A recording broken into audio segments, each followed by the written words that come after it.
the heart of Africa, a nation bleeds,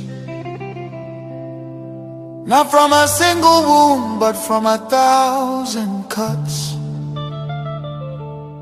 inflicted by a forced union, never meant to endure. This is the story of Nigeria, a giant built on false foundations, now straining beneath the weight of its own contradictions. And at the center of that storm stands the unbroken spirit of Biafra, crying out for freedom from a nightmare that has consumed millions.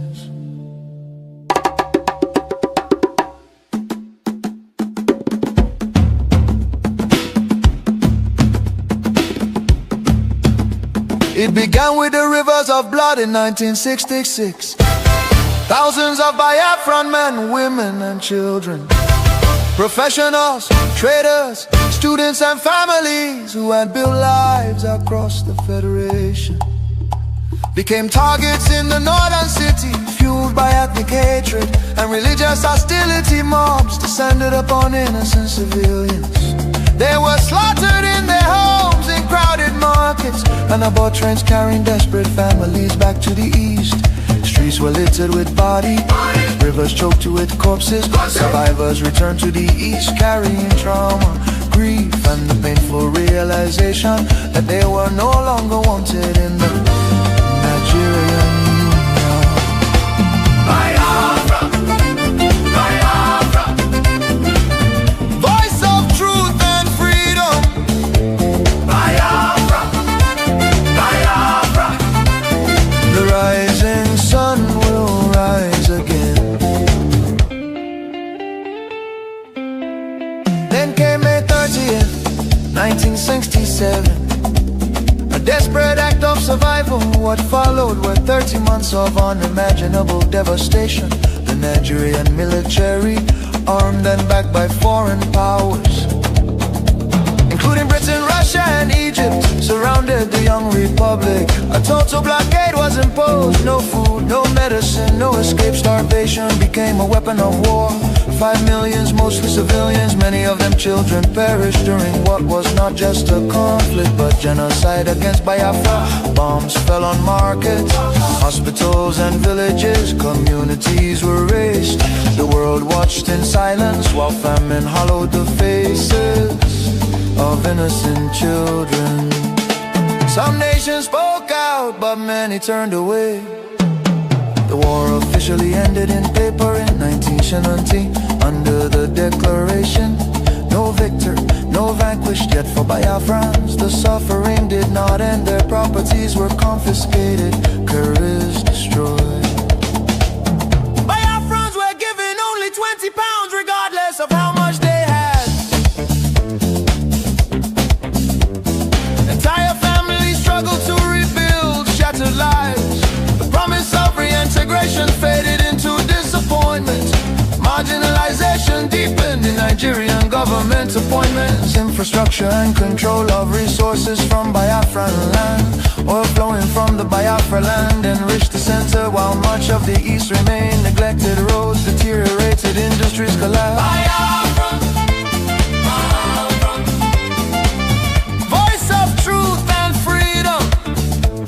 The rising sun will rise again. The nightmare did not disappear, rather it evolved.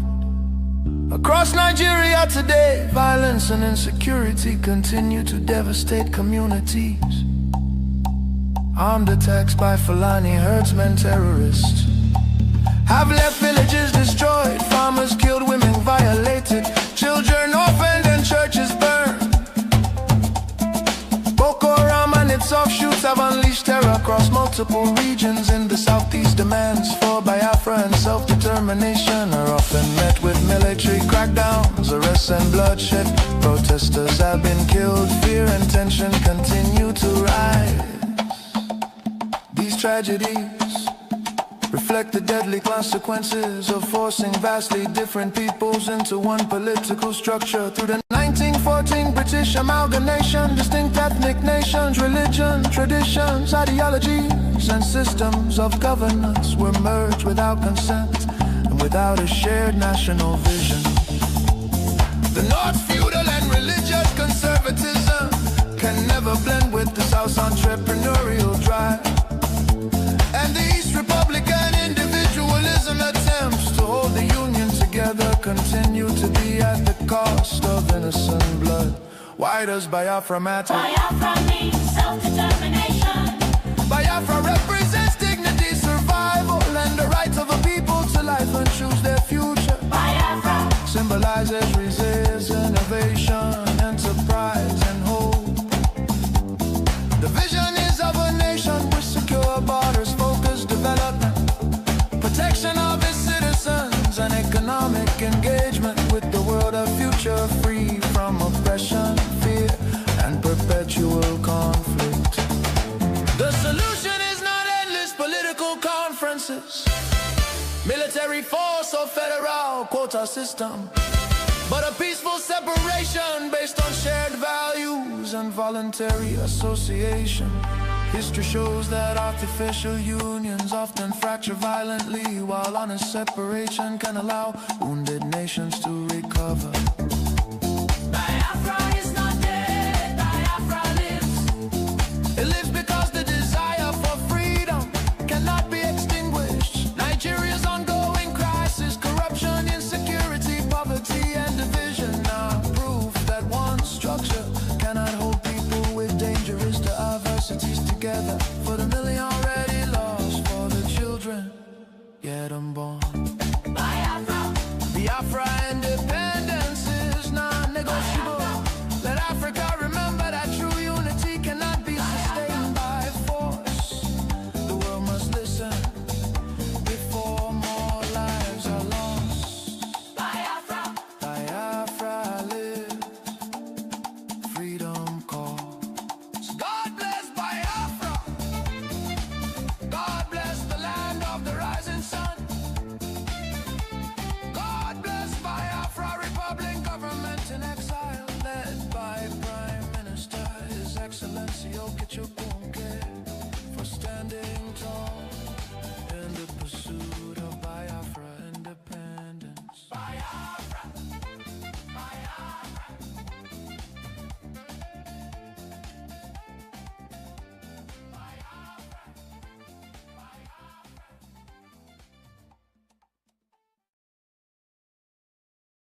Way here to the rehabilitation center for the Boko Haram. So that means these have not been rehabilitated yet, and this is like kind of a prison, because this is actually where they have their sentence, you can say, where they're trying to rehabilitate them. So this will be even more risky than before, but let's see if we get the allowance to get in. So this is not so easy to get into this rehabilitation center. So the people are very friendly, and one is calling his boss, and another is calling his boss, and another was calling his boss, and now we're going to meet with a general of everything. Yeah, they are imprisoned inside here. I'm not sure if these are, they're probably not. If maybe they are, they could be Boko Haram, and then they are allowed to get outside, because he just told me some few of them will get a pass or something to get outside to, yeah, get some water here from the well, or maybe, yeah, little by little try to go out in the town to rehabilitate. So it could be, but they are inside here, and there's like 100 plus Boko Haram members inside here.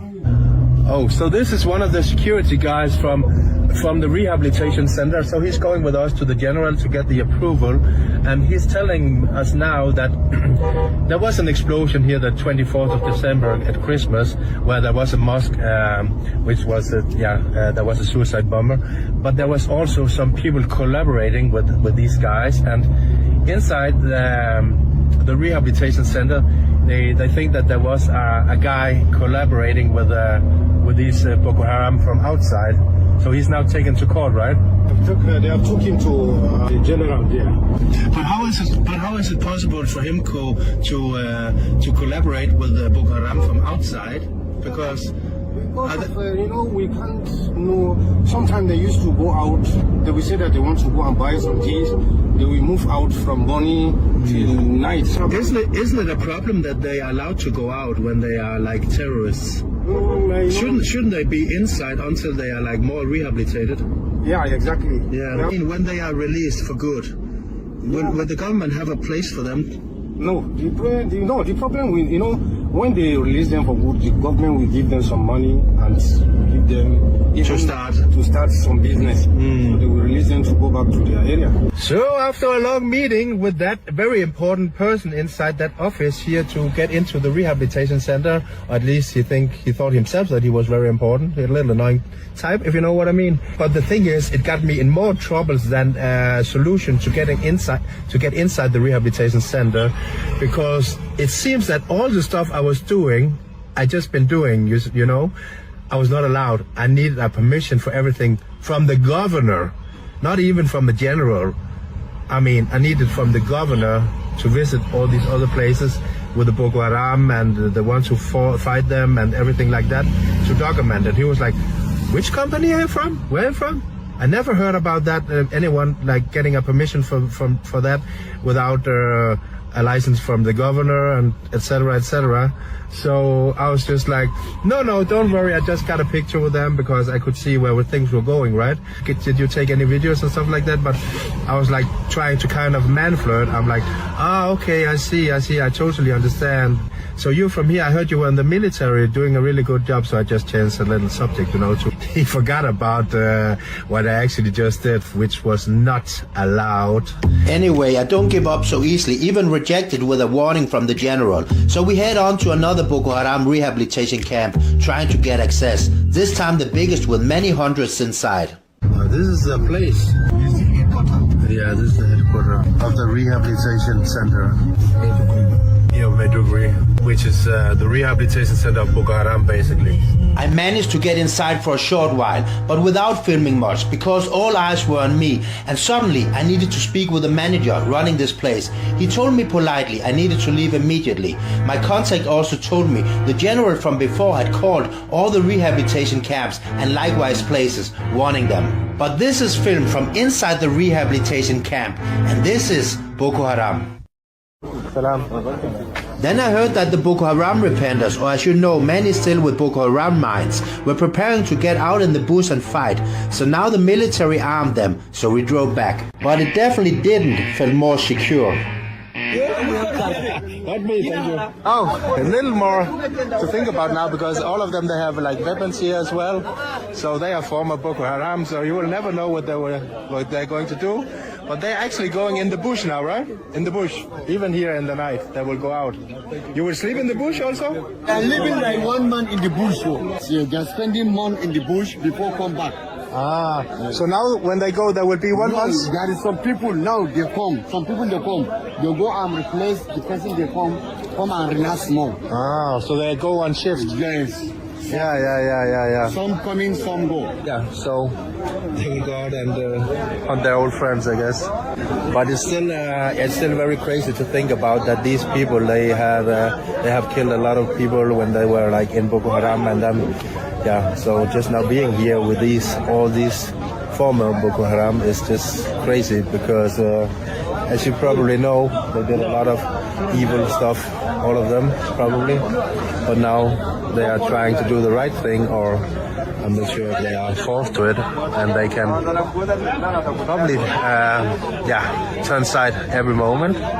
Okay, so this was interesting. So now their kind of leader was here, and they were giving ammunition out to these former Boko Haram, because now they're going out in the bush, and he wouldn't let me allow to film that, because the military is also coming, because they will go together with the military, and these former Boko Harams will show the military where their old friends, where the Boko Haram are, so they can tell their locations.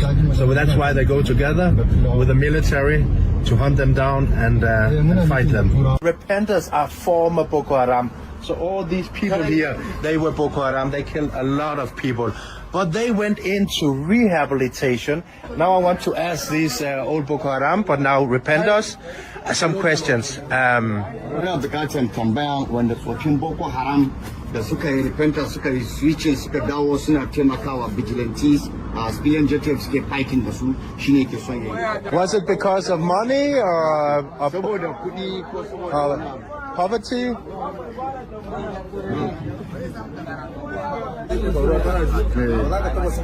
Okay, they say they don't have this answer. They don't want. Shima yace, don't worry. Shima yace, if there is any answer, if you doesn't refuse to answer, just say you don't have answer. Yeah, that's okay. You can refuse to answer also. Ka gane kawai ana son ya za a yi mutane suka zama Boko Haram. Boko Haram, they are killing people.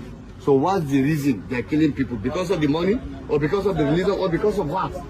That's what he wants to know. Yeah. I'm thinking about now, when you see a white person like me now, because when you see a white person like me now, because you were indoctrinated to hate me, you were indoctrinated to kill me, you should kill all Westerns, right? How do you feel when you see me now? Do you feel the same, like, is he bad, is he evil, or how is it? Da kuka gan farin mutum ya zo wurinku da lokacin da Boko Haram suna je. They say they are very comfortable with you. They don't have like anything in their mind. Oh, okay. I hope that, and not 2 minutes later, they will kill me out here.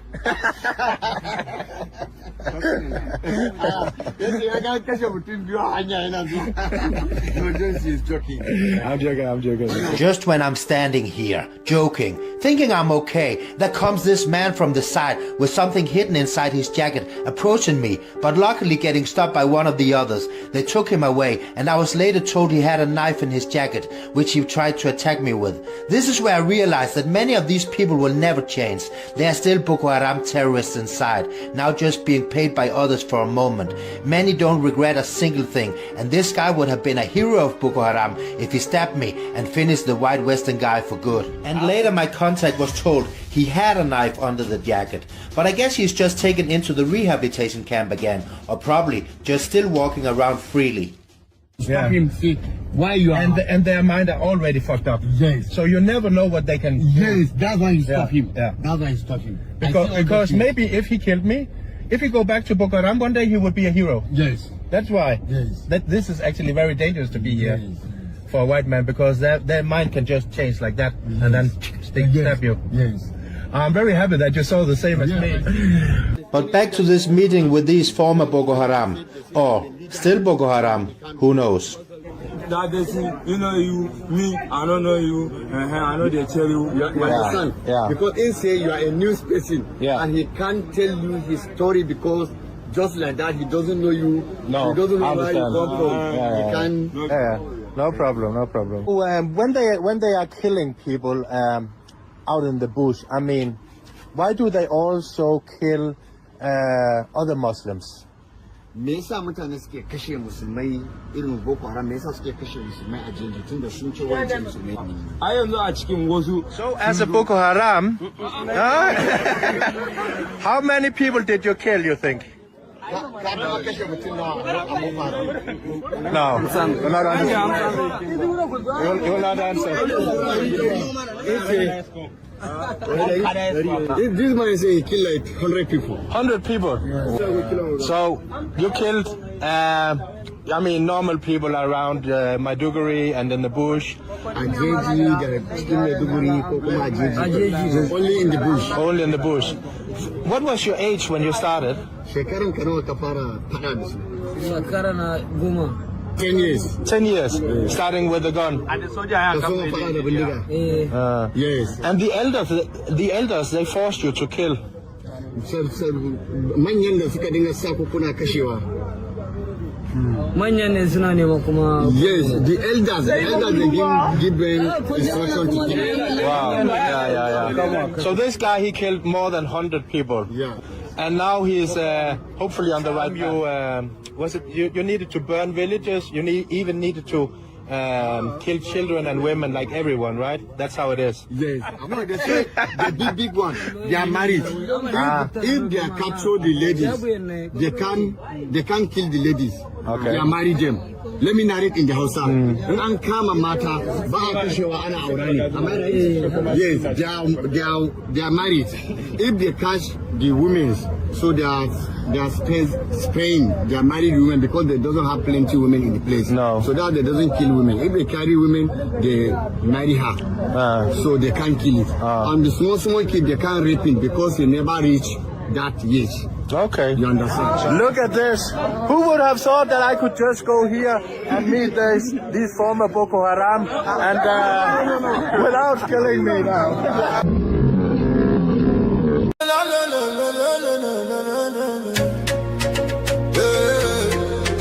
Turn 'em up.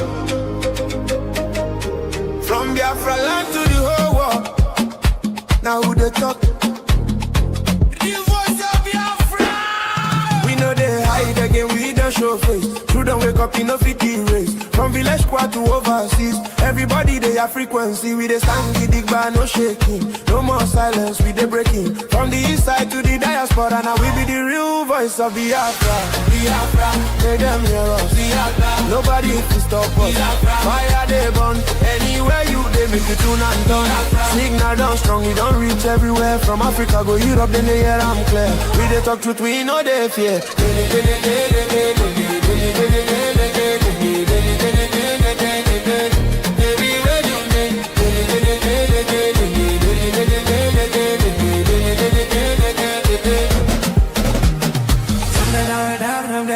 I'm Barrister Dali of Solomon Manturi, the National President of Bidom Youth Molder Association, presently in NTV community where women and youth came out en masse and staged a protest over the unwarranted arrests and detention of unarmed young people who were offering complementary security services to the existing federal security on ground by helping them with the intel and to also cover some loopholes where if there is any suspicious movement, they could call on the conventional security for needed response. But we learn from them, 4 of them that are here behind me, were giving such a service, and military personnel from nearby community, Mejanke, came into this community and arrested these young people and whisked them to Gashish FOB. That was on Saturday, a day before yesterday. And it was around 9 p.m. of Saturday. And surprisingly, even the community leadership came out and confronted and inquire from the military personnel that why have you arrested these young men that are keeping watch over this environment? Can I have these boys back? They said no, that they were arrested, one for moving in the late hours, and secondly for playing snooker, which there is no snooker in that place. It's an old stock that has already been destroyed. There is no possible for people to have been using that snooker. And thirdly, that they were drunkards. And I don't know where in Nigeria that drunkenness has been termed as an offense that will warrant an arrest of people, and then they are kept in continued detention for good 2 days. And not only they were brutalized, they were subjected to all sorts of inhuman treatment as if they are not members of human family in this environment. So that particular act is highly condemnable and unacceptable. And we call on the relevant security agency, particularly the Operation Enduring Peace, to please, as a matter of urgency, arrest those individuals, those security personnel that arrested these 4 people and investigated them, because as far as we are concerned, for them to have come and arrested young people that never had arms. Imagine if these guys were in possession of knives, what would have happened? They would have been possibly dead by now.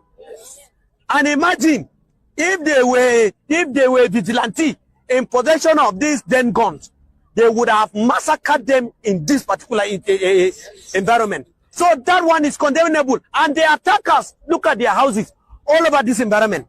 We've never heard of one day military operation going to sack their house, going to arrest the militant. But when the innocent locals who are trying to develop their self-defense mechanism out of courage will now be arrested and then tagged as terrorists, as bandits. It is not only here this incident happened. 3 days ago, an incident occurred around Downwall in the Riom local government. The military were invited. That this is a situation. When they went there, the young people that gathered courage to evacuate one of the victims that was brutalized and injured fatally by the Fulanis and their terrorist cohort, when they were rushed to the hospital, on their return home, the same military went and arrested this young people, tagged them as Birom terrorists, circulated their photos, and today they are in detention at the STA facility in Jos.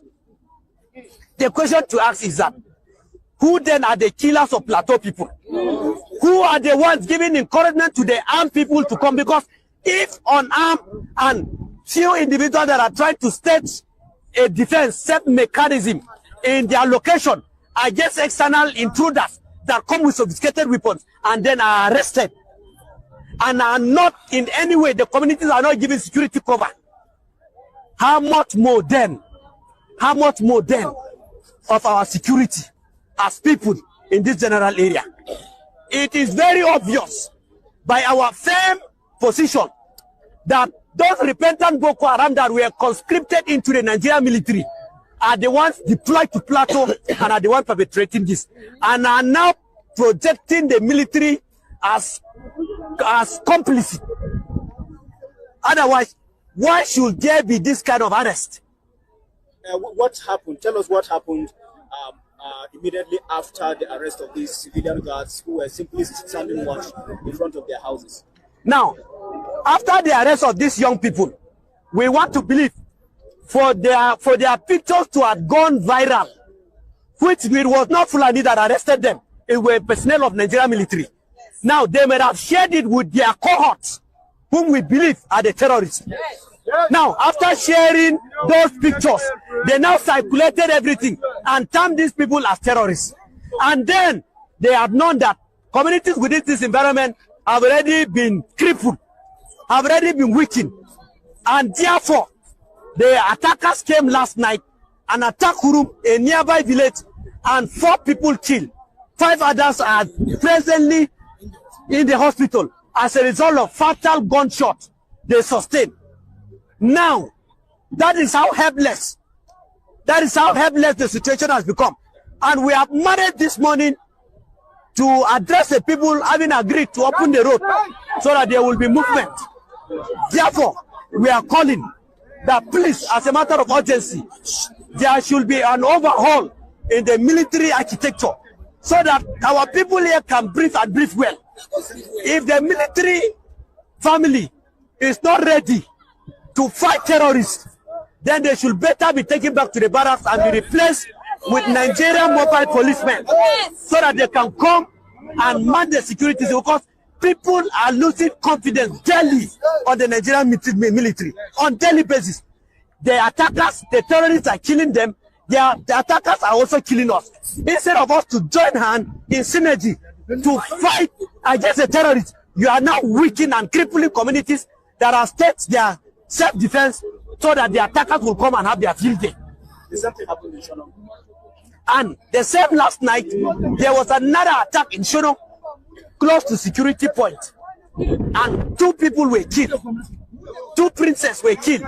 The former traditional ruler of Shono was also a sustained injury, and a pastor. They are currently on admission. And then we have not seen the military coming to conduct and then carry out their kinetic and their agility in arresting situation, but they can only come into communities and arrest young people that are trying to defend their communities against external aggression. Which kind of lifestyle is this? Which kind of world are we into? if the heroes of those days will come to light and see what is happening to Nigerians, they will weep bitterly, because that is not the Nigerian they fought for it to be a united entity. Great people of Biafra. This is the voice of Biafra. The voice that cannot be silenced. The voice of truth, resilience, and freedom. Speaking to you in the spirit of courage and in the language of liberation. Nigeria government has lost control over insecurity. Fellow listeners, what was once whispered in fear, what was once denied in arrogance, has now become a reality too loud to ignore. A nation staggering under the weight of its own contradictions is rapidly losing control over insecurity. From the north to the south, from the east to the west, the land trembles, not from natural disaster, but from man-made chaos. Communities abandoned, villages raided under the cover of darkness, highways turned into corridors of fear. Citizens left to fend for themselves. In a country where the government once promised protection, the question now echoes across the land. Where is the government? Where are the security forces? Where is the accountability? In recent times, markets have become targets. Travelers have become victims. Families have become statistics. And yet, those in power continue to speak in rehearsed tone. Detached from the suffering of the people, observers say, this is no longer a matter of isolated incidents. This is systemic failure. A collapse of responsibility. A nation where innocent lives are wasted daily. As fear grips the population, a new reality emerges. The people have lost confidence. Trust has been eroded. Hope has faded. But here, on this frequency, we do not deal in fear. We deal in truth. And the truth is this. A government that cannot protect its people has failed its most sacred duty to the people. Listen. Remain vigilant. Remain aware. Remain strong. Nigeria has failed its citizens, and in awareness lies survival. This is a wake-up call. You are listening to the voice of Biafra, where truth lives and freedom speaks. Biafrans stand firm until justice speaks louder than silence. And stay safe.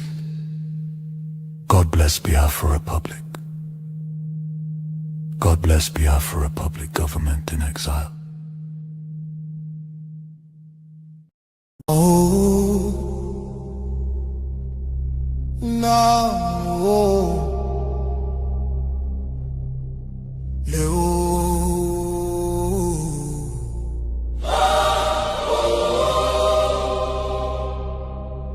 From every village, every city, from homeland to diaspora, hope is rising again.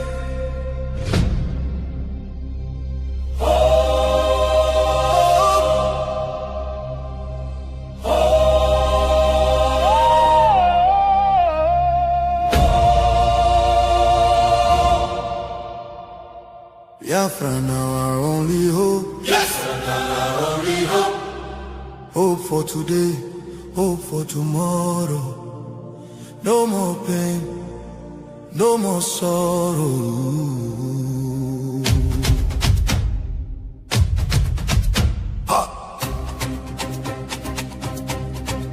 We bring better news, make you head on clear. We get hope, now Biafra we dey see. Beautiful nation, shining bright justice and fairness, now be light. Biafra go be one beautiful nation. Every Biafran go enjoy true freedom. Fine, fine country, shining nation. Justice and fairness, justice and fairness. Everybody equal, one love for rich and poor. Leader or citizen, no different, justice go speak with confidence. No oppression, no discrimination, rule of law for the nation. Truth and justice go reign forever. Biafra go get strong and better. Where your hope? Biafra. Who be your hope? Biafra. Waiting be your country. Biafra.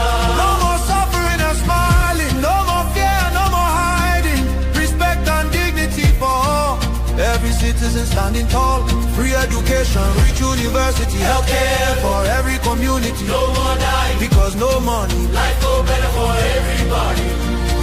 Biafra now our only hope. Biafra now our only hope. Stand up now, make we claim our Biafra now our destination. Women go deliver safe for hospital. Citizen go get support every month. Better roads go connect every city. Modern railways and airport. Clean water go flow for houses. Electric light go shine every night. Security go protect every family. Day and night. Everything go right. You fit waka free for midnight. Go your road without fear. Kidnapping and violence disappear. Peace and progress everywhere. Mama and papa go get retirement benefits. Nobody go kill you for Biafra and go free. Now wahala, the person don't buy for him head. Oil and gas beneath our ground. Now the people wey get the land go control them. Resources go serve the people. Prosperity go spread for all. Anything we dey for our land. Now our citizens go manage them. Development go reach every corner. Nobody go suffer again. No vote buying, no rigging game. Election fair and play. One woman, one vote. One man, one vote. Your voice go matter every day. Biafra now our only hope. Biafra now our only hope. Hope for today. Hope for tomorrow. No more pain, no more sorrow.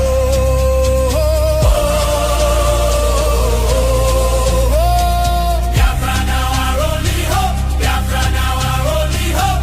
Hope for today. Hope for tomorrow. No more pain, no more sorrow. Biafra. Our home, our country, our future, our future. Biafra now our only hope. No.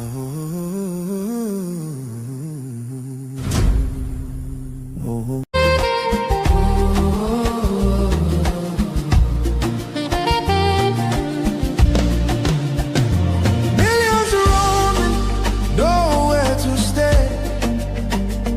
No clean water, no food today. Kidnapped voices crying in chains. Silent echoes filled with pain. 19,000 churches gone,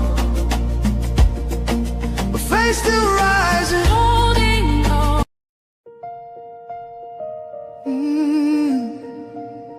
Can you hear the cry from the broken land, from the wounded hearts? Nigeria, they bleed. People, Nigeria, they bleed. People, they cry. Tears for the ground. No nobody asks why. Over 7,000 souls don't fall. Every single day we still their call. Churches burning, hope fading fast. Since 2009, the pain don't last. 50,000, maybe more. Heaven they count every single soul. Children without home tonight, mothers praying through the night, fathers lost no strength to fight. Who go stand for what is right? Oh, stand for love, stand for life.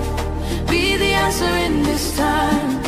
You can have to wipe their tears. You can calm their fears. Give a hand, don't turn away. Be the light in darkest day. Every little you provide keeps a soul alive. Whoa.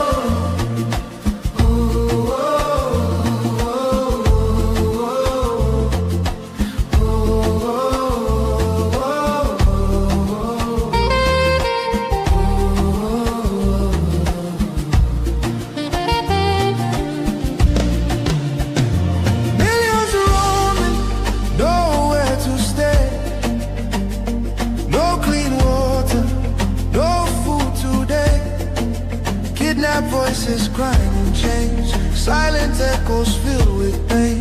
19,000 churches gone,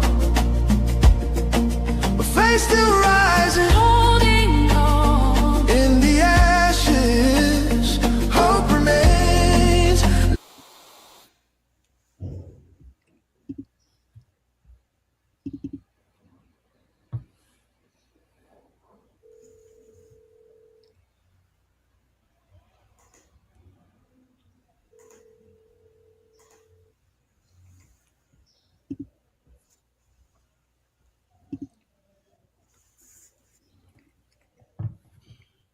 Greetings from here and welcome to VOB.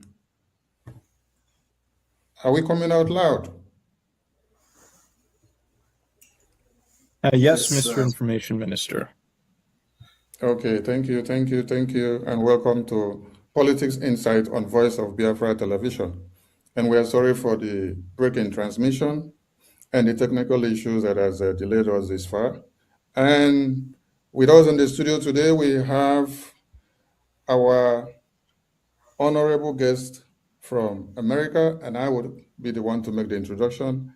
I will bring in the Prime Minister of the Biafra Republic Government in Exile, and he will take it over from here. Honorable Prime Minister, His Excellency Honorable Nkere, welcome to the show. The floor is yours, sir. Thank you from here, and greetings, lovers all over the world, Biafrans and friends from Biafrans. So we have our guests in the studio here, and we also have our lobby, Honorable Elias. Honorable Elias, please, you have to be the one to introduce and bring the one and only special guest we have today. Thank you. Thank you. So I'll just do a brief introduction of the ambassador, and then you and the ambassador will go straight into the interview. So Ambassador Tibor Nagy is one of the most highly respected State Department officials and career diplomats in Washington, D.C. It's a pleasure to have benefited from his friendship and his guidance and counsel. I've said this before. I've known many State Department officials, both current and former, but Ambassador Nagy is truly unique. He's someone who not only has a passion for Africa, but a passion for justice, which is quite extraordinary. And it's an honor to have him as a friend and someone who I've learned a tremendous amount from. So it's an honor to be here with the ambassador to give just a very brief, abridged version of his biography, because I know we're short on time. Ambassador Tibor Nagy held the position of Undersecretary for Management between June to April of 2025 and Assistant Secretary of State for African Affairs from 2018 to 2021. From 2003 to 2018, Ambassador Naj was Vice Provost for International Affairs at Texas Tech University. He also lectured nationally on Africa, foreign policy, and U.S. diplomacy, and advised 2 presidential campaigns during his tenure. He was the U.S. ambassador to Ethiopia from 1999 to 2002, a period which included the Ethiopia-Eritrean War and a robust anti-terrorism campaign. Previously, he was ambassador to Guinea after serving as deputy ambassador in Nigeria, Cameroon, and Togo. He also had assignments in Zambia, the Seychelles, Washington, D.C., and an earlier tour in Ethiopia. Ambassador Naj arrived in the U.S. as a political refugee from Hungary and received his BA from Texas Tech University and MSA from George Washington University. His U.S. State Department awards include commendations for helping prevent famine in Ethiopia, supporting the evacuation of Americans from Sierra Leone during combat, supporting efforts to end the Ethiopian-Eritrean War, and managing the U.S. Embassy in Lagos, Nigeria, during political and economic crises. He was selected as runner-up for Deputy Chief of Mission of the Year in 1995 and knighted by the President of Guinea in 1999. Ambassador Naj contributed periodic op-ed pieces and co-authored the nonfiction winner of the 2014 Paris Book Festival on managing difficult international environments, Kiss Your Latte Goodbye.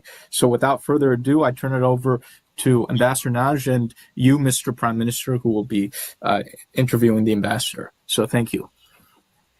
Thank you very much, Elias, for that fine introduction.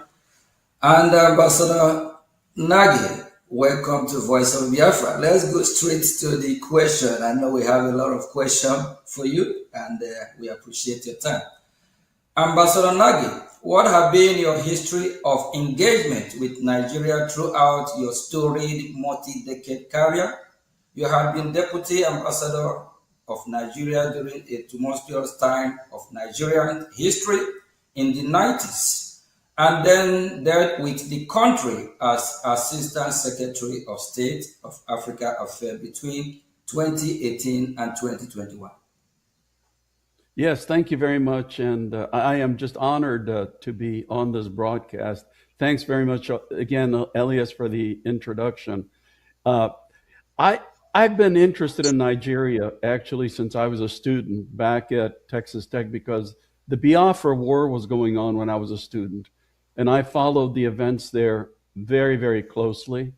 Then, since all of my career was dedicated to Africa, we say in the American Diplomatic Service that you are not really an Africanist unless you have a tour in Nigeria.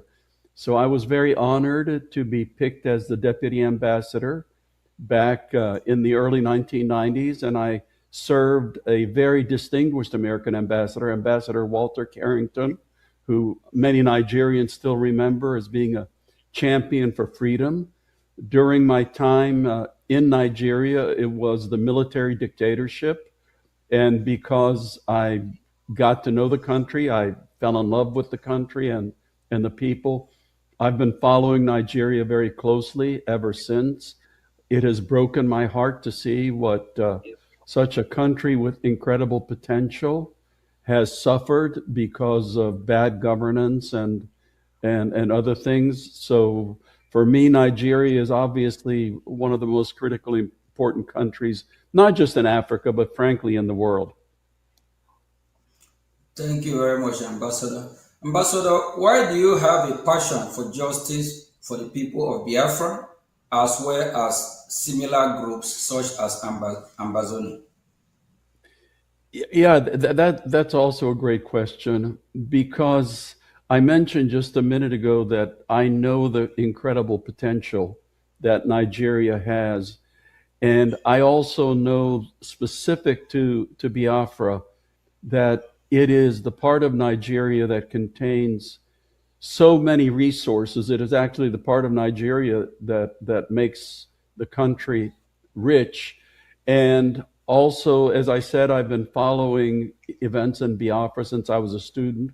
I saw the incredible suffering that the people endured during the Biafran War.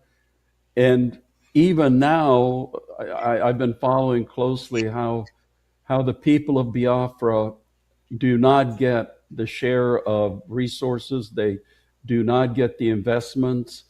and the after effects of the Biafran War, which was more than 50 years ago, that there's still some after effects which the people are suffering from. So, like a couple of other places in Africa, it's tragic, and the people of Biafra deserve much, much better than what they're getting today.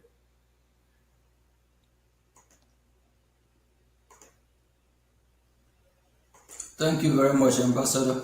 The Biafra Republic government in exile has focused on promoting the U.S. recognition of Christian genocide in Nigeria and had aggressively engaged in lobbying campaign for such recognition in parallel with other advocates such as the Christian community and organization. These have been successful, with President Trump declaring Christian genocide in Nigeria. From our perspective, this allows for normalization on discussion of the concept of an independent Christian state in the form of Biafra. What are your thoughts about President Trump and the White House declaration about Christian genocide on Nigeria and steps taken to hold the Nigerian government accountable? Yeah, the whole issue of Christian suffering in Nigeria, as you know, has been quite controversial in the United States, has gone back and forth. And the people who deny Christian suffering use an argument which I would label as plain sophistry, because people say, people who object to the concept of Christian suffering say, oh, you know, if you look at Nigeria, there are many more Muslims who die because of terrorism and violence and extremism than Christians. And what those people refuse to admit is that there are several consecutive crises going on in Nigeria at the same time. Because you can look at what's going on in the Northeast, which is absolutely, it's a heavily Muslim area. So the violence that's going on in the Northeast is between terrorist organizations and the Muslim population. Central north part of Nigeria, it's kidnappings. Again, a heavily Muslim part of Nigeria. Northwest Nigeria is starting to be impacted by local groups and also by some of the terrorist organizations in the Sahel. Again, an Islamic area. But if you look at the area where the Christians are being targeted, which is central Nigeria and now in the southeast, the overwhelming number of victims are Christians, and the victimizers, the people that are perpetrating the violence, happen to be Muslim groups. You know, I'm specifically referring to herder-farmer violence in central Nigeria, where the herders, the Fulani, are overwhelmingly Muslim, and the farmers tend to be overwhelmingly Christian. So there is, in fact, a horrendous problem with Christian violence in Nigeria. And thankfully, the Trump administration is taken it very seriously, unlike the previous Biden administration. Thank you very much, Ambassador. What are your thoughts on the interconnection between the Nigerian Christian persecution issue ties in with the Biafra aspiration? Yeah, again, I understand, and from my studies, the region that is Biafra is overwhelmingly Christian. And leaders of Biafra, like yourselves, have been very loud in pointing out the egregious injustice that is happening to Nigeria's Christian population.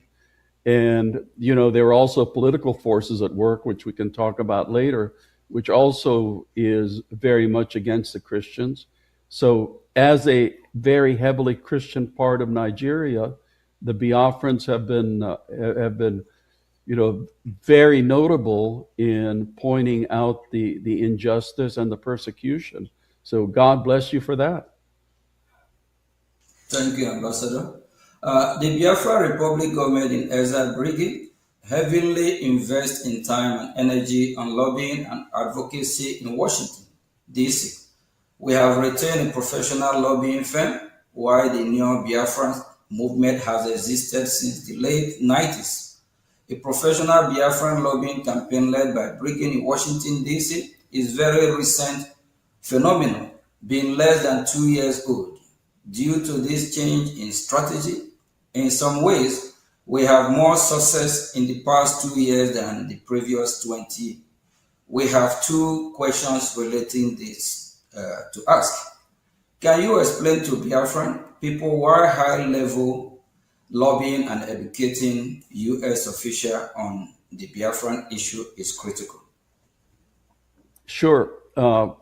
Number one, I am not a lobbyist. I have never been a lobbyist. I don't get any money for the causes I support.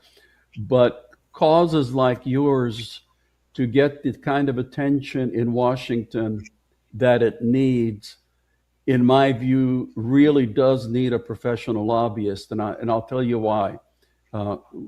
Let's be honest here. If you were to survey most of the members of the U.S. Congress, people who work for the president in the White House, even people in the State Department, very, very few people would ever have heard of Biafra.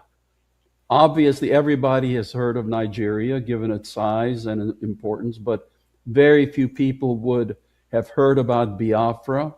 Not too many people even know about the problem of Christians in Nigeria, although recently there has been some publicity. So to get people, especially policymaking important people, to pay attention to your cause, to your issues, there needs to be a sophisticated, strategic, and high-level information and education campaign. And frankly speaking, in the American system, to get that kind of education, to get that information around, you need somebody with influence amongst American policymakers. That's why hiring somebody, engaging somebody like Elias's company makes absolute sense for, as I said, a cause like yours. African countries don't necessarily need a lobbyist because they have an embassy, although many African countries do engage lobbyists to promote their particular causes. So for you to have people pay attention to what's going on in Biafra, it makes absolute common sense for you to engage a lobbyist.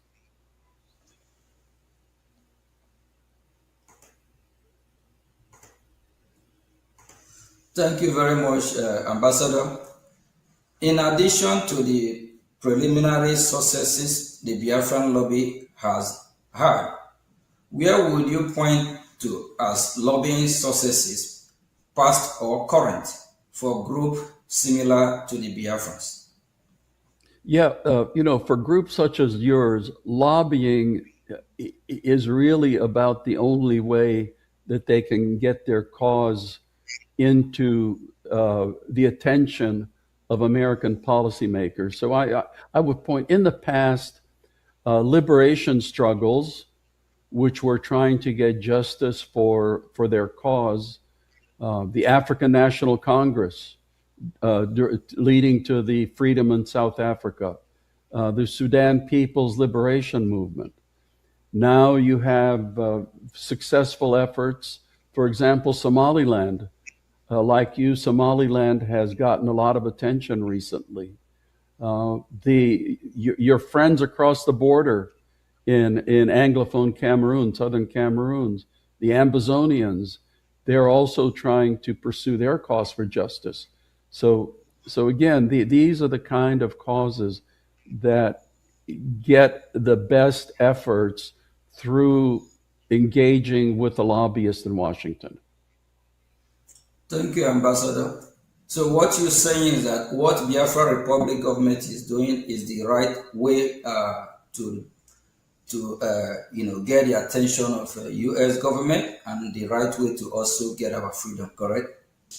Absolutely. And again, it means engaging the right person, because unfortunately, as with anything, there are some people who are very effective at doing this, and there are other people who are not so effective at doing this.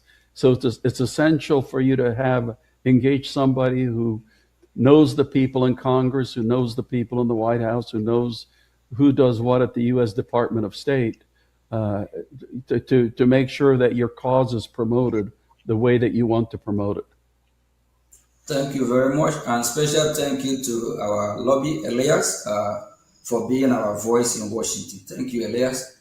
The Biafra Republic government in exile has transaction approach in engaging the U.S. government, making beneficial offers in the area of defense, security, and natural resources in exchange for U.S. political support, similar to what Somaliland is doing. What are your thoughts on this approach? Okay, so, I am not now speaking for the U.S. government. That's very important to say. I am no longer working for the U.S. government. I've now retired 4 times, so currently I'm retired. But obviously, Biafra has incredible natural resources. Biafra has incredible human resources. So,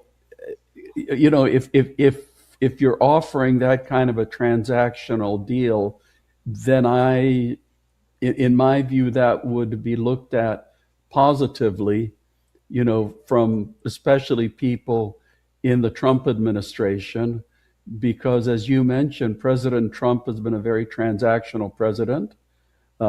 He's not looking for, long-term this or long-term that. He's looking for what is the interest of the United States of America. And as Secretary of State Marco Rubio himself says, whenever the United States engages overseas, it should meet one of 3 qualifications. Does it make America more secure? Does it make America stronger? Does it make America more prosperous? So what you are wanting to offer obviously would meet, I think, all 3 of those criteria. Thank you, Ambassador. But Ambassador, we believe that your voice matters. You might be retired, but you're still ambassador. And we believe that U.S. government is still listening to you. Thank you very much. As a follow-up for the previous question, Biafra Republic government in exile, which is Brgie, I think you already answered that question. So let me just go on. And for years, the Nigerian government has used terrorism in the country as an excuse to ask for arms sale to Nigeria. Instead of using the weapon to fight Boko Haram, either the Nigerian government will use the weapon to engage in military action against Biafra, or provide those weapons to so-called reintegrate terrorists. Now, there is a shift towards direct U.S. counter-terrorism action in Nigeria, perhaps reflecting concern about the Nigerian military intention. So the question goes, what are your thoughts regarding arms sale to Nigeria? Should they block, or at least condition attached to U.S. arm cannot be used against Biafrans and the Christian population? Yes, so let's look at today's world. The truth is that any country or even movement with the funds is able to get weapons. We've seen that around, whether it's good guys or bad guys. So the Nigerian military is going to get weapons. So I would be very much in favor of very strict conditionality on any U.S. arms sales to Nigeria. When I was Assistant Secretary of State for Africa, we saw the same thing with Cameroon, because we were providing Cameroon military assistance to fight against the Islamic extremists in the far north of Cameroon. But it turned out that some of that was being used against the Ambazonia movement. So at that time, the United States cut back on some of the military assistance to Cameroon. So in my view, given today's world, yes, it may as well do the military support, but it has to be with very strong conditionality, because if the United States doesn't engage in military support, then they turn to China, they turn to Russia, they turn to Belarus, other places. But conditionality is extremely important. Thank you, Ambassador.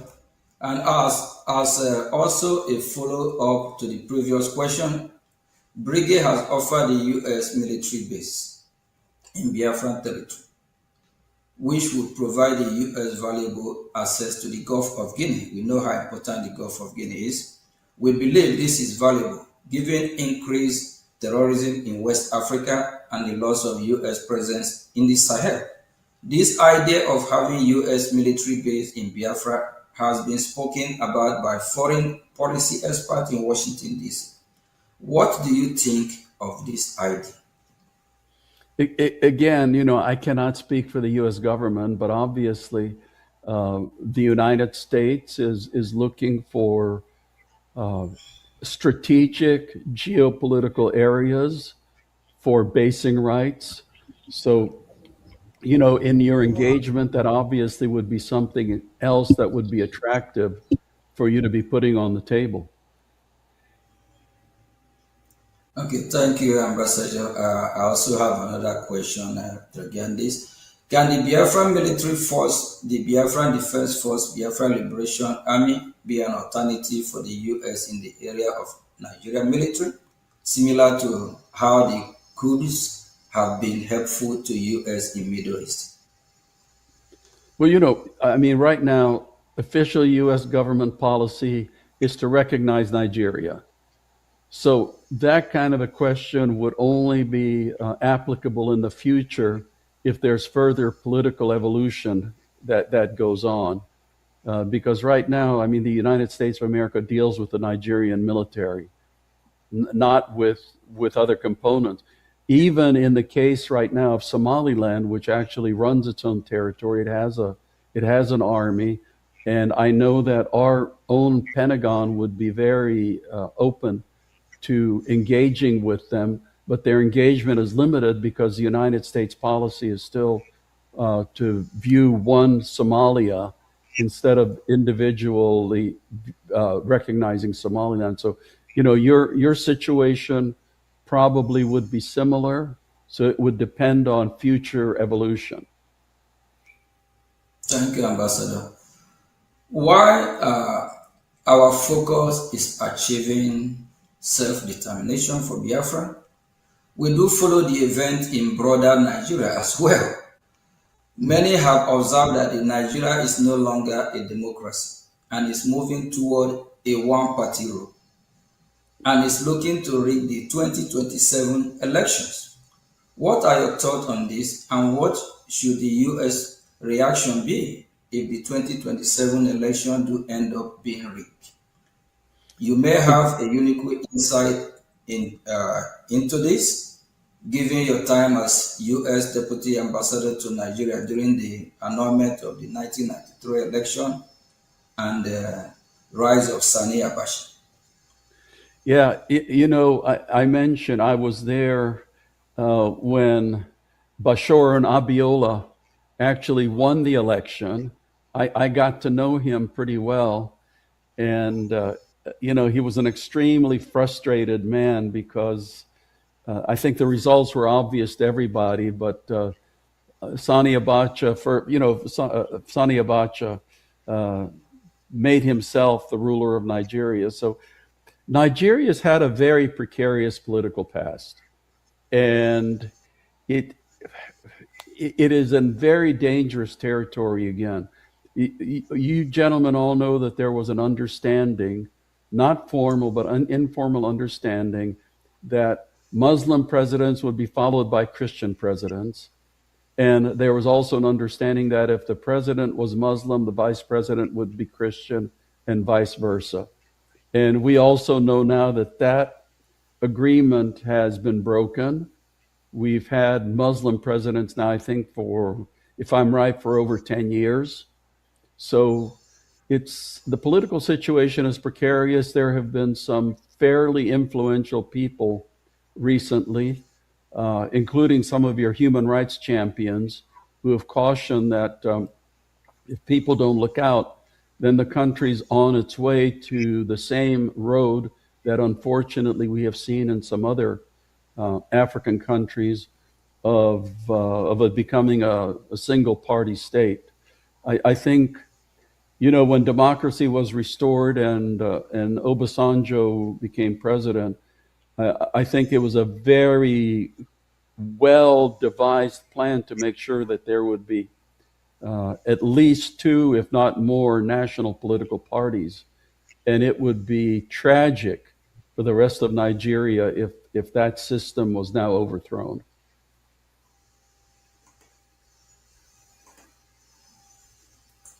Thank you, Ambassador. Would a turn of Nigeria to one-party rule also provide even greater reason and justification for Biafra aspirations? Well, that's obviously up to the people of Biafra and the people of Nigeria. That's not the kind of decision that anybody outside can make for you. But, you know, that's definitely something that I'm sure that your leaders would put into the equation, because I understand that the whole thrust for what you're wanting to achieve is coming because the people feel marginalized. They feel like second-class citizens. They feel like they have not been getting their share of the national treasures, even though they are providing much more than their share to the nation. So, you know, that's the kind of frustration that leads people to look around and say, there must be a better way to do this. Thank you, Ambassador. I know because of time, we still have a few more minutes left. From our conversation in Washington, D.C., U.S. officials are open to exploring possibility with us, which by their own admission, they will not have even considered just 1 or 2 of these years ago. We suspect that this is not only due to our education campaign, but also U.S. dissatisfaction with the Nigerian government.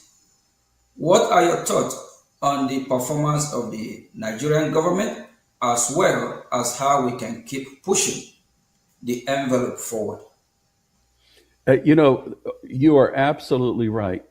It's almost like a demand and a supply factor, because on the one hand, you have American policymakers who have become extremely disappointed in Nigeria.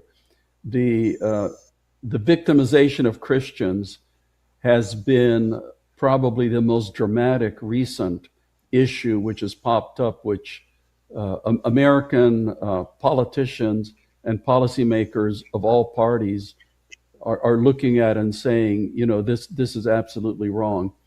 But as we all know, sitting here, that Nigeria is undergoing a series of extremely difficult and very serious crises. Most countries, any one of which would be existential, but somehow, you know, you have to say the Nigerian people are extremely tough because they always get through these crises one after the other. But now they're going on at the same time. And with all of the crises going on, with all of the disappointment in Nigeria, all of a sudden you have your group, which is stepping forward, which is educating people and informing people about this solution that might be right in front of their eyes if they were to follow it or if they were to support it. So you have the interior factors and you have the exterior factors. And all I can say is that you are making your push at a very timely moment of history. Thank you very much, Ambassador. And, we always are going to be grateful for somebody like you with your voice, and also our lobby here, Elias. We have already, pushed a lot in Washington, D.C. A lot have happened, a lot of education, meeting after meeting, just like throughout last week. Even we traveled far and wide, all the way to even Florida. So it's just a lot. And the people of Nigeria, those that identify themselves as Nigeria, are crying. They are tired. They can't afford food to eat, no road, no electricity, nothing is working. Everything is just falling apart. The people themselves are tired. Thank you very much. And and can I just can I just say one thing? One thing I have noticed: Nigerians who leave Nigeria end up doing extremely well. When I was vice provost at Texas Tech, I was in charge of all the international programs, and we had quite a few Nigerian students. So among the international student groups, the top grades were received by the Chinese students, but the second group were the Nigerian students. And most of them were in engineering or business. And I've always said, when Nigerians do so well outside of Nigeria, why in the world cannot it be one of the greatest countries on earth? Nigerians should be able to do just as well inside Nigeria as they do outside of Nigeria. And unfortunately, what has been stopping them has been the government. Yeah, you're absolutely right on that. Just because of the foundation of Nigeria, is built on faulty foundation. The division is just too much. That brought me to a former president called Goodluck Jonathan. Goodluck Jonathan quote from former president before him, like Nnamdi Azikiwe, Tafawa Balewa, and other before him, that they said that Nigeria, that the British government is trying to make it work, but the people are not making it work because the people are different. So they always like if the Yoruba today happen to be the president, from the Southeast Biafrans, they're not gonna like it. If the North happen to be the president, both the Southwest, Southeast, they have problem. Then if it just don't just work. So I think the best thing is ours to go our separate way, and that's where it's heading to. Thank God that the US is doing what they're supposed to do as leader of the free world now, and I'm so happy because going to Washington for the past 2 years, Elias have really taken me on the journey. We have a lot of meet a lot of US. Actually, we have met with you, I believe, 3 or 4 times too. So, and what we hear coming from Washington, they are now beginning to shift, move from how they think about Nigeria before, because now they find out it's not going to work. Thank you very much, Ambassador. And just one thing I want to add, Prime Minister, too. I think another timely aspect, and Ambassador, you might find this interesting, is that unlike in the 1960s during the first Biafran civil war, when you had a strong sense of Nigerian nationalism, because so many communities throughout Nigeria had been marginalized, unlike in the 1960s, a lot of Nigerians outside of Biafra, people from other tribes and other regions of the country, are not opposed to what the Biafrans are doing because they themselves have been victims of either bad governance in Nigeria or have been victims of terrorism and these general plights. So if you in monitoring and speaking with non-Biafrans, the mindset of a lot of not the government but the Nigerian people is, okay, if the Biafrans want to go, let them go, because we're also suffering a lot of the same issues. So I think the good thing is I don't think we're going to have a repeat of the 67 to 70 war, because a lot of people throughout the country see the flaws in the system and now personally relate to many of the things that the Biafrans have gone through. Granted, the Nigerian government is, of course, vociferously opposed to the to what the Biafran aspirations are, but putting the government aside, I think in terms of the general population, even outside of Biafra, there's a lot of, if not sympathy, at least understanding.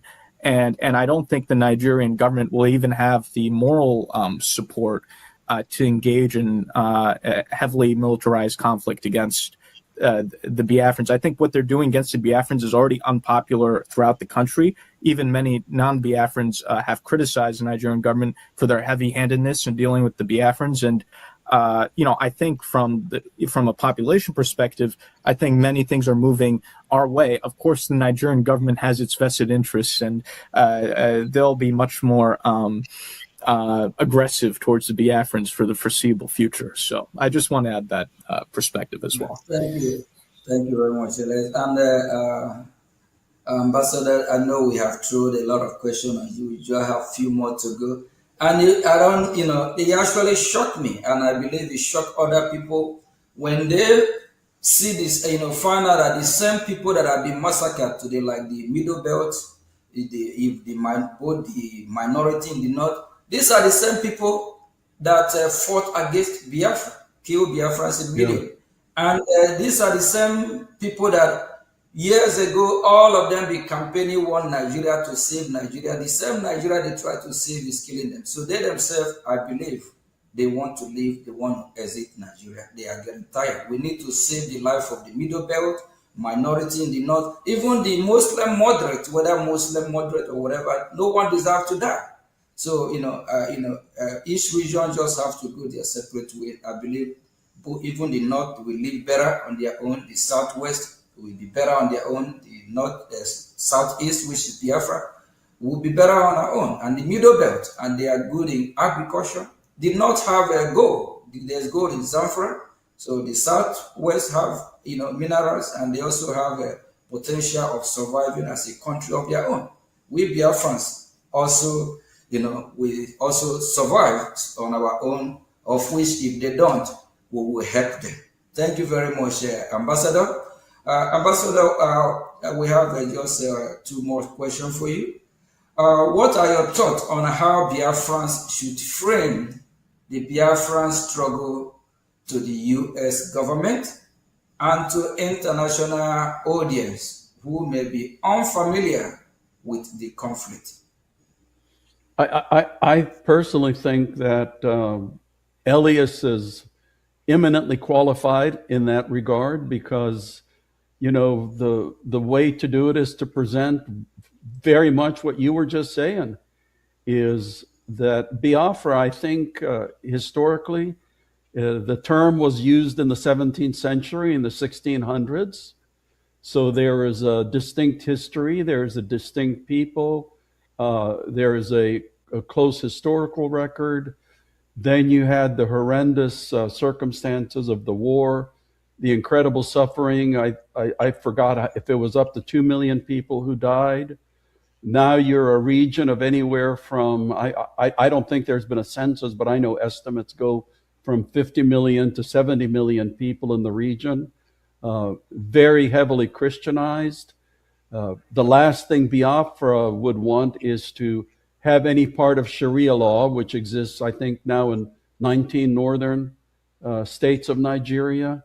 So it's almost like, I've heard Elias, it was, I think, Michael Rubin, who referred to a second wave of decolonization, that the first wave of decolonization in Africa was against the European powers that had colonized it. Now, colonialism is not necessarily by somebody who's a different race, because being Hungarian, we were colonized by Austrians and Russians along with the Turks.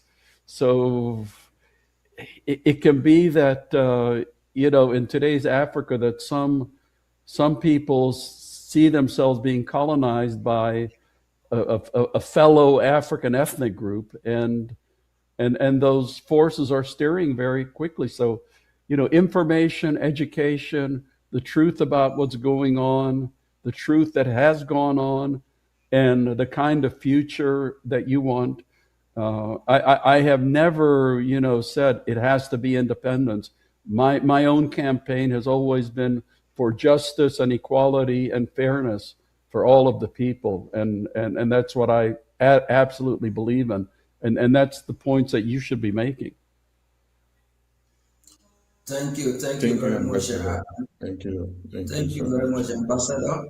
And that justice, that's where we are. Because when you mention of Sharia law, we are Christians, 100% Christians. From we Biafrans, that's who we are as Christians. Sharia law is a no-go for Biafran people. And these Islamic jihadist terrorists, with their own ideology, they said we must be converted to Islam, of which they want to Islamize us. So automatically the division is there. It's just we need justice because it's not going to work.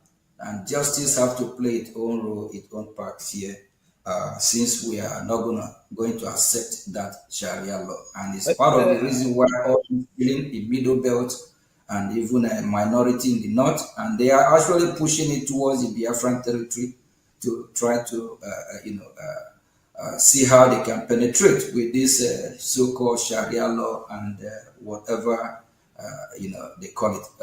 I just want to quickly add to this. This is not an overblown concern. This is a very legitimate concern.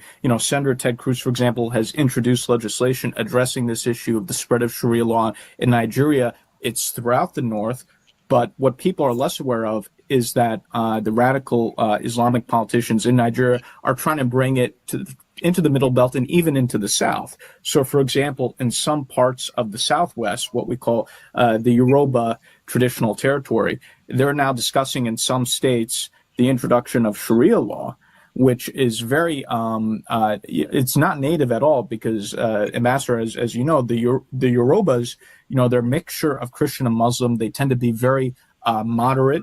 Sharia law is really not indigenous to those people at all. And even with the Biafrans, Sharia law has not yet been introduced, but now the Nigerian government, for example, we've noticed propaganda recently talking about this concept of Igbo Muslims, which is very strange. And we see this as the beginning of what they're already trying to do in the Southwest, of trying to now push Sharia law into the Southwest. So they're slowly bringing Sharia from the North into the Middle Belt and even in the South now, or parts of the South. And if they continue to do that, I do think there's going to be significant unrest in Nigeria, not just in Biafra, but throughout other parts of Nigeria, if they try to impose Sharia on Christian or moderate Muslim populations. Yeah. And I think this is something the U.S. government has to be engaged on. Yeah, because people should remember that the reason South Sudan split off from Sudan was the whole issue of Sharia law, because the South Sudanese were Christians or animists. Like me, they like drinking their beer. And when the extremists tried to implement Sharia law, that really added to the desire for separation and freedom.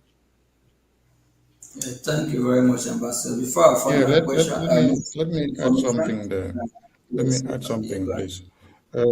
Ambassador, do you think with the Nigerian Constitution of 1999 having the Sharia law, since then down to this time, with the numbers of massacre of babies, women, and children that have gone so up to this very point, which also necessitated Senator Ted Cruz Accountability Act legislation invoked.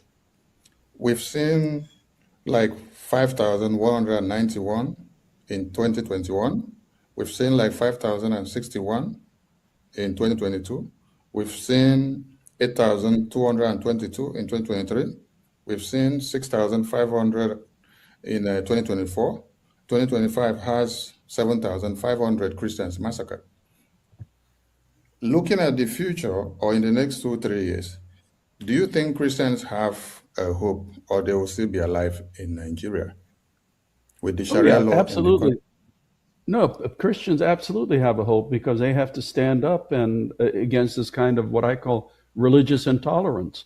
If you remember when Sharia law was introduced in the northern states, the deal was that it would not apply to Christians. So when Ramadan came along, Christians were supposed to be able to continue their meals. Christians were supposed to be able to continue buying traditional beer things like that, but that's not how it turned out. Now, when there's Ramadan in the Sharia state, everybody has to participate, whether they're Christian or Muslim, because they have their religious police. So, that, like I said, they tried it in Sudan, and the South Sudanese said, no, we are out of here.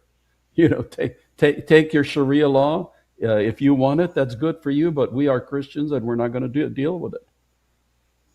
Thank you very much, Ambassador. I think you just answered that question, that Christians have to stand up and have their own Christian country. Yep. Christians in the Middle Belt need to stand up if they want to live, and they will be well better off having their own territory and worship their God. Then those that want to worship Sharia, they can go and have their Sharia. Thank you very much, Ambassador. Finally, what message would you like to send to the Biafran people and supporters around the world regarding international advocacy and the path forward? My message is that the people of Biafra have the same rights to justice and equality and dignity as anybody else, and it's for them to decide how they want it and to struggle for it.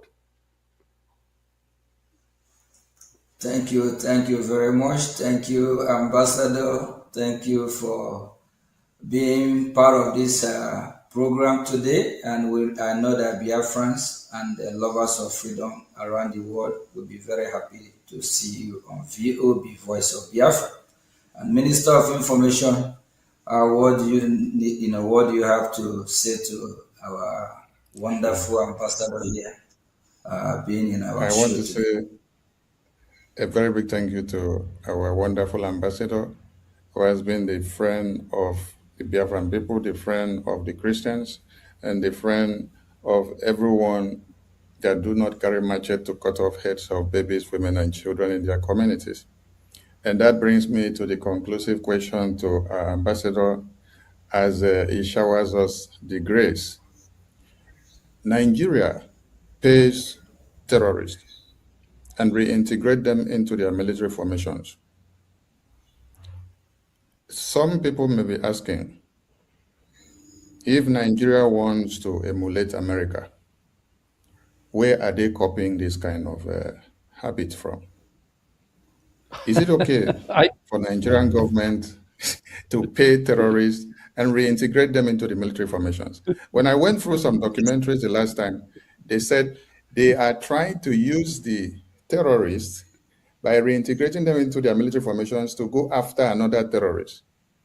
And these are the same terrorists that ruined their plan before they go out to attack the other terrorists. What do you have to say about this? Because I would have loved to hear if America is reintegrating the ISIS or the Al-Qaeda into the U.S. Department of War.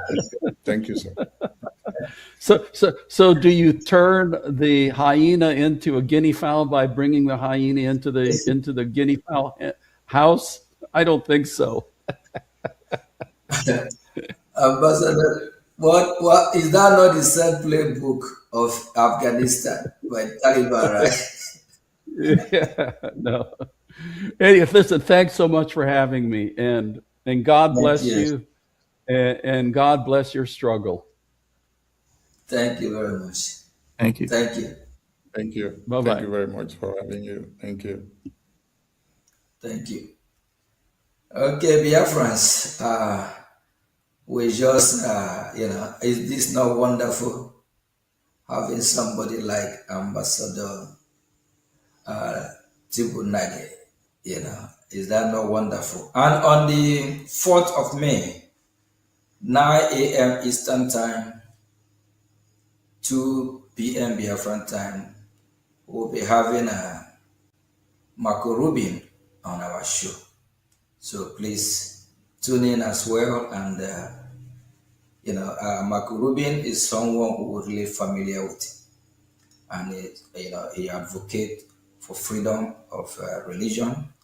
He also advocates for freedom for oppressed one. So it's somebody that you will want to hear from him. Before we conclude, Honorable Minister of Information, I think you can take it from here. We have few, still have very few time. Then Elias, I think Elias, you go first before Minister of Information. We are he's the information minister, so he can wrap it up, and he will be the one to say we should stay or continue, because we are here in his territory. Thank you very much. Well, thank you, my honorable ministers. This was indeed a very historic and enlightening interview with Ambassador Tibor Nagy, who's a very storied diplomat here in Washington, D.C., who's played a critical role on U.S. policy in Africa. This was indeed an extremely historic interview, and I'm very proud of both of you and appreciative to the ambassador for his generosity in participating in this program. Thank you very much. Minister of Information. Thank you so much. I don't know how to express my appreciation, because every day we are making it work and we are making it better. I want to appreciate Honorable Elias for your good work for Biafra, and also our Honorable PM for doing what God has ordained you to do, because the tempo is getting high. So if ambassadors of America are telling you that reintegrating a terrorist into your military formation is a no-no idea, then it means Nigeria got this recommendation from a madman. Because it's only when you have some kind of recommendation from a madman that you will be tilting your head downward, and that will land you in the lagoon. And Nigeria has landed in the lagoon because that is what we are seeing today. Their military formations are overrun on a daily basis. And there is no day you sleep and wake up without hearing that babies, women, and children have been slaughtered, communities invaded. And the worst has happened that field marshals, generals, and commanders of the Nigerian military formations are taken down daily by the notorious Boko Haram terrorists. The list goes on and on. But like we said, Biafrans have hope, because we have created the space for that, and Biafra Republic Government in Exile has done it. So I appreciate all Biafrans. Please key into our next upcoming Politics Insight. It was good having our lobbies in the show, and having our PM, and having Ambassador Tibor Nagy. Thank you all from here. It is Voice of Biafra Television. Bye for now. Thank you very much. Thank you.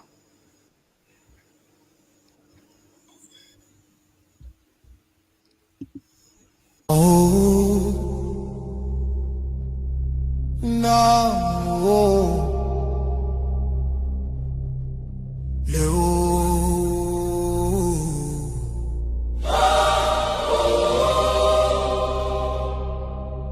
From every village, every city, from homeland to diaspora, hope is rising again.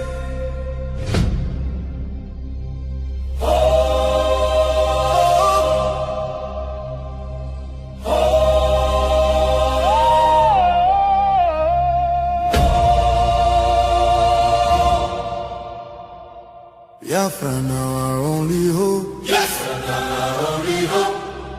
Hope for today, hope for tomorrow. No more pain, no more sorrow.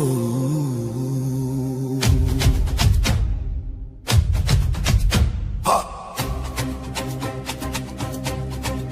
We bring better news, make you head on clear. We get hope, now Biafra we dey see ya. Beautiful nation, shining bright justice and fairness. Now the light. Biafra go be one beautiful nation. Every Biafran go enjoy true freedom. Fine, fine country, shining nation. Justice and fairness. Justice and fairness. Everybody equal, one love for rich and poor. Leader or citizen, no different, justice go speak with confidence. No pressure, no discrimination, rule of law for the nation. Truth and justice go reign forever. Biafra go get strong and better. Where your home? Biafra. Who be your home? Biafra. Waiting be your country. Biafra. No more suffering and smiling, no more fear, no more hiding. Respect and dignity for all. Every citizen standing tall. Free education, rich university, healthcare for every community. No more dying, because no money. Life go better for everybody. Biafra now our only hope. Biafra now our only hope. Stand up now, make we claim our Biafra now our destination. Women go deliver safe for hospital. Citizen go get support every month. Better roads go connect every city. Modern railways and airport. Clean water go flow for house. Electric light go shine every night. Security go protect every family. Day and night. Everything go right. You fit waka free for midnight. Go your road without fear. Kidnapping and violence disappear. Peace and progress everywhere. Mama and papa go get retirement benefits. Nobody go kill you for Biafra and go free. Now wahala, the person don't buy for him head. Oil and gas beneath our ground. And the people where get the land go control them. Resources go serve the people. Prosperity go spread for all. Anything we do for our land. Now our citizens go manage them. Development go reach every corner. Nobody go suffer again. No vote buying, no rigging game. Election fair and play. One woman, one vote. One man, one vote. Your voice go matter every day. Biafra now our only hope. Biafra now our only hope. Hope for today. Hope for tomorrow. No more pain, no more sorrow.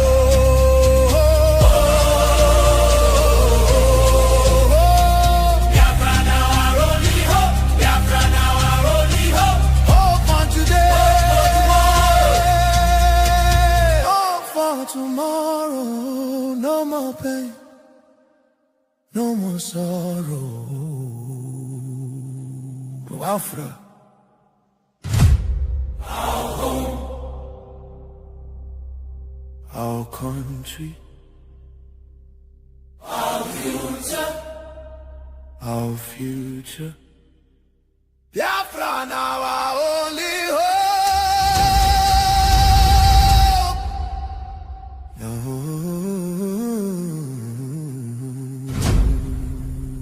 Love can heal the deepest pain. Shelter broken, dreams erased. Hunger.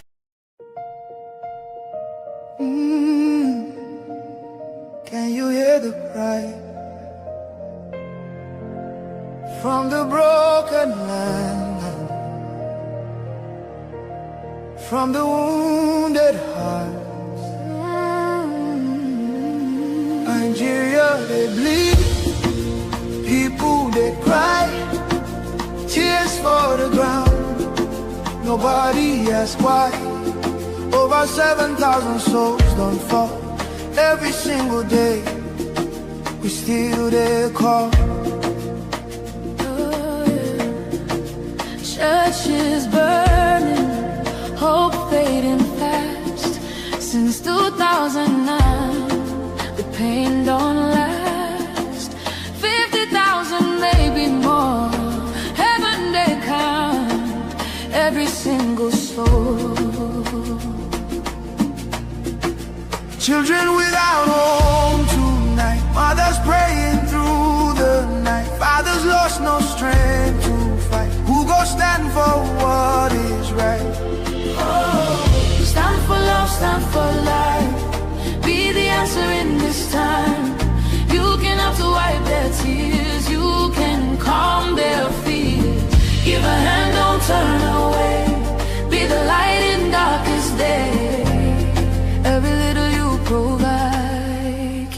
soul alive.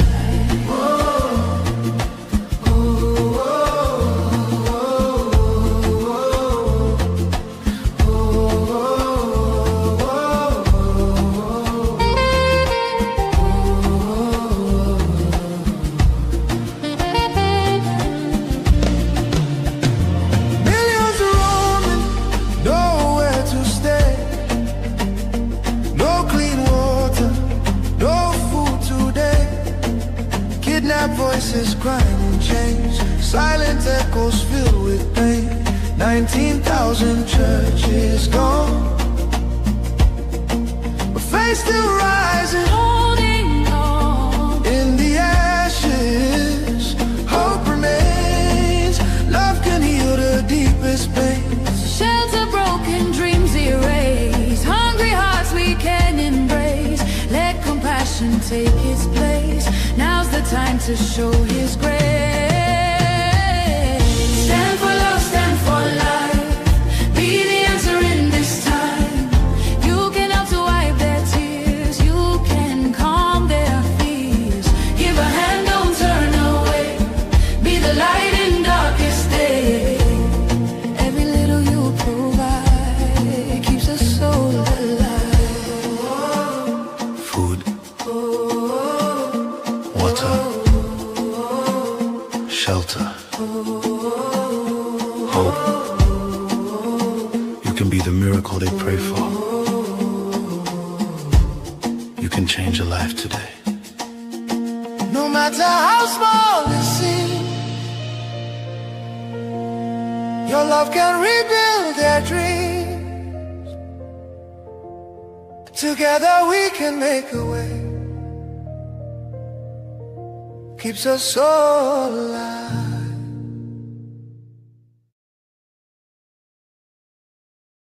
I am Barrister Daliop Solomon Manturi, the National President of Birom Youth Molder Association, presently in NTV community where women and youth came out en masse and staged a protest over the unwarranted arrests and detention of unarmed young people who were offering complementary security services to the existing federal security on ground by helping them with the intel and to also cover some loopholes where if there is any suspicious movement, they could call on the conventional security for needed response.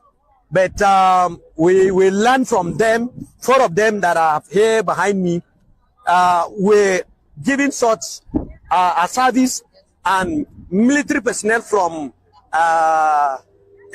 nearby community, Mejanke, came into this community and arrested these young people and whisked them to Geshish FOB. That was on Saturday, a day before yesterday. And it was around 9 p.m. of Saturday.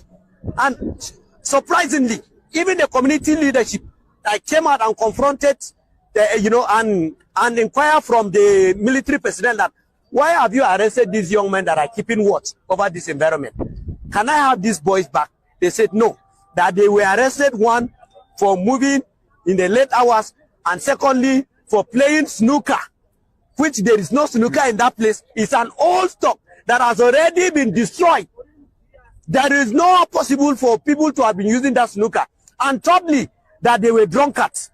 And I don't know where in Nigeria that drunkenness has been termed as an offense that will warrant an arrest of people, and then they are kept in continued detention for good 2 days.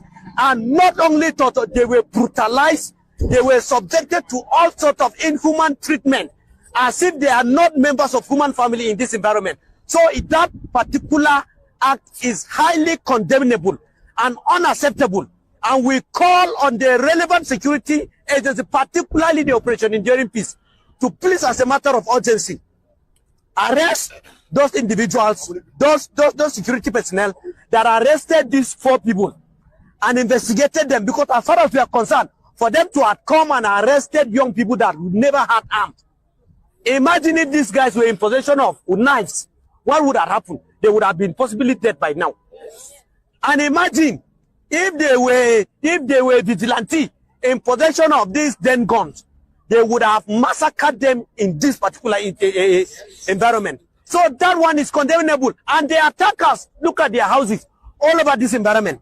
We've never heard of one-day military operation going to sack their house, going to arrest the militant. But when the innocent locals who are trying to develop their self-defense mechanism out of courage will now be arrested and then tagged as terrorists, as bandits. It is not only here this incident happened. 3 days ago, an incident occurred around Downwall in the local government. The military were invited. That this is a situation. When they went there, the young people that gathered courage to evacuate one of the victims that was brutalized and injured fatally by the Fulanis and their terrorist cohort, when they were rushed to the hospital, on their return home, the same military went and arrested this young people, tagged them as Birom terrorists, circulated their photos, and today they are in detention at the STA facility in Jos. The question to ask is that, who then are the killers of Plateau people? Who are the ones giving encouragement to the armed people to come? Because if unarmed and few individuals that are trying to stage a defense set mechanism in their location against external intruders that come with sophisticated weapons and then are arrested and are not in any way, the communities are not giving security cover, how much more then of our security as people in this general area? It is very obvious by our firm position that those repentant Boko Haram that were conscripted into the Nigerian military are the ones deployed to Plateau and are the ones perpetrating this, and are now projecting the military as complicit. Otherwise, why should there be this kind of arrest? What happened? Tell us what happened immediately after the arrest of these civilian guards who were simply standing watch in front of their houses. Now, after the arrest of these young people, we want to believe for their pictures to have gone viral, which it was not Fulani that arrested them, it were personnel of Nigerian military. Now, they may have shared it with their cohorts, whom we believe are the terrorists. Now, after sharing those pictures, they now circulated everything and termed these people as terrorists. And then they have known that communities within this environment have already been crippled, have already been weakened. And therefore, the attackers came last night and attacked Hurum, a nearby village, and 4 people killed. 5 others are presently in the hospital as a result of fatal gunshot they sustained. Now, that is how helpless the situation has become. And we have managed this morning to address the people having agreed to open the road so that there will be movement. Therefore, we are calling that please, as a matter of urgency, there should be an overhaul in the military architecture so that our people here can breathe and breathe well. If the military family is not ready to fight terrorists, then they should better be taken back to the barracks and be replaced with Nigerian mobile policemen so that they can come and man the security, because people are losing confidence daily on the Nigerian military on daily basis. The attackers, the terrorists are killing them. The attackers are also killing us. Instead of us to join hands in synergy to fight against the terrorists, you are now weakening and crippling communities that have staked their self-defense so that the attackers will come and have their field day. The same thing happened in Shono. And the same last night, there was another attack in Shono, close to security point. And 2 people were killed. 2 princes were killed. The former traditional ruler of Shono was also a sustained injury, and a pastor. They are currently on admission. And then we have not seen the military coming to conduct and then carry out their kinetic and their agility in arresting situation, but they can only come into communities and arrest young people that are trying to defend their communities against external aggression. Which kind of lifestyle is this? Which kind of world are we into? If the heroes of those days will come to life and see what is happening to Nigerians, they will weep bitterly, because that is not the Nigerian they fought for it to be a united entity.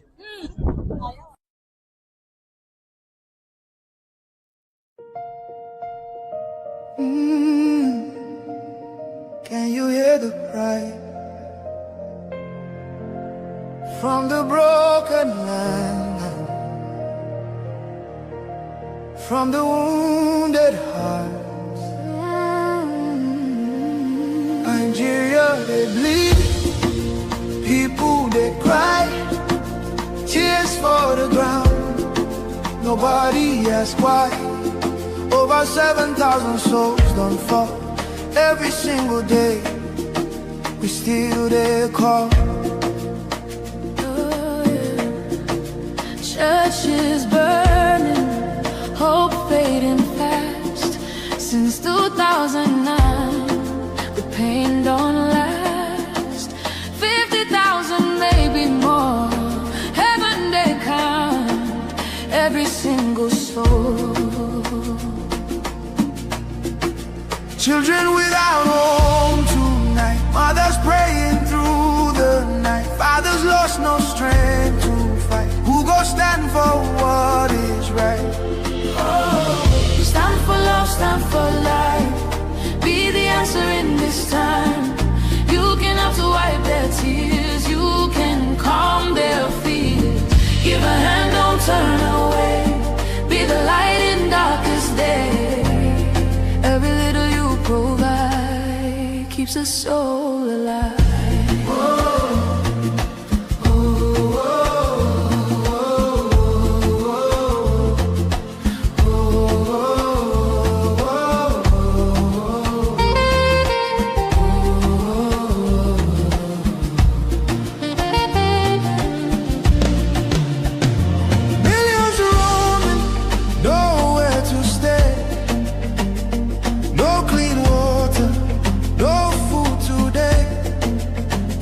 Voices crying in chains, silent echoes filled with pain. 19,000 churches gone, but faith still rising, holding on. In the ashes, hope remains. Love can heal the deepest pains. Shelter broken, dreams erased. Hungry hearts we can embrace. Let compassion take its place. Now's the time to show His grace. Stand for love, stand for life. Be the answer in this time. You can help to wipe their tears. You can calm their fears. Give a hand, don't turn away. Be the light in darkest day. Every little you provide keeps a soul alive. Food, water, shelter, hope. You can be the miracle they pray for. You can change a life today. No matter how small it seems, your love can rebuild their dreams. Together we can make a way. Keeps us all alive. More Christians are killed for their faith in Nigeria than anywhere else in the world. Since 2009, Islamic jihadists have murdered more than 50,000 Christians in Nigeria, and more than 20,000 churches, schools, and religious institutions have been destroyed, most burned to the ground. Scores of Christians and several others were kidnapped over Holy Week. Nigerian officials have been, unfortunately, complicit in facilitating these atrocities. At the state level, a dozen Nigerian states implement Islamist blasphemy and Sharia laws. At the federal level, the government looks the other way at Islamist violence. The result is, unsurprisingly, yet more jihadist violence. Last year, I introduced the Nigeria Religious Freedom Accountability Act, which would require placing Nigeria back on the country of particular concern list and impose sanctions on officials involved in enforcing blasphemy and Sharia laws. The U.S. government knows who they are at both the local level and the federal level, and they should be held accountable. I'm sorry to say that Nigerian officials are, at a minimum, in denial of the government's role. In October, several officials, including the Deputy Speaker of the Nigerian House and the Chairman of the House Committee on Foreign Affairs, and a range of anonymous officials linked to the President, directly attacked me for saying that, quote, officials in Nigeria are ignoring or even facilitating the mass murder of Christians by Islamic jihadists. Last year, I met with a delegation of top Nigerian defense and security officials. They said they were committed to ending the violence. I told them I would judge their commitment by the results. Those results have yet to materialize.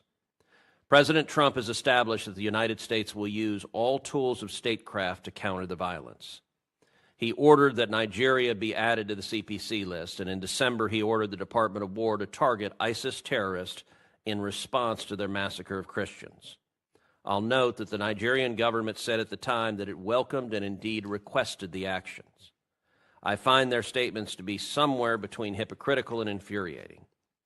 In December, the president said that jihadists had been targeting Christians in Nigeria, quote, at levels not seen for many years and even centuries. What does the situation look like now, several months later, and what can and should the United States do to stop the mass murder of Christians?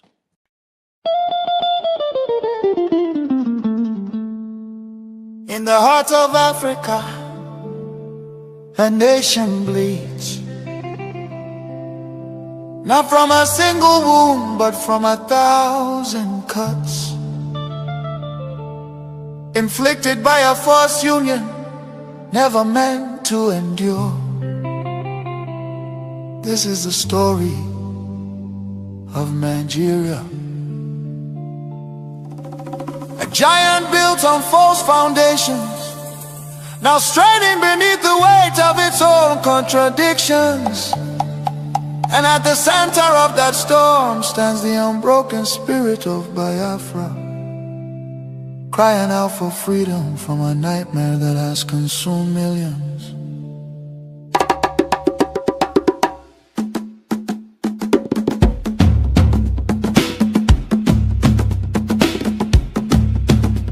It began with the rivers of blood in 1966.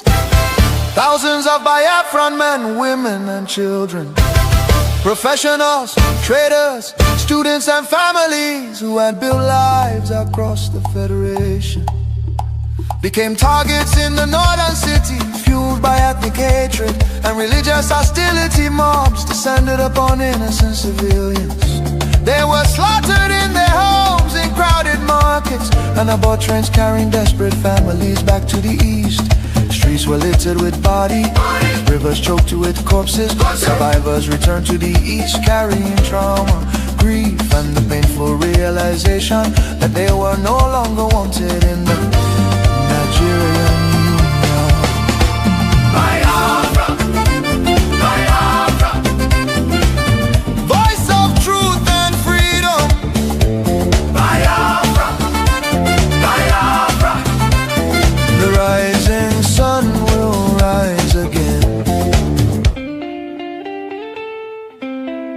Then came May 30th, 1967. A desperate act of survival. What followed were 30 months of unimaginable devastation. The Nigerian military, armed and backed by foreign powers, including Britain, Russia and Egypt, surrounded the young republic. A total blockade was imposed. No food, no medicine, no escape. Starvation became a weapon of war.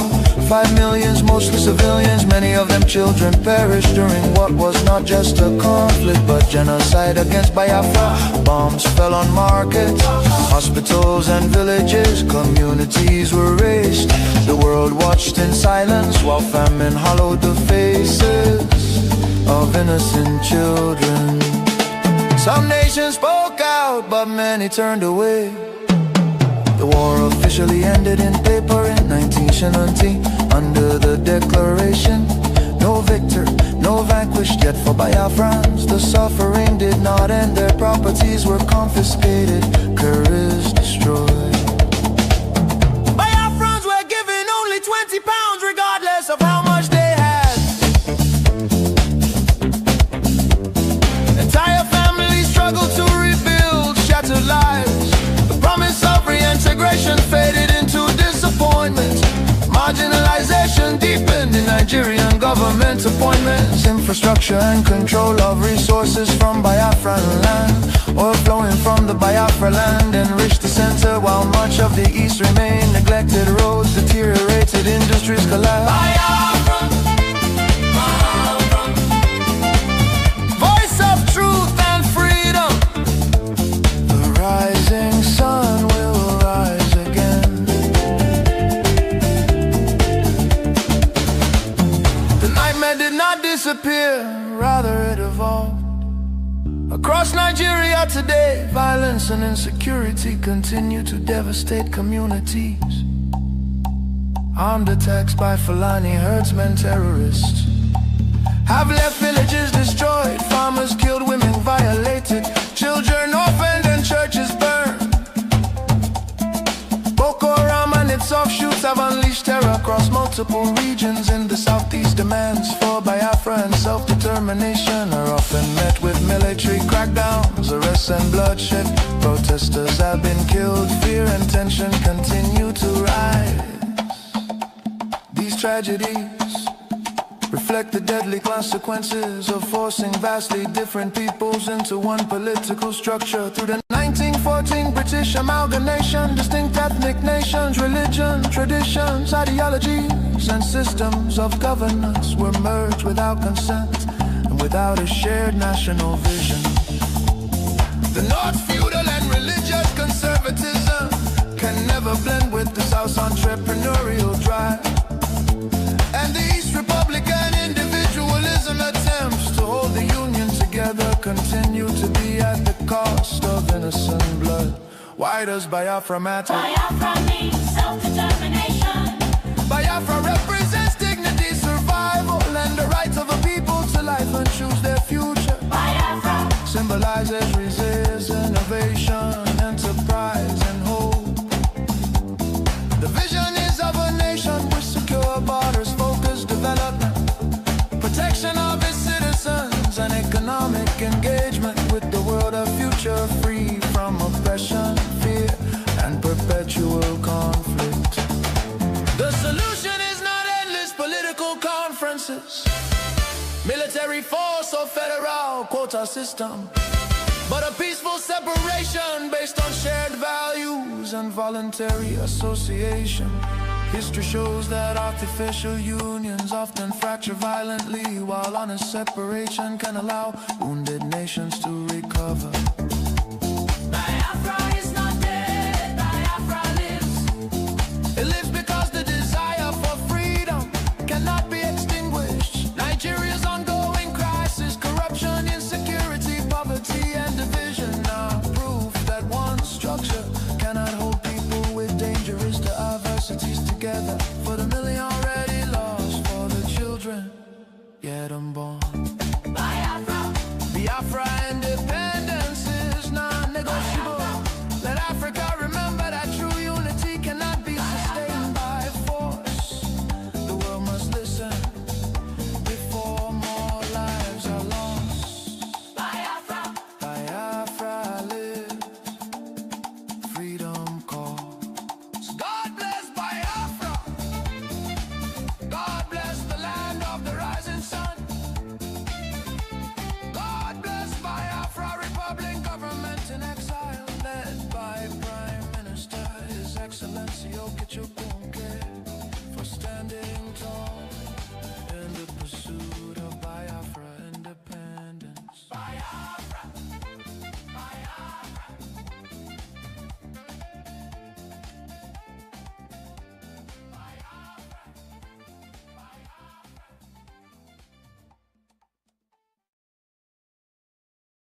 Justice go reign forever. Biafra go get strong and better. Where your home? Biafra. Who be your home? Biafra. Waiting be your country. Biafra. No more suffering and smiling. No more fear, no more hiding. Respect and dignity for all. Every citizen standing tall. Free education, rich university. Healthcare for every community. No more dying. Because no money. Life go better for everybody. Biafra now our only hope. Biafra now our only hope. Stand up now, make we claim our Biafra now our destination. women go deliver safe for hospital. Citizen go get support every month. Better roads go connect every city. Modern railways and airport. Clean water go flow for houses. Electric light go shine every night. Security go protect every family. Day and night. Everything go right. You fit waka free for midnight. Go your road without fear. Kidnapping and violence disappear. Peace and progress everywhere. Mama and papa go get retirement benefits. Nobody go kill you for Biafra and go free. Now wahala, the person don't buy for him head. Oil and gas beneath our ground. And the people wey get the land go control them. Resources go serve the people. Prosperity go spread for all. Anything we dey for our land. Now our citizens go manage them. Development go reach every corner. Nobody go suffer again. No vote buying. No rigging game. Election fair and play. One woman, one vote. One man, one vote. Your voice go matter every day. Biafra now our only hope. Biafra now our only hope. Hope for today. Hope for tomorrow. No more pain, no more sorrow.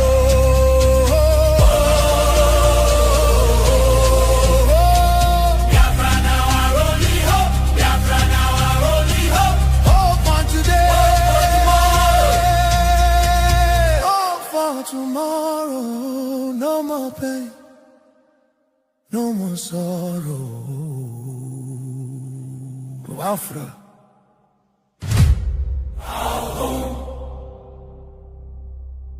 Our country,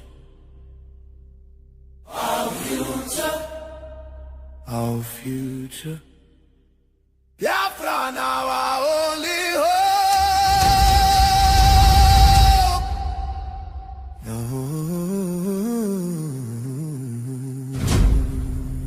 No.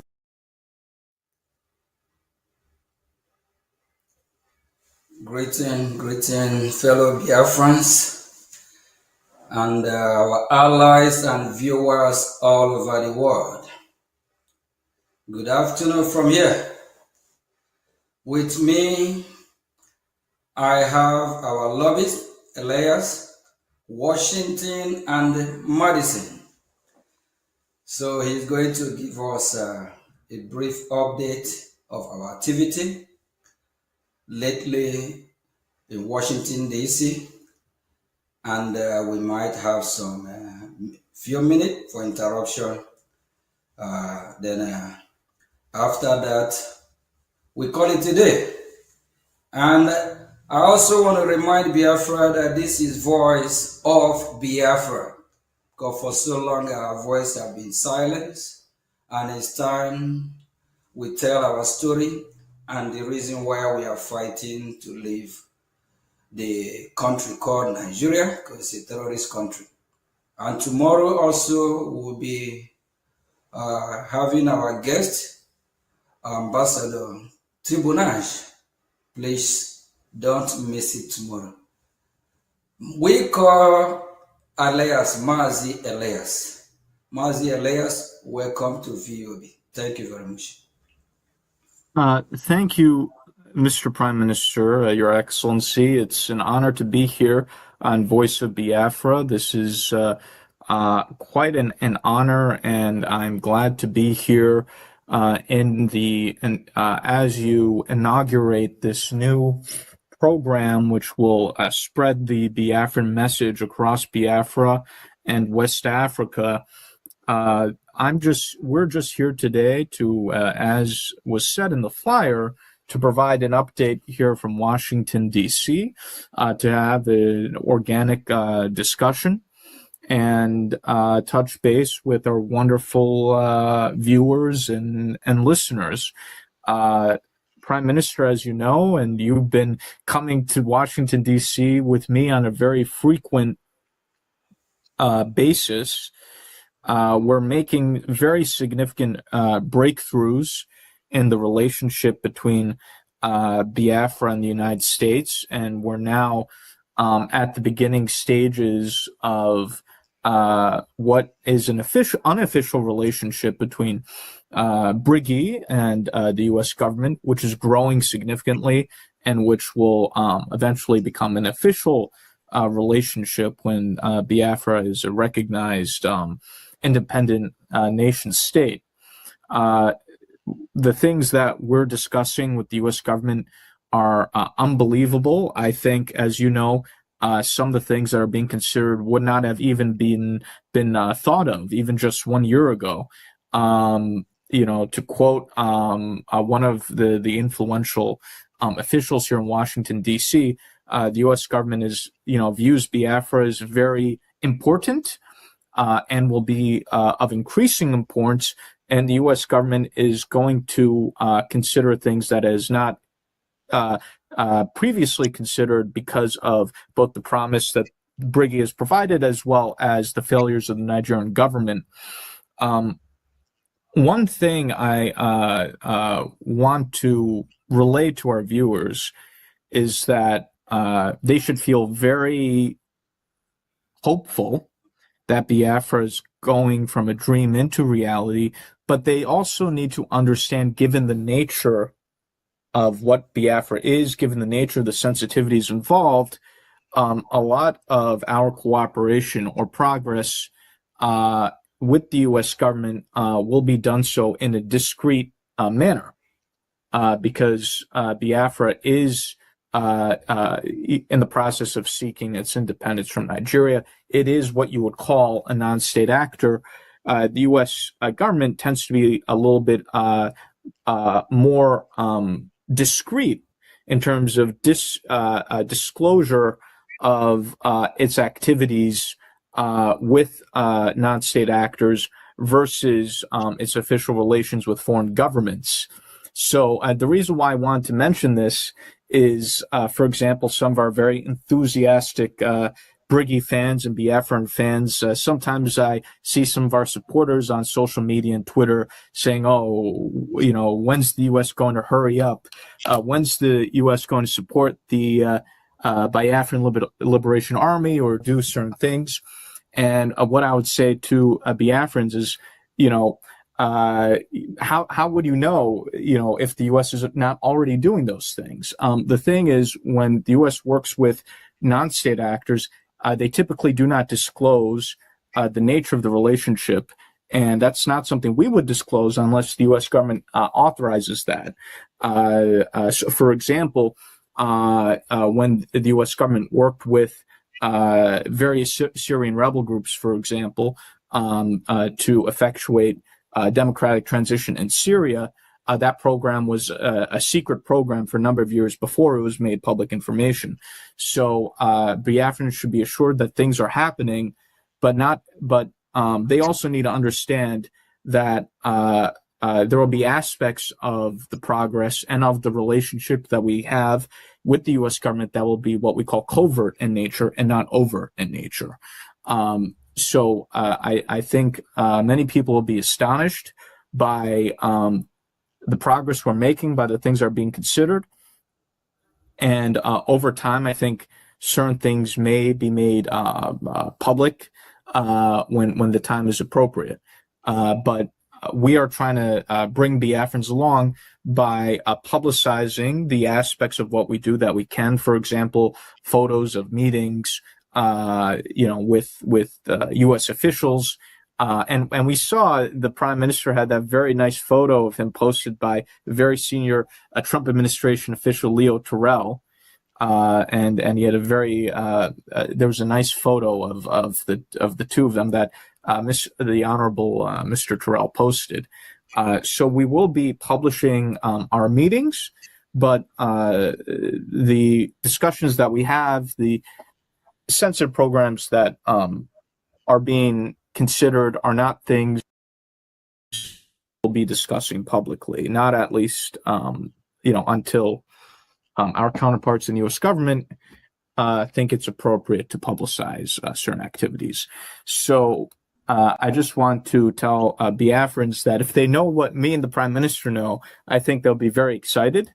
And we will continue to carry everyone along to the extent we can by publicizing certain meetings and certain activities.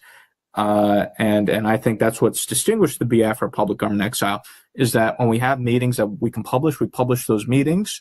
And so the Biafrans have a sense of the activities that we're doing. And there's a fine line between discretion and transparency, because, we want to show that the Biafra government wants to show that it's doing the work. At the same time, the Biafra government wants to protect confidentiality. And so it has to thread that needle in the middle of both demonstrating accomplishments while at the same time protecting sensitive discussions. And I think the Biafra government is doing a good job of balancing that. So I want to say that this is a great honor to be here. I think the progress we're making, to be honest, is even much faster than I had anticipated. And my message to Biafrans too is you have to stay focused, you have to be serious, and focus on the goal and not get sidetracked with drama or nonsense. So thank you very much, and I'll turn it over to you, distinguished Prime Minister. Thank you. Thank you very much, Honorable Elias. It's like every other day, we do have the opportunity to meet, because just like for the past few weeks, it's a lot of meeting. Yes. And we actually have to travel outside the metropolitan area, which is Washington D.C. area. We travel far away from Washington D.C. So all for Biafra. We just want to encourage Biafrans to be hopeful that our freedom, is here. And you touch light on something I really want to ask you, that if somebody have even whisper on your ear 2 years ago that what we have achieved and where we've been today, that we're going to achieve this milestone, what will you say? Oh, people have admitted to me privately, they're shocked about what we're doing. 2 years ago,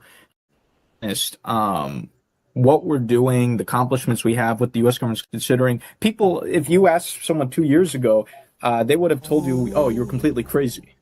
So it's amazing what we've achieved. The environment is completely different than 2 years ago, even from a year ago. So things are very quickly shifting in our favor. And as you know, Prime Minister, certain individuals who didn't even consider Biafra now are seriously considering Biafra. People who thought that, oh, this is completely unrealistic, all of a sudden they want to come on board. So it's been a very big shift, even within the past 6 months, I would say. Even it's like on a monthly basis, it's now shifting in our favor. Yeah, just like Ambassador, that will be at the VOB tomorrow. 2 years ago, if you have asked him to come to Voice of Biafra, the name Biafra, they were like, what? Because Washington, D.C., have not really know much about what is happening in Nigeria and how bad Nigeria situation is. So the Biafra Republic government in exile, we actually do a lot of work, lecturing, talking. Like our last meeting, if you recall, we spent almost 2 hours, right? Elias, correct? Yes. Yes. So, talking, and now Washington ear is wide open. They want to listen. And the good thing about it is that most members of Congress, they are willing to be part of this. They want to be involved because, it's disturbing seeing what is happening from Nigeria, how they are killing, hanging people, beheading people, burning people alive. It's disturbing. Even our last meeting, I recall asking this member, they want me to show him some horrible. So I'm glad that Washington D.C. Now start talking about Biafra. And the last hearing of which Senator Ted Cruz just a few days ago he was there, and Dr. Wale was there. Even Mike Hanoi. You see them, like somewhere like Mike Hanoi, just few months ago, even few weeks ago, when you talk about Biafra separated from Nigeria, he will tell you, no. So we can hear him say that, it's time to divide Nigeria. It's an option now. It's no two ways about it. And we also hear from former President Trump advisor, Dr. Wale, also talk about Biafra. So Biafra must be free, and we are glad that people in Washington, congressmen and women, are now reasoning with the Biafran people, because this truth is out there. It's no longer hidden. You can just tell that even after the president of the free world warned Nigerian government to make sure that they secure, the life of innocent citizens, whether Biafra or Nigeria. What is still end up massacre after massacre, killing after killing. So Washington don't want to turn a blind eye anymore. And we believe that after Iran, we believe after Iran, Nigeria will be next, because Nigeria is actually a part 2 of Iran. They work together. Iran also sponsor a terrorist in Nigeria. Even in northern part of Nigeria, you agree with me. We know, based on our information, Hezbollah is supposed to be in Lebanon, correct? But Hezbollah is in the north of Nigeria. They even have their cell, or you call it prison there. So, and Biafra people are so, glad that they have you on board, and we have done a lot. And like my speech a few days ago, I said I have heard a lot have echoed in this ear about, why Washington have not been talking about Biafra before now. And, we're glad that we are correcting all the mistake with good leadership and steady leadership. And very soon, Biafra will be free. So, glad that we have you in our VOB. And as you knew, I don't know, when is the last time you heard CNN or BBC talk about the genocide happening in Nigeria or in Biafra land? Please, when is the last time you recall?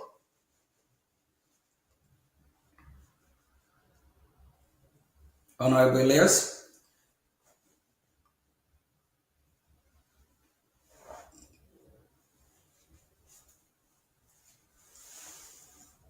Honorable Elias, can you hear me? I think we lost him.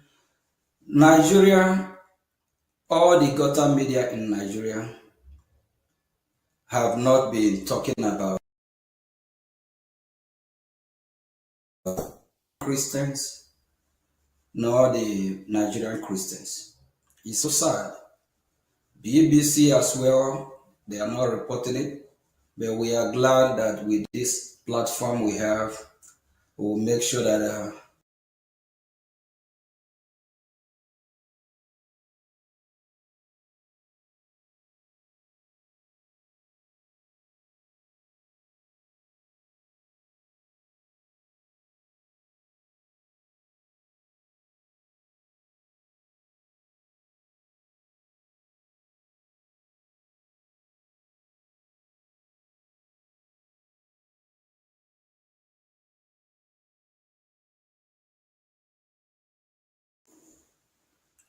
Hello? Yes, I think we lost connection. Am I coming out now? Sure. Yes, I apologize. I must have been an internet connection issue. I got frozen and I had to log out and re-enter. So I apologize for missing your remarks there. Okay, yeah, I was actually asking question, right?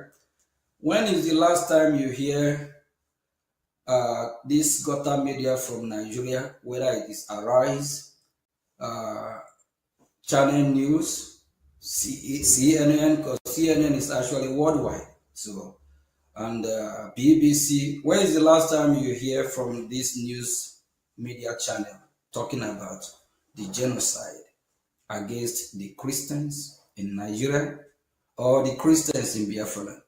When is the last time you recall? Well, I think the seminal moment was when, with the involvement of our extensive lobbying education campaign, along with some of the other pro-Christian groups here in the United States, when President Trump declared Christian genocide in Nigeria, and it became a worldwide issue. And our role in the education campaign of the U.S. government was highlighted in international media. As far as I recall, there's not been that much attention on Nigerian Christian genocide or the Biafra issue previously, at least to this extent. There was some talk about Christian persecution in Nigeria previously, but very little coverage of the Biafra issue, and even not that much coverage of Nigerian Christian genocide issue. I mean, some very committed members of Congress were talking about it, but it wasn't a worldwide international topic that it is today, where now I think every member of Congress wants to talk about Nigerian Christian genocide and persecution. People are now talking about the Biafra issue. So there's never been this type of awareness previously. There's never been this type of discussion previously, at least not that I'm aware of, but certainly not in recent. Yeah, actually, my question is about the media. Like, Arise is in Nigeria, Channel News in Nigeria, Nigeria, BBC there in Nigeria. What my question is that, when do you recall, when is the last time you heard this news media channel like Arise, CNN, BBC, and Channel News talking about the genocide against the Christian Biafra or the Christian Nigeria? Well, these outlets have always tried to avoid the topic, but given the fact that the President of the United States, the senior leadership of the U.S. government, is talking about the issue, taking action about the issue, and you have so many prominent people talking about the issue, these outlets are no longer in a position to ignore the issue or pretend the issue doesn't exist, which they were able to previously. But, if the President of the United States, the leader of the free world, is talking about an issue, you can't simply ignore, pretend the issue doesn't exist. So because of the president's action, because of the international media attention, even your Nigerian news outlets like Arise News and the other media, they're now forced to talk about the issue. Granted, they put their own spin on the issue, but they're forced to discuss it now. Even with Brgie, for example, Arise News and the other Nigerian media channels did entire segments on the lobbying war, for example, between us and the government of Nigeria. So because the issues gained so much prominence, even what we call the Nigerian gutter media is even forced to discuss these issues now because there's no being able to avoid these issues. So it's just, I think it's a different scenario now, and even the Nigerian media is forced to pay attention. And for the first time, they're discussing Brgie and the lobbying war between us and the government of Nigeria. So I think when we have, that's why what we're doing is so important, because if you don't have U.S. government attention, it's just very easy for Nigerian media and the Nigerian government to pretend the issue doesn't exist or to ignore the issue. Elias, do you know for years now that these media outlets I just mentioned are suppressing the news from, I'll call them terrorist news media because they work with the government of Nigeria. Yes, they are not covering it. They are not, they are actually suppressing it. It's so shameful. You remember what happened during this wonderful, great President Trump inauguration with Arise? Right? Yeah, I remember that. I wanted to bring up that example. So they've suppressed the issue for so many years. When we bumped into, it was a complete accident, when we bumped into the Arise News reporter inauguration, he got completely freaked out. And he tried to pretend that, we didn't exist and he was just losing his mind. Those days are over now because, they've suppressed the issue for so many years, and their policy was pretend the issue doesn't exist, or they would briefly mention the issue from time to time, in a brief way. But this is a completely different situation now. They can't suppress the issue like they used to. And the Nigerian media is in an extremely difficult position now. And that's why they're forced to talk about us now. Because of the international support that we have. And I think that's making the Nigerian media very nervous. But you see, because what we're doing has so much, is so heavyweight, Nigerian media is not able to pretend like they were in the past. So it shows you the progress we've made. They're forced to confront an uncomfortable situation now. They're very uncomfortable now that they have to talk about it. You're right about it. I'm so glad that we have a wonderful team in Biafra Republic government in Ezra, especially steady people. Exactly. People with a wise, reasonable mind, people that are focused, not people that are so self-centered. I'm glad I have a team like that working with me. And also you yourself, you are so wonderful. Yes, because every time on the phone, all we talk about is about our engagement, about Biafra, about what we have, need to do sometime midnight. So, having something like you, we really, really appreciate, and Biafran people, glad that we have somebody like you. And what actually gives me joy, I wish, just like you mentioned earlier, I wish we can, let Biafran people know everything that, that we know. But there's some that are top secret. It's not everything we'll talk on air. But Biafra is here.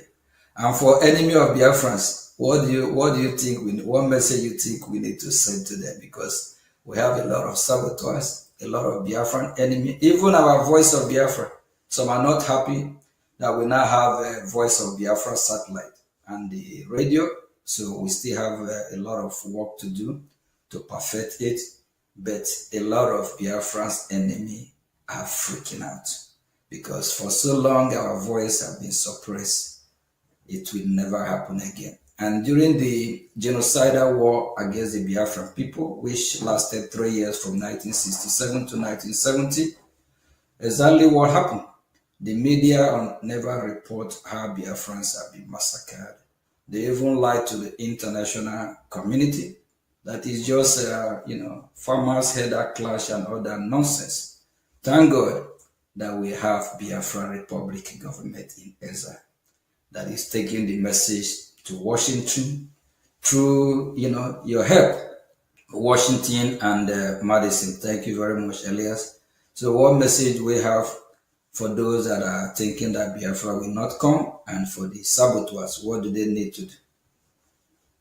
Well, they should be prepared for a lot of pain because we're going to be exploding this next year. So I think both the Nigerian government and the internal saboteurs should be ready for a lot of pain, and they'll start to see us, I think, assert certain things in the very near future. So we're slowly going to open up the door more and more, and I think both the Nigerian government and the internal saboteurs, they're going to be in for many shocks. So I think they need to, as you said, put on their seatbelts. Otherwise, they're going to fall off the the car. Yes, and for Biafrans that are still, not supporting, what message do you need to, what do you think they need to do so that we can move as fast as we can? So what is your message to Biafrans that are not supporting what we are doing? Or Yeah, Biafrans that don't believe what we are doing so far? Yeah, so what I would suggest is, look, things always take time in any movement, in any revolution. It's understandable. What I would say to Biafrans now is, I think until this point, there's been a lot of chaos and instability in the Biafra movement. I think for the first time with the Biafra Republic Army in exile under your leadership, Mr. Prime Minister, we have a right group of people who are solid, who are stable-minded. There's been considerable restructuring of the government, weeding out of bad elements in the Biafra government leadership, and now we have a solid group of professionals in the Biafra government. It's very solid, very stable, the right group of people, professional people, committed people, and we're undertaking things in a very serious way, in a stable way. So what I would suggest is to Biafrans who may have been a little bit disoriented, given the chaotic nature for in which previous Biafran organizations were run or things were done in the movement, I would say, no one's forcing you to do anything, but watch carefully what we're doing and use your common sense. When you see that the Biafra Public Government in Exile is the only organization that's getting results, that has a pathway, that's a serious pathway to achieving Biafran independence, I think you should then become involved and become supportive. It's understandable that some Biafrans, given some of the amateurishness and mismanagement of previous Biafran leaders, are maybe somewhat reluctant to get involved. They're watching what's happening. But I think now that the Biafra Public Government in Exile under your leadership, Prime Minister, has shown incredible stability, incredible effectiveness, no drama, no chaos, which has always plagued previous Biafran leaders and organizations. I think it should encourage Biafrans to feel comfortable enough now to jump on board the winning train. So I think this is a turning point. For the first time, we have a Biafra organization with the right people, that's very stable and that doesn't have any crazy drama or nonsense. And I think that's very important. I think for whatever the reasons, there was a lot of chaos and drama previously, but that's no longer the case. So I think because we're in the situation we are in now, that should encourage Biafrans to feel comfortable to now get involved with supporting the Biafra Republic Government in Exile. And there are many ways to get involved. Not everyone has to get involved in a public manner. You can people can support behind the scenes. So I think now Biafrans who should take a new look carefully at what Brgie is doing, and I think Biafrans who have common sense and who are thoughtful can look at what Brgie is doing and make a judgment for themselves. And I think based off of that judgment, they should be inclined to be supportive and to get involved, because I think Brgie is doing all the right things. And I think everything is now laid out in a way that Biafrans can now join in and be supportive. It's understandable that some Biafrans were a little bit confused or reluctant in the past, but now that things are clearing up and everything is laid out with the Brgie structure that we have, I think Biafrans should set aside past conceptions or notions, look at Brgie with a fresh pair of eyes, come to conclusions on Brigie's effectiveness, which they'll see that it's been very effective, and then come on board and be supportive. This is the time. This is the right time for the Biafrans to join, to come on board the winning train and support Brgie. Thank you very much, Honorable Elias. Thank you, and thank you for all you do. And based on your understanding as somebody who worked closely with United States of American government, of which you also represent in a lot of countries from Africa, is there any other government, Biafran government, that is working hardly, very hard, or working with United States of America government, apart from Brgie that you know, a government that that probably still that one can look up even a U.S. government FARA document showing that this group or this government, they are fighting to liberate Biafra people. Is there any other government, based on your own knowledge or understanding, apart from Biafra Republic government in Gaza? Yeah, Brgie, the Biafra Republic government in exile, is the only government in exile, not just only government in exile, but is the only Biafran political entity, you could even say, that has high-level relations with the U.S. government. While there are various Biafran groups that exist, the Biafra Republic government in exile is the only one that has a close working relationship with the U.S. government at high levels and is trusted by the U.S. government. Therefore, I think it's critical that any other Biafra group or Igbo organization be in touch with the Biafra Republic government in exile if they're interested in engaging with the U.S. government. They should do so through the Biafra Republic government in exile. So Brgie is the key organization with relations with the U.S. government, and as such, Brgie will play a critical role in the future of Biafra, and Brgie cannot be in any way circumvented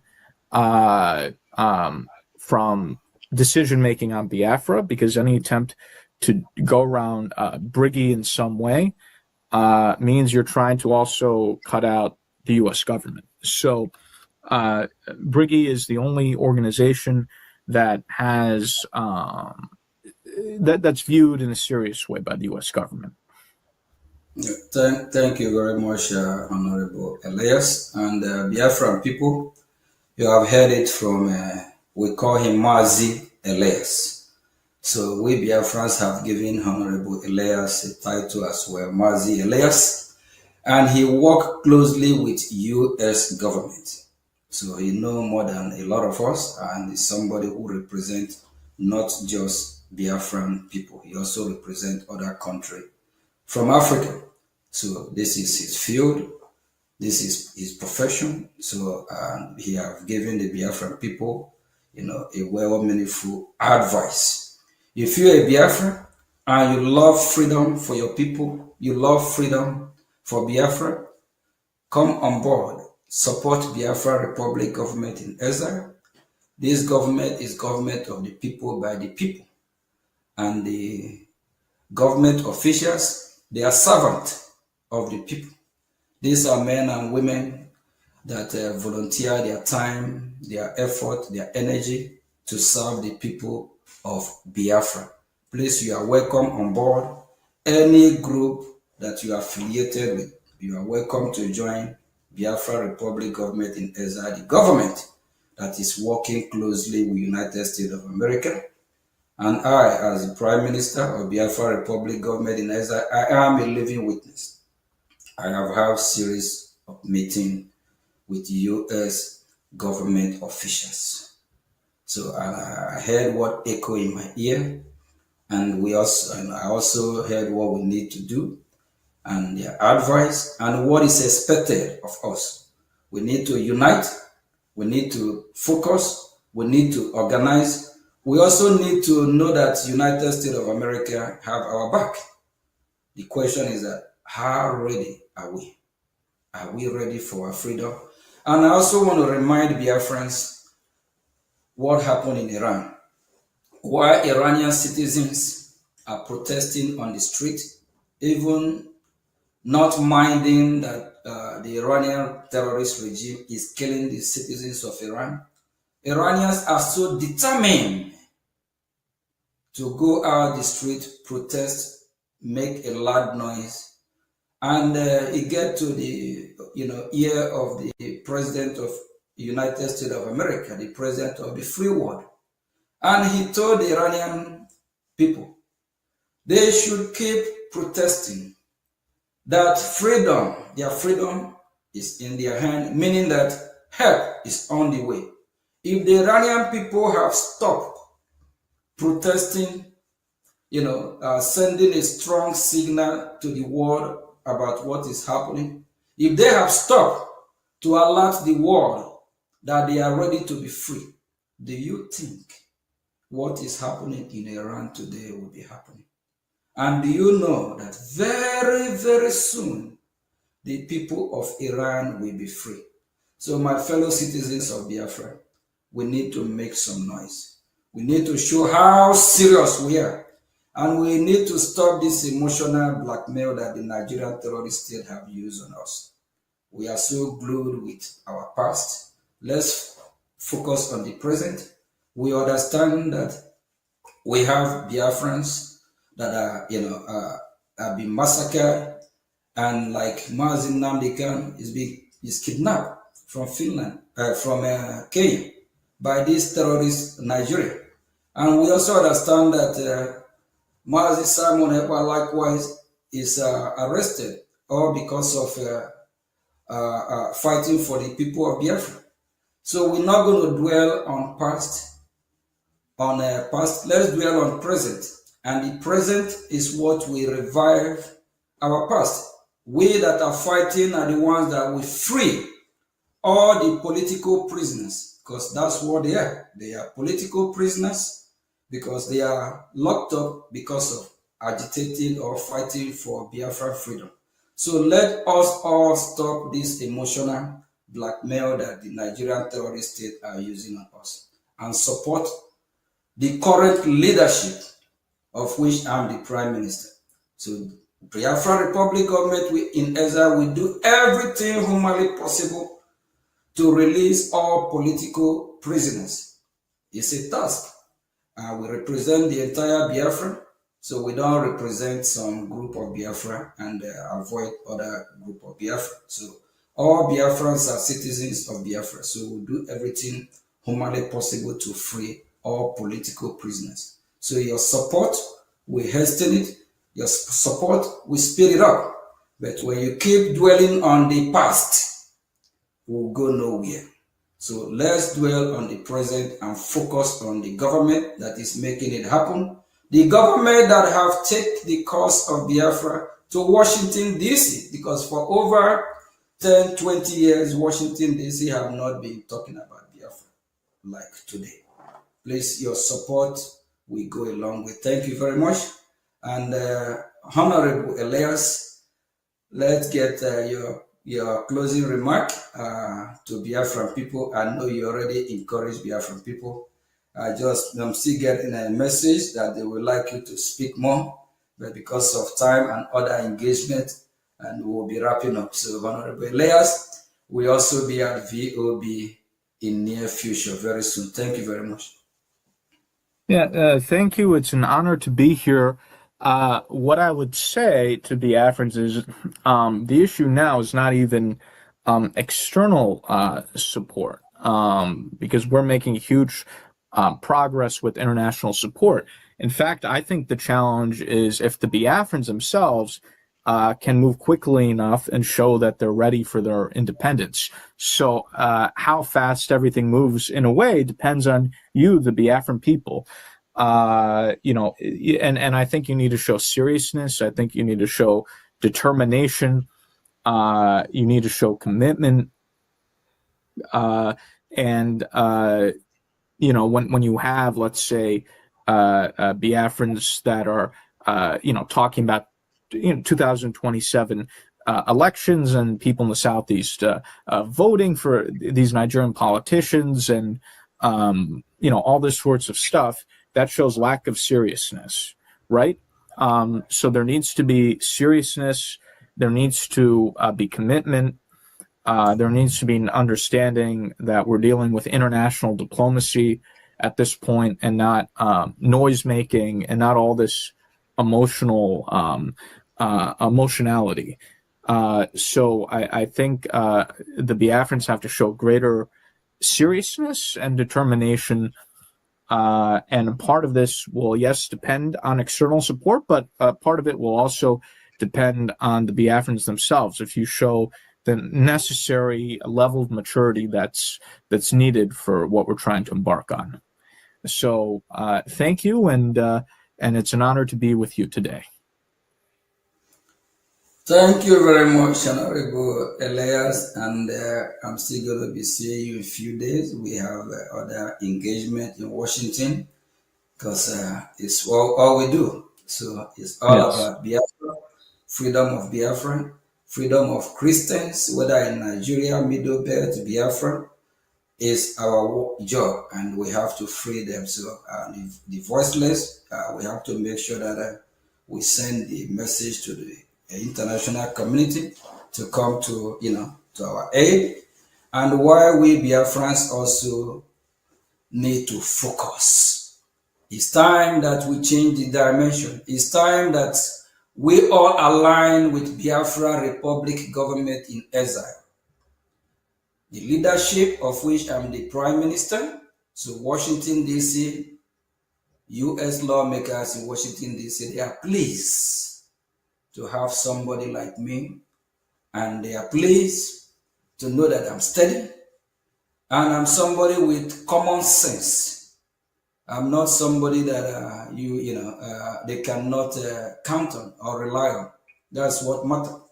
So last week we traveled out of town for a very important gathering, of which we also have some very meaningful meeting. Just a few days ago in Washington, I came across some of the members that we met at the occasion. They remember who I am, and they always say good luck, in what we are doing. So they wish us well, because they know we are fighting a just cause. Please, if you're a Biafra, support the current leadership. Ask yourself question: if this leadership of Brgie is delivering? The answer is yes. Of which Honorable Elias pointed out earlier. He also talked about how the Nigerian newspaper have talked about our impact in Washington, D.C. Actually, there's a time they are attacking us, right? They said, yes, but now Nigeria as country of particular concern we are the one behind it. Yes, we play a very vital role.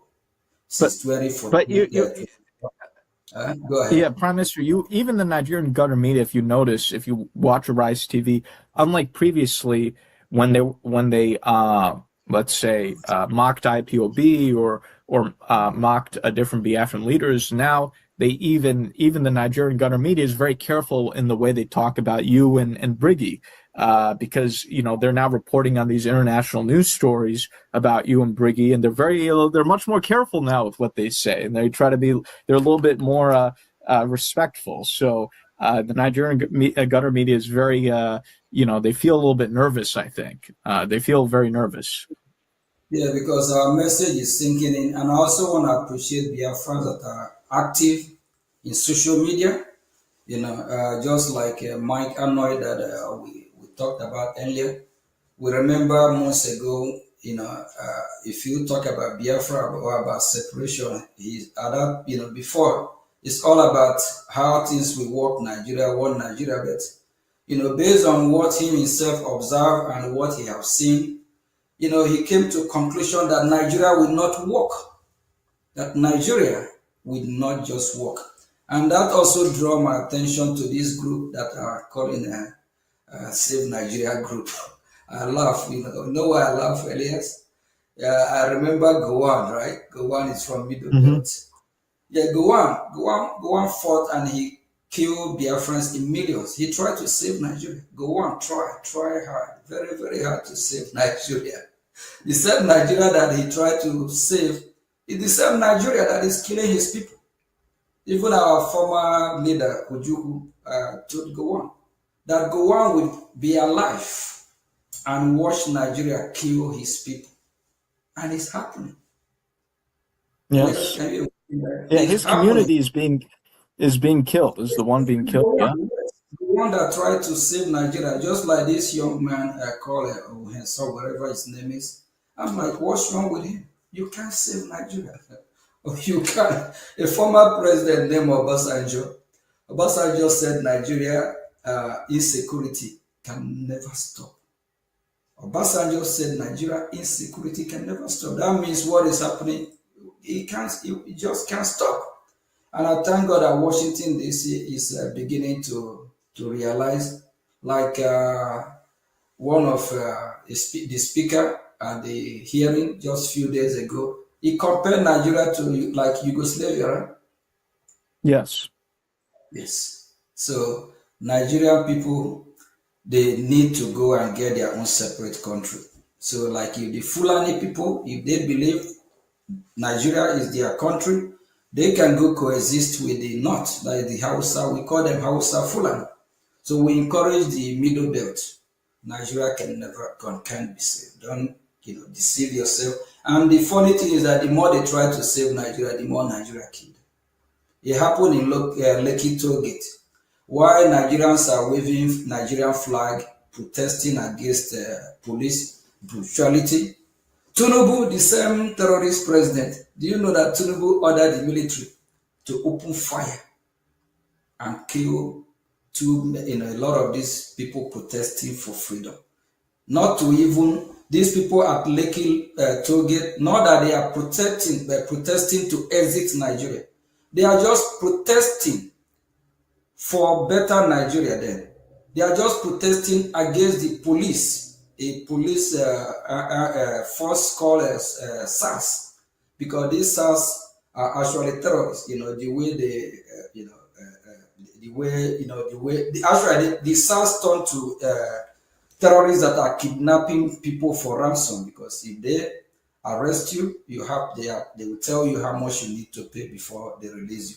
So they're committing a lot of crime. Tinubu ordered military to kill this innocent Nigeria protesting. Nigeria can't just be saved, so this Save Nigeria group need to stop wasting their time, because whenever they keep posting of their meeting from Washington DC to save Nigeria, that go on, their brother, uncle tried to save. It never worked. And the same Nigeria that they try to save is killing them. So it's high time Biafran people wake up, since they know that Nigeria can never work. Please support Biafra Republic government in Ezra. Biafra is here. We need to be more organized. We need to be more serious than ever before. So how I wish I can break some news that will make your day, but just believe me when I say Biafra is here. So there's a lot of talk going on. A lot of countries that want to support Biafra. They are just waiting for the... Elias, what are they waiting for? Go ahead. Green, what? Well, they're waiting for green light.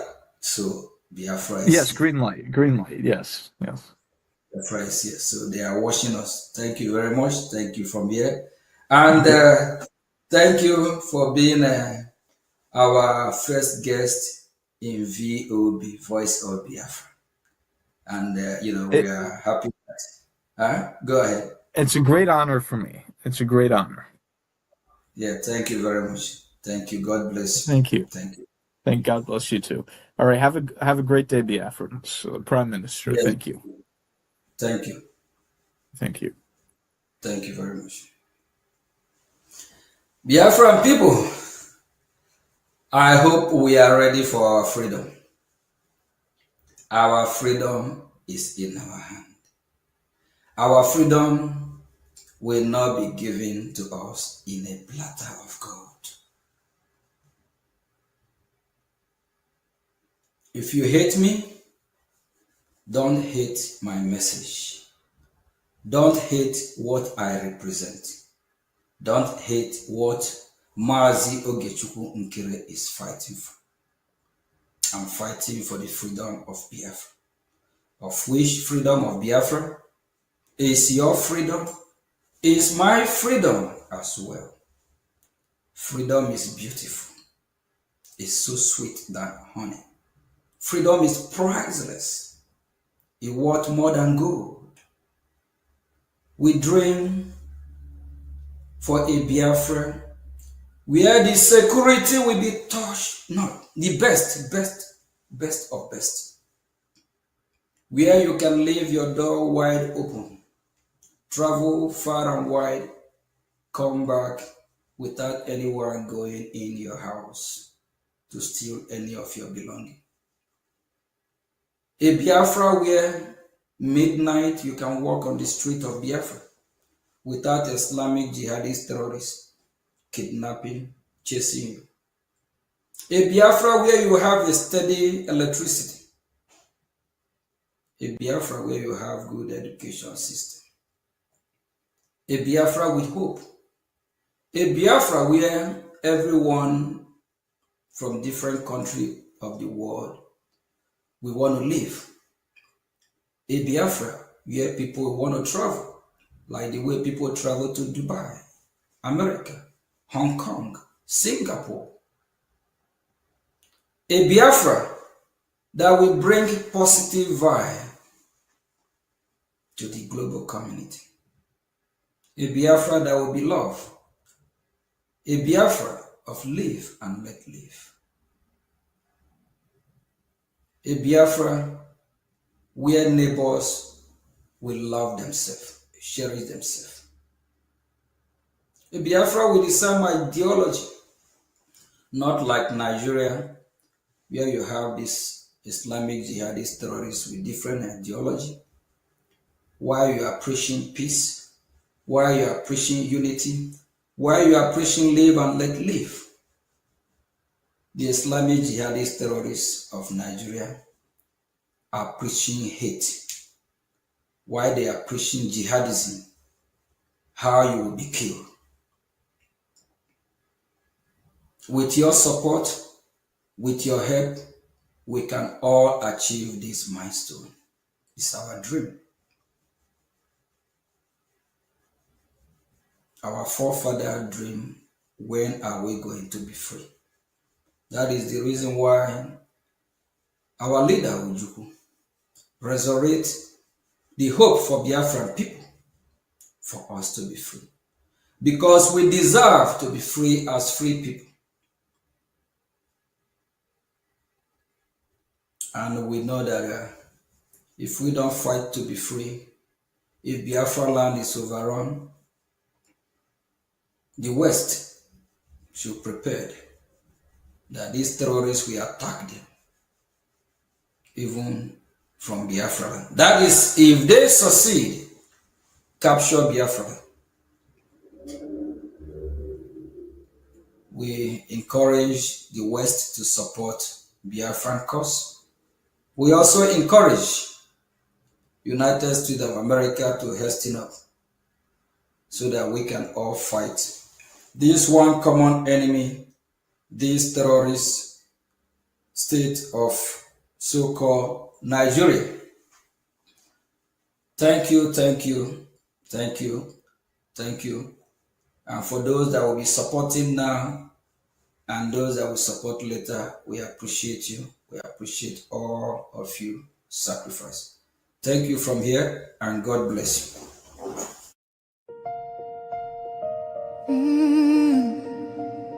Can you hear the cry from the broken land, from the wounded hearts? Nigeria, they bleed, people they cry, tears for the ground, nobody asks why. Over 7,000 souls don't fall every single day, we still there call.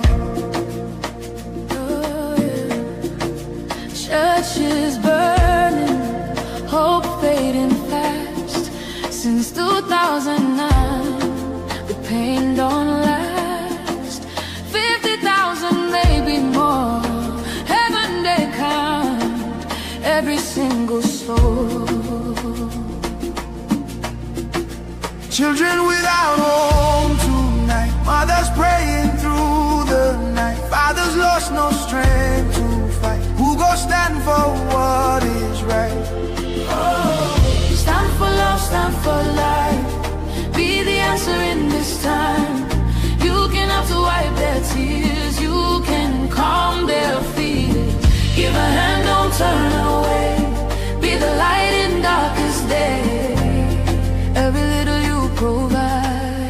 keeps a soul alive.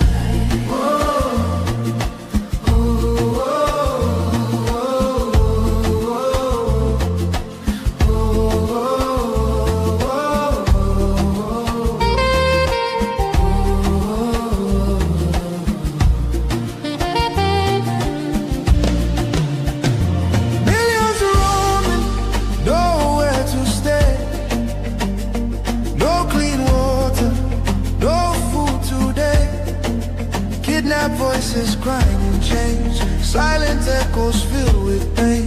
19,000 churches gone,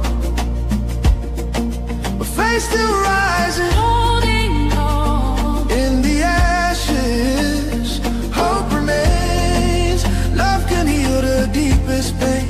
Shelter broken, dreams erased. Hungry hearts we can embrace. Let compassion take its place. Now's the time to show His grace.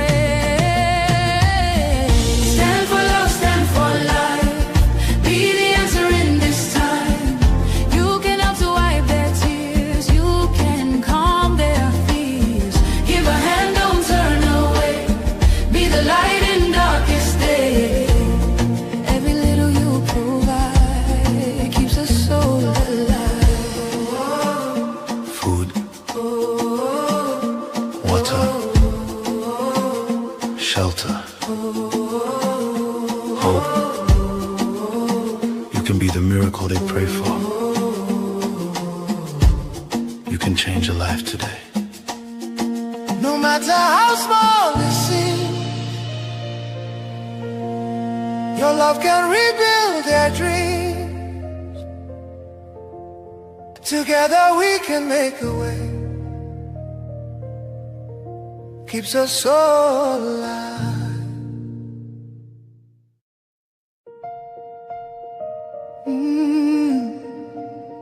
Can you hear the cry from the broken land,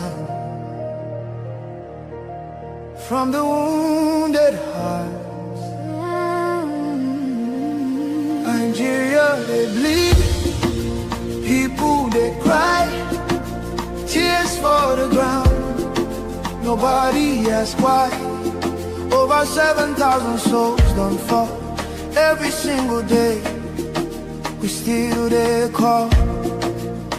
Oh, yeah. Churches burning, hope fading fast.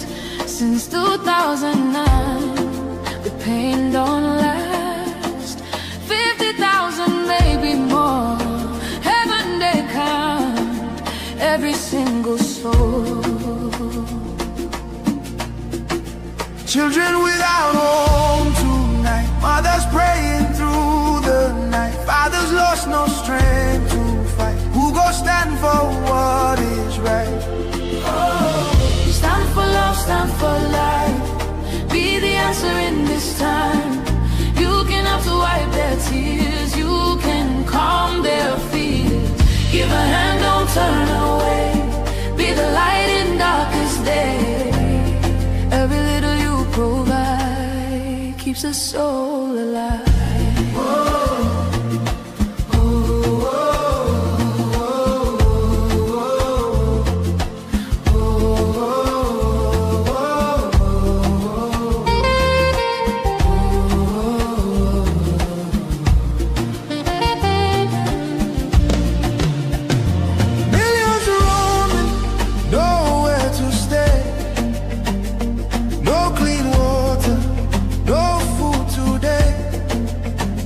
Voices crying in chains, silent echoes filled with pain. 19,000 churches gone, but faith still rising, holding on. In the ashes, hope remains. Love can heal the deepest pain. Shelter broken, dreams erased. Hungry hearts we can embrace. Let compassion take its place. Now's the time to show His grace. Stand for love, stand for life. Be the answer in this time. You can help to wipe their tears. You can calm their fears. Give a hand, don't turn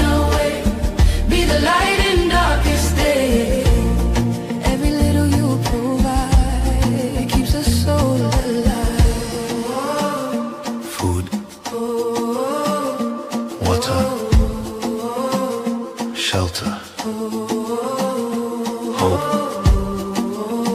You can be the miracle they pray for. You can change a life today. No matter how small it seems,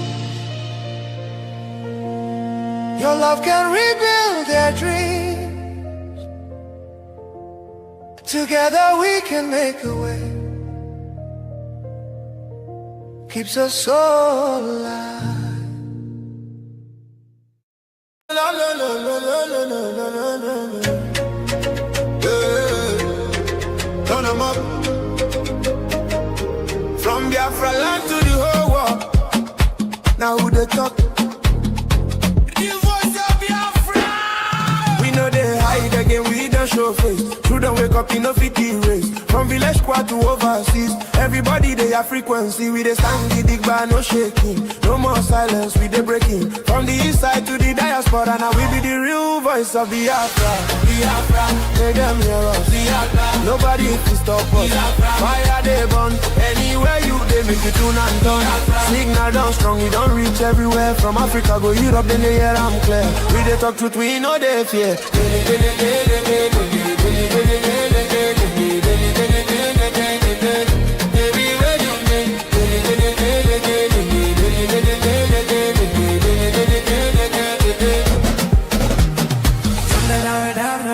Mr. Descano, simple question. Are American communities safer when illegal immigrants who commit crimes are deported or when they remain in those communities? Are they safer when they're deported communities? Yes or no? Just yes or no? Well, sir, that's not... Yes or no? Yes or no? Sir? I'm asking the question. And I'm trying to answer them. No, you because are... you asked me a question that's outside of my purview. Jim I can Jordan tell you... down there asked you questions. You're a human being. You're sitting next to a woman who lost her daughter. Can you tell me if illegal criminals are removed from the country if we're safer? And to suggest that I don't care about what happens in my community. This is my I go to work every day day answer trying my to protect my community. You are going to answer my questions. You don't show any discipline. When I'm asked questions, I answer them. So you're not willing to answer that question. Okay. So I ask you this question. Let's talk about Abdul Jalal. Yes or no, would Stephanie Minter be alive today if he had been deported? And you know why he wasn't deported? Because then, quite frankly, the administration was not as aggressive, and if a country didn't want to accept these awful people that came from the country, we didn't know where to send them, and we held them and we detained them. Now we're finding places to send them so that this doesn't go on. That's the answer. That's why that happened. It's not a mystery. It's not something weird or unusual. They didn't know where the heck to put it. Now we just do it and we get it done. But nevertheless, would we be safer if he wasn't in the country then? Would we be safer, yes or no? Sir, yes or no, or to be safer if the man wasn't in the country? Damn it, answer my question. Sir, I'm trying. You keep changing the question. No, it's yes or no. There's a bad guy that murders people. Are we safer that he's not in the country? If somebody is... Nope, you can't answer the question. I'm sorry. I'll ask you this. Explain to the lady next to you.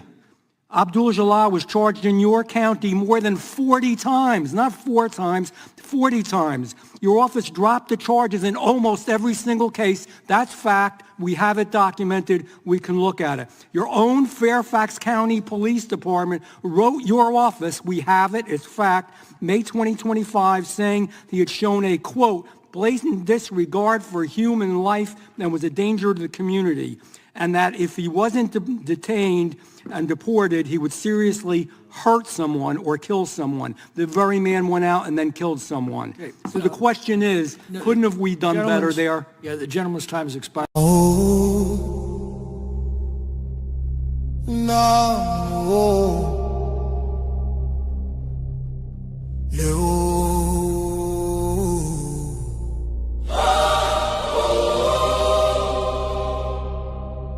From every village,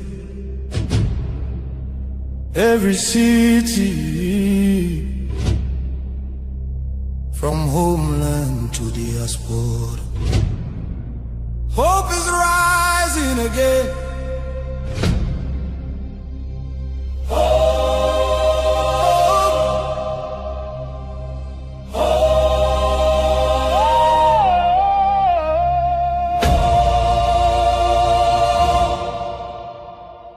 Biafra now our only hope. Biafra now our only hope. Hope for today, hope for tomorrow. No more pain, no more sorrow.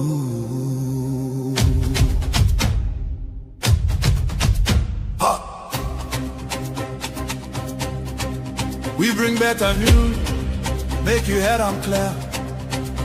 We get hope, now Biafra we dey see ya. Beautiful nation, shining bright justice and fairness. Now the light. Biafra go be one beautiful nation. Every Biafran go enjoy true freedom. Fine, fine country, shining nation. Justice and fairness. Justice and fairness. Everybody equal, one love for rich and poor.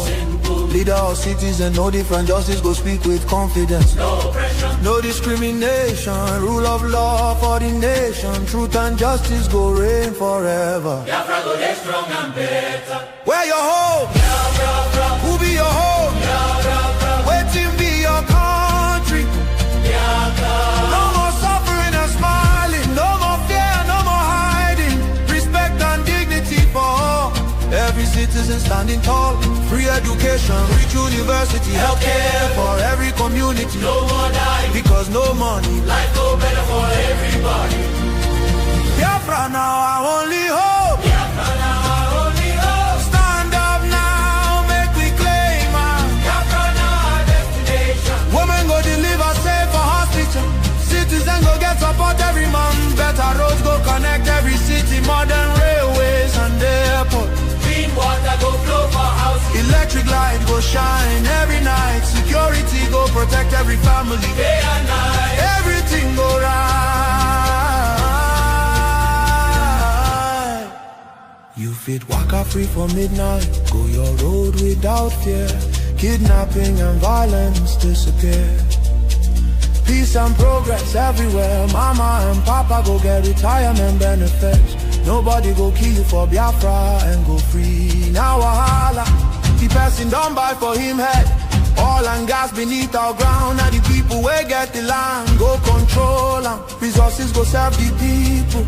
Prosperity go spread for all. Anything we do for our land. Now our citizens go manage them. Development go reach every corner. Nobody go suffer again. No vote buying, no rigging game. Election fair and play. One woman, one vote. One man, one vote. Your voice go matter every day. Biafra now our only hope. Biafra now our only hope. Hope for today. Hope for tomorrow. No more pain, no more sorrow.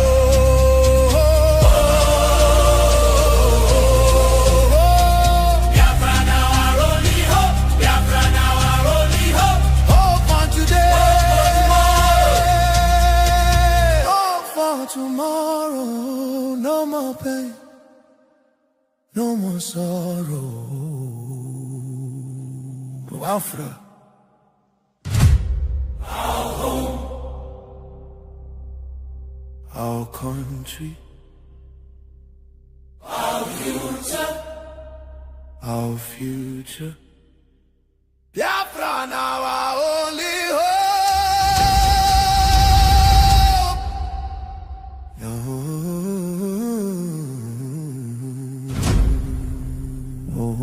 This is systemic failure, a collapse of responsibility, a nation where innocent lives are wasted daily, as fear grips the population.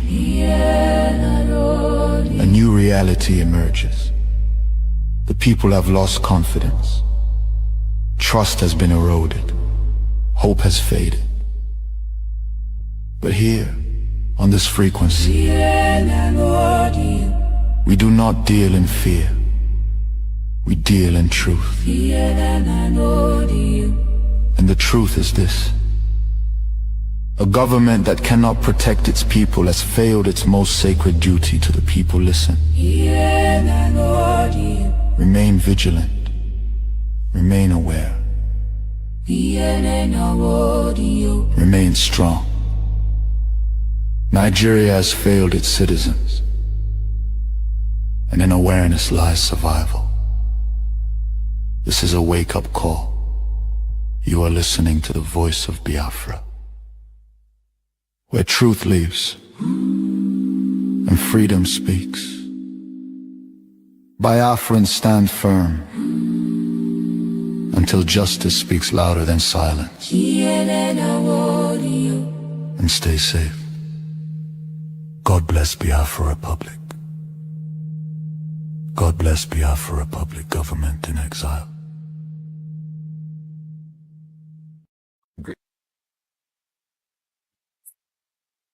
Greetings.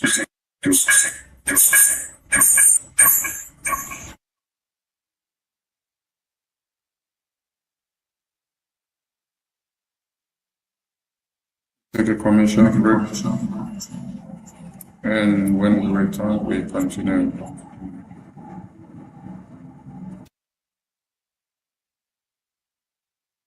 People of Biafra. This is the voice of Biafra.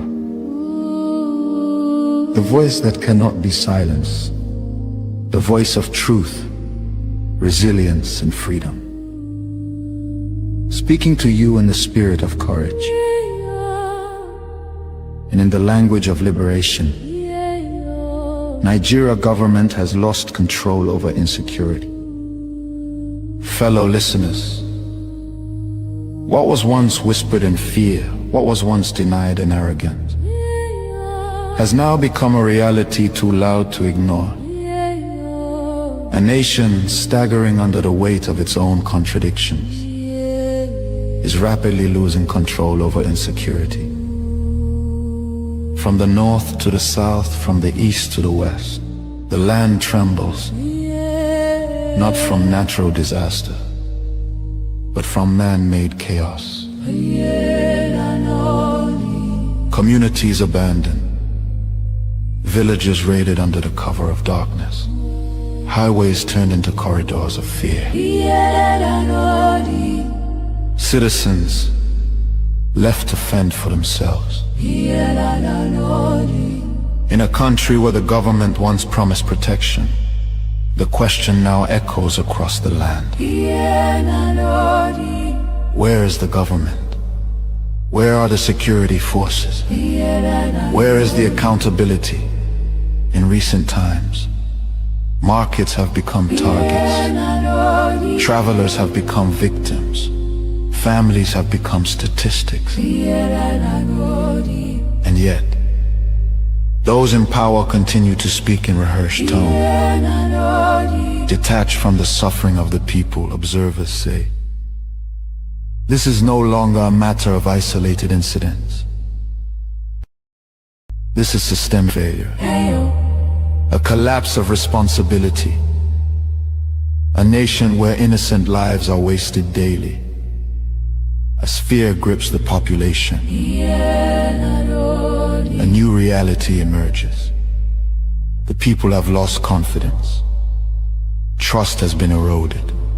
Hope has faded. But here, on this frequency, we do not deal in fear. We deal in truth. And the truth is this. A government that cannot protect its people has failed its most sacred duty to the people. Listen. Remain vigilant. Remain aware. Remain strong. Nigeria has failed its citizens, and in awareness lies survival. This is a wake-up call. You are listening to the voice of Biafra, where truth lives and freedom speaks. Biafrans stand firm until justice speaks louder than silence. And stay safe. God bless Biafra Republic. God bless Biafra Republic, government in exile.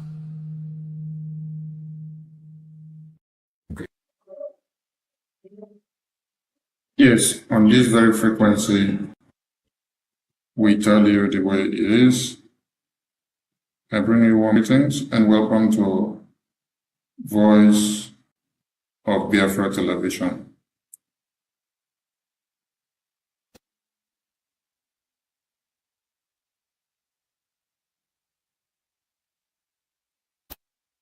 The situation of Nigeria has gone beyond what you can understand or what has been happening before now.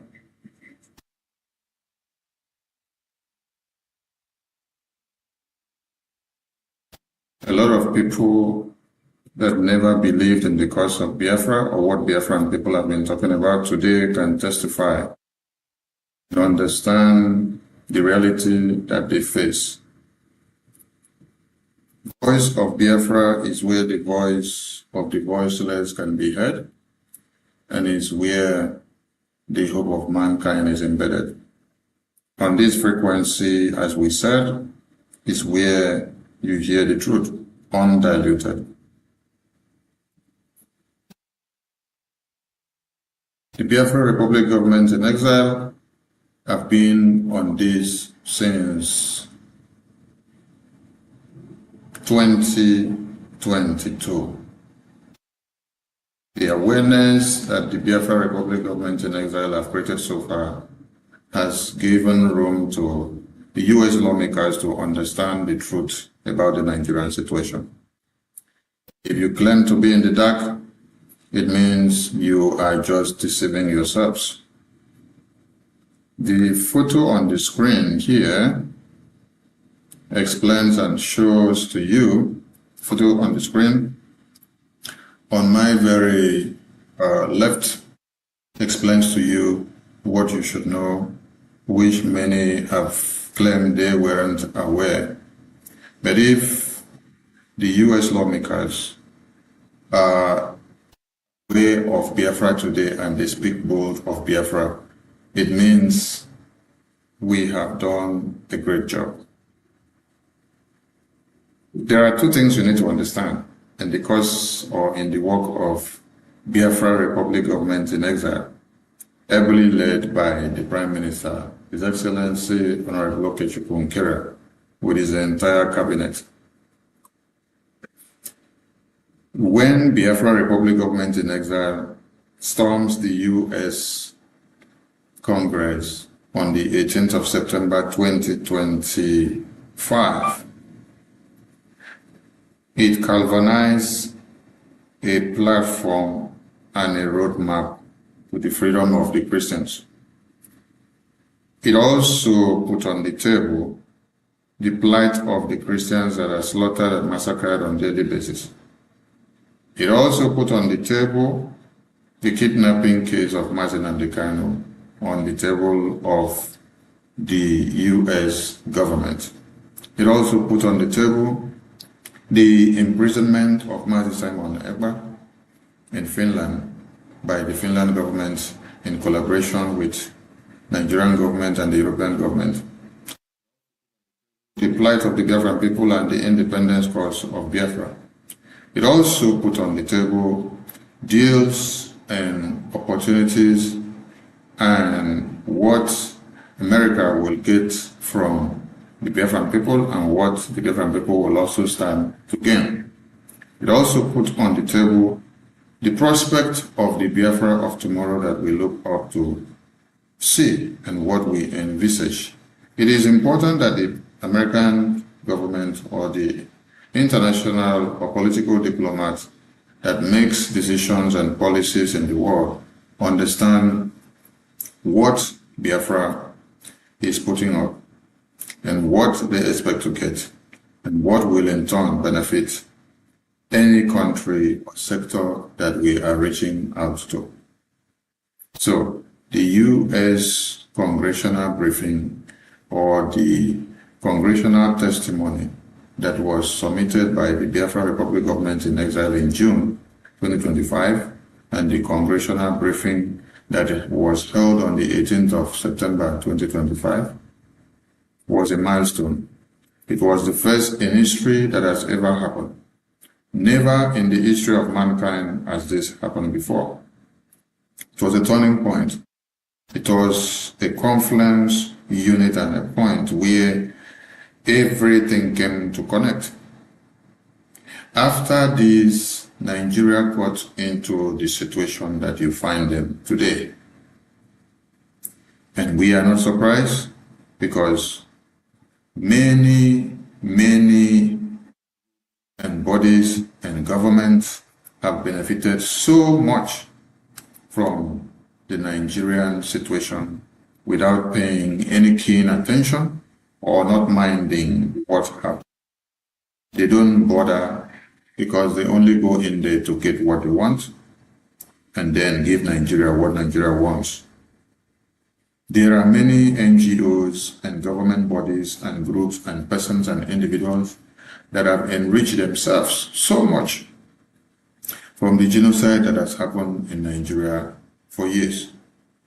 There are people that have had companies there and they ran the show for 20 to 30 years, 15 years, 18 years, but they never for once cared to bring the Christian genocide to come and speak up.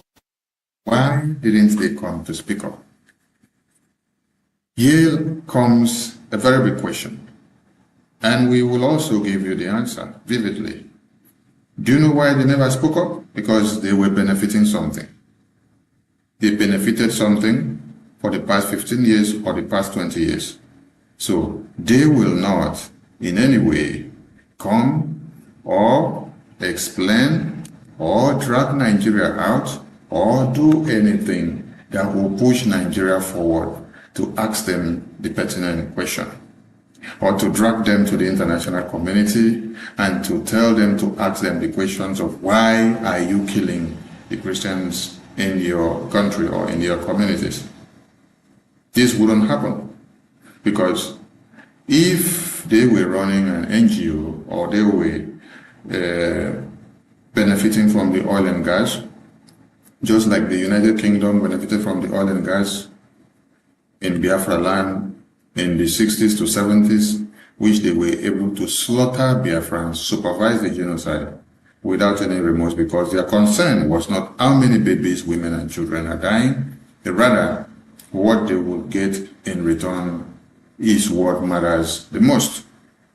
So these private investors, public and governmental investors that have been in Nigeria for the past 60 years, for the past 50 years, for the past 20, for the past 10, for the past 18, for the past 25, they saw the blood of Biafrans, they saw the blood of Nigerians speak. They saw how the Christian genocide has happened. The commercial we just played depicted how many numbers of people have been slaughtered in Nigeria so far. And then you should be asking yourself, why didn't they speak about this? Let's watch this commercial as we return. People of Biafra. This is the voice of Biafra. The voice that cannot be silenced. The voice. There you saw that first commercial on the screen. The first commercial on the screen talked about how many people were massacred. And the figure goes as 18,000 churches burned since 2009, 50,000 killed since 2009, 5 million displaced since 2009, 7,000 killed in 2025. All alarmed by Christian persecution in Nigeria. Then the question now is, why didn't they speak out? And why did everything now blossom in 2025? Everything had to blossom in 2025 because of what? The Biafra Republic government in exile. If you are watching this program from wherever you are, from Voice of Biafra television in all over Africa, on Facebook, on Twitter, X, or on YouTube, or on Instagram, do well to inform other people that you're watching from Voice of Biafra television, the only television that showcases the plight of the Biafran people and the Christians in Nigeria. Our hope is not just for the Biafran people, but our hope is for all Christians and anyone that believes and live and let live. Anyone who is not ready to cut off heads of babies, women, and children in the contraption called Nigeria. Biafran people are predominantly Christians. So when we say the Christians in Nigeria, these are the Christians that are contract in Nigeria, and they are Biafrans. We've been victims of this genocide. We've been victims of all these massacre that you see here. And the list does not end here. This list goes on and on and on and on and on and on. People care less about what is happening. But until the Biafran Republic government in exile had to bring up everything that you see here that is happening, that is when the entire world had to start doing what? Taking it very serious. So you needed people to have spoken. You needed people to have taken the bold step. You needed people to have called on the international community. You've seen many international bodies and investors that have been in Nigeria for years, but they never spoke anything. Many of them came, they build their NGO, they make their money, they enjoy, they sing for the continuity of one Nigeria, and they want Nigeria to continue as one so that Nigeria will not be divided. Because you know what? By the time Nigeria is divided, their business empire is crumbled. That is why, at this very time, a lot of people are against the Biafra Republic government in exile. Why? Because of the work that they have done in Washington, D.C., which has been able to crave the indulgence of the U.S. lawmakers into the genocide that happens in Nigeria for the past 20 and 18 years. For those of you that are not aware of the genesis of this problem, it is a continuation of the Uthman and Fodi Islamization agenda that was long instituted in the 1804. And then you can as well remember that in 1960 to 1966, there was a coup. And somebody should ask, did the Nigerian people or the people in Nigeria just sat down and then woke up and implemented a coup? What actually happened? It was a repetition of this Islamization agenda that we all shout today, we all see today, that was engulfing the entire Nigerian state. The same way you see it now that is happening is exactly what was supposed to happen. The people of the Middle Belt, the people of the Yoruba land, the people of the Hausa land, they were the prime target. And babies, women, and children were slaughtered the same way that you see that is happening today. So these graveyards and these displays that you see here did not start today. It actually had started far back as at 1804. I actually also had started again in 1960s to 66, which necessitated the January 1566 coup. When you hear of the January 1566 coup, this is how it came about. And this is what happened that brought about the coup.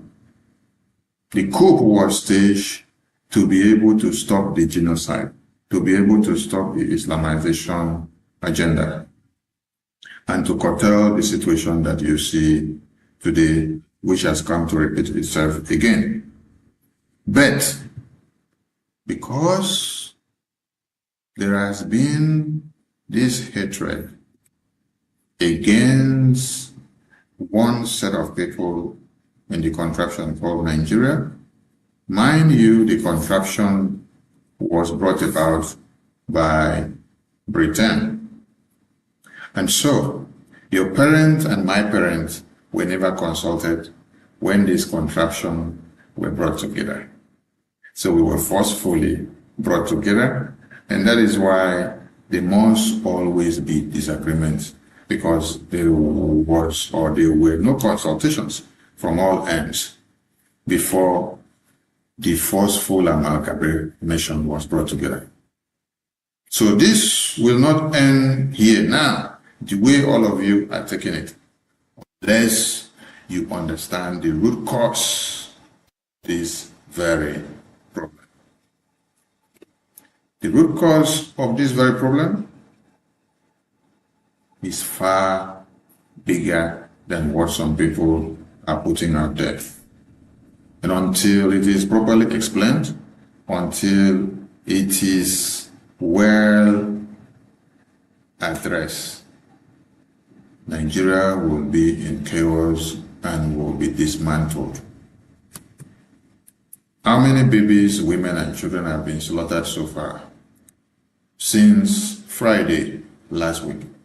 Today happens to be another new week. Did you check the social media? You are in May 2026. What are the news headlines that you saw in May 2026? What did you see? The genocide increases day by day. It's either you hear about 50 slaughtered in Niger State, or you hear about 20 and 15 in Plateau, in Zamfara, in Benue, in Kano, in Kaduna, in Borno. But do you know the shocking thing? Nigerian government pays these terrorists. They pay the terrorists with your taxpayers' money. They pay them with the dividends of democracy derived from the development or derived from the resources in your lands that are supposed to have been used for your own benefit. That is what is used to pay the terrorists. That's why we will always pose the question to every foreign policy makers. Is it nice or advisable, or are they doing the right thing by paying the terrorists and also reintegrating the terrorists into the military formations? Because we have checked, done research, and we haven't found another country that is doing the same. The terrorist that rips baby off your womb, the terrorist that slaughters and rapes your mothers, women, and children, the terrorist that desolates your communities, the terrorist that takes life, are the same terrorists that the government of the day reintegrates into the society and pays them. They even reintegrate them back into the military formations. And they claim they want to use them to do what? To go after the other terrorists. This is not possible. You don't bring a terrorist and mix up with babies that were raped by the same terrorists, and you say you are doing reintegration. You don't go and bring another terrorist and say, I want to use you to go after another terrorist so that I can terrorism. No. It's just like you go and meet Satan. You say, Satan, I want to use you to convert Satan. It will not work. What what you will see at the end of the day is that the Satan that you have actually put up, eat up the rest of the people, because they have to rapport and come together with those that you have given license. You have created a bigger monster, and you have given them more opportunities to unite and to destroy them all. Our question is, why pamper the terrorists so much if they are very good for your use?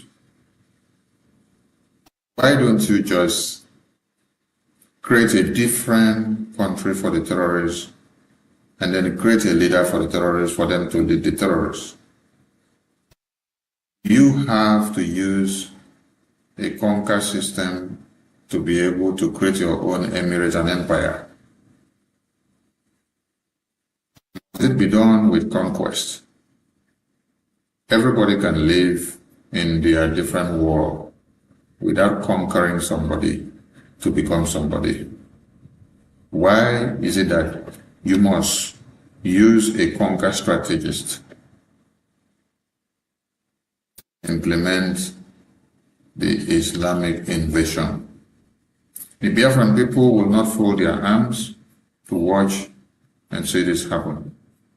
And we have a message. It doesn't matter how many of our leaders are kidnapped, arrested, and locked up in prison.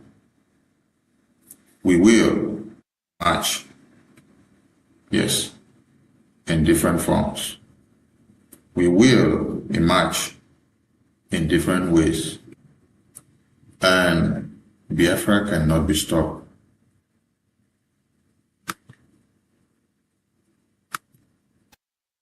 Biafra cannot be stopped. The declaration of Biafra had happened in 1967. And at that time, many of us were not born. We never even had the dream that we will be alive today to be partakers of the realization of Biafra today. But today we happen to be the key pioneers of today's Biafra. That is to tell you that if you take any of us out today, another of us will emerge and the fire will continue to burn. And the situation Nigeria is today has gotten worse than before. Yes, because looking at the situation of Nigeria today,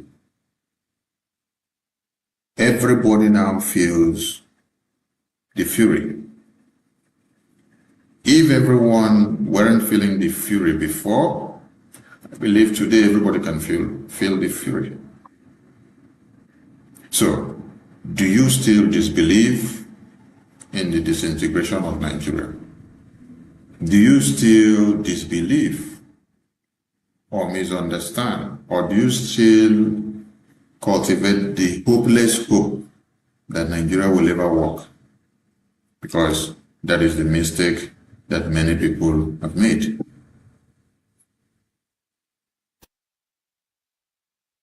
If it were to be a place that will save lives, why will it consume these numbers of life without anybody saying something about it or caring about how many people are caught up on a daily basis?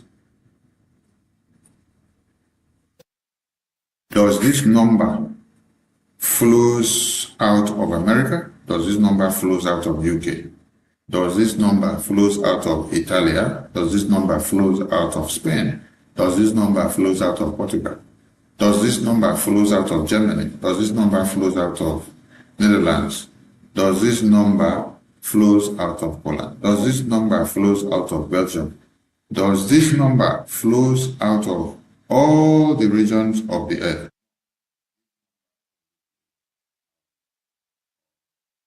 Nigeria, because It was designed to be the hub Islamic jihadist terrorists to launch a safe haven and to destroy the entire African people and implement the conquest agenda. If you do not rise up now and join hands to dismantle this hegemonic tendency, Africa will be worse than what you see in Sudan and Somalia and what you see in northern part of Nigeria now. Because the worst is yet to come. The worst is yet to come, and it will be too bad that nobody will be able to escape. We take a commercial, and when we return, continue from here. Voice of Biafra, the voice that cannot be silenced, the voice of truth, resilience, and freedom. Speaking to you in the spirit of courage and in the language of liberation.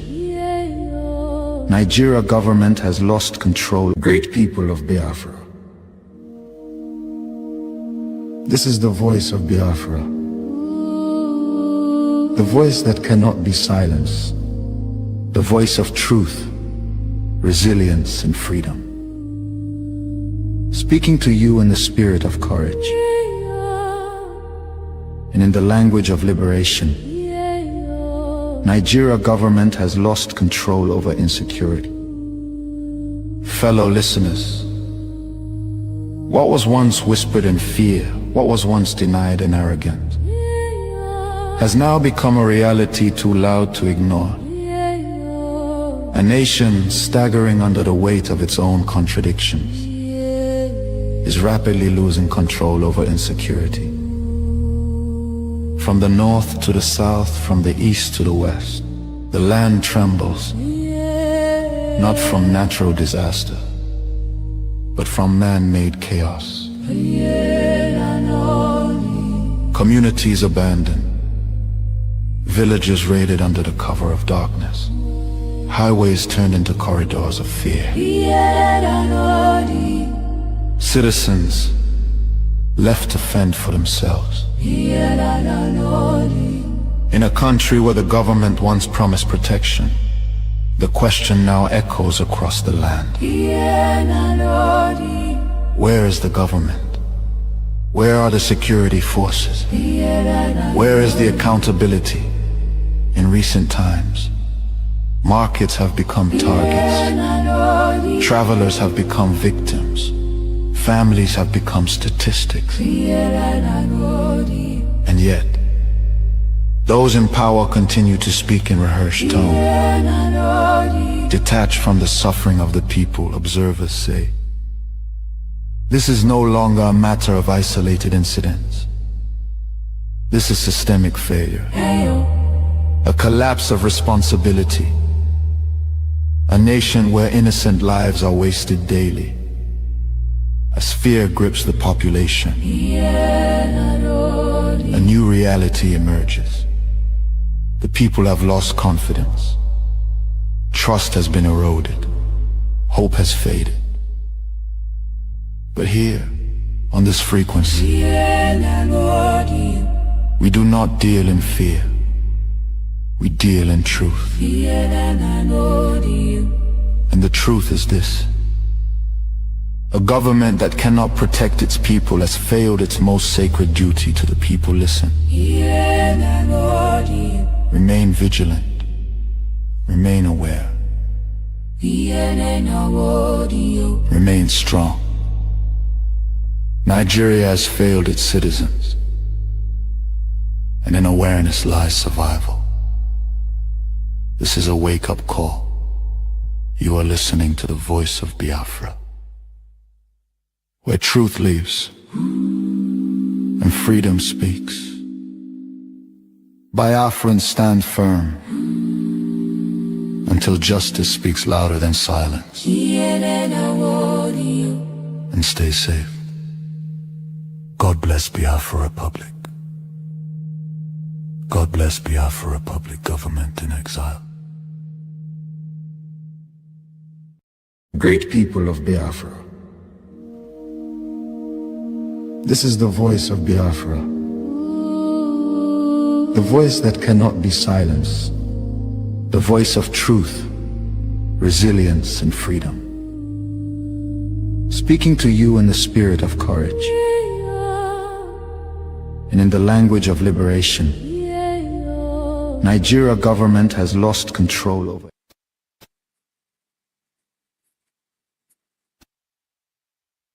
You're welcome back to the show. It is Voice of Biafra Television,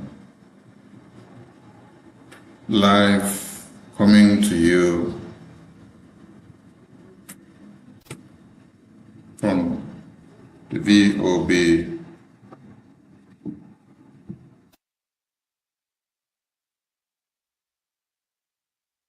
session. You can watch and join us from all over the globe.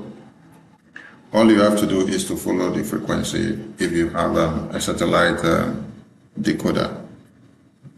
And we shall be displaying the information on how to join, how to search your system to be able to catch up Biafra Television. Thank you for joining us once again.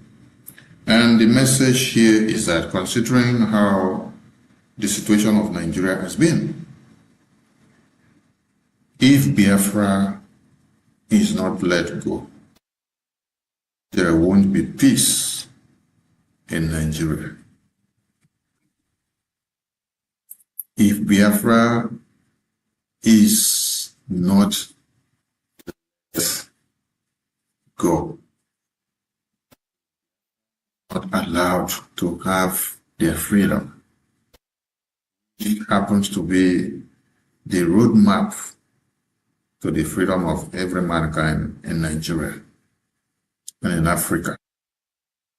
Biafra is not allowed the pathway in Nigeria.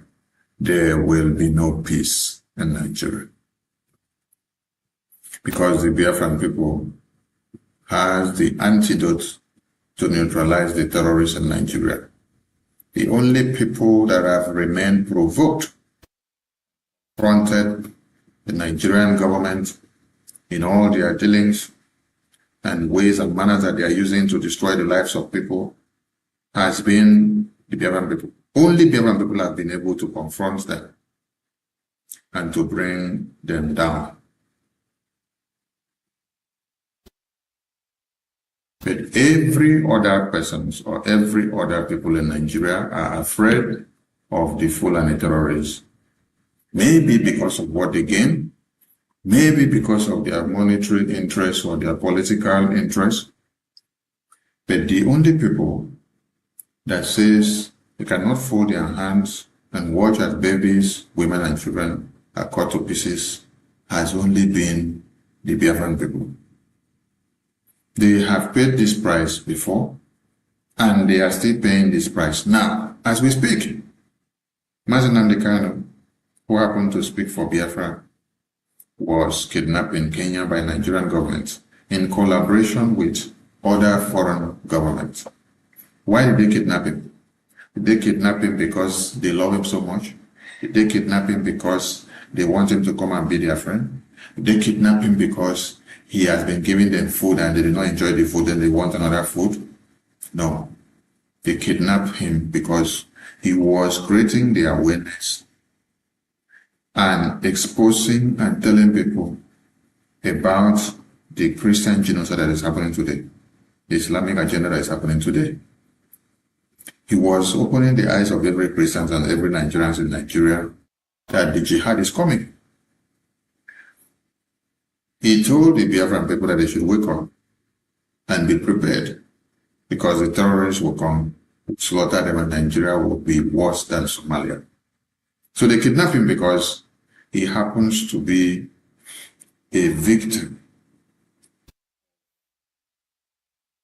Politics. He happens to be a victim that was brought about considering his identity and his tribe and his ethnicity and his nationality as a Biafran. He identified himself as a Biafran. He rejected Nigeria and said he cannot identify himself with the people that only wants to kill and slaughter their babies, women, and children. Mind you, we've all called for the unity of Nigeria before now. But when you continue to call for the unity of a contraption whose sole and objective is to slaughter your babies, women, and children, it's like you are actually helping them to fulfill their agenda. So a time needs to come in your life which you need to have assessment record of what is happening. Compare and contrast and ask yourself, is it working with this ideology? Is it working this way? Or if it is not working? I've tried this thing to go this way, it is not working. So Nigeria formula hasn't been working for anybody, and it will never work, because Nigeria has been designed to be a contraption that will only serve the interests of the jihadist terrorists. So why is he in detention today? Because he outrightly told people that this genocide was coming and that everybody should stand up and be ready. So he is only somebody that tells you the truth, that you will hate the person. So Biafran people today that you see that are being hated is because they are able to confront the terrorists. They are able to confront the jihad plan and to tell it to their face. And I can also tell you this in the present day and also in the olden days. Everybody were comfortable and enjoying Nigeria with the genocide that was happening in 1945, 1950, 1960 to 1966 until the coup came on. And when the coup came on, they turned the coup against the Biafran people, and they could not stand to watch their babies, women, and children slaughtered. That is why they saw themselves as the endangered species. So they had to form a defense mechanism to be able to stand against the terrorists that have been unleashed on them. The question here is, did you see any other people, apart from the Biafran people, as at then, stand up to say, no, their babies, women, and children cannot be slaughtered? No, it wasn't. It has only been the Biafran people that said they can't watch their babies, women, and children slaughtered. And so they had to do everything they can to put an end to it. So that's why if you don't let Biafra go, there won't be peace in Nigeria until you let Biafra go. Just like Dr. Michael Rubin, a senior think tank group official, a former Pentagon official. This is a top analyst and a researcher. This is someone that affects the policy making in America. This is someone that people comes to seek advice from. This is people that do the things that we see happen. We've had him here in our Voice of Biafra television, speak to Biafran people. We've also had him in the Biafra Convention in Finland in 2024, December spoke. We've also had him in the U.S. Congressional briefing of the Biafran people. We've also had him in several occasions being of help and assistance and a very focal mind to the Biafran people. He's not asking something in return. All he's doing is to give his aid and help to see that the people that wants to be free finally get that freedom which they yearn for. And he's ready to do everything, and he's doing it on a daily basis, and he will continue to do and do and do to see that the people of Biafra are free.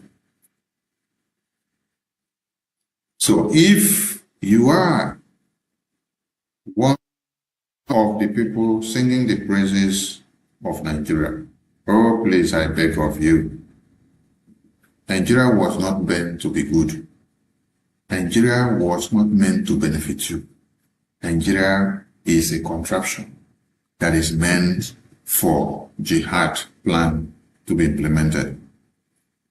That is why we have their antidote to neutralize them.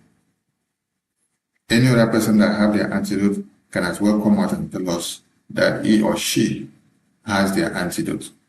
But no other person has the antidote of the Islamic jihad. Only the Biafran people that has the antidote. And as we have the antidote, we continue to call on everybody to realize the dangers that is before them and the dangers that wants to take all of them, because this has been on for a very long time, but many of you have shied away from this responsibility. Many of you have not even wanted to talk about it or to even identify yourselves with the reality on ground. And that is why your babies, your women and children have been the victims. You are a victim today because you were a survivor yesterday. You are a survivor today, you may be the next victim tomorrow.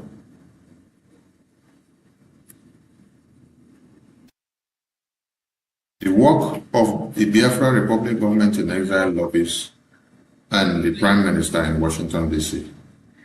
must cause stomach ache to many people. Do you know why? Because we are punching those that have been benefiting from the bloodletting of Christians and Nigerians and Biafrans in that contraption. We are punching them in and out. If somebody is coming to remove bread from your mouth to put stone, how will you feel? I want the Biafran people to understand something here. That those you see on the media attacking the Biafra Republic government, Prime Minister, his entire cabinet, the media team, the attorney of Brgie, and everyone that we work with, everyone that supports the quest for the independence of Biafra. Anyone that you see that is attacking our processes, attacking our template, just know that the person was benefiting from the genocide of Nigeria for the past 20, 15, 10, 20, 40, 50 years. So, saying that we are about to remove the business that has been keeping him or her on, not minding the dead and the blood of the people slaughtered, saying that we are bringing this to an end, they wouldn't be happy. So one thing they will have to do is that they must attack our Republic government in exile lobbies. Mazi Elias. They must attack our attorney Dabere. They must attack our Prime Minister, Nkere. They must also attack everybody that they see that identifies with us and support our cause and our template and the ways and manners that we go about our awareness in engaging the U.S. foreign policy makers. They must come at us. They must be angry at us. Because if they are not expressing that their anger, if they don't come out to come and create chaos or to destroy one process or another, it will be as if we are not yielding results.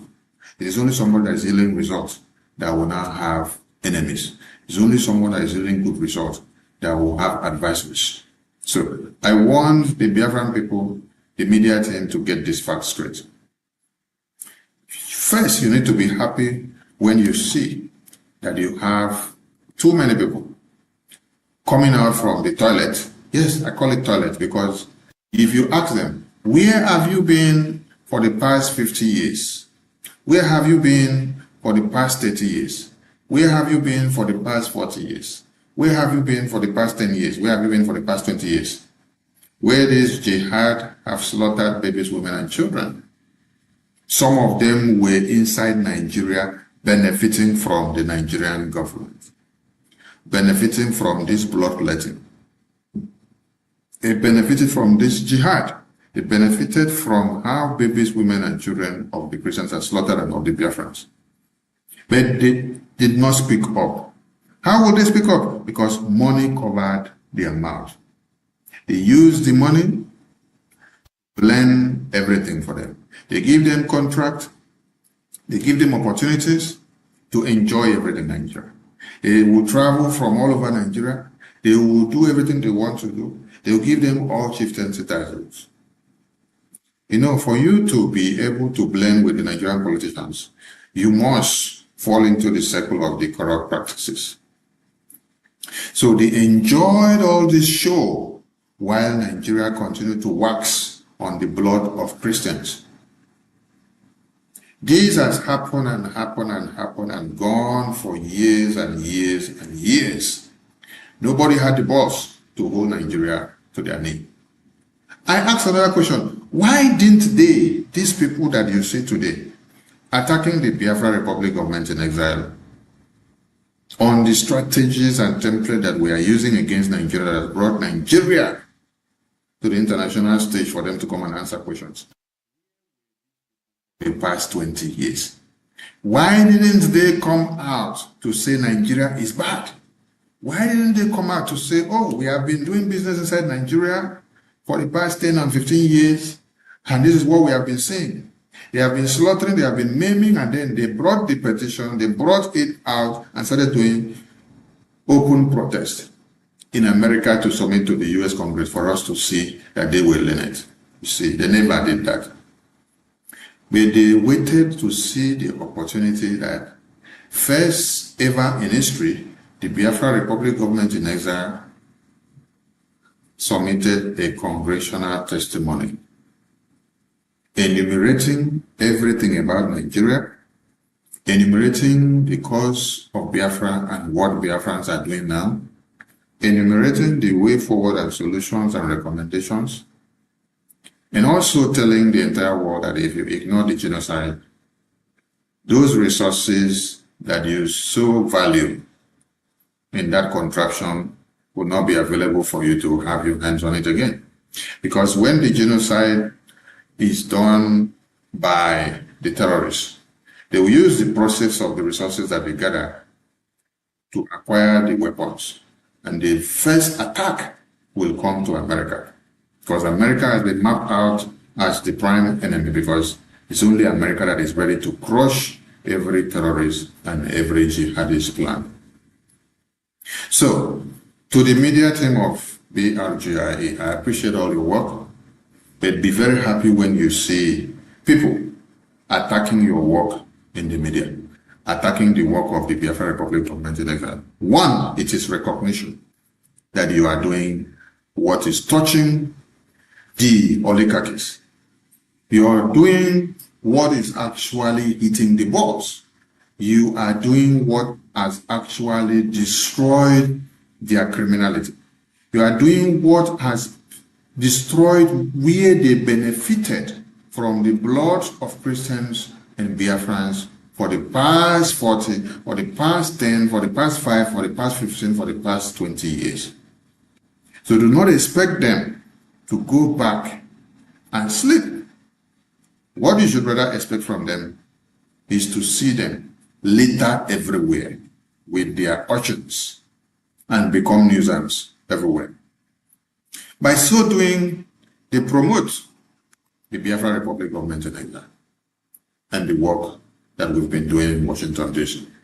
They promote all our friends and allies and those that love Biafra and promote Biafra and wants Biafra to be. because they are doing free publicity for us now. And do not be deceived, thinking that anybody that you see today waking up to start attacking the Biafra Republic government in exile processes and the template and the achievements of whatever we've done, that they are not aware of who is our lobbyist. No, they are aware. They are fully aware. They are fully aware of who is our lobbyist, who is our prime minister, who is our attorney, who have we met in America, what have we done in America, how have we engaged the lawmakers in America. They know. They even know about the contracts that we have with our lobbyists and our attorneys. They know everywhere that we've had meetings. They know all the engagement. So don't think that they are ignorant. They are just in to play the red card because it is a contract that has been given to them. Because why? You have removed bread from their mouth and decided to put stone. The bread you removed from their mouth and decided to put stone is what they have been benefiting from the Nigerian contraption for the past 10, 20, 15 years on the bloods of the babies, women, and children that have been slaughtered, not minding that these are people's children. So they have been enjoying all these things. So don't let any of them deceive you by telling you, oh, they are not aware of what the Biafra Republic government in Israel have been doing. No, it's a lie. They know everything. They know everything. And very soon, they will use their hands to be posting it. That is how God will expose them. And when you check, you will ask yourself, so, you knew that Biafra Republic government in Israel has a lobbyist. You knew that Biafra Republic government in Israel has an attorney. You know that they have a contract with their lobbyists and their attorney. You know that they had a congressional briefing. You know that they have been having meetings with all these U.S. lawmakers.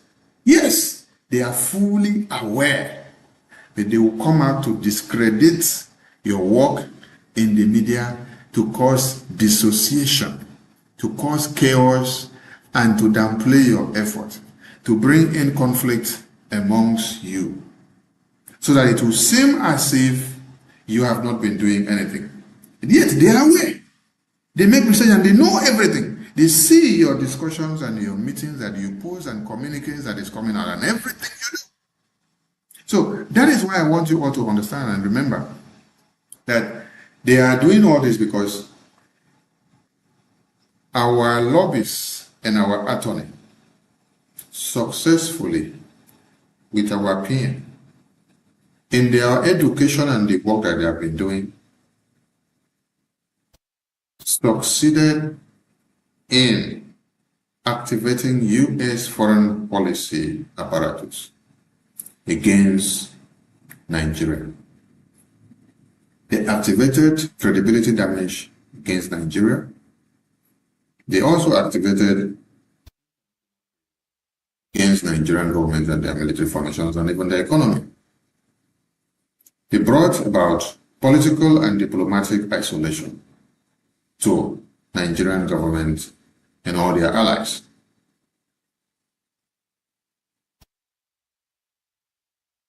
They made Nigeria to become like this. So, why wouldn't those that were benefiting from the death and the blood of Biafrans and Nigerians not come attacking the Biafra Republic government in exile officials and even our lobbyists and attorney and even the U.S. officials that are also speaking in favor of Biafra? It's because we have caused them pain. And if it is by causing them this pain that will bring about the freedom of the Biafran people, so be it. They will see more pain. because the babies, the women and children that have seen pains and penury in their lives for the past 100 years, for the past 5 years, for the past 10 years, nobody cared about them. Nobody bothered anything about them. Nobody thought they could come to their rescue. They've been battered, they've been massacred, and their lives has been like this for years. Nobody cared what would have been their own solution. So, the reverse is the case, and now that people have actually taken the bull by the horn, why are they complaining? The yellow and the brown and white envelopes that were being shared would not be going round again. Yes, the people that we call them, book them in the big hotels and give them preferential flights and give them everything they need so that they will continue to suck you dry. Such preferences will not be coming anymore. So there must be chaos. So Biafran people need to understand that we must see and have all these kind of people emanating at this point. And I also want to remind all Biafrans that this is part of the mountains that we must face. Because mountains upon mountains has to come in diverse ways. And this is part of it. And facing this one and overcoming it means we are winning. If you all gathered in the U.S. congressional briefing on the 18th of September, a place where people have not gathered before, an event where people have not held before, event where people have not seen before in their lives, you happen to be the first to have done so. First in history, and you expect that those that you have set this trap for or brought them down will not come after you, or you must be joking. You must understand that freedom fighting does not come easy. We take a short commercial and we'll be back. Security. Fellow listeners, what was once whispered in fear, what was once denied in arrogance, has now become a reality too loud to ignore. A nation staggering under the weight of its own contradictions is rapidly losing control over insecurity. From the north to the south, from the east to the west, the land trembles, not from natural disaster, but from man-made chaos. Communities abandoned, villages raided under the cover of darkness, highways turned into corridors of fear. Citizens left to fend for themselves. In a country where the government once promised protection, the question now echoes across the land. Where is the government? Where are the security forces? Where is the accountability? In recent times, markets have become targets. Travelers have become victims. Families have become statistics. And yet, those in power continue to speak in rehearsed tone. Detached from the suffering of the people, observers say, this is no longer a matter of isolated incidents. This is systemic failure. A collapse of responsibility. A nation where innocent lives are wasted daily. As fear grips the population, a new reality emerges. The people have lost confidence. Trust has been eroded. Hope has faded. But here, on this frequency, we do not deal in fear. We deal in truth. And the truth is this: a government that cannot protect its people has failed its most sacred duty to the people. Listen. Remain vigilant. Remain aware. Remain strong. Nigeria has failed its citizens, and in awareness lies survival. This is a wake-up call. You are listening to the voice of Biafra, where truth lives and freedom speaks. Biafrans stand firm until justice speaks louder than silence. And stay safe. God bless Biafra Republic.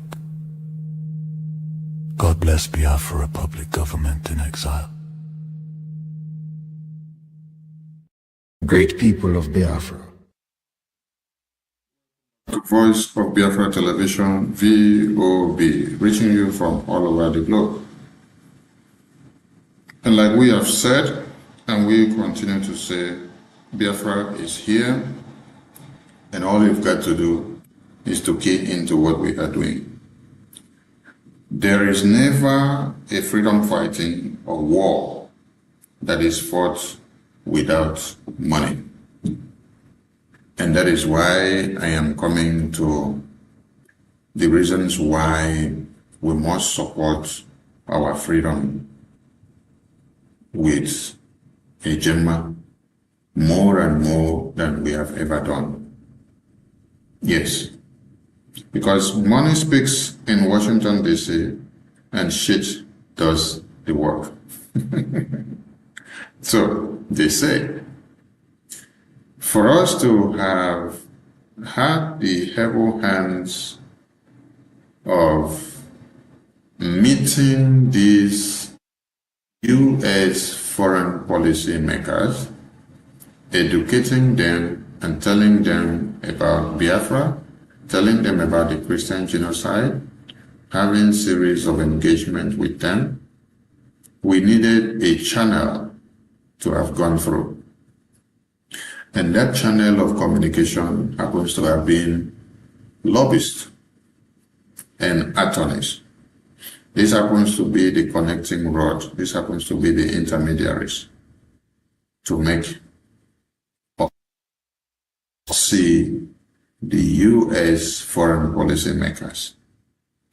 So, if you check the media, you will now see that those that Biafran Republic government in exile have destroyed their business empire in Nigeria, those that were enjoying the bloodletting of Biafrans and Christians in Nigeria, the first thing they will post is to post our contract, whatever we are paying or what we are doing, or the financial agreements that they see in the media between our lobbies and attorney. Because they are angry. They are damn angry that BRGI are getting results for Biafra with the use of these lobbyists. It doesn't matter how much the pay is, but what speaks volume is that these lobbyists and attorney are delivering on their mandate. Yes.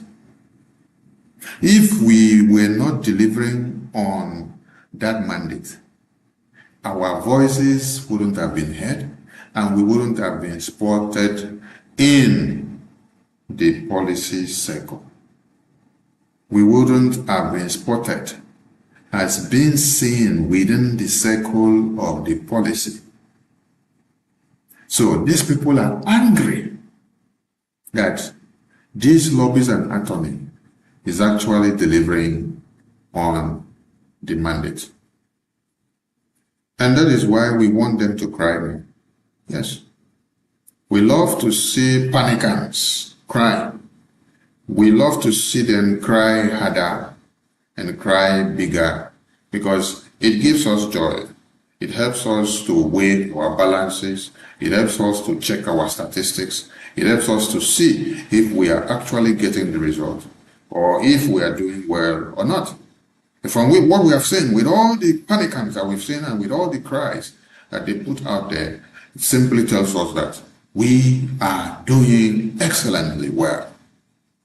So we need funds to do the political and diplomatic work. We need funds also to do the defense mechanism in the homeland. The Biafran people would have all been running away from their homes now. The Biafran people would have all been slaughtered now. What is happening in the Middle Belt? What is happening in the North? What is happening in Yoruba land would have been happening in a very high level in Biafra land now. Did you know how it was curtailed? The Biafran people formed a defense mechanism. They protected their land. They stood up and said, enough is enough. We cannot allow these terrorists to come and slaughter our babies, women, and children while we sit down and look. That is why and how they have been able to curtail this jihad that is happening, that everybody are running left, right, center. You see, now that they are running now, Biafran people are sitting down to watch them from the television and from the big mirror because they have sacrificed so much. From 2019 to this day, Biafran people are bored or had the bad name because of what? Defending their land with everything that they had. They did not defend with saliva. They did not defend with water. They did not defend with sand. They defended it with funds. Men and women that volunteered their lives to defend their motherland, they defended Biafra land. So we need funds. We're calling on all Biafrans to come and support Biafra so that you can stop the genocide happening in your land, so that you can be able to get Biafra recognized in the U.S. policy making circle. We need the recognition of America. We need recognition of other countries. But you know what? Like our attorneys and lobbyists said, where U.S. leads, others follows, because they are the leaders of the world. That is why our radar is not going to anywhere. Our radar is so fixated in Washington, D.C. Some of you will say, oh, why didn't you go to Europe? Why didn't you go to UK? Why didn't you go to Russia? Why didn't you go to China? I want to also answer you. Has Russia not been seeing the genocide in Nigeria for ages now? Has China not been seeing the genocide in Nigeria for ages now? Has Europe not seen the genocide in Nigeria for ages now? Has UK not been the one supervising the genocide of Biafran people? Has UK not been the one that gave Mazinam the kind of passport to use as a UK citizen? And then when they heard that Nigerian government has kidnapped him in Kenya, what has UK done? Is it not Europe that arrests Mazinam and lock him up and charge him for treason and charge him for terrorism because of fighting for self-defense and freedom of the people of Biafra, the Christians? How is Europe different from Nigeria? And how is Europe different from UK? And how is Europe different from China and Russia? Because China, as we speak, are coming to exploit the situation of the genocide in Nigeria as we speak now. They are suckling the oil and gas and everything that is happening there. As we speak now, Russia is there looking where it will favor them for them to come in. Europe lock up Mercy Simon Ekpa, and they are ready to lock up Biafrans because of the oil and gas interests that they are having in Nigeria. So you see, then I bring another question. Why is America not arresting all of us? Does America not also have oil and gas interests in Nigeria? America has oil and gas interests in Nigeria. But they put the freedom of people first. They value the life of people first. They prefer to see that you live to enjoy the resources that you have. They prefer to see that you enjoy that resources which you say is your own. They want you to be the one telling them how far. As they negotiate, they want you to also have a say and speak. But what does Europe do? Europe don't care if you're dying. UK don't care if you're dying. America keeps their oil interests aside. They keep every other business aside. And then they sanction Nigeria on the demand of Biafra Republic Government in Nigeria. They designate Nigeria as a country of particular concern, seeing all the evidences of the Christian genocide and the political aggression or repression that they have used on those that are speaking up. They consider your ethnicity, your tribe, your identity before they pronounce you death sentence in Nigeria. And no other country cares about this. It's only America. It's only America that sanctions countries that are violating human rights. It's only America that is ready to come for you, to speak for you, and to stand in for you. Every other countries are only concerned about how much business and how much money they will make from their deals. It's only America that is ready to defend humanity.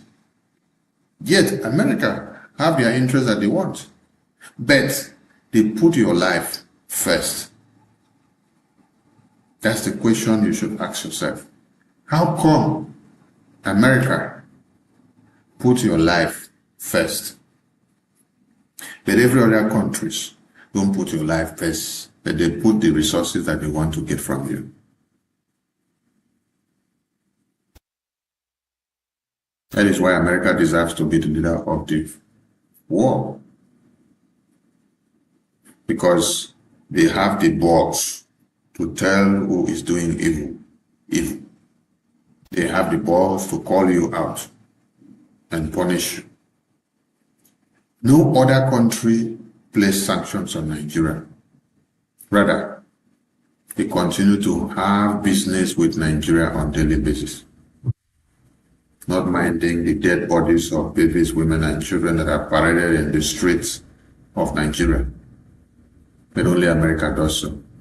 Do you now understand why America is one to reckon with?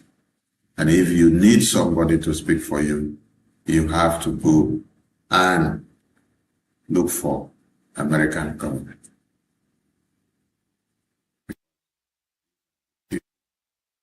That cares about your life.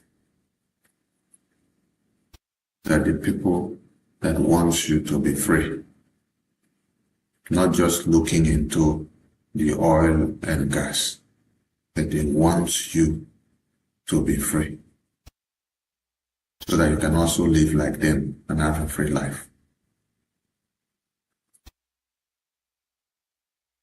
So don't tell us to go to other places because those other places have disappointed us. Every Biafran should come together at this point, support the Biafran freedom, support the Biafran government in exile, the only government that is speaking for the Biafran people, that carries Biafra on its shoulder to Washington, D.C., to meet all these congressmen and women, is the Biafra Republic government in exile. And that is the Prime Minister that you see. If any of you is calling these our Prime Minister names and these our lobbies and attorney names, and that means you are also calling our past leaders the same names, because our past leaders were craving for the same opportunity to meet the U.S. lawmakers and to table Biafra. Washignton was singing about if we ever have any opportunity to talk to the U.S. lawmakers for Biafra, but he never had any opportunity because the people that surrounded him were all criminals. Every time he made effort, they thwarted it. That is why you should ask all the lawyers of Washignton and the brothers and all the US. For 12 years, all of you were all around Washignton. You only feed fat on the money that IPOB contributed. How many lawmakers of America were you able to present to Washignton to meet at the table Biafra? They are angry that it is happening now. Monagba had the joy of dancing and giving you good vibes of success because of the good work that was happening in Washington, D.C. While it was in Finland, the team here led by this Prime Minister then, Nkere, who had happened to be the Finance Minister, were doing the work. And on the detention of Marcel Monagba, this present Prime Minister now has not relented. He has fired the shot more than it was happening before. That is why at this time is when Nigeria got the CPC designation. At this time is when Nigeria got the sanctions. At this time is when visa ban is on Nigeria. At this time is when some officials of Nigeria cannot enter America. At this time is when the U.S. Congress held a congressional hearing on the 20th of November 2025. And upon the education of all these U.S. lawmakers, they had to speak about Biafra and Washignton on that same day that he was sentenced to life imprisonment. If this present Prime Minister and this government were not doing enough, will these lawmakers of America have had the knowledge and the opportunity to have craved such indulgence with boldness in the U.S. congressional hearing that happened? So anybody that tells you that he is not aware, anybody that tells you that he is not aware of the good works or whatever that Biafran government in exile are doing, tell that person that he or she is a joke, because he is fully aware. Yes, the person is fully aware. The judge decide to deceive his or herself. Yes. Because everything we do, we give the updates on the media, and you can find it there on the media. Why do we put it on the media? We put it on the media so that you will not say we do Photoshop. So if we do Photoshop now, I believe the lawmakers that we use their faces to do Photoshop should have been coming to meet us and ask us, why are you using my face to do Photoshop? Right? The lawmakers of America, should have been coming to meet or give us litigation to say we are using their faces to do Photoshop. Why should we use their faces to do Photoshop? That they have not approved of us to use their faces to do Photoshop. This is a very pertinent question that you should be asking all the non-entities and the idiots that you see there on the social media talking trash about the Biafra Republic government's diplomatic and political engagement in Washington, D.C. Ask them a very simple question. You say we are doing Photoshop videos and photos. Please, why don't you get to these U.S. lawmakers, ask them to place a litigation against the Biafra Republic government in Nigeria for using their photos for impersonation and blackmail and slander without permission. Yes. And for doing Photoshop of their photos and putting right up together and bringing them to the social media to deceive people. That is what these U.S. lawmakers that you see should be doing. When we see the litigation, we will know that we have been dragged to court against a crime that we have committed, and then we'll come to defend ourselves. But I haven't seen any of you with the boldness of doing such. So, if you are part of those that are going to the social media to say, we are just taking photos, and we are displaying photos, and we are doing Photoshop, know ye that very foolish, and you have been cursed. There is a curse on your head. Because if there was no curse on your head, you will not see reality, and then you say it is fake. If you say we are making photos with the U.S. lawmakers and foreign policy makers, please, we want to also see your own photo. If it is easy to also go and have the same kind of meeting with these lawmakers that we have had, and then bring your own photo. Yes. Go to the U.S. Congress, meet this Speaker of America, meet this Chairman Smith, meet this Brian Marks, meet this Ambassador Thibault Nash, meet this Senator Ted Cruz, meet this Congressman James, meet all the lawmakers that we've had meetings with here. I can't mention all their names. You can see all their faces there.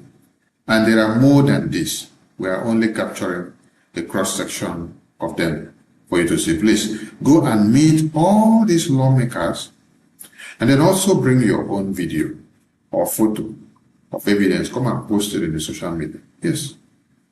Since it is what you claim that is about posting photo and video that it is fake, we also want to see your own real and fake photos and videos. I appreciate all Biafrans who have been doing the great job supporting and adding value to what we do. You must understand that freedom was not given, and it must be taken with everything that we have. And if Biafra is not let go, there won't be peace in Nigeria until Biafra is free. Dr. Michael Robin warns, and I re-echo it again. If Biafra is not let go, there won't be peace in Nigeria until Biafra is let go. And for you to make that happen, the Biafra Republic government in Israel is the only body, the only government that speaks for the Biafran people. It's not the criminal politicians that align with the same terrorists to kidnap our babies, women, and children. It's not the same criminal politicians that dig our graves.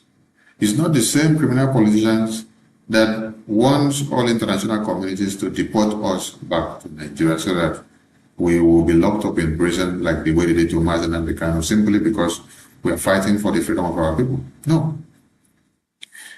The Biafran people have a government. That government is called Biafra Republic Government in Israel. Headquarters is in Baltimore,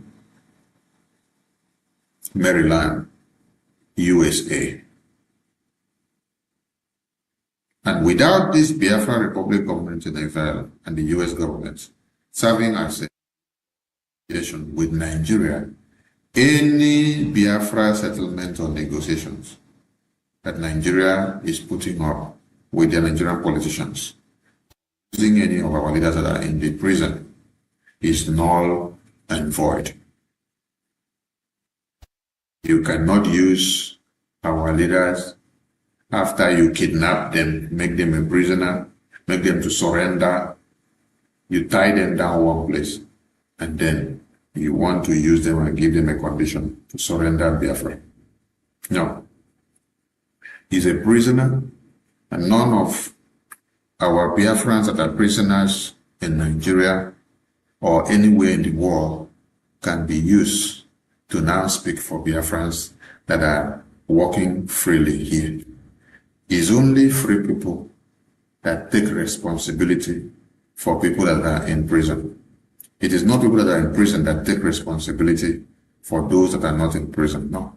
That is why, as you see these photos on the screen of this diplomatic engagement, it is those that are walking free that can have the opportunity to engage these U.S. lawmakers in Washington, D.C. Those that are not free, that are in prison, that are chained down, they cannot be able to engage these U.S. lawmakers. So none of our leaders or none of our Biafran brothers and sisters that are held captive by those that want to kill us and want to kill them and don't want Biafra to come, none of them can speak for Biafra inside prison. It is only the government of the Biafran people that speaks and takes negotiations. And we want US to be the mediator. We have chosen US to be the only mediator. Yes, that is what everybody should understand. If it is not Brgie, it is null and void. Because Biafra have been deceived, battered, and destroyed for so many years. Enough. And we are calling on all those who want to use up the situation that we find ourselves now to cause more chaos, to think twice, because the rod of Chukwukabiama does not fail to fall on people. Yes. Whatever you do today, when the time comes, you will give account of it. Biafran people have suffered a lot, and we don't want to anyhow anymore. That is why the government of Biafra takes responsibility of everything, thinks, and then decide and approve of the way forward. Biafrans, you all have to come down from your high horse. For those of you that are still on the fence, down from the fence. Bring all your quota. Support the Biafra Republic government in exile. This is the only government that have your interests. No Jupiter, no Samson, no Esther, no John the Baptist that will come out from anywhere in any sheep clothing now to deceive you for you to fall for it. You have been deceived by many people before. Now God has given you the opportunity to do it yourself and to get it done. Don't be deceived. Biafra Republic government in exile is the only place that have result. De facto government in the homeland, which is the defense, they are loyal and under the Biafra Republic government in exile. And there is no other government. Biafra Republic government in exile, where you have this prime minister here, is the only legitimate government of the Biafran people that takes responsibility for the Biafran people in everything that is happening. So if you are falling into the wrong hands, please run and get out of those hands, because this is the only government that these lawmakers you see listen to and considers your issue on the table for Biafra. There is no other way than us coming together, supporting the Biafra Republic of Men in Exile to make it happen. I appreciate everyone. And we say thank you for now, and have another date with us on Voice of Biafra Television. Do not forget to get your own decoder if you're listening in Africa, and tune into the Voice of Biafra Television and stay connected, because this is where we give you the news the way it is, undiluted, and this is where we tell you the truth about the way forward of the Biafra Republic government in exile. The only government that has the legitimacy to negotiate Biafra recognition and independence. The only government that speaks for the Biafran people, the only government that stands in the gap, the only government that has been able to establish and do that which no Biafran or no government of the Biafran people or groups have done for years before. Biafran people have existed as a people for over 500 years.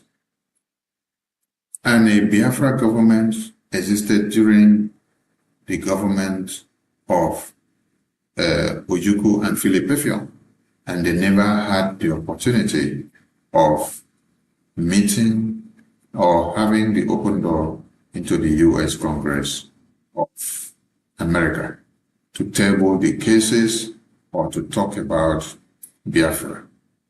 But today, you can see that the Biafran people are everywhere shaking hands with the American government and the foreign policy makers and making things happen. This did not happen by magic. It is hard work. It is consistency. It is commitment. It is focus. It is concentration. And it is determination. So stay connected to Voice of Biafra Television, the television of hope, where your hope is restored, and where the voice of the voiceless is heard, and where your children also have hope that tomorrow there is hope for Biafra. Voice of Biafra Television. Thank you for joining the show. This is the voice of Biafra, the voice that cannot be silenced, the voice of truth, resilience, and freedom. Speaking to you in the spirit of courage and in the language of liberation. Nigeria government has lost control over insecurity. Fellow listeners, what was once whispered in fear, what was once denied and arrogant, has now become a reality too loud to ignore. A nation staggering under the weight of its own contradictions is rapidly losing control over insecurity. From the north to the south, from the east to the west, the land trembles, not from natural disaster, but from man-made chaos. Communities abandoned, villages raided under the cover of darkness, highways turned into corridors of fear. Citizens left to fend for themselves. In a country where the government once promised protection, The question now echoes across the land.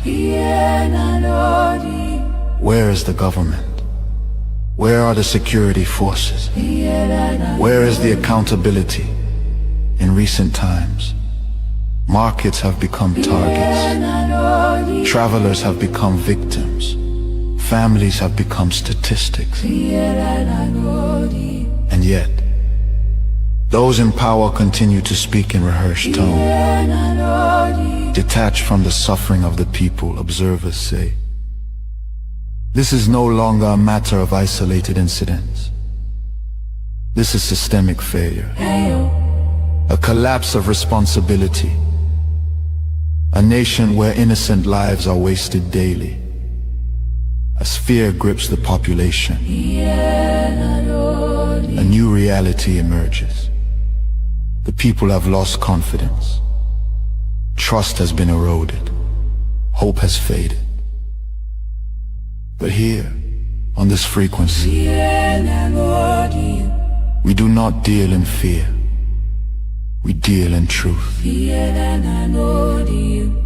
And the truth is this: a government that cannot protect its people has failed its most sacred duty to the people. Listen. Remain vigilant. Remain aware. Remain strong. Nigeria has failed its citizens, and in awareness lies survival. This is a wake-up call. You are listening to the voice of Biafra, where truth lives and freedom speaks. Biafrans stand firm until justice speaks louder than silence. And stay safe. God bless Biafra Republic. God bless Biafra Republic government in exile. Great people.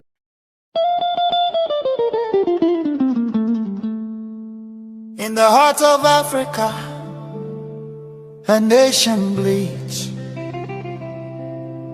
Not from a single wound, but from 1,000 cuts, inflicted by a false union, never meant to endure. This is the story of Nigeria,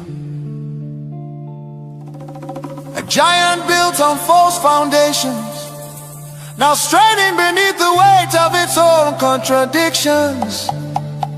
And at the center of that storm stands the unbroken spirit of Biafra, crying out for freedom from a nightmare that has consumed millions.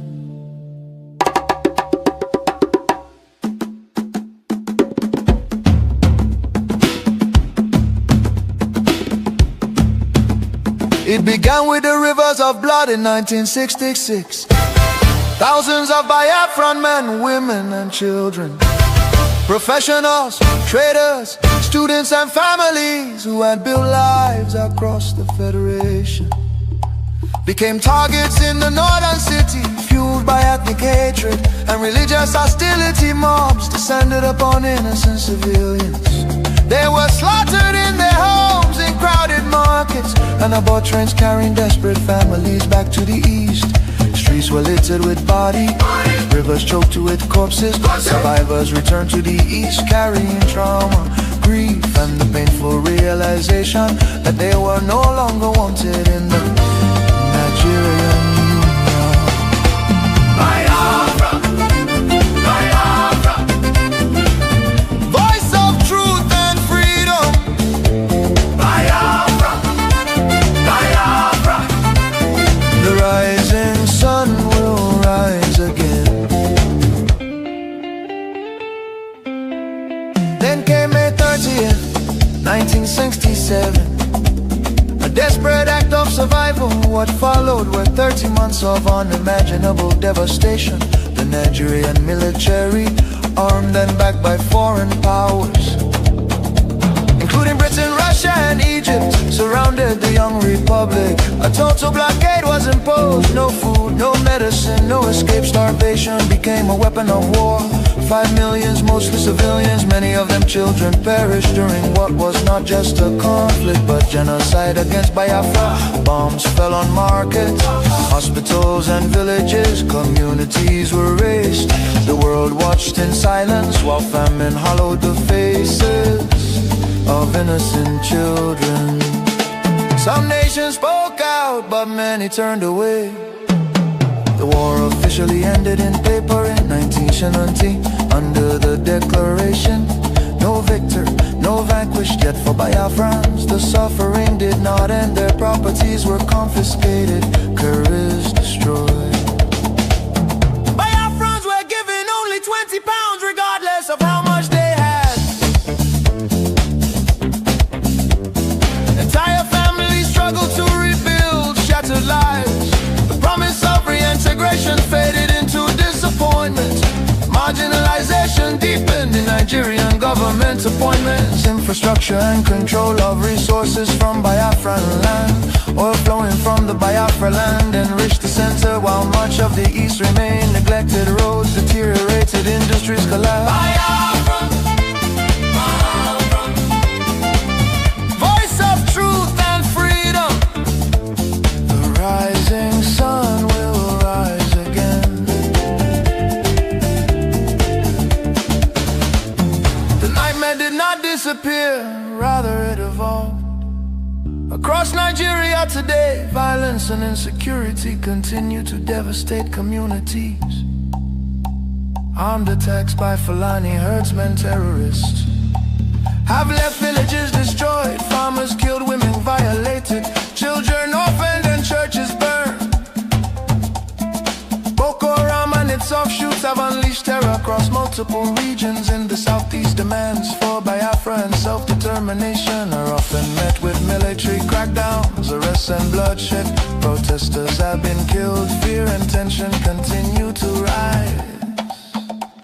These tragedies reflect the deadly consequences of forcing vastly different peoples into one political structure. Through the 1914 British amalgamation, distinct ethnic nations, religion, traditions, ideologies, and systems of governance were merged without consent and without a shared national vision. The North feudal and religious conservatism can never blend with the South's entrepreneurial drive.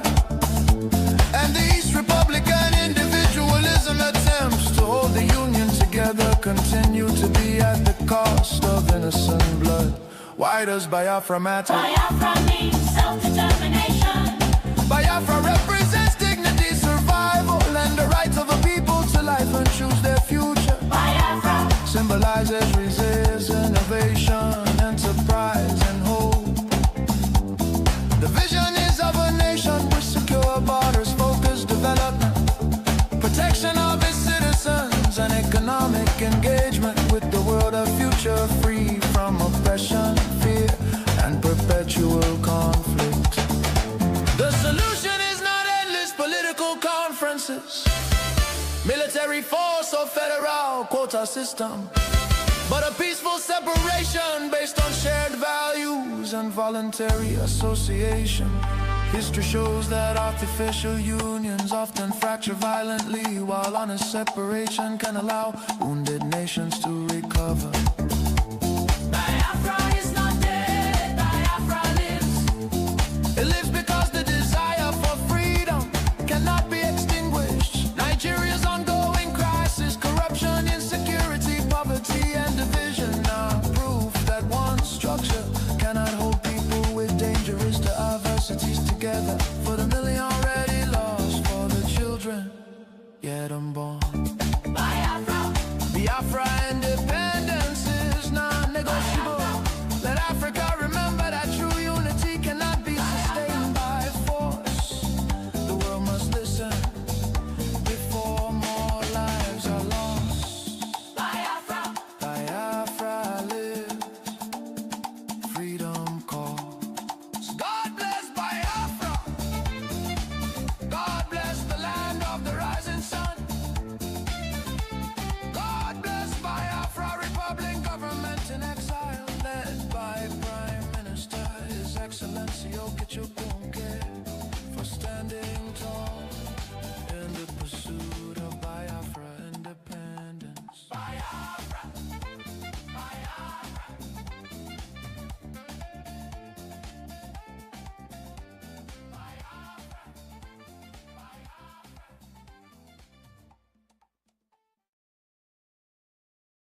wake-up call. You are listening to the voice of Biafra, where truth lives and freedom speaks. Biafrans stand firm until justice speaks louder than silence. And stay safe. God bless Biafra Republic. God bless Biafra Republic, government in exile. Great people of Biafra, this is the voice of Biafra, the voice that cannot be silenced, the voice of truth, resilience, and freedom. Speaking to you in the spirit of courage and in the language of liberation. Nigeria government has lost control over insecurity. Fellow listeners, what was once whispered in fear, what was once denied and arrogant, has now become a reality too loud to ignore. A nation staggering under the weight of its own contradictions is rapidly losing control over insecurity. From the north to the south, from the east to the west, the land trembles, not from natural disaster, but from man-made chaos. Communities abandoned, villages raided under the cover of darkness, highways turned into corridors of fear. Citizens left to fend for themselves. In a country where the government once promised protection, the question now echoes across the land. Where is the government?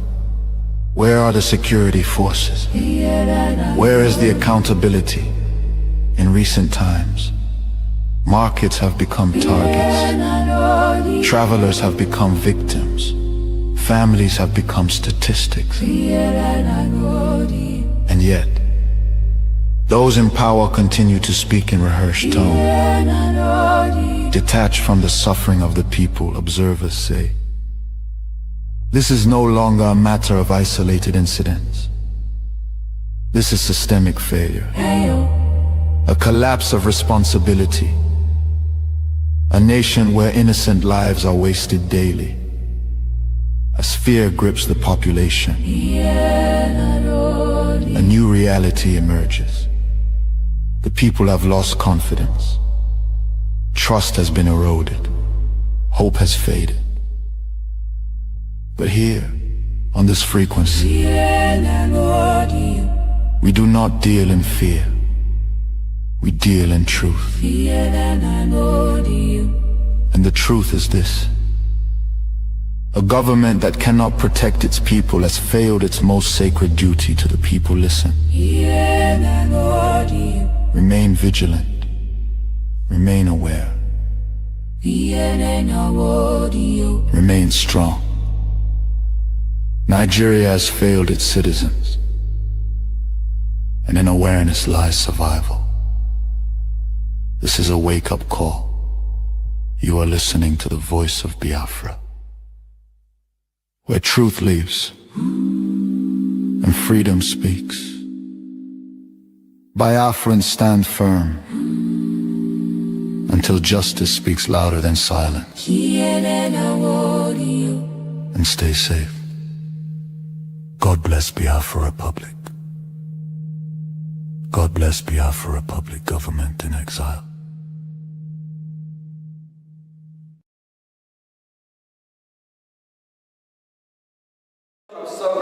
That bipartisan act, drafted amidst the triumph of liberal democracy and the multinational world order, following the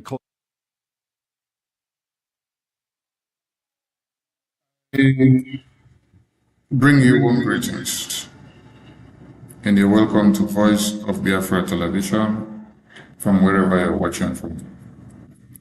We salute all of you, and as you join us, please call on other people and let them know that Voice of Biafra Television is live and we are on air from all platforms. Greetings to the Biafran people. Greetings to everyone listening to us.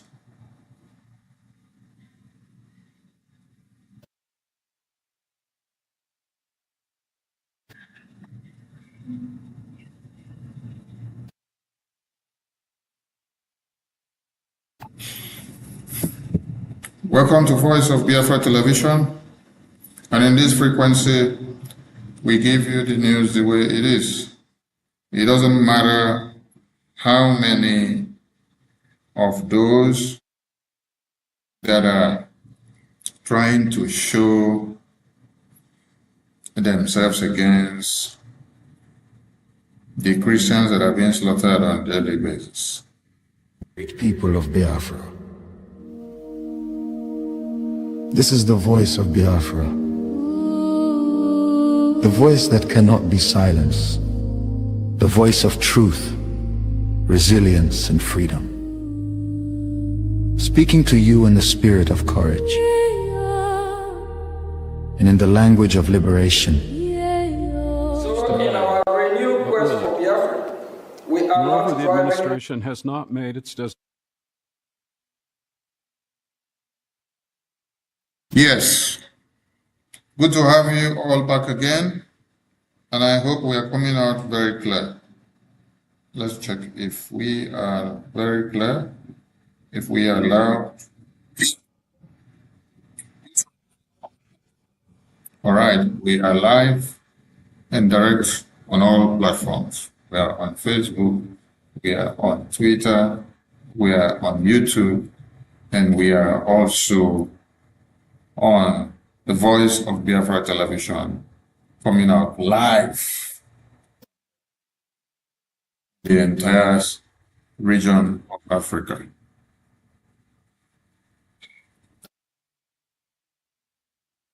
Death of the Christians in Nigeria should not be mad.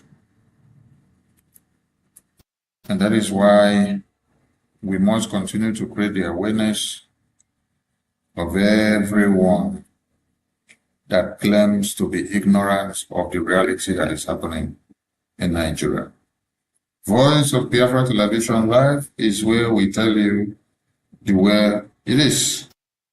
On our very right screen, you can see the U.S. Congressional briefing, how they are discussing and talking about what they should do to Nigeria, considering the genocide that is happening. And then also you see the U.S. Congressional briefing by the Biafra Republic government also telling the world and telling America.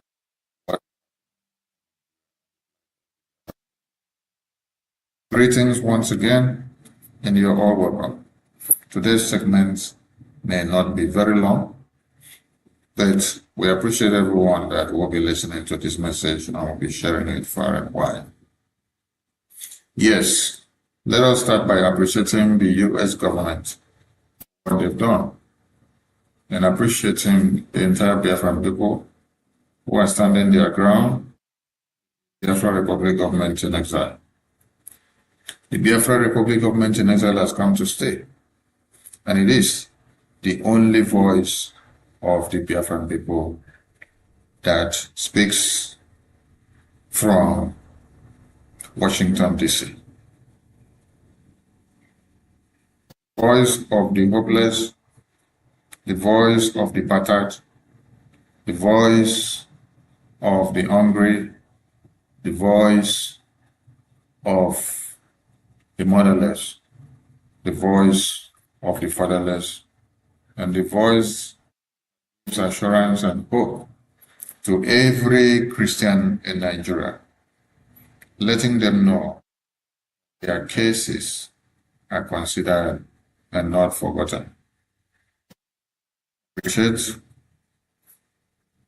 those that are piloting the affairs of Biafra at this time, His Excellency Honorable Nkere and the entire cabinet of Brgie.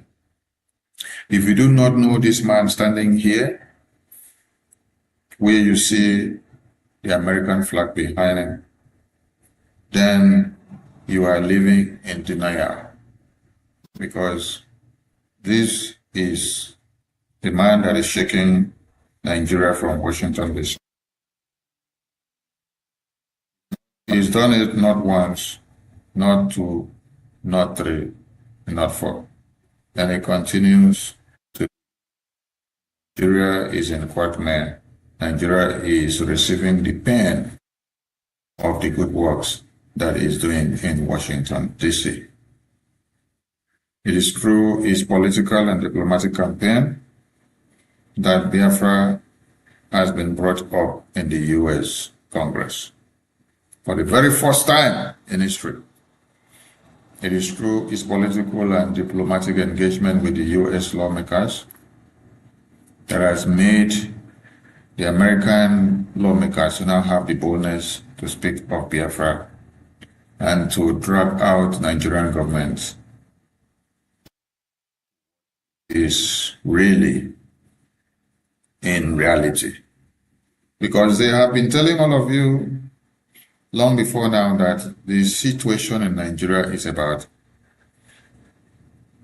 climate change, that it is about the economy, that it is about the changes in geographical areas.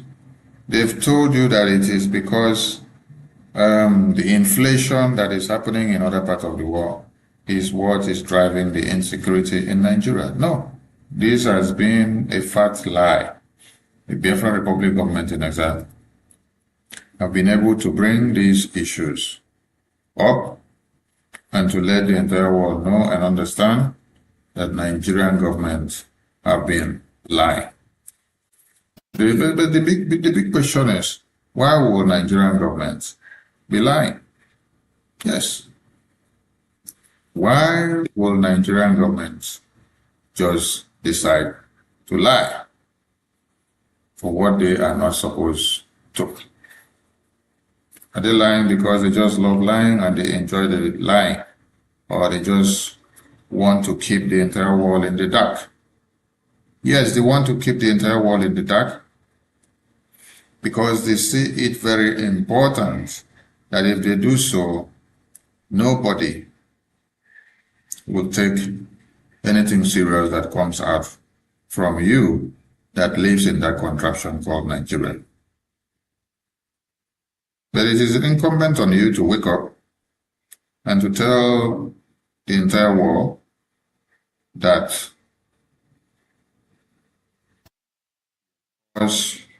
is paramount.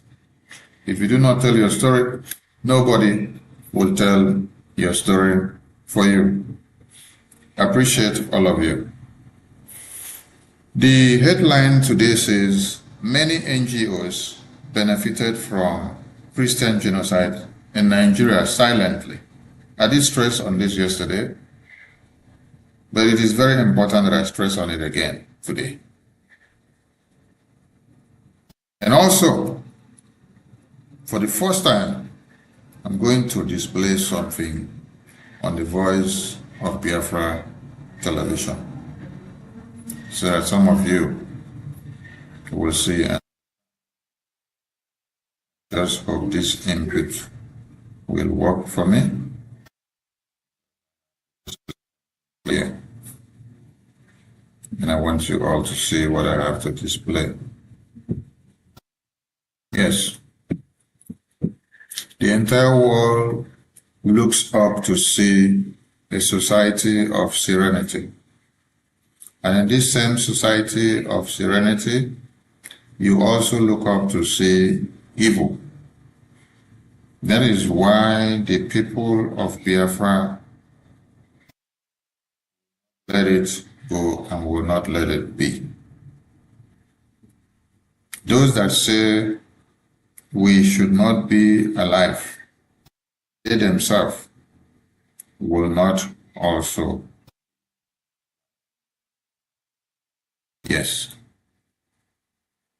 It is only the Biafra Republic government in exile that speaks for the Biafran people. Yesterday, I stressed this issue, and that is the only government of Biafran people.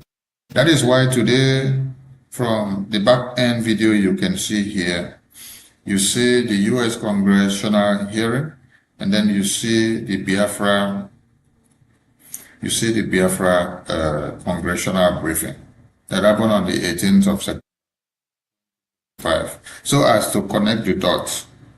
Yes, Biafra Republic Government in Exile was created for a reason.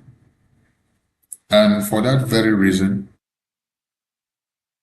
we are here to uphold that very reason, which the Biafra Republic Government in Exile was brought about. We are not going to allow anybody to destroy that very reason that the Biafra Republic Government in Exile was brought about. You may not have seen all our leaders that started the Biafra Republic Government in Exile till today here with us, but I tell you, the mandate and that vision which we all had and brought up to this very day is what this very Prime Minister and the Biafran people and the entire. So if there is any monkey that is raising their heads from anywhere and thinking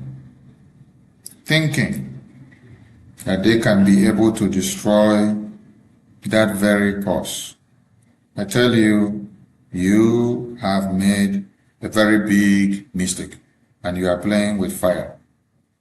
Tonight,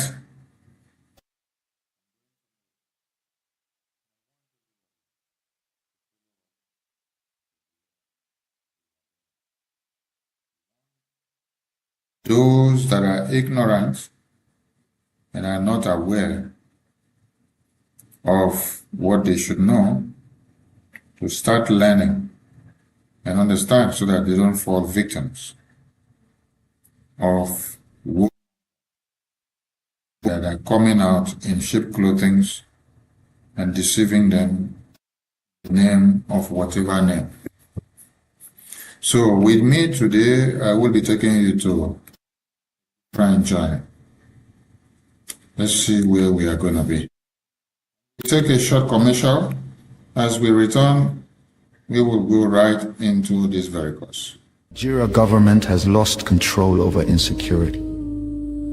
Fellow listeners, what was once whispered in fear, what was once denied and arrogant, has now become a reality too loud to ignore.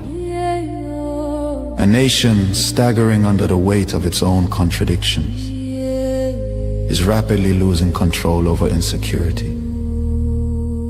From the north to the south, from the east to the west, the land trembles, not from natural disaster, but from man-made chaos. Communities abandoned, villages raided under the cover of darkness, highways turned into corridors of fear. Citizens left to fend for themselves. In a country where the government once promised protection, the question now echoes across the land. Where is the government? Where are the security forces? Where is the accountability? In recent times, markets have become targets. Travelers have become victims. Families have become statistics. And yet, those in power continue to speak in rehearsed tone. Detached from the suffering of the people, observers say, this is no longer a matter of isolated incidents. This is systemic failure. A collapse of responsibility.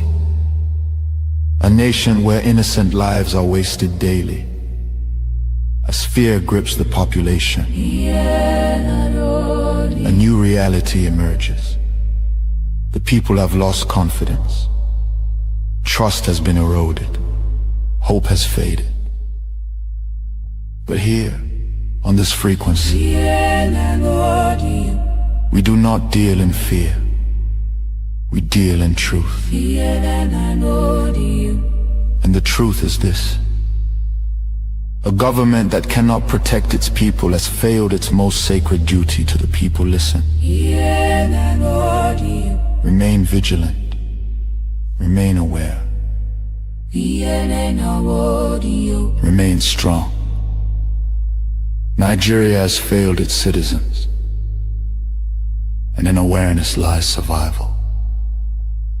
This is a wake-up call. You are listening to the voice of Biafra, where truth lives and freedom speaks. Biafrans stand firm until justice speaks louder than silence. And stay safe. God bless Biafra Republic. God bless Biafra Republic government in exile.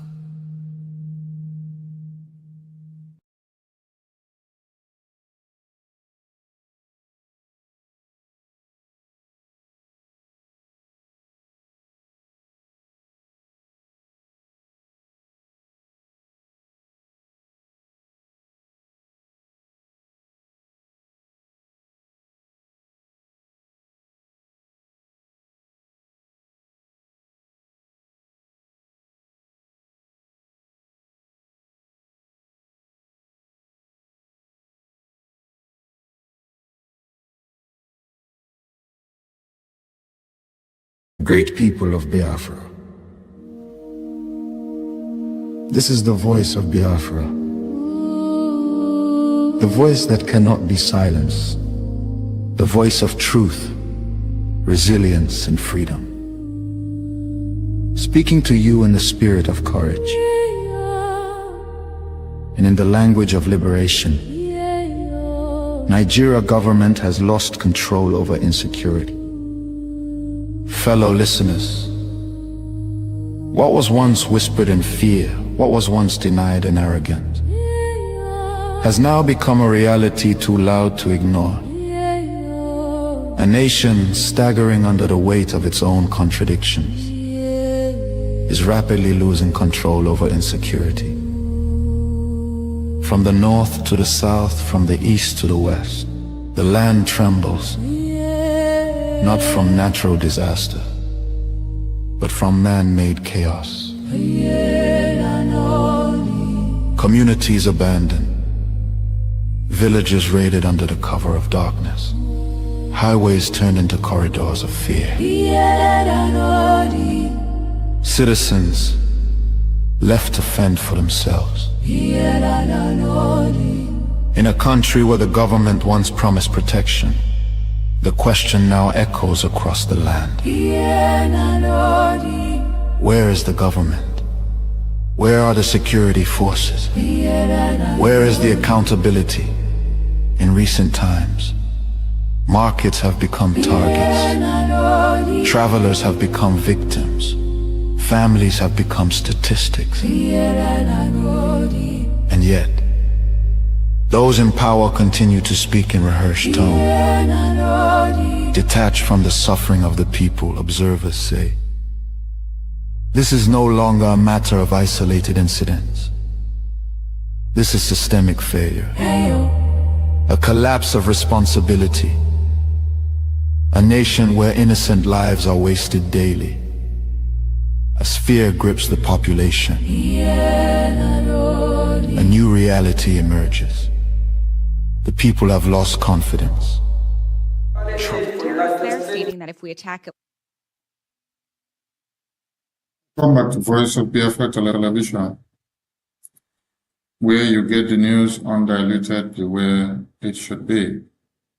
Yes, as I delve into the next segment of the program, this is what you have to see, and we have to address this issue so that Biafrans that must have been deceived will now know where they are and know what they should focus on. Yes. First and foremost, this is Canon Takano. This is Kanu Nta Kanu. I want everybody to look at it very well. This is Kanu Nta Kanu. Yes. And I want this to be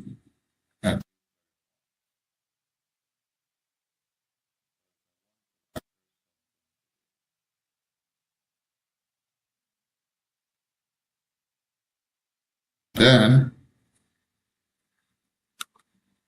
this is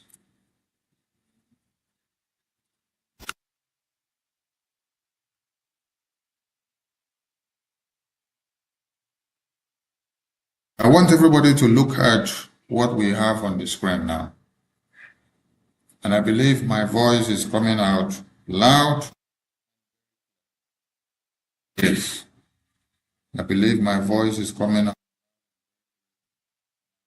Everybody to pay attention, pay keen attention to what we are doing. Pay keen attention.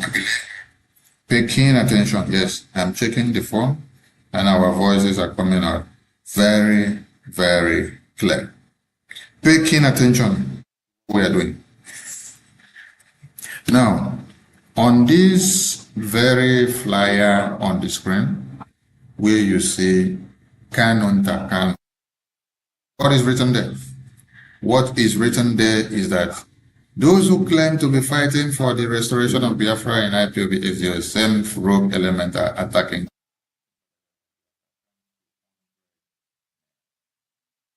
Yes. And then on this other flyer, you see that Nnamdi Kanu's brothers, which is Kanu Nta Kanu, the wife, the lawyers, the DOS, Igbo politicians, AVID, and WIC.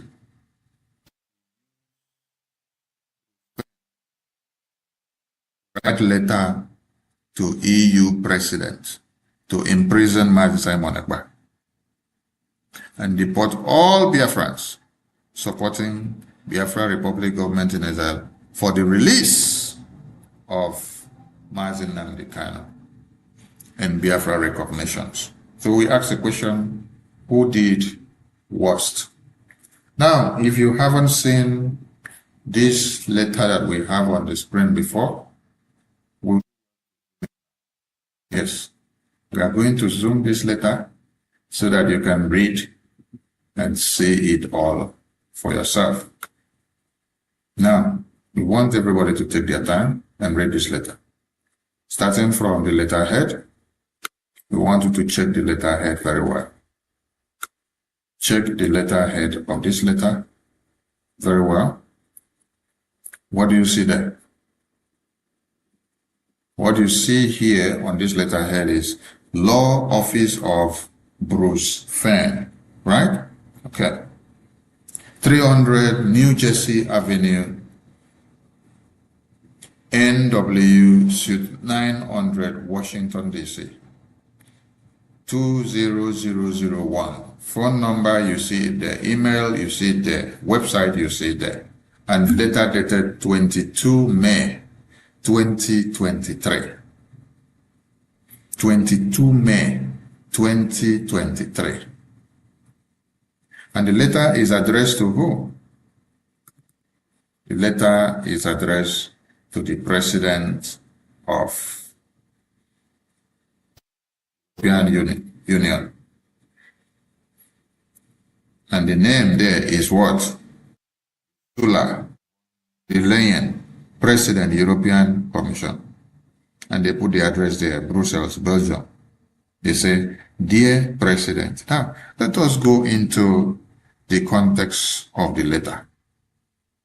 We want you all to read the context of the letter alongside with us. For those of you watching from the homeland, and for those of you watching from all over Africa, this is the first time you are seeing this document displayed here on Voice of Biafra television.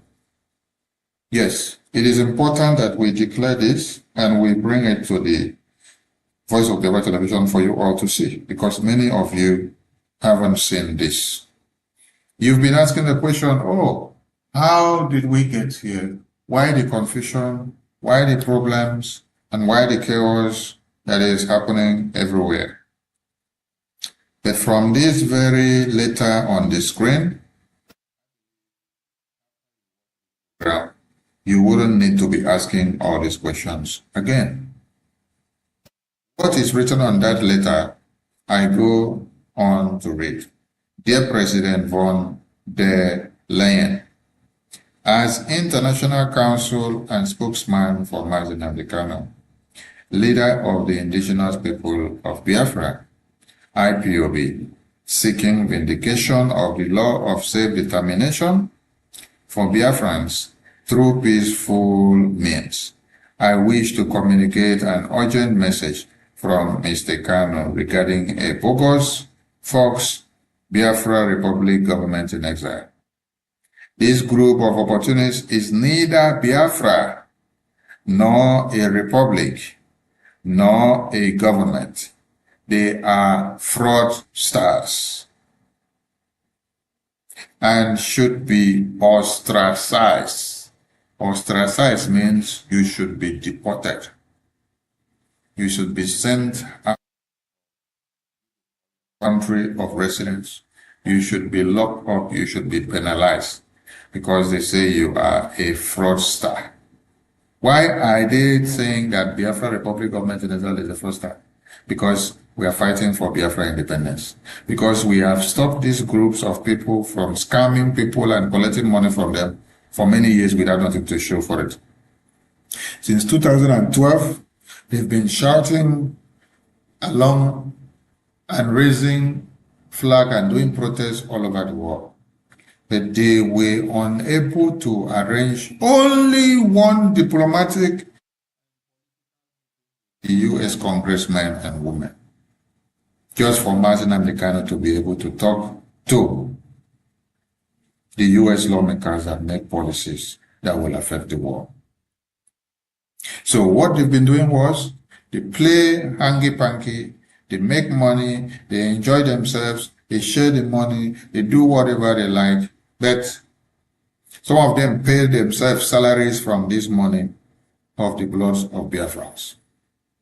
But nothing to show that they have been able to engage or to even have meeting with the U.S. lawmakers. Just for Mazi Nnamdi Kanu to put Biafra on the table and have a one-on-one discussion with them. Since 2012, down to this very day, they've not been able to record such success.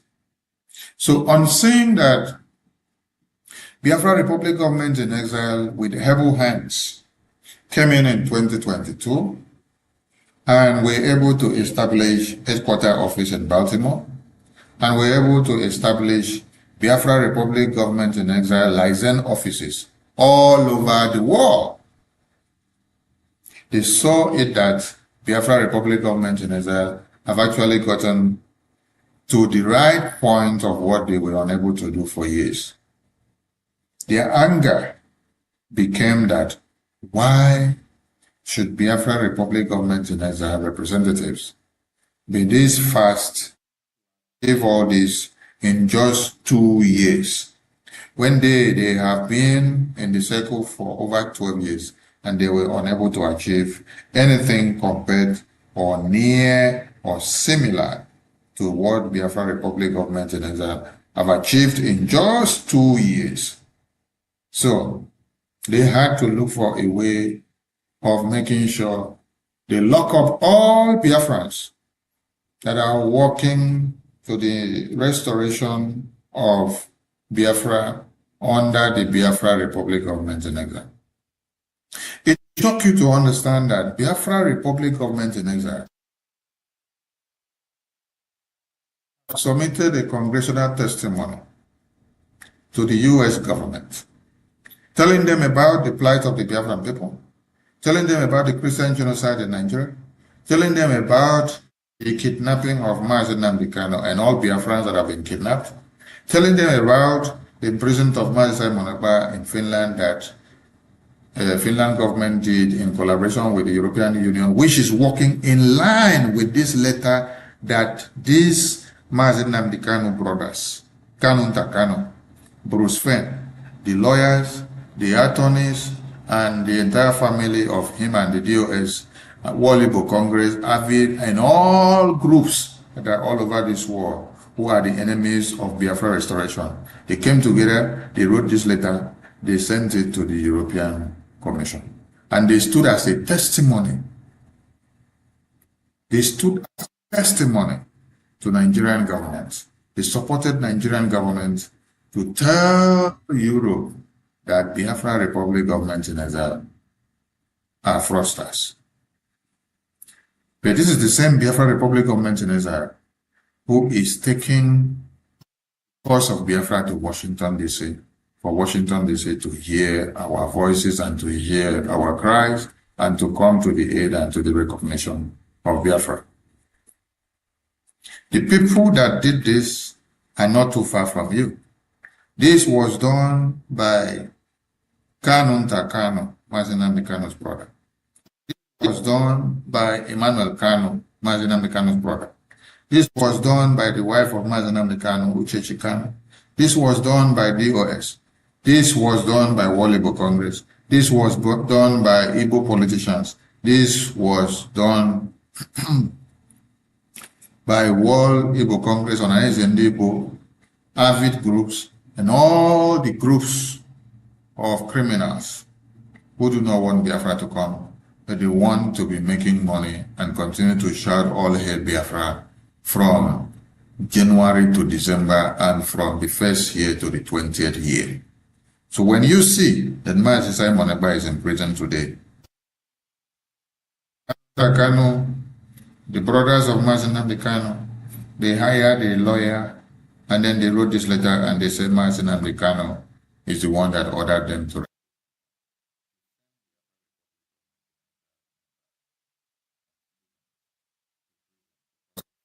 of his own release. Yes, and because of fighting for the restoration of Biafra and the recognition of Biafra. We are reading this letter to you today for you to understand why. They staged a protest in Finland. They gathered in Finland in 2023. And then they submitted this letter in the same 2023. Yes, this letter you see here was submitted in 2023. You can see the date today, May 22, 2023. And then they staged a protest.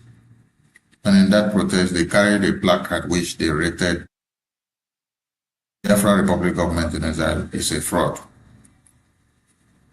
Who did they use to do this? They used Bruce Fein.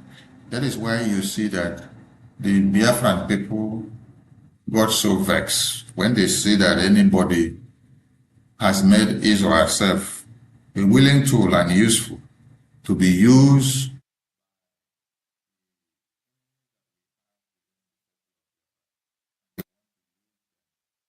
capitalize on the destruction of the recognition and restoration and the state at which the Biafra Republic government in exile have gone in diplomacy and policy making in America. Biafra Republic government in exile have gone very, very far.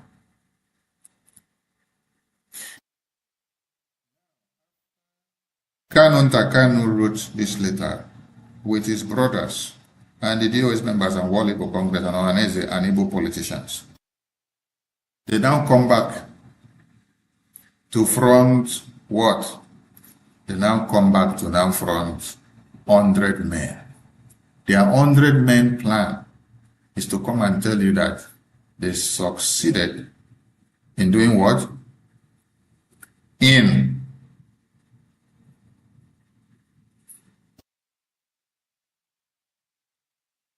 tell you that they succeeded in doing what? In sending the Biafra Republic government in exile members to prison, Mazi Simon Ekpa to prison, and that they are looking up to send many other Biafrans to prison. That is what you see from here. And what they are doing now is to front the 100 men madness. Now, I ask you, Biafra Republic government in exile have held a congressional briefing in the US Congress. The Prime Minister of the Biafra Republic government in exile goes on and on educating the US lawmakers on a daily basis about the plight of Biafran people.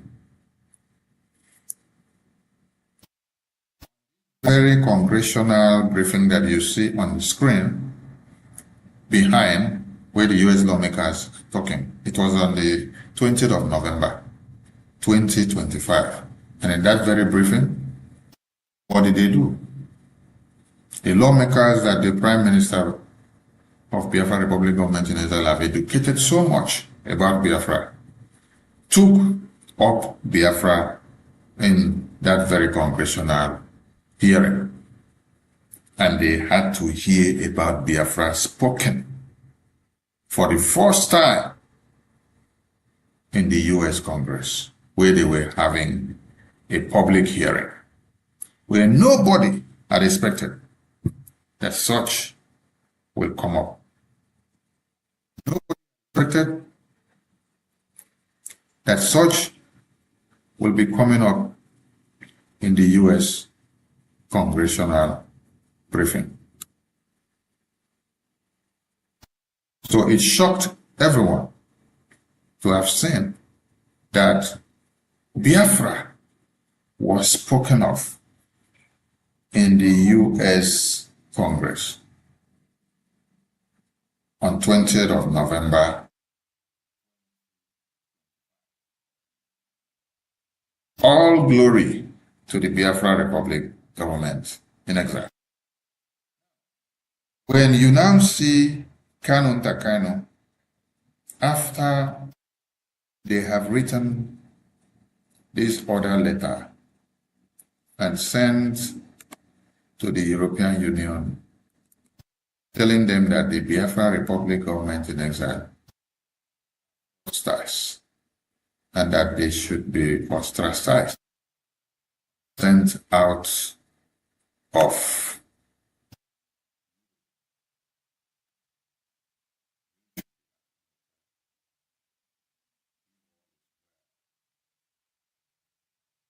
these people.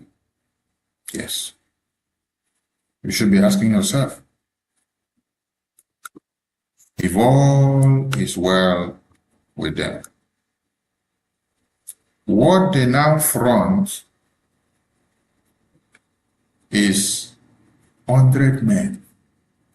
And with this nonsense 100 men, the same way that you have them have attacked Mazinam verse later, is the same way that they have carried his name and his face and put on this Bible.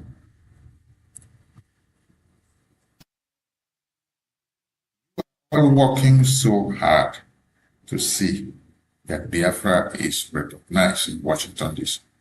I want all of you to ask Kanu Ntakanu and ask Emmanuel Kanu and ask Ejimako and ask Maxwell Okpara and ask Bruce Fenn and ask the wife of Mazen Amdekano and ask Walibo Congress and ask Wanese and ask all these groups of lunatics what they had done or what they had achieved. Let them tell us what they had achieved for the past 12 years that they were shouting IPOB, one family. They were just doing protests and going about with flag, shouting IPOB, one family, carrying the biggest of flag and making noise everywhere. Until now that the Biafran people decided to come together and then form a government. They are not happy that there is a government, and it's not just a government, but a proactive government that is doing something. Many of you have fallen for this trap of 100 men.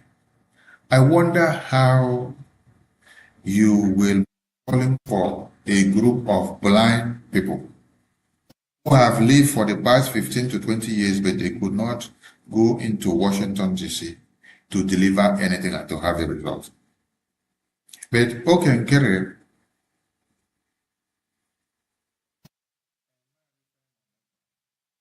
and the Biafran government in exile started going to Washington.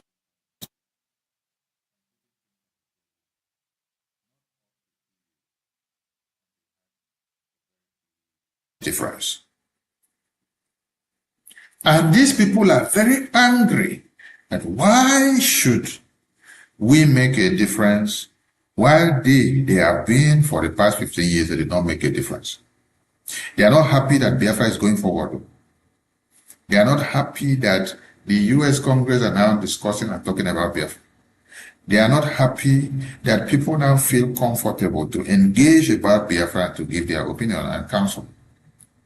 They are not happy that Biafra has reached out to the stage where people never expected. No. They are so damn hungry that the money that they have been making, deceiving Biafrans for many years, has been taken away from their hands. This is where their anger is coming from. Biafrans to assess and ask the question, why are they so pained?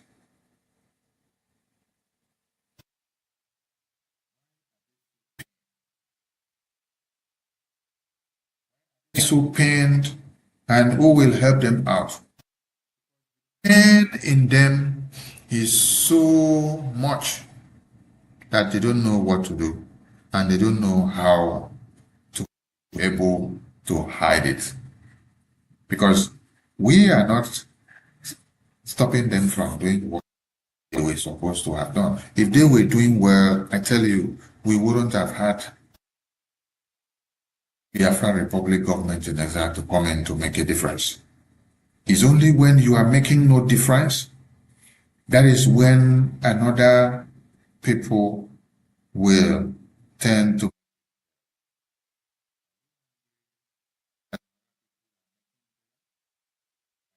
angry because you made no difference? Are you angry because you have been a failure and you continue to be a failure? Oh, come on. The Biafra Republic government in exile did not stop anybody from doing what they are supposed to do. Rather, the Biafra Republic government in exile wants to see you all do that which you are supposed to in doing that you're supposed to do. Instead, what you're doing is to look for the downfall of Biafrans, the downfall of the good work of the Biafra Republic government in exile in every way possible. Biafra has come to stay, and the Biafra Republic government in exile is unshakable.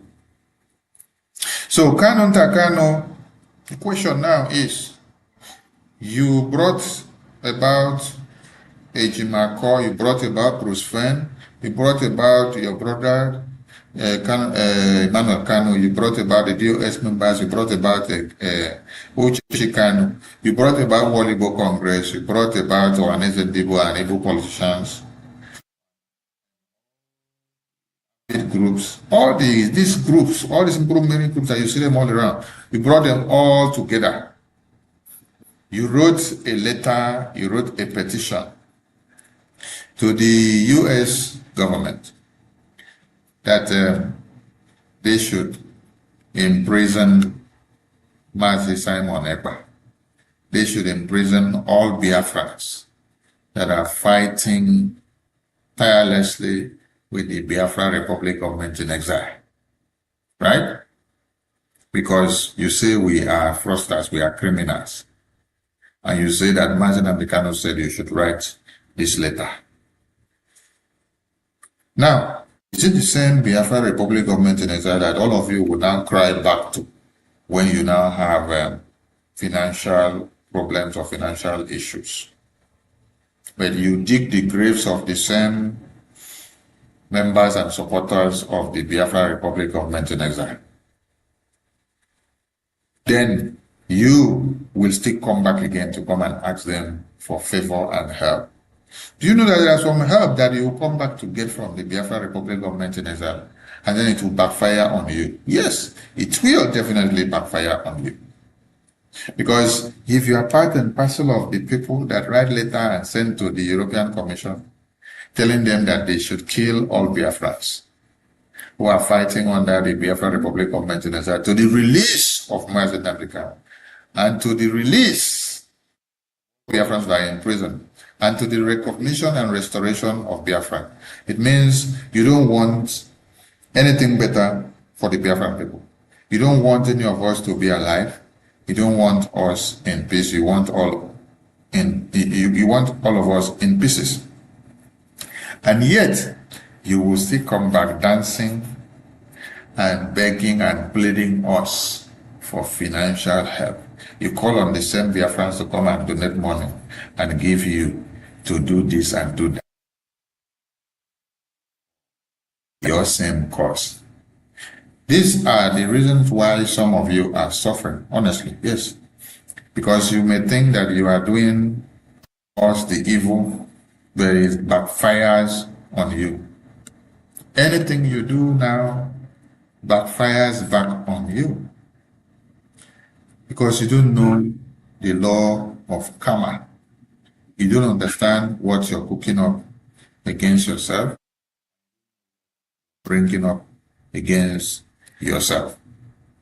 Biafrans, you must understand that there is nothing like 100 men. The 100 men nonsense that you see on the screen by Kanonta is the criminality network that they are creating. What they are portraying with this 100 men criminality is that Mazi Nnamdi Kanu want to lead you from inside prison. That is why I'm taking time to bring this to the screen today. Ordinarily, I wouldn't have time for this madness of these people. But it is pertinent and important that we don't ignore some things, especially on the Voice of Biafra television. We need to bring it to the screen. We need to shred it to pieces. We need to educate people so that when they see it out there, they will know where to stand and what to do, so that they wouldn't be misled. Yes, you need to understand and have the facts straight. There is nothing like 100 men. There is nothing like Sokoto declaration from the prison. Your leaders inside prison cannot declare Biafra for you. Your leaders inside prison are prisoners. They are chained in their hands, and they are being commanded by those that keep them in prison. Whatever they tell them is the script that they have to play to. They tell them that they have to come and tell you or to bow your head, they will come and do so. If they tell them that they have to tell you or to start denying Biafra, they will come and tell you so. If they tell them that they have to come and tell you that you should never talk about Biafra again and stop even doing sit at home, they will come and tell you so, because there is a gun pointed on their head. These are all the scripts of the Nigerian government. It is a script that needs to be played in the hands of the oppressor. When you are in the hands of the oppressor that wants to silence you and wants to make you irrelevant and wants to make you useless and want to kill your voice, they will use every apparatus to kill your voice so that people will not hear your voice and they will not listen to what you are saying, or they will not keep to what they are supposed to. This is the case of Biafrans that are in chains. If they are thinking, if Nigerian terrorist government are thinking that they can be using Biafran prisoners that are in their chains to galvanize their brain and send out message and destroy the mindset and the focus and determination of the Biafran people, I tell you, they have failed very, very woefully.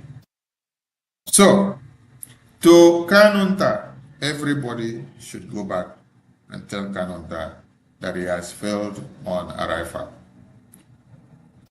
After you all wrote letter and sent Mazi Simon Ekpa to prison, you wrote letter and testified alongside and in favor of Nigeria. And you say that all Biafrans should go to prison because they are fighting for the release of Mazi Nnamdi Kanu, and they are fighting for the recognition of Biafra, and they are taking Biafra to Washington, D.C. So all Biafrans should be deported from their homes. They should be sent out from wherever they are. I tell you all that you have failed. 100 men madness goes nowhere. It's only fools and blind people that will follow your 100 men scam. Because the 100 men scam is a script that has to come out from the prison custody where they must keep your leaders. So it is only those who fall to this that will be used. We take a short commercial and we continue in a jiffy. Has been eroded. Hope has faded. But here, we do not deal in fear. We deal in truth. And the truth is this: a government that cannot protect its people has failed its most sacred duty to the people. Listen. Remain vigilant. Remain aware. Great people of Biafra. This is the voice of Biafra. The voice that cannot be silenced. The voice of truth, resilience, and freedom. Speaking to you in the spirit of courage and in the language of liberation. Nigeria government has lost control over insecurity. Fellow listeners, what was once whispered in fear, what was once denied in arrogance, has now become a reality too loud to ignore. A nation staggering under the weight of its own contradictions is rapidly losing control over insecurity. From the north to the south, from the east to the west, the land trembles, not from natural disaster, but from man-made chaos. Communities abandoned, villages raided under the cover of darkness, highways turned into corridors of fear. Citizens left to fend for themselves. In a country where the government once promised protection, the question now echoes across the land. Where is the government? Where are the security forces? Where is the accountability? In recent times, markets have become targets. Travelers have become victims. Families have become statistics. And yet, those in power continue to speak in rehearsed tone. Detached from the suffering of the people, observers say, this is no longer a matter of isolated incidents. This is systemic failure. A collapse of responsibility. A nation where innocent lives are wasted daily. As fear grips the population, a new reality emerges. The people have lost confidence. Trust has been eroded. Hope has faded. But here, on this frequency, we do not deal in fear. We deal in truth. And the truth is this: a government that cannot protect its people has failed its most sacred duty to the people. Listen. Remain vigilant. Remain aware. Remain strong. Nigeria has failed its citizens. and in awareness lies survival. This is a wake-up call. You are listening to the voice of Biafra, where truth lives and freedom speaks. Biafrans stand firm until justice speaks louder than silence. And stay safe. God bless Biafra Republic. God bless Biafra Republic, government in exile.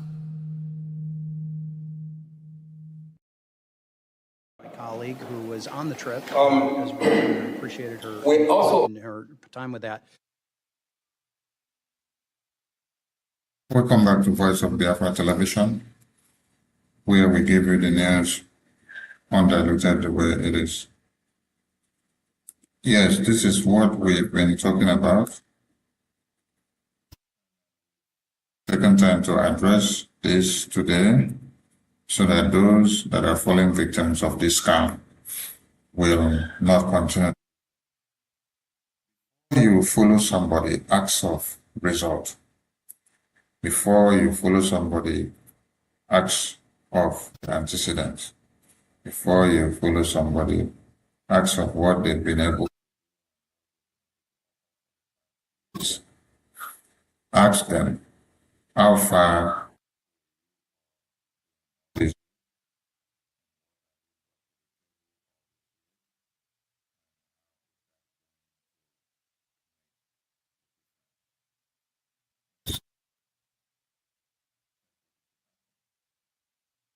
they are able to tell you about what they are going to achieve and what they have achieved before now. When you look at their report card and you see that they have done anything to pick off and to follow, then you can be able to. But for these people here that are campaigning and pushing these 100 men, they are the same people that sent Master Simon Ekpa to prison. They are the same people that came together with World Igbo Congress and Igbo politicians. They testified in the court of Finland against Biafra Republic government in exile. Clapping for them and you're joining them, you are actually clapping for the imprisonment of Master Simon Ekpa. You're clapping for the imprisonment of all Biafra Republic government in exile members.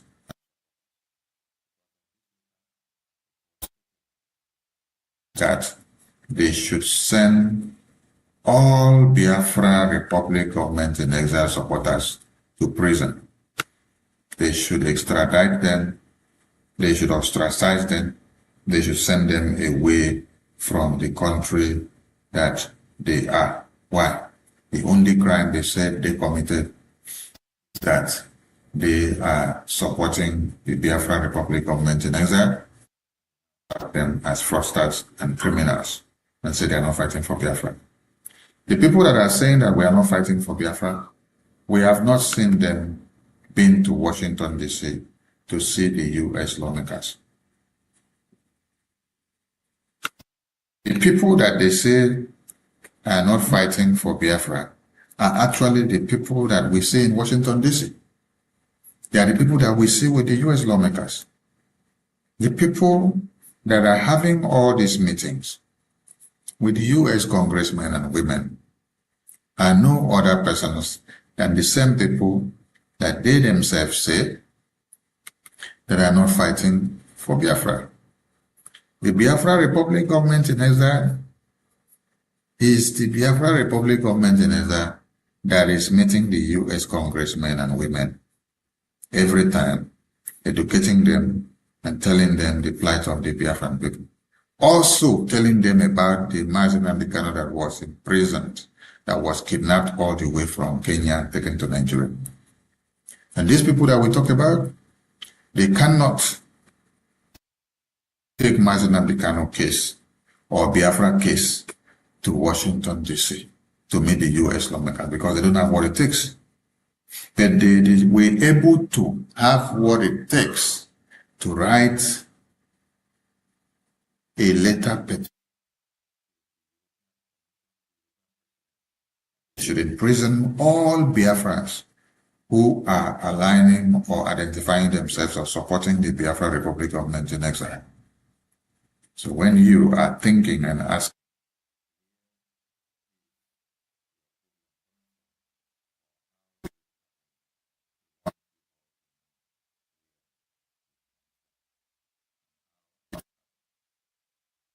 what's happening to you, you will be asking what is happening or why is it happening or so who did that. These are the people that did it. The people that you see here that are fronting this madness that they call 100 men. And they say the 100 men, they are bringing the prison. We want all Biafrans who have been deceived by this 100 men madness, who are aligning with them, to remember and to look at this very letter.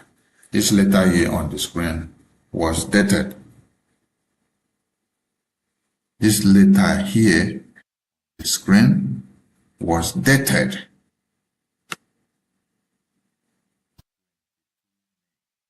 2023. If you calculate the years to today being May 26, you will now see how many years this letter was drafted and sent to the European president. The imprisonment of Simon Agba and Biafrans who were in prison, and all other Biafrans who are endangered in Europe because of these people. So, you that is supporting them, you that is joining this 100 men madness group, know ye that you are joining this group to imprison Simon Agba and to imprison all Biafrans and to destroy Biafra Republic of Maintenance. Because the key word here is that everybody that is supporting Biafra Republic of Maintenance, that they are fraudsters. Look at it here. They say you are all fraudsters and that you should be ostracized, you should be deported from your country where you are resident and you are working in Europe. This is what the lawyers of Martin Nnamdi Kanu did. This is what Kanu, all his group of lawyers. This is what Ejima called it with all his group of lawyers. This is what Walibo Congress did. This is what AFID did. This is what the ambassador group did. All the groups, the DOS, all the groups that are saying that they are the real people identifying with Biafra and they are the ones actually fighting for Biafra for the past 12 years, who says they don't agree with Biafra Republic government and they hate to see Biafra Republic government. This is what they all brought up together against the people of Biafra. So when you are joining them today, I want you to remember that you are joining them to destroy yourself, and you are joining them to destroy Biafra Republic government in exile. So wake up now.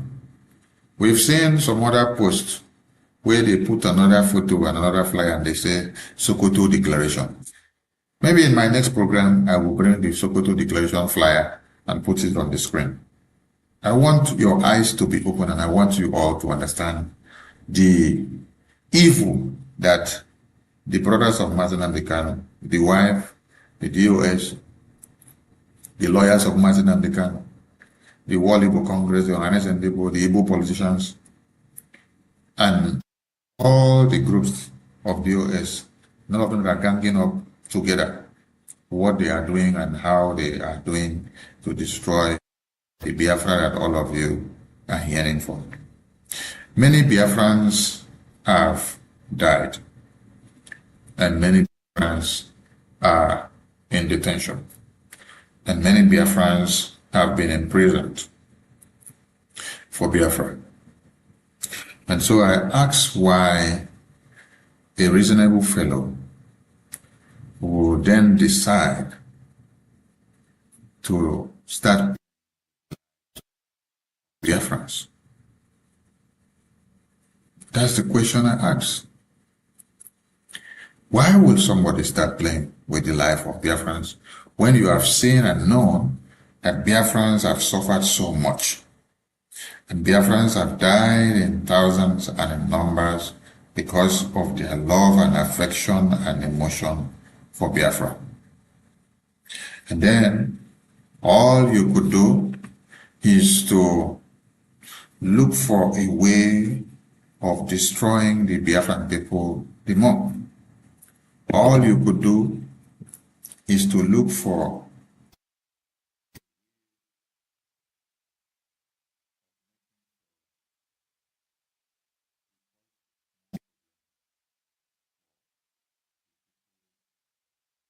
Biafra have sacrificed so much already.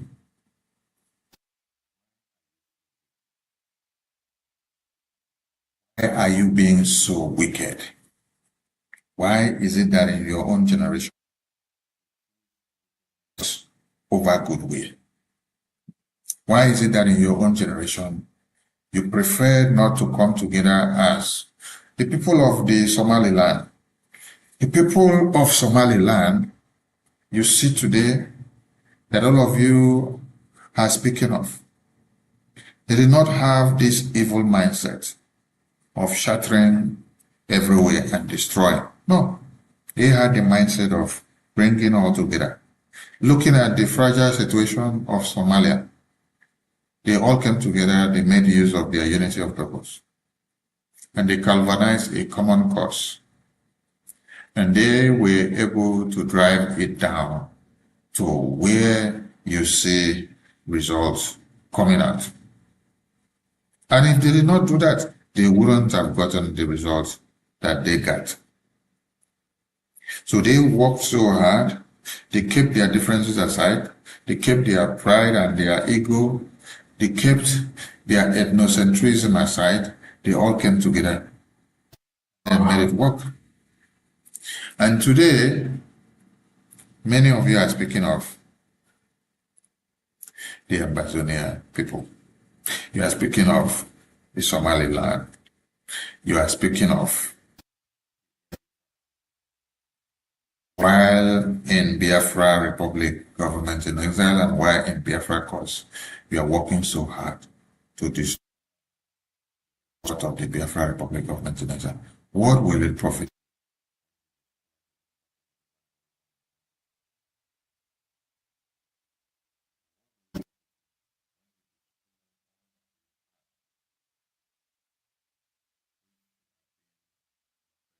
Of all.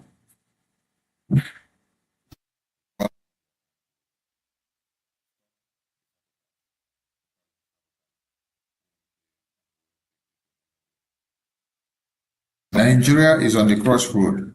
You sleep and wake up and you see a series of genocide happening in Nigeria today. Have you ever wondered why it is happening so? It is for the appointed time, because Nigeria is about time it gets down to where it should have been.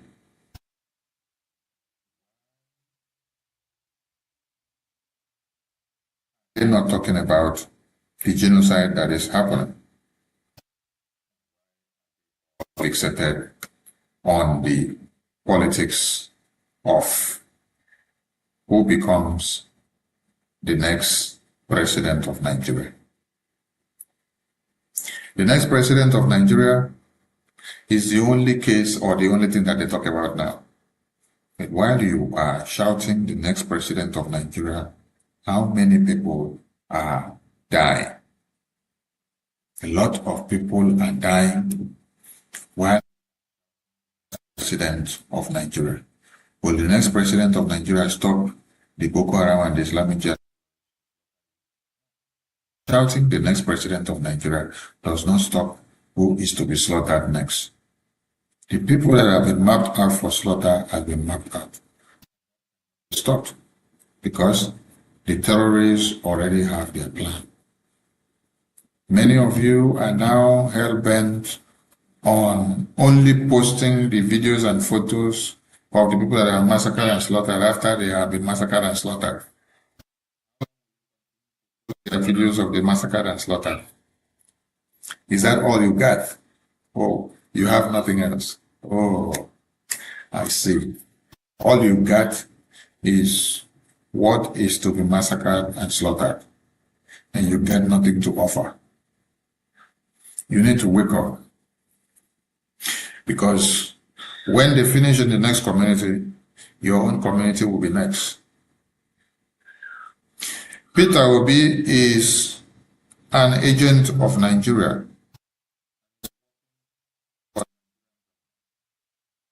These are the things all of you need to know and to understand.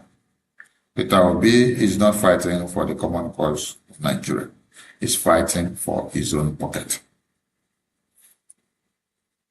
Peter Obi was used by the British government in 2023 to distort the minds of Biafrans on their determination for Biafra independence.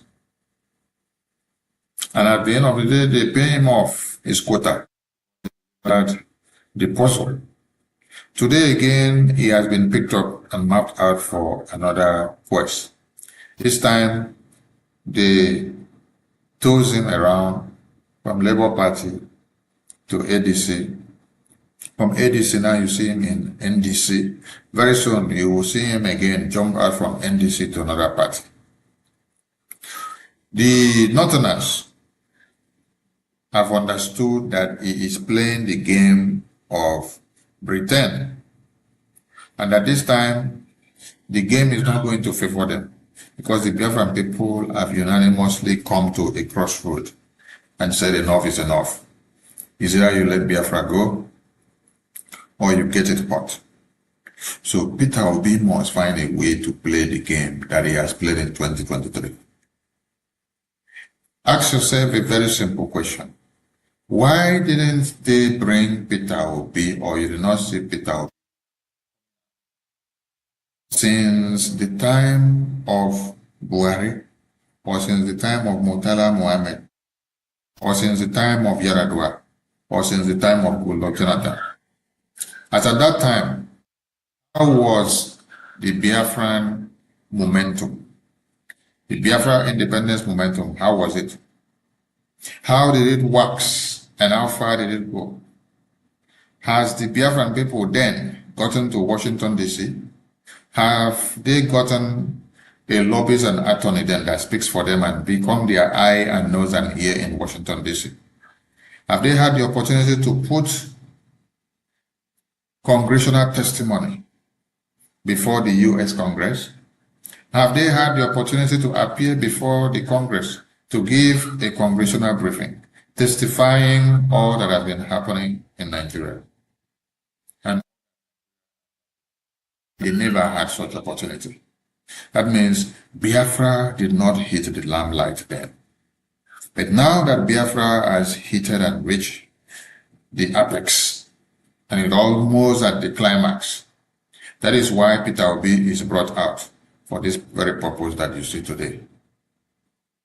So for those of you that have become so foolish and so gullible, and you play to the gallery of pretend designed hegemonic tendency using Peter Obi to keep Nigeria as one, you will all regret this. Because when the next set of Boko Haram terrorists invades your community, slaughter and maim and destroy, Peter Obi will be there to help you. This is Voice of Biafra Television, where we tell you the news the way it is, without mincing words. It's good to have you on the show today. We look forward to seeing you again sometime, someday. And may the God of Biafra bless you as you continue to do the bidding of the Biafran people. Biafra Republic is the voice of the Biafran people. If Nigeria don't let Biafra go, there won't be peace in Nigeria. And any deal that is done, any negotiation that is done by Nigerian government, Out the Biafran government in exile, US government serving as the mediator, is null and void. Thank you all from here, and see you all some other time. Bcos of Biafra television, live, direct. God bless you. Great people of Biafra. This is the voice of Biafra. The voice that cannot be silenced. The voice of truth, resilience, and freedom. Speaking to you in the spirit of courage and in the language of liberation. Nigeria government has lost control over insecurity. Fellow listeners, what was once whispered in fear, what was once denied in arrogance, has now become a reality too loud to ignore.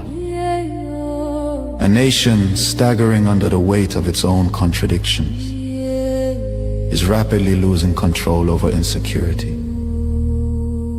From the north to the south, from the east to the west, the land trembles, not from natural disaster, but from man-made chaos.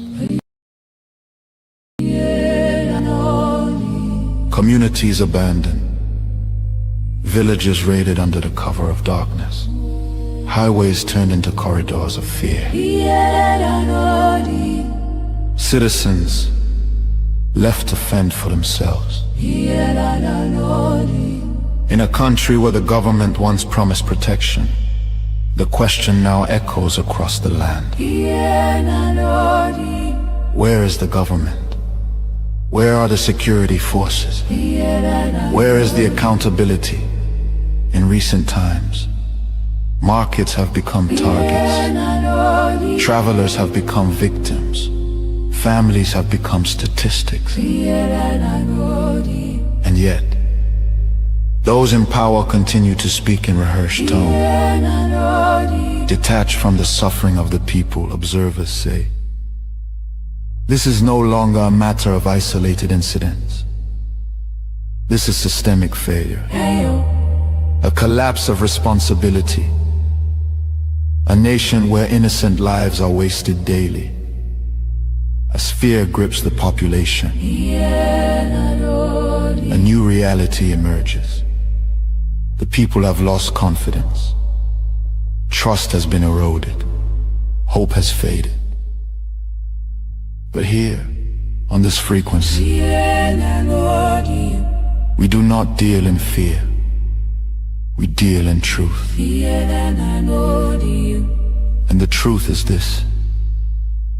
A government that cannot protect its people has failed its most sacred duty to the people. Listen. Remain vigilant. Remain aware. Remain strong. Nigeria has failed its citizens, and in awareness lies survival. This is a wake-up call. You are listening to the voice of Biafra, where truth lives and freedom speaks. Biafrans stand firm until justice speaks louder than silence. And stay safe. God bless Biafra Republic. God bless Biafra Republic government in exile.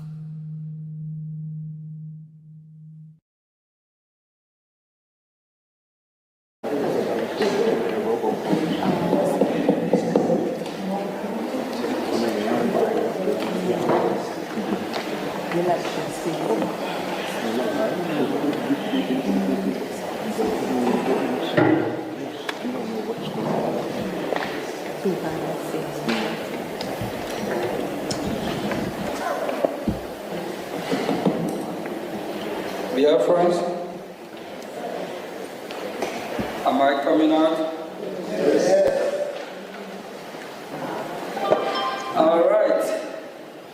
All right. The hour is here.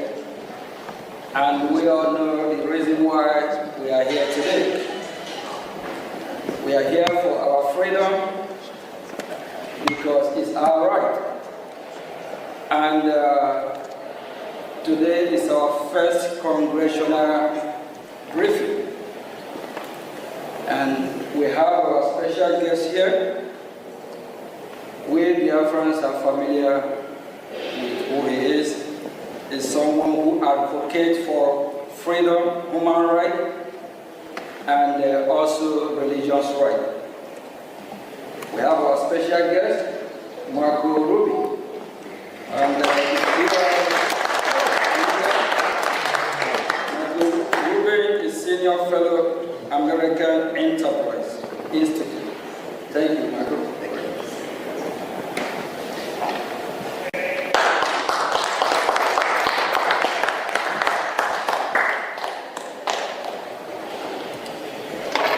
Thank you very much, Mr. Acting Prime Minister. I don't need, first of all, it's good to see Biafra represented so well in Washington, D.C. Unlike in Nigeria, and unlike in Finland, we're not going to arrest dissidents.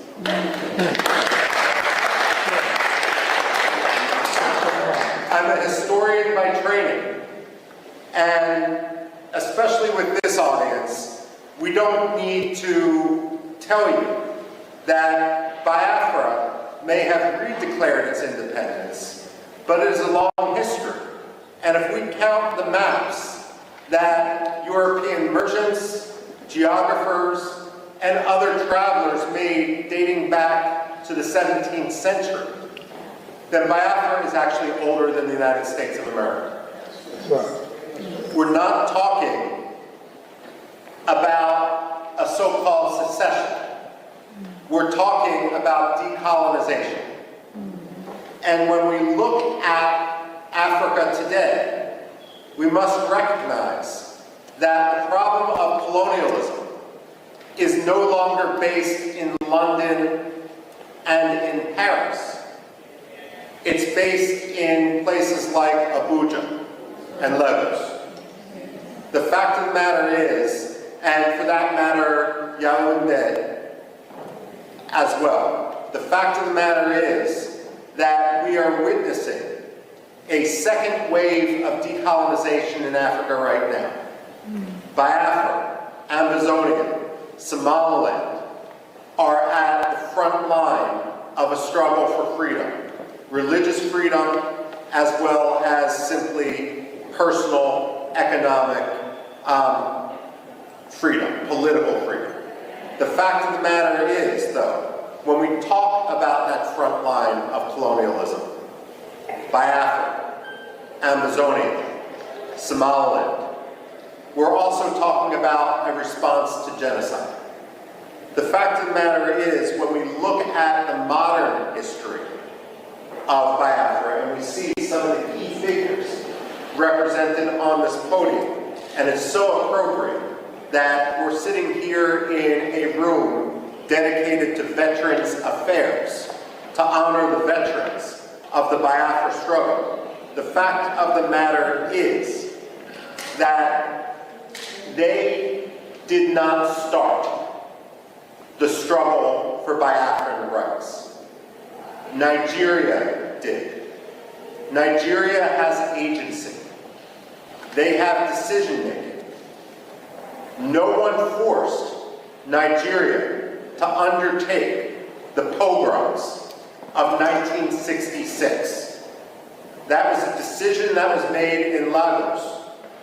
And what we have seen, the struggle for freedom in Biafra, is a natural response to the repression, which is now more than 60 years old inside Nigeria, and especially with regard to Biafra. Now, we can talk about genocide, and unfortunately, what has occurred in Biafra from in the late 1960s and so forth isn't the only case of genocide that the 20th century has seen. But what makes the history and the recognition of the Biafran genocide so important is this. When the Jews suffered the Holocaust, Germany afterwards acknowledged the Holocaust the ideology that led to Nazism became stigmatized. Yes, there are still Nazis today, but it is an ideology which is outside the realm of acceptable belief. The problem with genocide denial isn't simply a denial of fact, a denial of history. But when you don't acknowledge the genocide, then what you're actually doing is throwing a life raft to the ideology upon which that genocide occurred. So when you have someone like the late Muhammadu Buhari, whose hands were covered in blood from the events of the Biafra genocide, rise to the presidency of Nigeria without anyone acknowledging his role, that simply perpetrates and legitimizes that genocide. Now, when it comes to genocide denial, I also have this to say. When people debate foreign policy in the United States, one of the progressive slogans that we hear time and time again is no blood for oil. Well, I have a message for Alexander Stubb. No genocide for oil. Finland has been a disgrace. Stubb has kowtowed to Turkey at the expense of the Kurds, at the expense of other dissidents, for the sake of getting Turkey to lift its de facto veto for Finland's NATO membership. Now he's kowtowing to the Nigerian government by arresting Simon Ekpa for the sole reason of advocating against genocide and of providing, frankly, at this point, the only reasonable way forward given the actions of the Nigerian state. Now, we can't engage in wishful thinking, and unfortunately that has been the problem in the United States. I would argue that Europe is more engaged in a cynicism, where they simply want Nigeria's oil, and let's be frank, it's not Nigeria's oil. It's Biafra's oil, the Delta region and so forth. The fact of the matter is they feel it's easier to have a relationship with a dictator, and they're going to look the other way. Never let the Europeans pretend that they stand as a representative of human rights when they act in such a cynical, racist, and way that is so contrary to life, liberty, justice, freedom, political rights. The fact of the matter is the Europeans need to be called out each and every day for that. Finland, especially. Now, I would go so far as saying Finland doesn't deserve the plaudits that so many people, Amnesty International, Human Rights Watch, tend to ascribe to Scandinavian powers. I would today argue that through its actions behind the scenes, by laundering the Nigerian government, by allowing, by cynically using this mantle which it had developed over decades as a protector of human rights, that Finland has become one of the most cynical promoters of human rights abuses, on par with Russia, with China, and with others. The only difference is Russia and China are much more open about what they're doing. Finland thinks they can have it both ways. Now, when it comes to the United States, however, the United States isn't blameless. We have two problems here. The first is the problem of the American perception of history. Whether you're Republican, whether you're Democrat, I don't care. And the fact of the matter is Biafra, like Cyprus, like India, should be a bipartisan cause. There's nothing partisan about freedom and liberty. And I say that as someone who personally is a Republican, but I was a Congressional Black Caucus Foundation fellow, working for the late Congressman Bill Gray. who was a Democrat. So I say this not just as wishful thinking, but someone who truly believes in the importance of principle and its triumph over cynical partisanship. But let's face it, both the Republicans and the Democrats have a problem, and American society in general, and that's our general ignorance of history.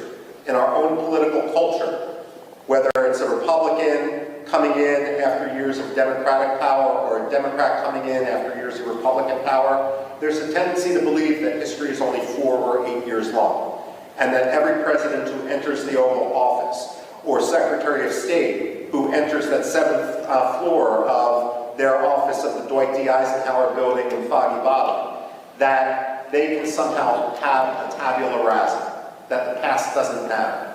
Well, let me set the record straight. The past does matter. The past can't be forgotten. And we wouldn't be here today if it weren't for repeated efforts to work within the system, only to be crushed by Nigerian corruption, Nigerian dictatorship, and Nigerian cynicism. And if I may, Nigerian religious animosity on the parts of some sectarian communities. Now, one problem, of course, is then that U.S. historical ignorance, and this is where it's so important for the Biafrans to really rally, to meet with Democrats, to meet with Republicans, not to meet and spend all those times meeting with those who agree with you, but actually concentrating their efforts on those who disagree. The fact of the matter is, Americans need an education in history, and they need an education in history quickly, because the price of American ignorance is going to be tragedy and more killings in Biafra. Now, that's one problem.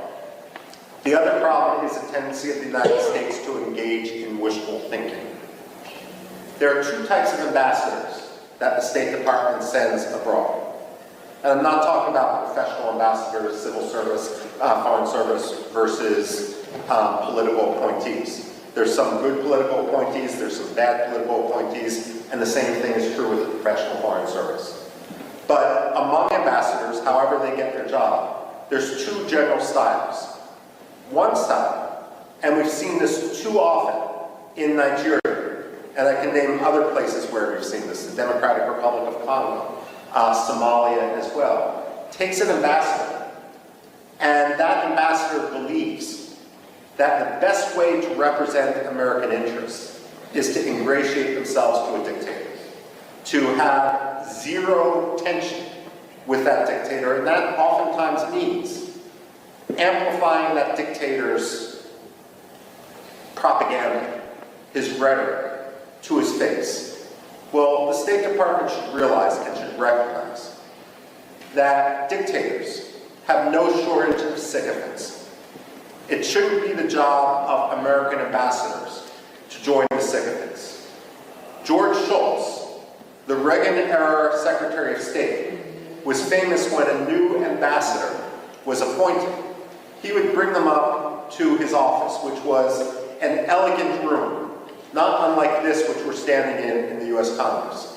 And he had a big globe next to his desk. And he would always ask the ambassador appointee, point to your country on the globe. And if they pointed to Nigeria, or they pointed to France, or they pointed to Burma, or they pointed to Pakistan, God help them, he would point to the United States and say, this is your country. You never forget it. When we send ambassadors abroad, their job should be to speak truth to power. It shouldn't be to kowtow to a dictator. And if that means calling out Nigeria for its abuses in Biafra, for its abuses of religious freedom, so be it. It may mean you're not going to get invited as the ambassador to this reception or that state dinner. Well, that's the price of being an ambassador and being truthful. Your job isn't to make a dictator feel good. It's to promote American interests as a U.S. ambassador. And one of the top American interests is religious freedom. The reason why religious freedom should be such a top priority is it really is the canary in the coal mine. It really is the metric by which to see whether a dictator's rhetoric and actions meet. When former Secretary of State Antony Blinken went to Nigeria and he met with the late Muhammadu Buhari, and he removed Nigeria from the religious freedom watch list, that was wishful thinking. It didn't make Nigeria a better place. It didn't stop the killings in Biafra. It didn't stop the killings elsewhere in Nigeria. All it did was signal to the Nigerian government that they could quite literally get away with murder. Wishful thinking has consequence. The United States also needs not to believe its own spin and not to try to force, cynically use the Biafran issue to advance its other causes. So, for example, I don't know how many times I've talked to people who are partial to the Nigerian government in the United States and will accept the Nigerian lies. And they will say that what we see happening in the Southeast has nothing to do with religious hatred, with religious intolerance on the part of the Nigerian government. It's all about climate change. Let me tell you this, and I've actually said this to the State Department. Climate change does not charter buses in order to ship Fulani militiamen into Biafra to kill Christians. That's not China, that's not climate change. That's ethnic cleansing. That's religious hatred, that's sectarian cleansing. American wishful thinking isn't polite. It doesn't make diplomacy easier. It simply gets people killed.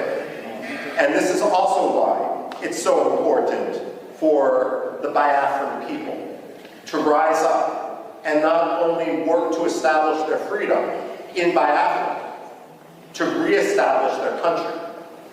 It's also important for them to educate Americans.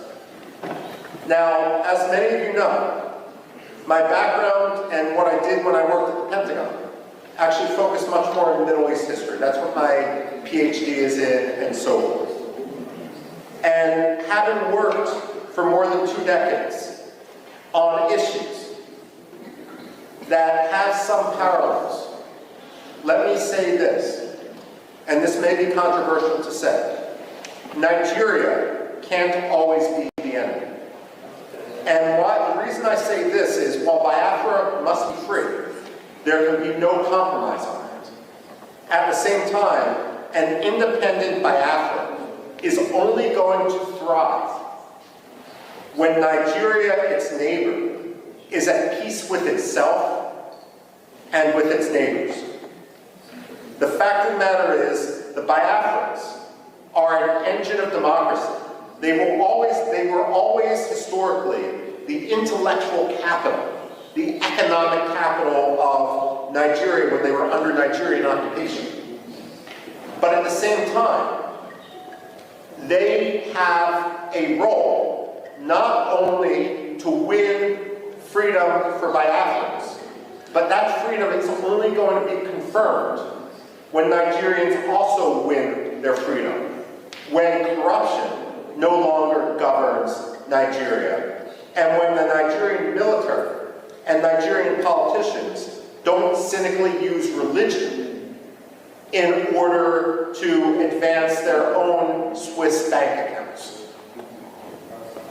This is important, and this is a conversation, for example, it's understandable that you focus on Biafra, but this is an example which I've had conversations in the past with Iraqi presidents and prime ministers, and Kurdish presidents and prime ministers, and there's a recognition, despite the century-long struggle of the Kurds, the so-called largest people without a nation, to win their freedom, to win their independence. Many of them have also come to recognize that that independence is going to take real reform instead of ruin for their neighbor next door. I've had this conversation with the Cypriots and the Greeks, vis-a-vis Turkey as well. Turkey is a problem today, and Turkey is a problem which is going to work with the Nigerian government in order to kill Biafrans. But at the same time, what the Greeks and the Cypriots will tell you is, while today Turkey acts like an enemy, there can only be true peace once Turkey fundamentally reforms. And so it's important when you speak and when you advocate for your cause, not only to promote the freedom for Biafra, but to argue and to recognize that Biafran freedom is going to be symbiotic. It's going to bring stability to the region. Biafra is going to be a model, not only for Biafra, it's going to be a model for Nigeria, so that Nigeria can get its act together, even as Nigeria heads towards the precipice. No one wants to, let me put it this way, many of you are familiar with the American satirical newspaper, The Onion. I remember a headline in that satirical newspaper after Russia invaded Georgia in 2008. It was a fake announcement by Condoleezza Rice, the Secretary of State, who was arguing that U.S. position is that no American allies should border Russia because it was just too difficult. The fact of the matter is, she was warning allies not to border Russia as if they have a choice. The fact of the matter is, it's in no one's interest. It's always going to be a problem for occupied Biafra and for independent Biafra to border a failed state, to border an irredentist state, to border an aggressive military dictatorship. Independent Biafra is going to need to recognize that as Nigeria fails, and let's face it, today it's a failing state. It's a building, it's a 10-story building that's ridden with termites. The fact of the matter is that every military leader inside Nigeria is going to try to distract their own Nigerian public by trying to whip up a frenzy against Biafra. So on one hand, you need to be prepared for that. And you recognize this because this is your history. But on the other hand, if there can be fundamental reform in Nigeria, then ultimately you will thrive and be the most prosperous country in Africa. Now, the other point I need to make, and this is not for the people here, but some of the people abroad, is that when you talk to Americans, especially non-Biafran Americans, like myself, like congressmen and so forth, I am honored here to be with the acting Prime Minister. I hope someday to be with the non-acting Prime Minister, Simon Ekpa, as well, if he's ever sprung from his Finnish dungeon. But the fact of the matter is, as an American, as someone who obviously has no Nigerian heritage, it's not my job or my concern to decide who the leader of Biafra is. You ask any American like me, any white American, who cares about human rights, who cares about Biafran liberty, what I would say is, when Biafra becomes independent, all these disputes will fall by the wayside because you have monitored democratic elections. But if anyone starts to attack other Biafrans in the presence of European politicians, American politicians, United Nations diplomats, they are essentially creating treason against Biafra. Because what you're doing is giving evidence to your enemies that Biafra isn't serious. Now, let me give you one example. When I came to Washington and began working in foreign policy in 1999, one of the first people I met was a gentleman named Barham Saleh. He was the Washington representative of the Patriotic Union of Kurdistan. Now, the Kurds, I've referenced before, they're split between 4 different countries, so Biafra's a little bit luckier than this. At the same time, the Kurds in Iraq, in northern Iraq, are divided between 2 major political parties. One was Jalal Talabani's Patriotic Union of Kurdistan. The other was Masoud Barzani's Kurdistan Democratic Party. And between 1994 and 1997, these 2 Kurdish parties fought a civil war to suggest that anger among the Kurds wasn't high would be an understatement. They hated each other's guts. 2,000 people remain missing to this day from that civil war in northern Iraq between the Kurdish parties. And again today, that region is essentially divided. Barham Saleh had a rule as the representative of one of the 2 Kurdish parties in Washington, D.C. His rule was, I will talk Kurdish politics to other Kurds, but I will never talk Kurdish politics when someone else is in the room. Because the only message that Washington needs to hear is Kurdistan must be free. The only message that Washington must hear today is that Biafra must be free. Decisions with regard to the leadership of Biafra are going to be made by Biafrans themselves. But the most important issue for everyone, whether they are legitimate or frankly whether they are illegitimate, is that Biafra must be free. Don't tweet against your political adversaries. Take the high road. Don't talk about your rivals to congressional staffers. And if your rivals talk about you, you may feel that it does you a disadvantage. Let me assure you it does not.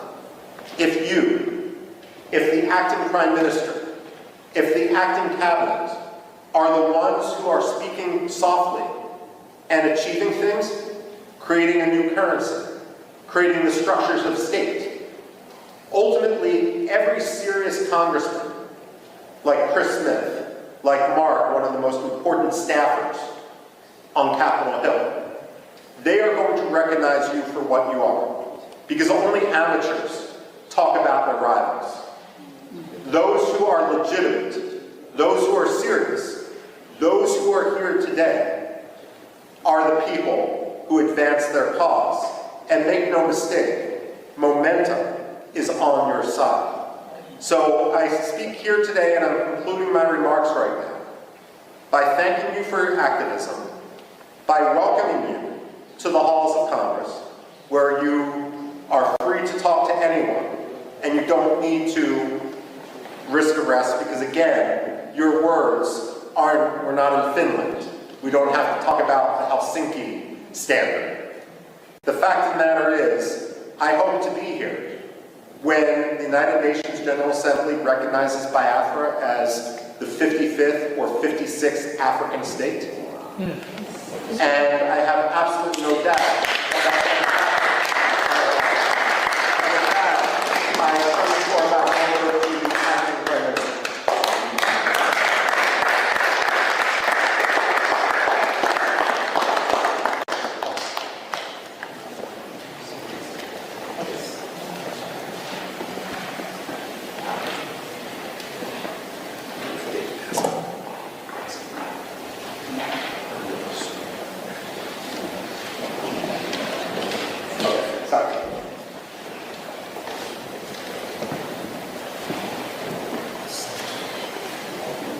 Please, can we give a hand of applause?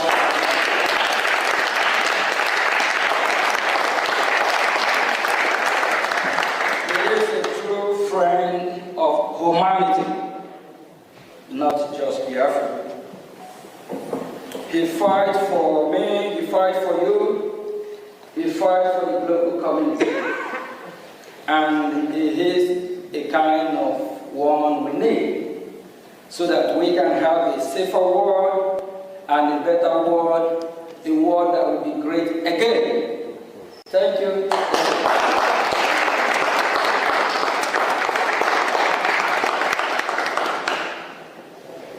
My name is Nkere, Biafra Republic Government Acting Prime Minister. I'm here acting on behalf of His Excellency Mazi Simon Edward. As we are fighting for our freedom, we are making history and we tell our story to the world. And this is the first Biafra congressional briefing.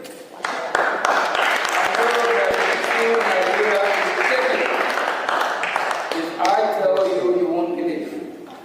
Nigerian government, they protest to stop this hearing. They protest. They have not started protesting. Thank you all for being here today. Thank you. It is an honor to speak today during this historical congressional briefing on Biafra, the first in modern times. I want to thank Michael Ruby, which we are just giving hand of applause now before, of the American Enterprise Institute for his unwavering support and friendship to the Biafran people. Today, I will provide a broad overview of Biafra issue for all those watching. Nigeria is oil-rich country. When we say Nigeria, it's Biafran oil. Marco just on his speech, he made it clear. It's Biafran oil and a continent power in Africa. It is a multi-ethnic, multi-language, and multi-religious country with a population of about over 200 million people. There are three major ethnic groups: the Igbo, the Yoruba, and the Hausa Fulani, and 250 other smaller ethnic groups.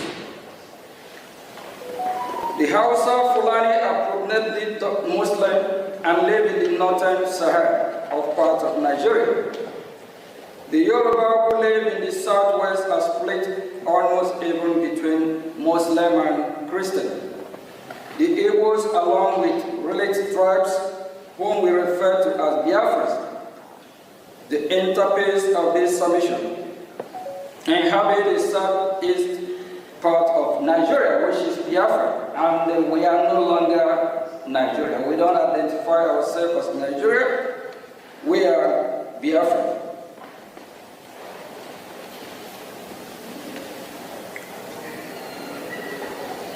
Part of Nigeria, which is combined population of over the Biafrans population and over 70 million. Biafrans are predominantly Christians and traditional worshippers, with constituencies also practicing Judaism. Their land is blessed with human and mineral resources, including vast hydrocarbon. Biafrans are very commercially inclined, industrious, and are given to scholarly and professionally pursuit in addition to their first nature of gifted martialized. They have an established grassroots democracy order known as the Omunna system, which is still practiced to this day, before the advent of colonization. They are very republican and arbitrary in nature and coexist peacefully with their neighbors, including northern Nigeria and Cameroon. Prior to their amalgamation with the rest of Nigeria in 1914, Biafra then, there was no single massacre of Biafrans anywhere in pre-amalgamation in the so-called Nigeria. This is noteworthy. The first start of this program that was levied on Biafrans, particularly the Igbos, among them happened in 1948 in northern Nigeria, where Biafrans were without any justification, massacre just for being Biafra or merely looking like one, pivoting on false narrative of the so-called Igbo coup, an Igbo plot to dominate Nigeria. Nigeria's military officers and the police and notable civilians, mostly from the north, planned and executed the Biafrans. Over 3 million Biafrans were murdered between 29th May 1966 and 12th January 1970. And had the Biafrans not resisted by unilaterally declaring its independence, the massacre would have been incalculable and more horrendous. There is credible evidence that sectional Nigeria provoked the Nigerian Civil War as a cover-up to accomplish the genocide that they have begun against Biafra. Generally, and the Igbos in particular, as far back as 1948 in northern Nigeria, the difference this time was to take it to their homeland, where they had fled and taken refuge under the Hitler-declared Republic of Biafra, a nation born in dire necessity and desperation to survive a genocide. The following aspect from recent declassified U.S. Embassy diplomatic dispatch of the era on the program and the war that follows is instructive, and it states that the North was minded to use the war as a tool to resort its dominance of natural affairs. Malan Gagu Damboa, regional editor of Morning Post, told the American consul in Nkere, "No one should kid himself that this is a fight between the East and the rest of the Nigeria. It is a fight between the North and the Igbos."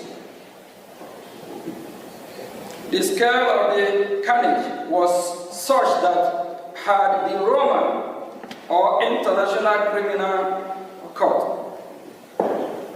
status been enacted, Nigeria's entire military leadership and its top civilians enablers would have been prosecuted for genocide and crime against humanity, for orchestrating the destruction of Biafrans in whole or in substantial part because of their ethnicity.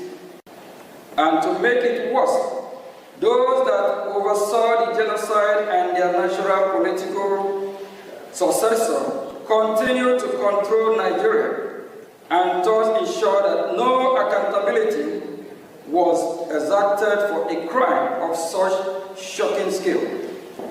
And to date, no apology or remorse has emanated from official Nigeria or any of the prime state actors. It is this state of affairs and the post-war political suppression of Biafra that grandfathered the insurgency of Biafra agitation in recent times. The modern-day Biafra independent movement surfaced in 1999 with the creation of movement of the actualization of sovereign state of Biafra, Mazur, in 1999 by Chief Owazurike, in 2012 by Mazi Nnamdi Kanu, a protege of Chief Owazurike, then created the Indigenous People of Biafra, IPOB, in 2012, which became the predominant Biafra independence organization. Post-war agitation for Biafra and support for IPOB accelerated in late 2015 when former President Muhammad Buhari systematically embarked on widespread anti-Igbo policies, coupled with his open toleration of Fulani Islamic terror that was breaching the northern reach of the Igbo land. It was in the face of this that the indigenous people of Biafra IPOB and the idea of Biafra government in exile gained much traction as protector and defender of the people that have been detained by the government of the day of Nigeria.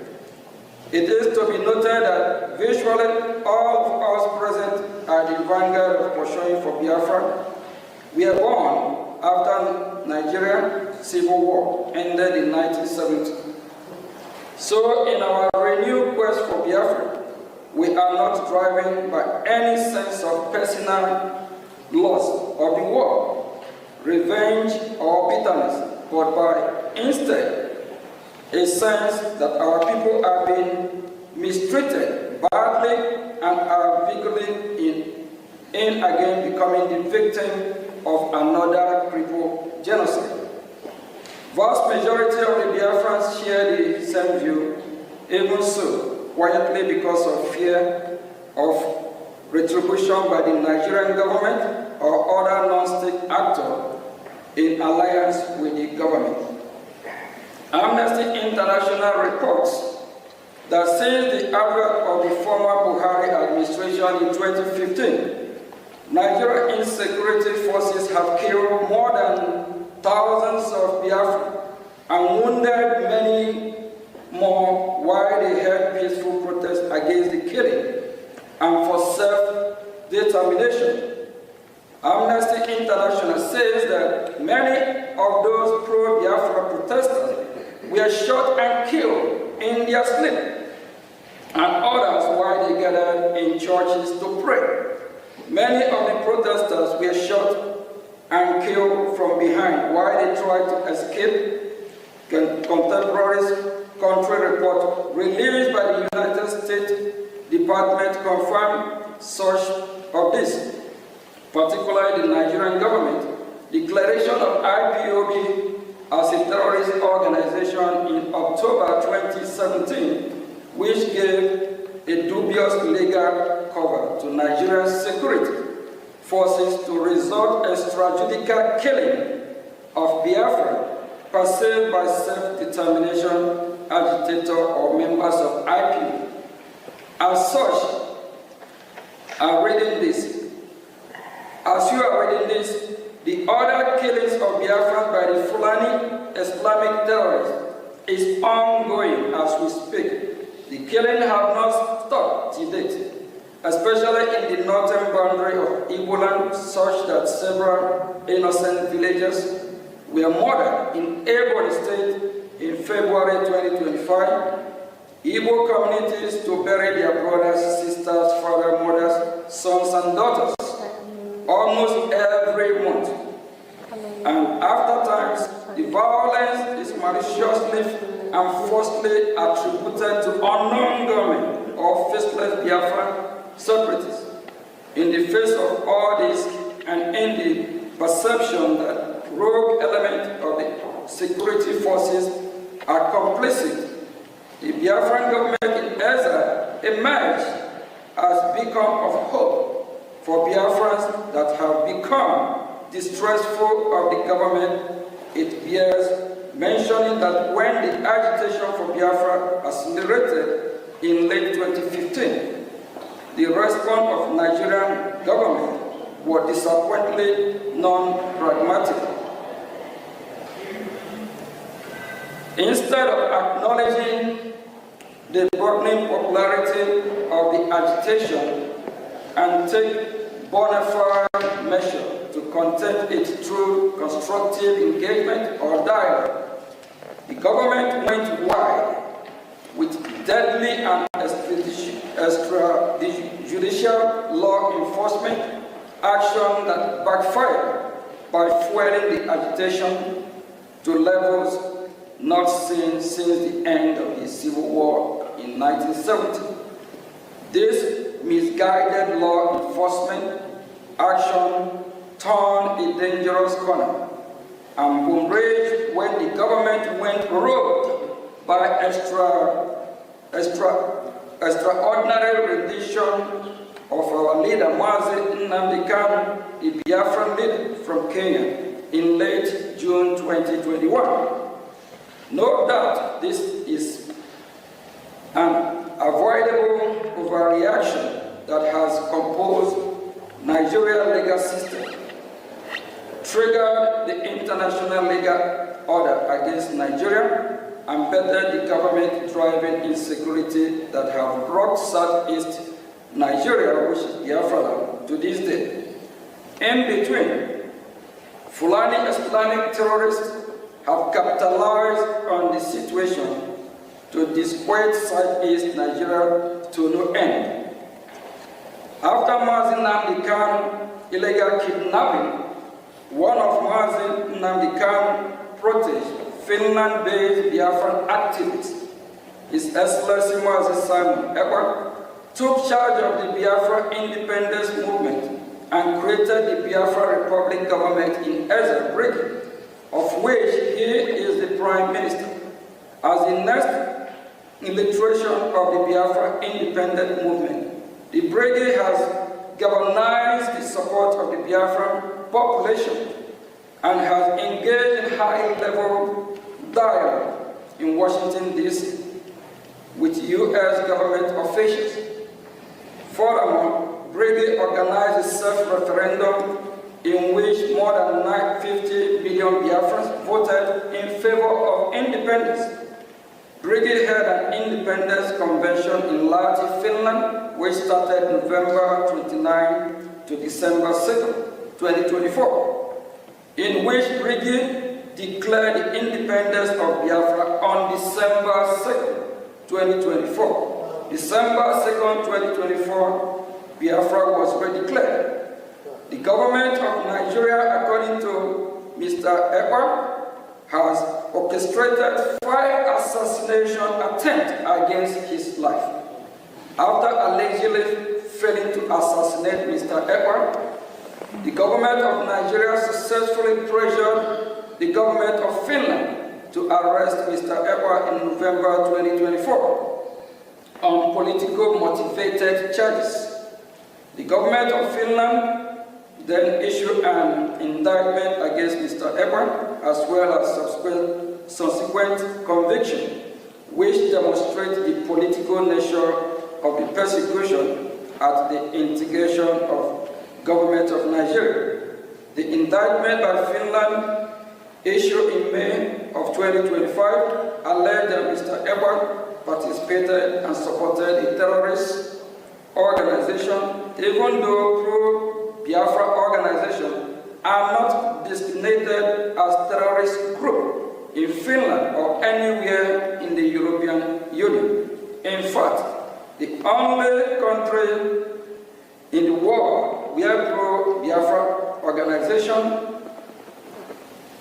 in fact, the only country in the world where pro-Biafra organization we are designated is in Nigeria.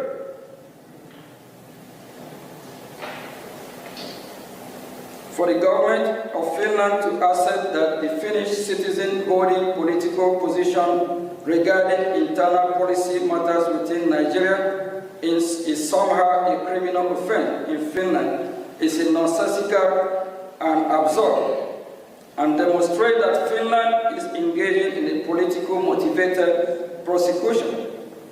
Nigeria conduct toward both Mazi Nnamdi Kanu and Simon Ekpa demonstrate transnational repression. At the moment, the issue of Biafra, the insecurity in southeast Nigeria, which is Biafra land, and all the unpleasant aftermath cannot be resolved, while the federal government of Nigeria persists in detention of Mazi Kanu, while Finland persists in detention of Mazi Simon Ekpa, and Biafrans continue to be marginalized. On this basis of foregoing, we must respectfully suggest the following to the U.S. government.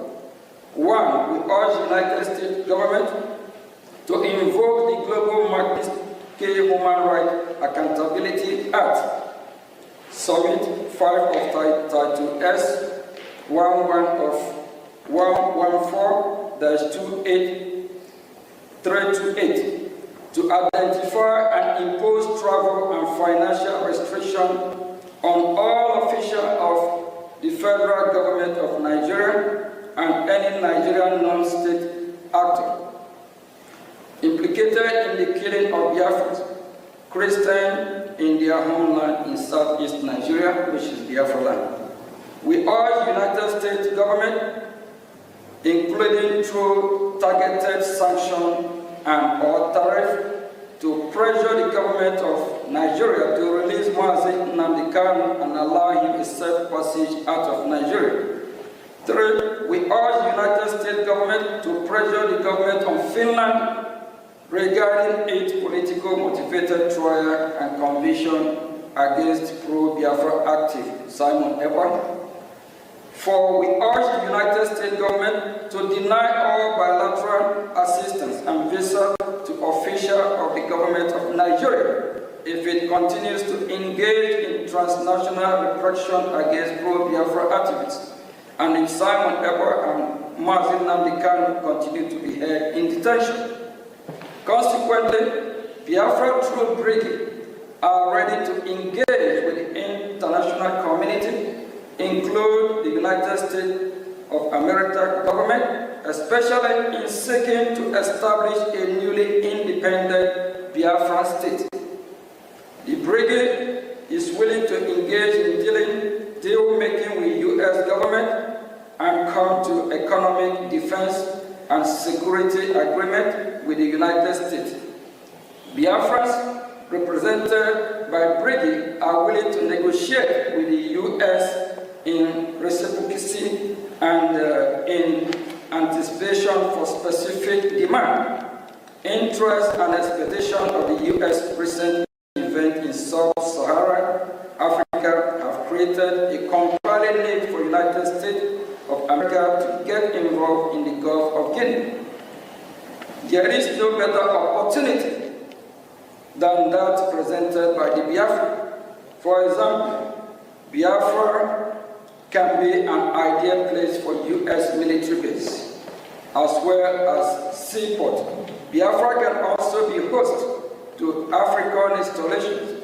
Biafra can be a close ally of the United States and purveyor of Western interests in the region, as well as a bulwark against Islamic terrorists and extremists.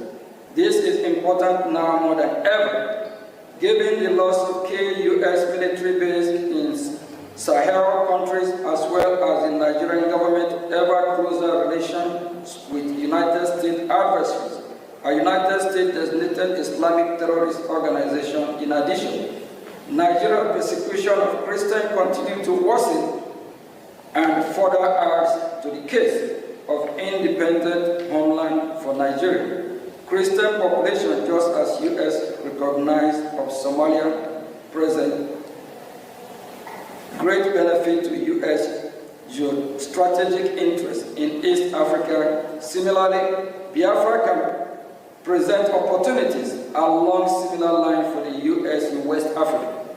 We hope today's historical briefing will provide a precedent for further diplomatic engagement. And before I say thank you, we believe that we have sent our message, and we are damn serious for our freedom.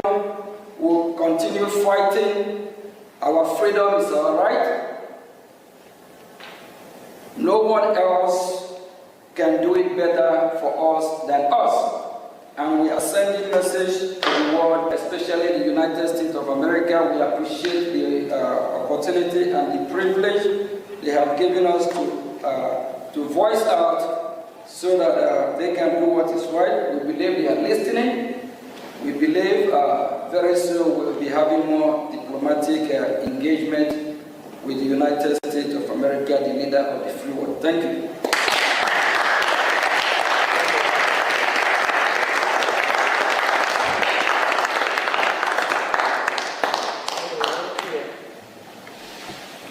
What do you do?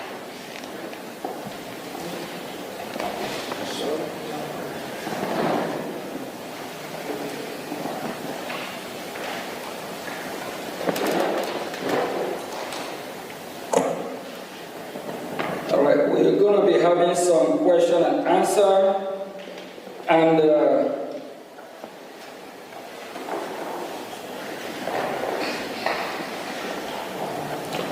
we have some witnesses that will be asking questions about the current situation, what is happening in Biafra land, if it is suitable for them, if it is that what they want. Do they deserve to live better than what is happening here today? We are glad to be here, and this is the beginning of our hearing in Washington, D.C. We believe that the U.S. government, they are watching, they are listening, they are following, even if the members of the Congress, the ones that are not here, they are watching, so they know what we are doing and what is going on. I will call on Mazia Bobi. Yeah.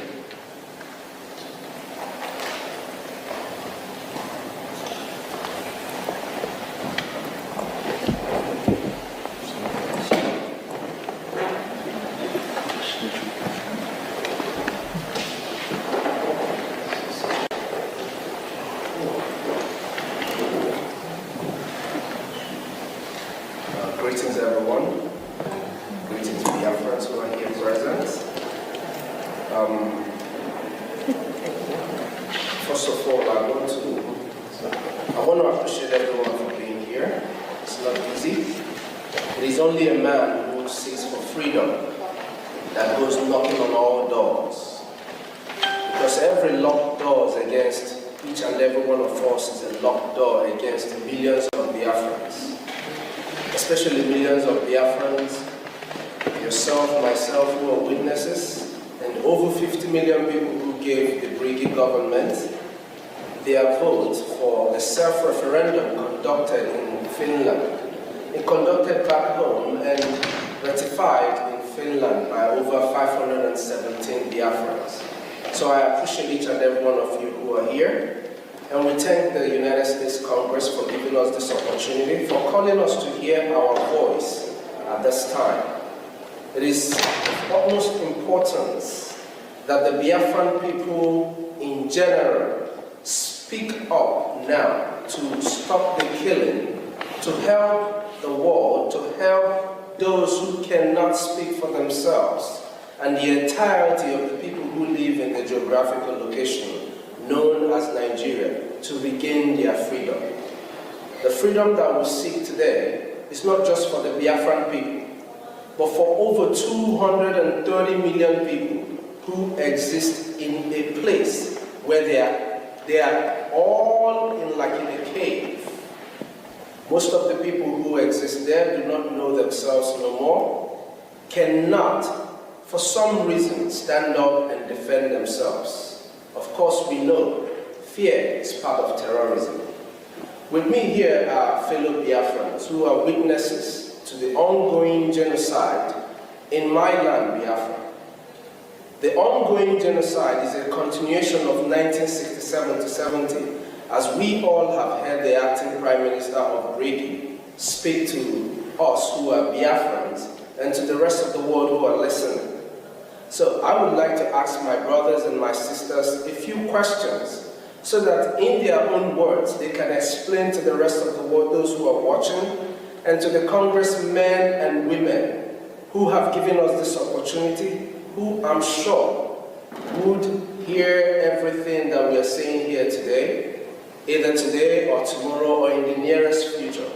And whatever we say here will help them make decisions quick and act fast to save lives of Biafra, to save lives of women, children, and even unborn. Because in our case, we lose children in the mother's wombs due to Nigerian terrorism. Now, first of all, I would like to call on my sister, who is a witness, Love Akobondo. I would like to ask you, Love Akobondo, how would you describe the persecution and marginalization of Biafrans from your own personal observation and experience? What are the root causes of this genocide?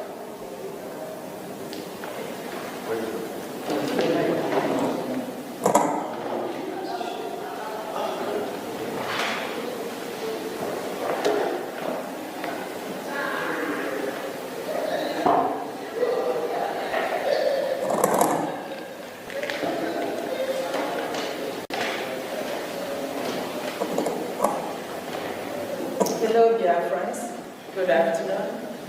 Thank you for the Brgie government. Thank you, the acting Prime Minister and your staff. And I also thank the Congress, American Congress, for giving us this opportunity. I'm going to say what I received as information from those who witnessed those incidents, because I wasn't there at the time. From there, that will lead into what is happening and still happening, unless we put a stop to it. You see, the marginalization has a long-standing history, stemming from the so-called colonization. From the time those people showed up in the shores of Biafra, the Bight of Biafra, there hasn't been peace. Each time they bring up a situation that is not acceptable to our people, the Biafrans, we object it because we already had democracy before they showed up. We were living in organized society in every ramification before they showed up. So when they showed up and want to alter who we are, change us to benefit them, we said no. Instead of dialoguing with us, they come up with aggression. This has been going on through the Edumate warriors after the fall of our kingdom. Our people regrouped, defending themselves, defending their land, defending their culture, defending who they are as a people. They were met with killing, because that's the only thing they understand. They don't understand dialogue.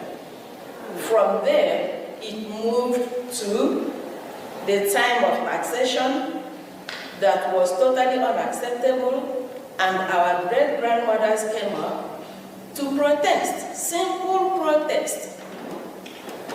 They did not kill anybody, they did not destroy anything, they were just protesting because one of the useless people, it is not today we begin to have a flavors in our society. A man called, and I'm going to call him by name, and I wish his generation will get to hear it so they can be ashamed of their grandfather. Chief Okuk from Oloko was the warrant chief who delivered that message of taxation. And after they had finished taxing our fathers, they came up with our mothers. And our mothers said no. What did they do? They turned and killed some of them. To glorify their action, they termed it a Bad Women Riot, which is a false thing. From there, when they discovered coal in Enugu, again, to their interest, poor working condition, our fathers protested for a better wages, a better working condition. What did they get? Bullets. They massacred the men. That was the coal mining massacre. It did not stop there.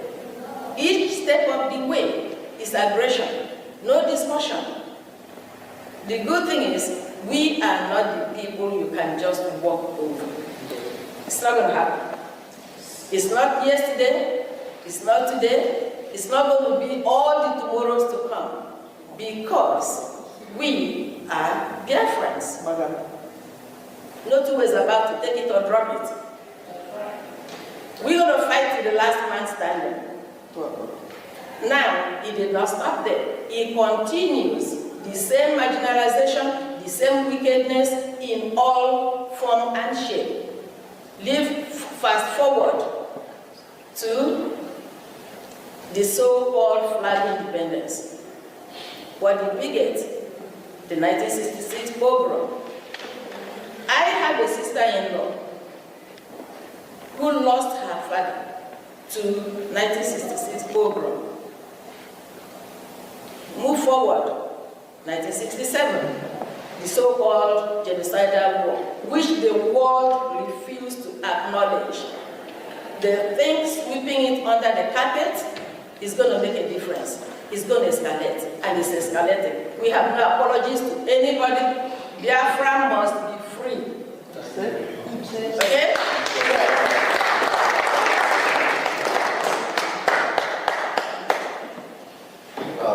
Thank you so much, my sister Love. You heard it all? Now, I will ask another question to another sister of mine, Ms. Nonya Chima, sorry. We know how the United States government categorized certain countries as state sponsors of terror. How do you rank Nigeria given their killing of Biafrans? And should the US government designate Nigeria as a state sponsor of terror?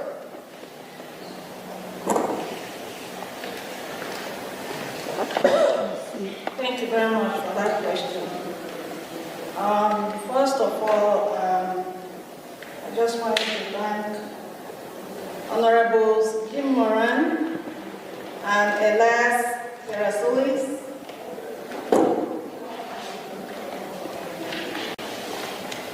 and the U.S. Congress for giving us the opportunity to inform the world of what has been going on in Biafra land for decades. So for the question, these are some of the reasons why the United States government should designate Nigeria as a terror organization. One, between 2015 to 2016, Amnesty International reported that Nigerian security forces killed over 1,500 IPOB protesters in cold blood. Remember, they didn't have any weapons. They were just exercising their rights as citizens.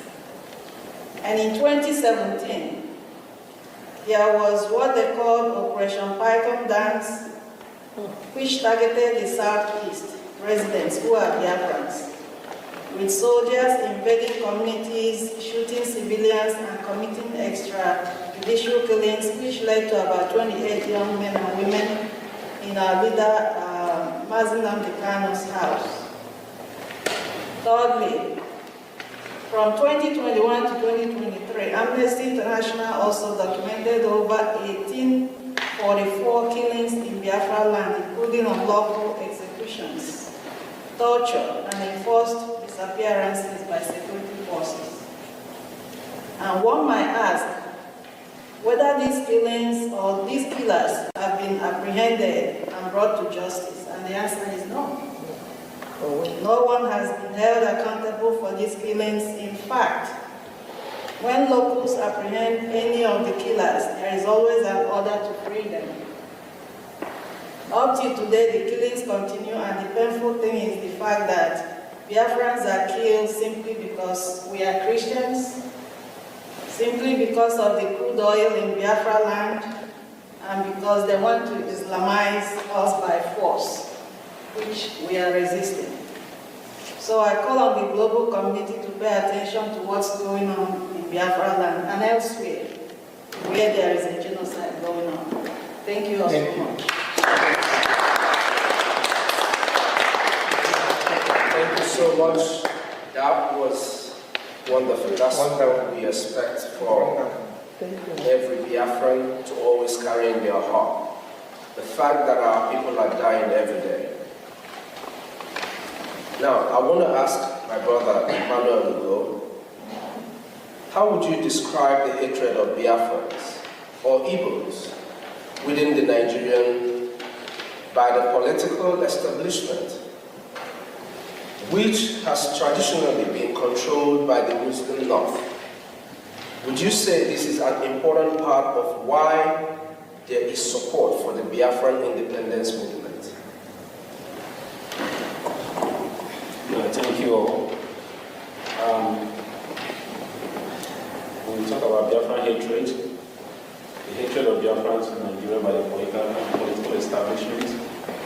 goes deeper. Some of us came into this world and we live with this hatred, and we keep asking ourselves, why? Why us? What have we done? Hearing after everything we have gone through.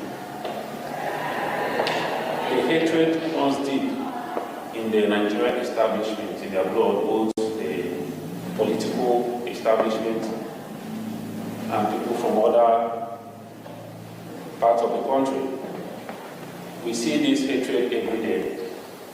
We have this economic jihad that has been going on. Our businesses are being born in Lagos, in the north. We are not allowed to scale when it comes to political positions as in the presidency of the country. And now we are seeking for Biafra.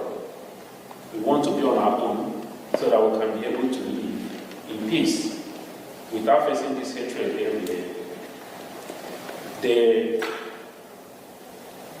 The Fulani Caliphate are the ones controlling Nigeria. And with this economic jihad, they have continued to display this economic jihad on the Biafrans, day in, day out, in every aspect of life. And we are tired of it. And we say this is the reason why over 80 million Biafrans, over 50 million Biafrans voted for the Biafra self-referendum, because they themselves are tired of the hatred. Every one of us can see it, even the young ones. And that is why there is maximum support for Biafra, so that we can have our own independent state and live in accordance with our own values. So that's what I will say about that. Thank you.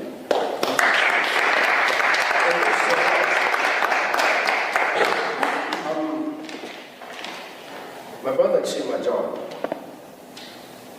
for those amongst you who lived during the first Biafra Civil War, it's called a civil war, but we know it's a genocidal war against the Biafran people, 1967 to 1970. Please, describe your experience. I know you might not know, but I know you have people who have told you stories. I see you're very much younger than 1967. So describe your experience and how you would compare the Biafran independence movement in the 1960s compared to now. And what do you wish the United States government to do regarding the issues of Biafra? Thank you very much. Thank you very much. And I want to thank the U.S. Congress for the opportunity that we have today to be at the control for this hearing regarding Biafra. Some of us were not born in the war, but we have heard, we have read about all the atrocities that happened against Biafrans and against the Bcos during the war. We saw that Biafra land was completely destroyed by the Nigerian state in collusion with its Western allies and the Soviets. They destroyed schools, they destroyed the infrastructure. And while we're growing up, every part of Nigeria was designated as educational industry. And these are places where there were no bombs, where there was no destruction. But in Biafra land, in the Igbo land in particular, Igbos were never designated as educational industry. And we know what happened during the Civil War. One of the things that happened was a total blockade on Biafra land, and which led to the death of over 3 million people and the starvation of over 1 million children. I'm sure that the world saw some of those pictures, gory pictures of Kwashakwa children because of the starvation. And that led to people like Bruce Merrick, an American student from Columbia, to set himself ablaze in front of the United Nations Bureau.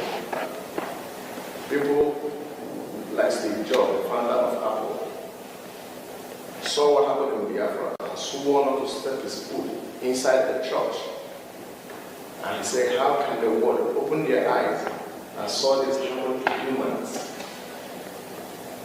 or so-called fellow Christians and never did anything because of oil and hatred and theft, to put it literally. We saw all that. The Nigerian state, as part of the plot to put Biafrans down, and the Igbos in particular, they made sure that after the war, that every Igbo person or Biafran received only 20 pounds to start life from the beginning. And the Igbos and the Biafrans were the richest in that country at that time. It was designed, according to one of Nigeria's recent presidents, that it was designed to make Biafrans poor for over 200 years and become subservient to other ethnic groups. At the end of the day, today, Biafrans are not only successful, but they have reason to say that the only thing that will make us safe to actualize our economic and political potential and destiny is the creation of an independent state of Biafra, or the restoration of it, so that we can live in peace with our neighbors, so that we can be allies of the West and to our global community, so that we can harness our potential, our intellectual resources, our natural resources. We can harness it to the benefit of not only our own people, but to the world at large. That is what Biafrans seek. And we want the United States, as the leaders of the free world, to stand up and begin to do what is right by the Biafran people. Begin to do what is right. Because that's something that they're looking for. That's something that they take, that Nigeria gives them. Those oil and gas comes from Biafra land. We can negotiate. We can reach a deal with any country, America in particular, so that we can have our independence, a place we can feel safe, and to live in freedom. Thank you very much.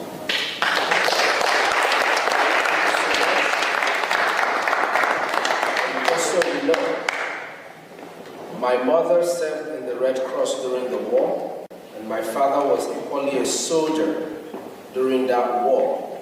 So, just like himself, and like many of us here, have so many stories of what happened and why we need to be free. It's not just because of the resources, but for our children to be able to see tomorrow. Now, I want to call on my brother, our brother, Mazikelo Israel. Mazikelo Israel, please, as we are in the Capitol Hill building, speaking to the United States Congress and to everyone who cares to listen to the Biafran people, I would like to ask, what would you recommend, or what would be your recommendation to the United States government to hold Nigeria accountable and to assist Biafra? Thank you, Honorable Speakers. Thank you very much, Honorable. First of all, let me thank our great friends, Elias Rasolas, and of course, Honorable Dr. Michael Rubin, who spoke earlier on, and Nkere, who has been leading this struggle since our leaders have been incarcerated. I'm talking about Simon Epa and Nnamdi Kanu. And I want to thank the U.S. Congress for allowing us this opportunity to come here. Again, they are demonstrating that they are the leader of the free world, as against other nations where they don't want to talk about this. As our Honorable Michael Rubin has said, here you are free to talk and nobody will arrest you. And so we are here requesting that U.S. government to come and stop the killings that is going on in Nigeria. We are talking about the genocide that happened 1966 to 1970. Right now, that happened mainly in the southeast. Right now, the entire Nigerian state is a killing zone. It rivals what happened during the Civil War. And so we are pleading with U.S. Congress to come to quickly, not to delay, by doing these following things: to officially recognize Biafra genocide of 1966 to 1970, which has continued up to today. As our Honorable Minister said, Michael Rubin said, because those who committed the genocide have not been charged, instead they seem to have been congratulated by lifting them to be the presidents of that place. This has empowered them to continue with the genocide. So we are pleading with the U.S.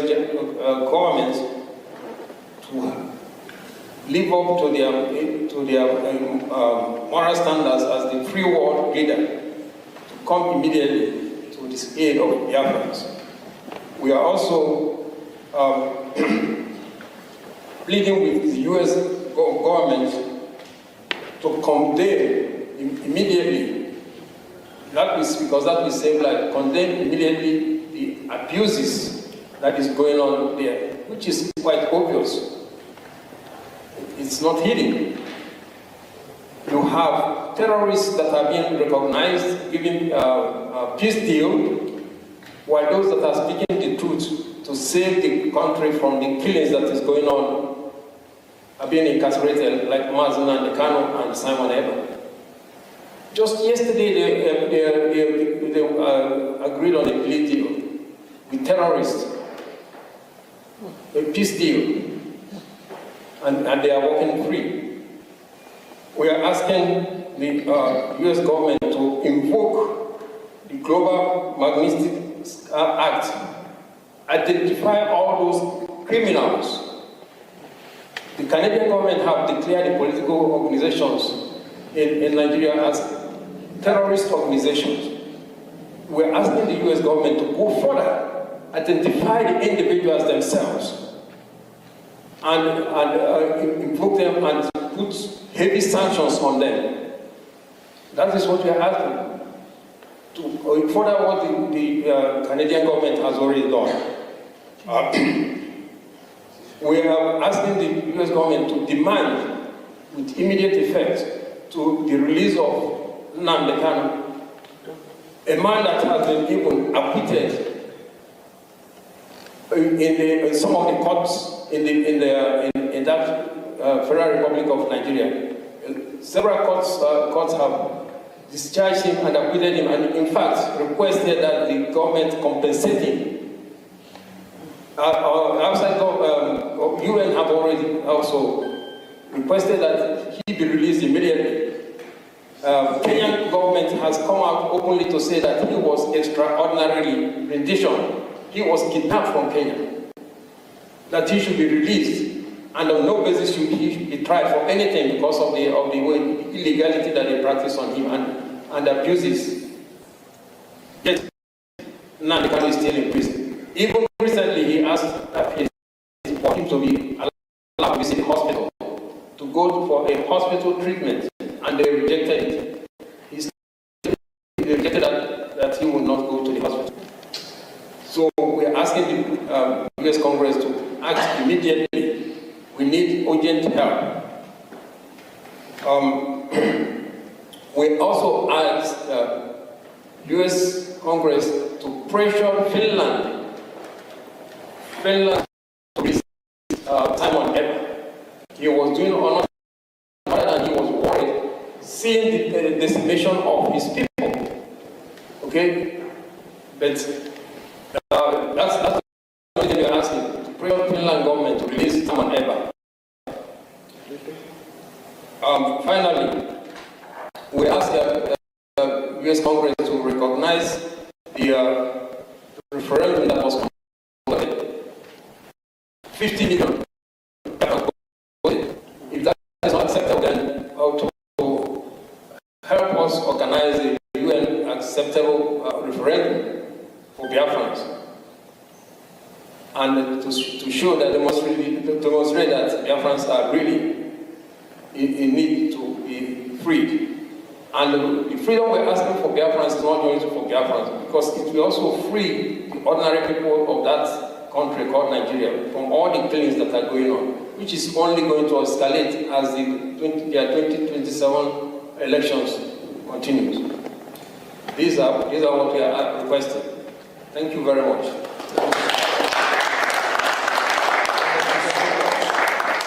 Just to add one single thing to what he said, something that is very dear to me.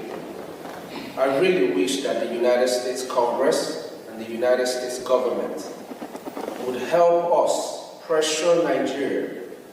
I would like for the genocide that took the life of over 5 million of my people to be recognized. If today we speak about the Holocaust, there is no reason why we shouldn't speak about the death of over 5 million Biafrans. Thank you very much.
Great people of Biafra.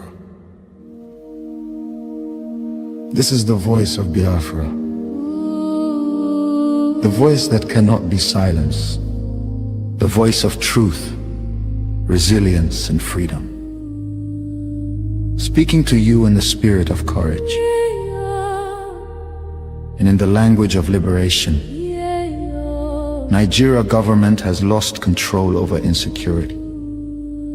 Fellow listeners, what was once whispered in fear, what was once denied and arrogant, has now become a reality too loud to ignore. A nation staggering under the weight of its own contradictions is rapidly losing control over insecurity. From the north to the south, from the east to the west, the land trembles, not from natural disaster, but from man-made chaos. Communities abandoned, villages raided under the cover of darkness, highways turned into corridors of fear.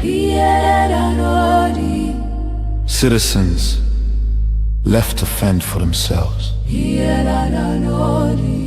In a country where the government once promised protection, the question now echoes across the land.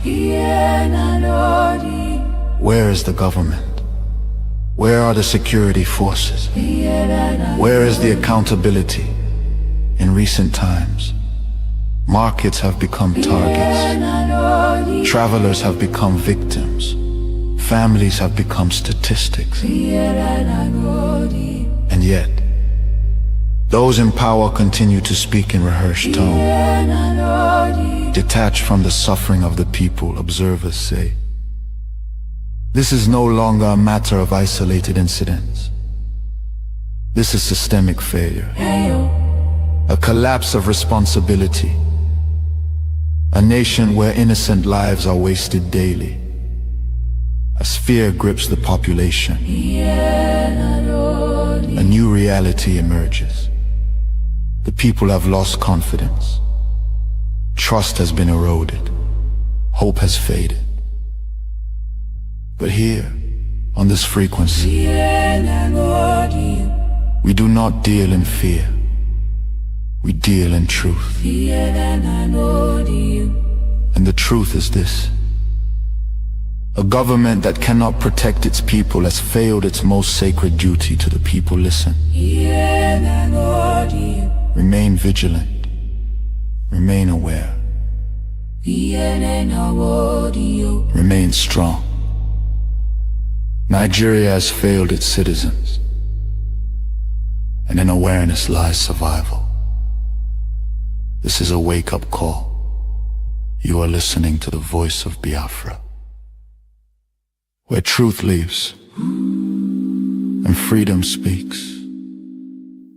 Biafrans stand firm until justice speaks louder than silence. And stay safe. God bless Biafra Republic. God bless Biafra Republic government in exile.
The Subcommittee on Africa will come to order, and good morning to all of you. I do ask unanimous consent that the Representative James from Michigan, Representative Stutzman from Indiana, and Representative Moore from West Virginia be allowed to sit on the dais and participate in today's hearing. Without objection, so ordered. I yield myself such time as I may consume, and I welcome my ranking member. Thank you. Good to see you too. Good to see you too. I want to welcome all of you to this very critical hearing on the systematic and accelerating violence against predominantly Christian communities in Nigeria. For the record, this is my 12th hearing focused exclusively on Nigeria, with scores of other hearings on human trafficking, religious freedom, food insecurity, human rights focused in part on Africa. I've led 3 trips, human rights trips to Nigeria. I want to thank our distinguished witnesses for being here today to bring light and scrutiny to this unfolding religious freedom catastrophe and to proffer ways to mitigate and to end the violence and the hate. Nigeria is ground zero, the focal point of the most brutal and murderous anti-Christian persecution in the world today. Moderate Muslims who speak out against the radical Islamists or refuse to conform with the serial killers are murdered as well. I applaud President Trump's recent decisive action to redesignate Nigeria as a country of particular concern for engaging in and tolerating severe violations of religious freedom. One of our witnesses today, Bishop Wilfred Anagbe from the Diocese of Nkere, testified before our subcommittee last March. He said, in part, militant Fulani herdsmen are terrorists. They steal and vandalize, they kill and boast about it, they kidnap and rape, and they enjoy total impunity from elected officials. None of them have been arrested and brought to justice, close quote. Today, by Zoom, Bishop Anagbe will say, in part, on the 13th of March, 2025, when I last appeared before this committee, I warned that the situation was dire and demanded urgent attention. Tragically, the past half year has proven those warnings understated. The continued attacks on vulnerable Christians, villages by the Fulani ethnic militia, and their counterparts, both in the middle belt of Nigeria and elsewhere in the country.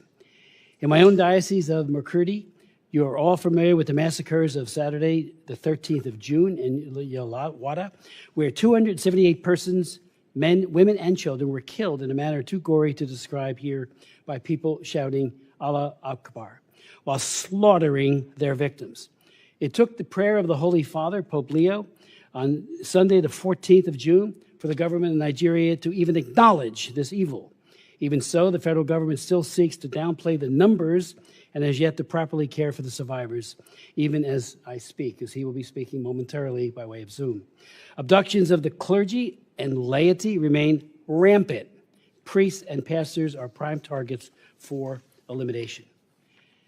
In 2015, one of our colleagues, a member of this subcommittee and also this full committee, I should say, and of Foreign Affairs, and a former House colleague and Green Beret officer, and now U.S. Ambassador to the United Nations, Mike Waltz, he was deployed in 2015 to Nigeria as part of a Nigerian, he was part of the Special Forces to provide training and security assistance to the Nigerian Navy SEALs in their fight against Boko Haram.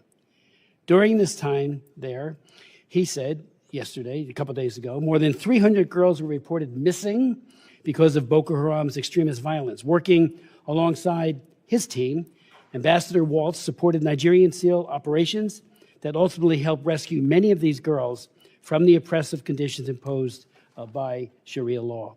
This past Tuesday, Ambassador Waltz also said at a special seminar on Nigeria that the situation in Nigeria now has only grown more dire.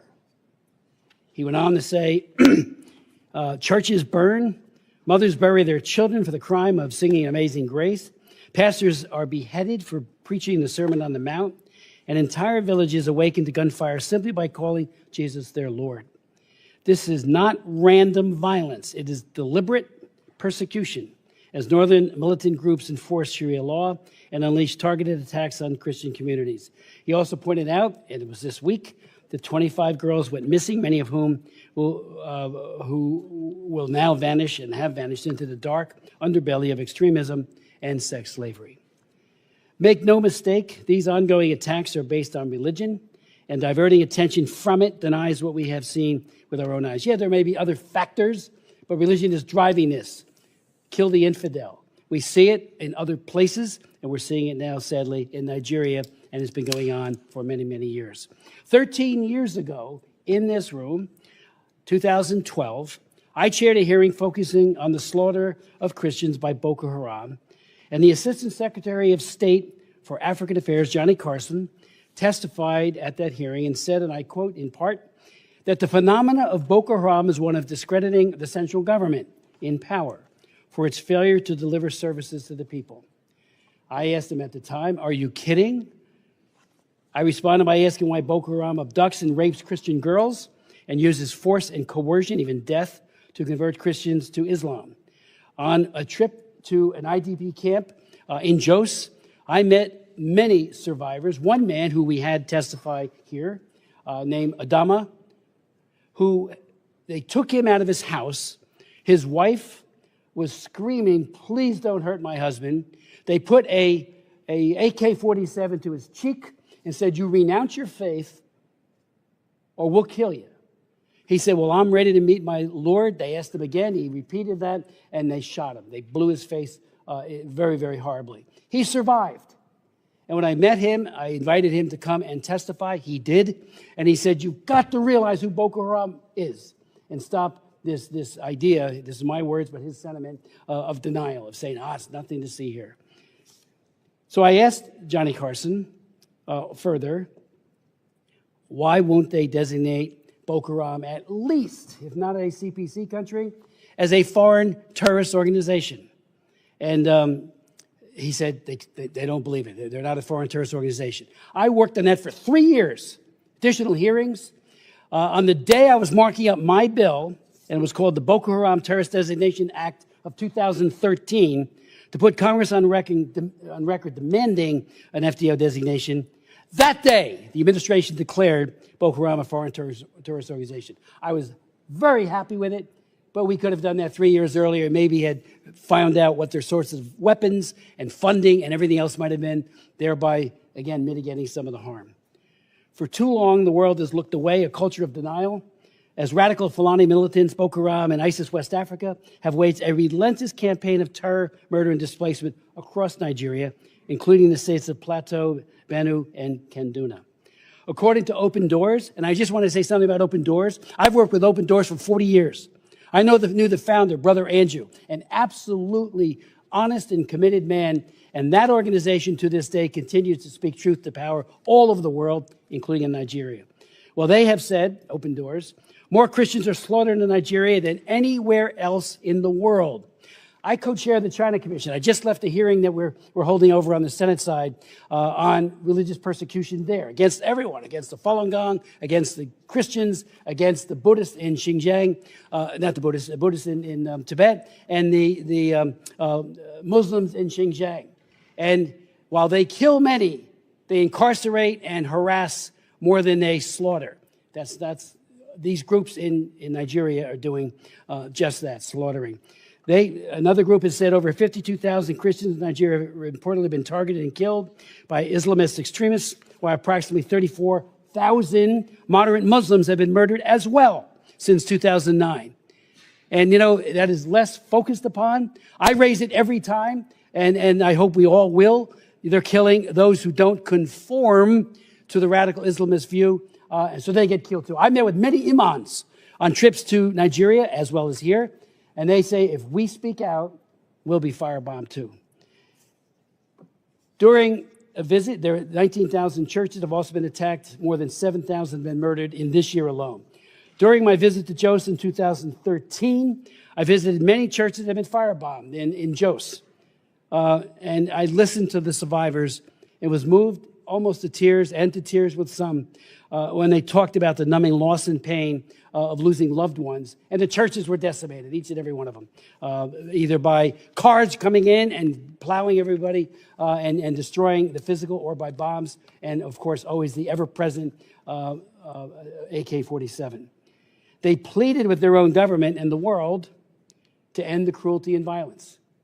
and I've been raising it, as have many others ever since. About 5 million Christians have been displaced and forced into internally displaced persons camps within Nigeria and refugee camps at regional and sub-regional borders, according to an Inter-Society report. Open Doors reports, and again, I hope we can finally get beyond just saying nothing's to see here. While Christians used to be vulnerable only to Muslim-majority northern states, this violence continues to spread into the Middle Belt and even further south. The attacks are shockingly brutal. Many believers are killed, particularly men, while women are often kidnapped and targeted for what?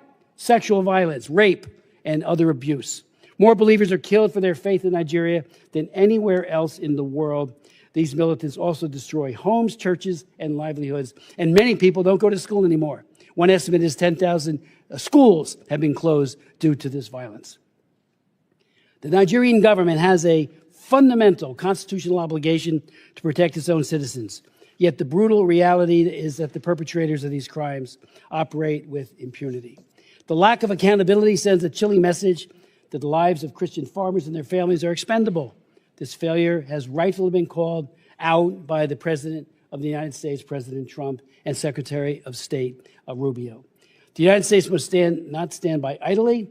I've introduced resolutions, and others have been introduced as well. Res 82, I had done that previously on 82, asking that the Biden administration, we had an interesting conversation and debate on that resolution. It did pass 26 to 21.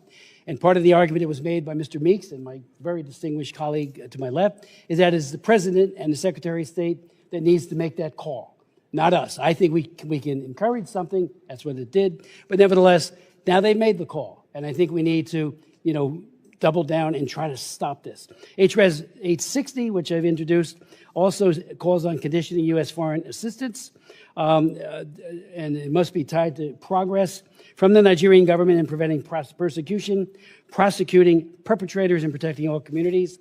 Second, it would provide direct humanitarian assistance, especially to faith-based groups working on the ground in the Middle Belt. What we're hearing is that it's not getting through. People are hungry, so we need to make sure that they're helped. And third, we must impose targeted sanctions pursuant to the Global Magnitsky Act, using visa bans and access freezes against individuals and entities responsible for these gross human rights abuses. President Trump, as I conclude, said, Christianity is facing an existential threat in Nigeria. The United States cannot stand by while atrocities are happening in Nigeria. I yield to my good friend and colleague, Ms. Jacobs. Thank you, Mr. Chairman, and thank you to all of the witnesses who are going to be testifying today on conflict and religious persecution in Nigeria. I'm very much looking forward to the conversation we'll have with Ambassador Pratt and Deputy Assistant Secretary McGee, as this committee is long overdue to hold a hearing with Trump administration officials. The African continent continues to be both increasingly important and increasingly overlooked. The continent is the youngest in the world, and in Nigeria alone, 70% of the population is under 35, and 40% is under 15. So it represents the future generations who will continue to lead and solve the world's problems. Nigeria has a unique position as a bellwether, as Africa's largest economy, most populous nation, and a significant actor in the region and on the world stage. And meanwhile, Nigeria is facing its own challenges, like rising insecurity, shrinking freedom of expression, and a struggling economy. So let's talk about the very real conflict and violence happening in Nigeria. Nigeria is facing multiple different security challenges in various parts of the country, including violent extremist groups in the Northeast, criminal banditry in the Northwest, and across the country, farmer-herder conflict in the Middle Belt, and other intercommunal violence in central and northern regions. Several factors are driving these conflicts. Yes, ethnicity and religion play a role in some cases, but other dynamics like poor governance, resource competition, climate change, and population pressures are important drivers that need to be addressed. I appreciate the chairman's passion on this and his long work on Nigeria. I think it's a distortion to say that what we're trying to say is that there's nothing to see here. In fact, there is something to see here. There is very real conflict and violence that we need to address.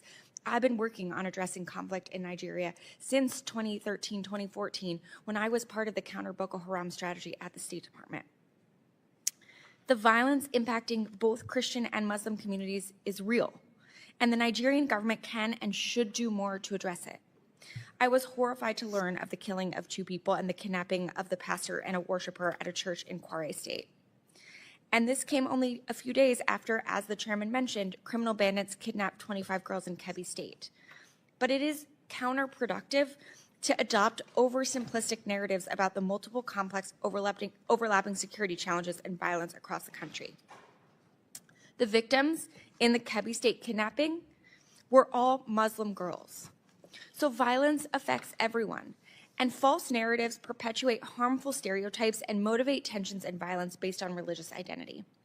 Distorting what's happening into a solely religious narrative erases the real drivers of violence and makes it harder to implement effective solutions.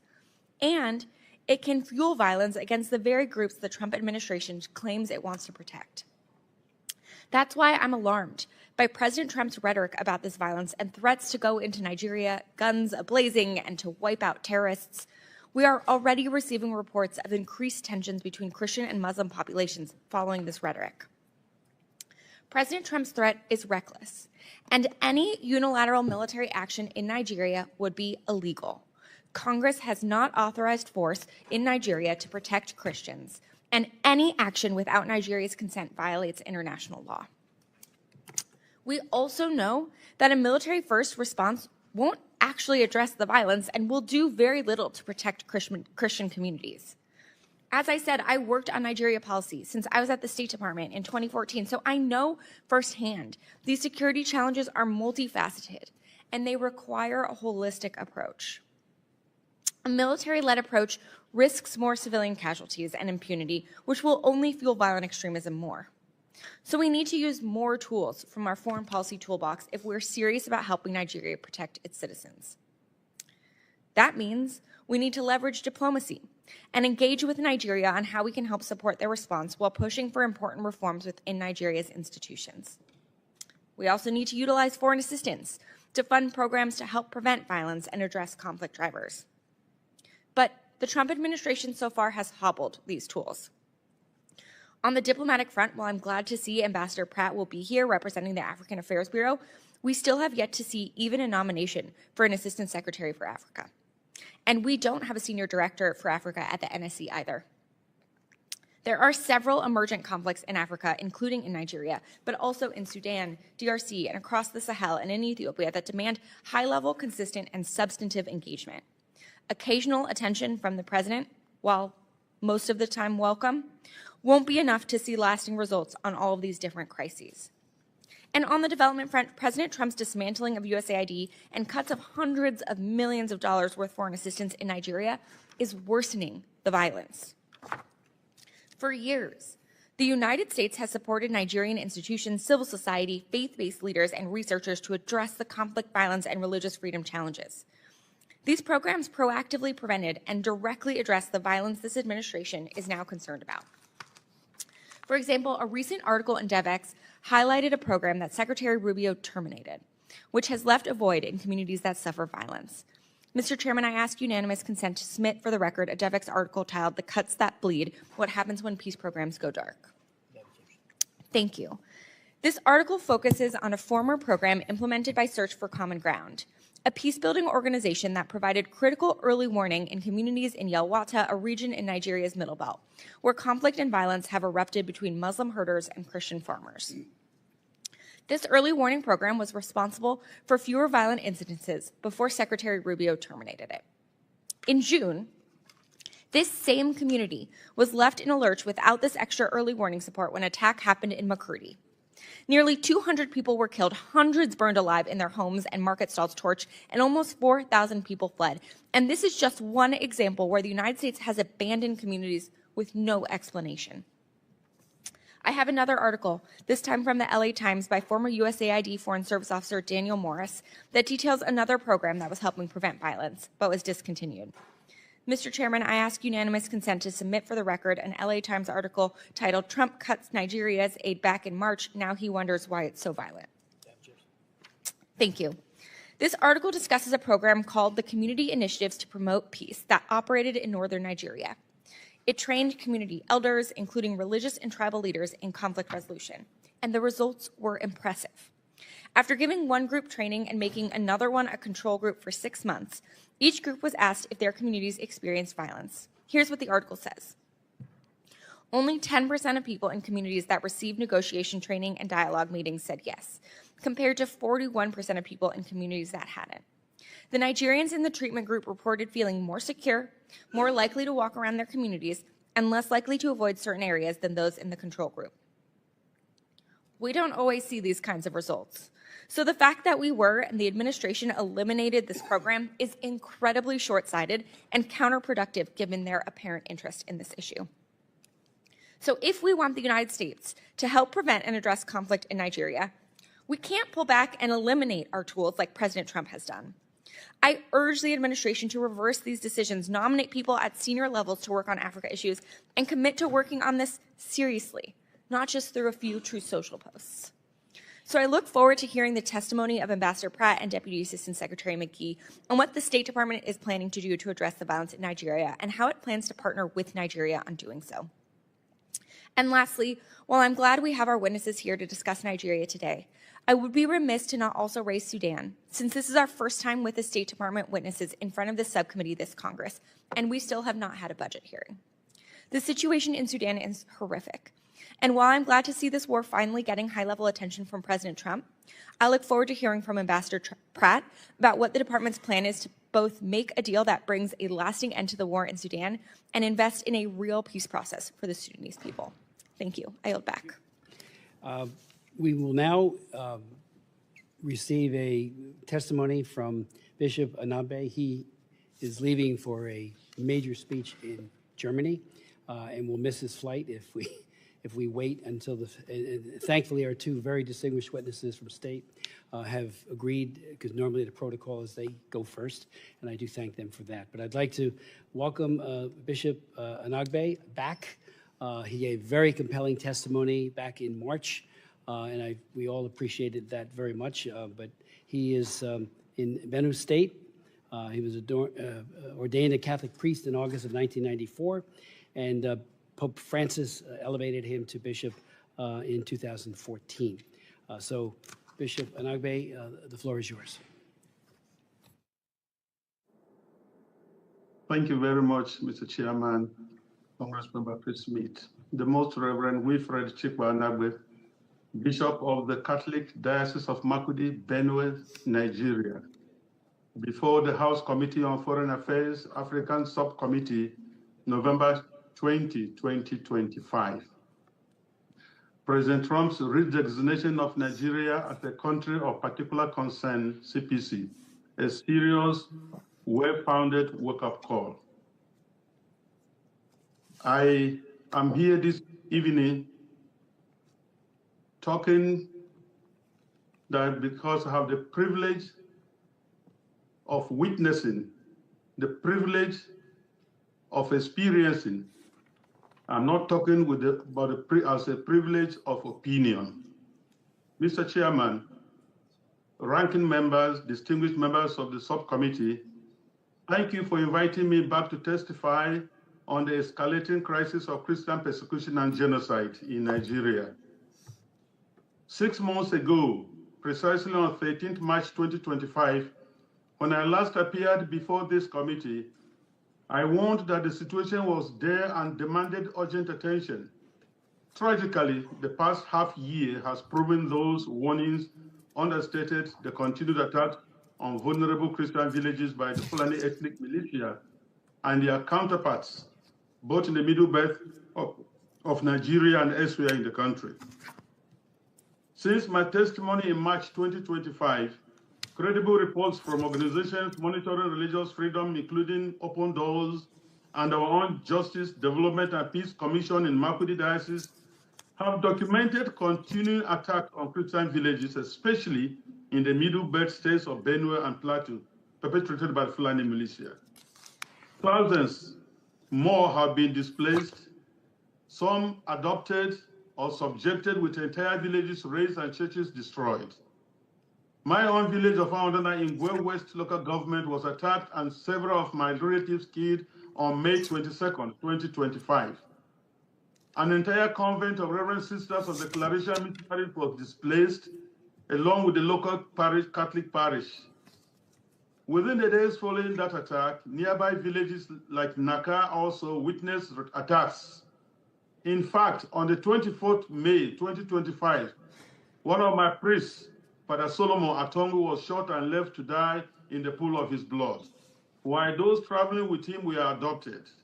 Though he survived the attack, he is unable to walk freely because he has a broken bone.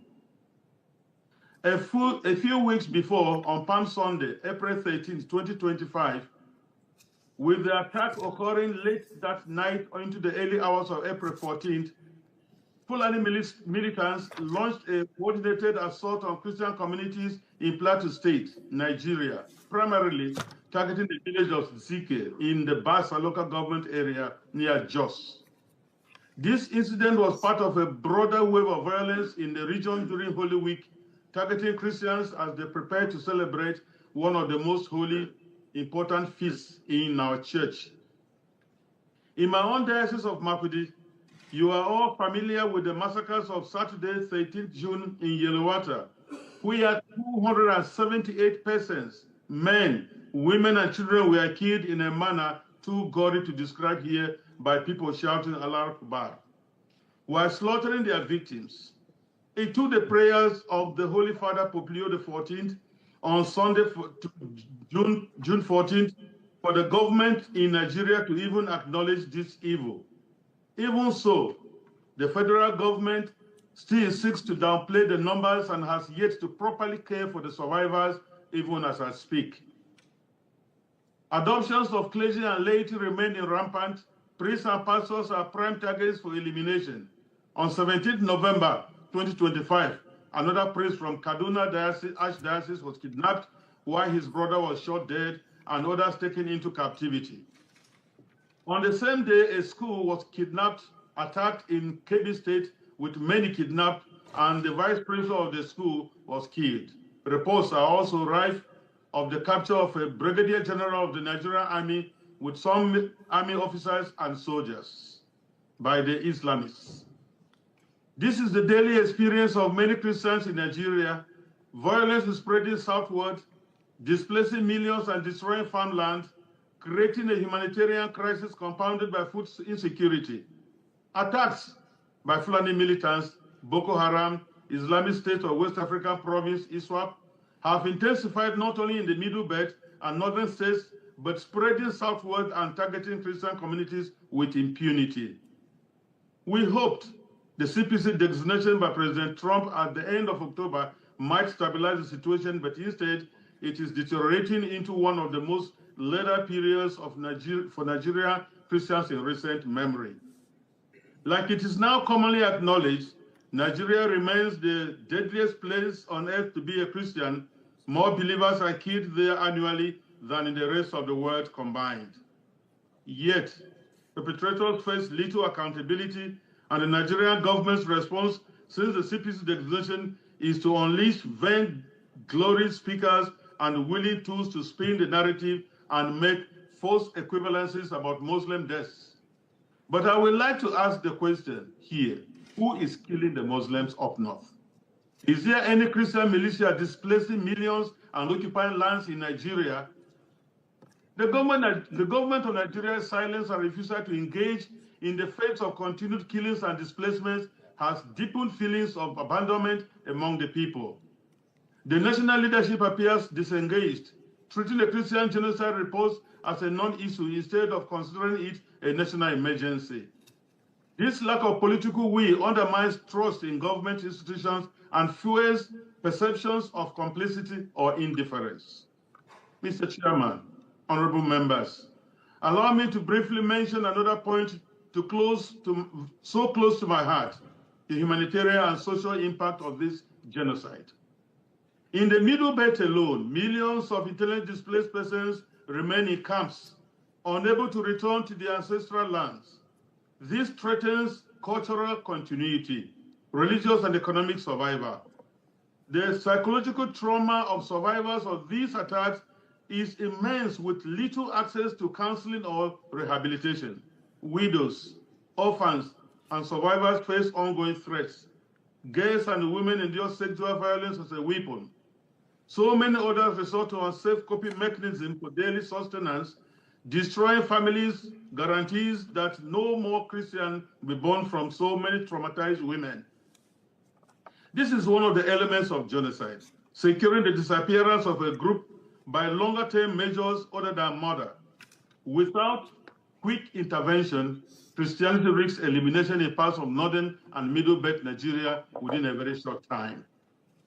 Let me put it on record here that on behalf of millions of Christians in Nigeria and in the diaspora, we want to thank President Donald J. Trump for his bold leadership in designating Nigeria as a CPC. I commend you, Mr. Chris Smith, and this subcommittee's ongoing leadership and the recent U.S. designation of Nigeria as a country of particular concern. It is a vital step, but must be backed by serious action. 1, using the Magnitsky Act for targeted sanctions on Nigerian government officials and others tolerating or condoning Islamic violence in the country. Tie security and other development or humanitarian aid to measurable protection improvements. Expand humanitarian support for IDPs. The IDPs must return to their ancestral homes and lands with security guarantees by the Nigerian government. They must also be supported to rebuild their economic livelihoods and enjoy basic services such as education and sanitation. Support bills like the Nigerian Religious Freedom Accountability Act to hold perpetrators accountable.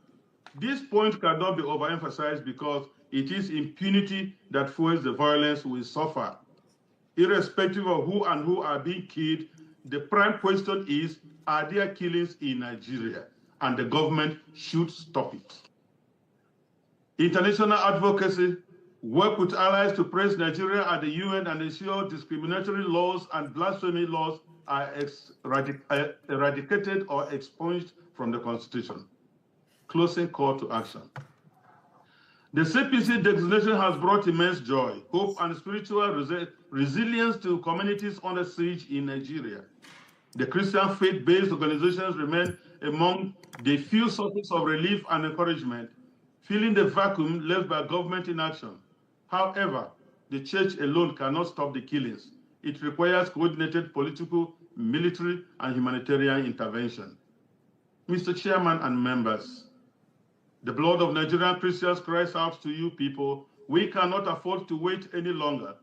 Renew hearings, pass binding legislations, and use every tool of U.S. influence to demand change. America remains the only country in the world with an International Religious Freedom Act. America has a unique role in defending religious freedom globally. Please enact concrete actions according to the CPC designation. We all know that inaction emboldens the extremists even more. Thank you for listening. I welcome you for this. Thank you very much, and God bless you. Bishop Anabe, thank you so very, very much for your testimony, for your leadership at great risk to yourself and so many of your priests and diocesan folks. I do thank you, and I wish you well on your trip, and I hope you make your plane. Thank you so very much. It now falls to me as a great honor to introduce our two witnesses from the administration, and they're on their way in right now. Okay. While we're waiting for them to be seated, I would have. No, I got it. There we go. Good.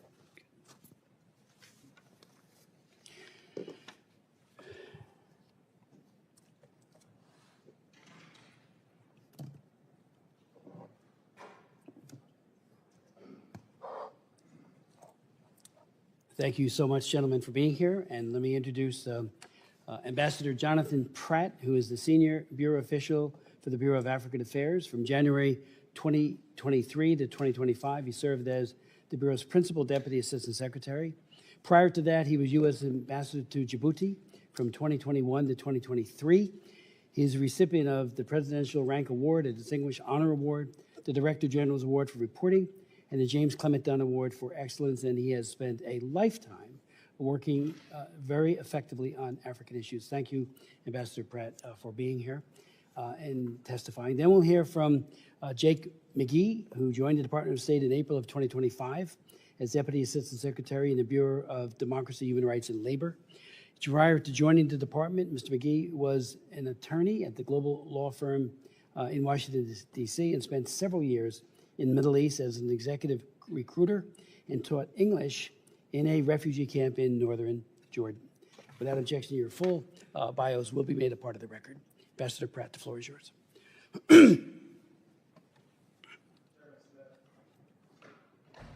Chairman Smith, Ranking Member Jacobs, and distinguished members of the subcommittee, thank you for the opportunity to testify today on the administration's redesignation of Nigeria as a country of particular concern under the International Religious Freedom Act. In June of this year in Benue State, Nigeria, Fulani militants armed with guns and machetes set homes and food stores ablaze and locked families inside burning buildings, killing over 200 Christians.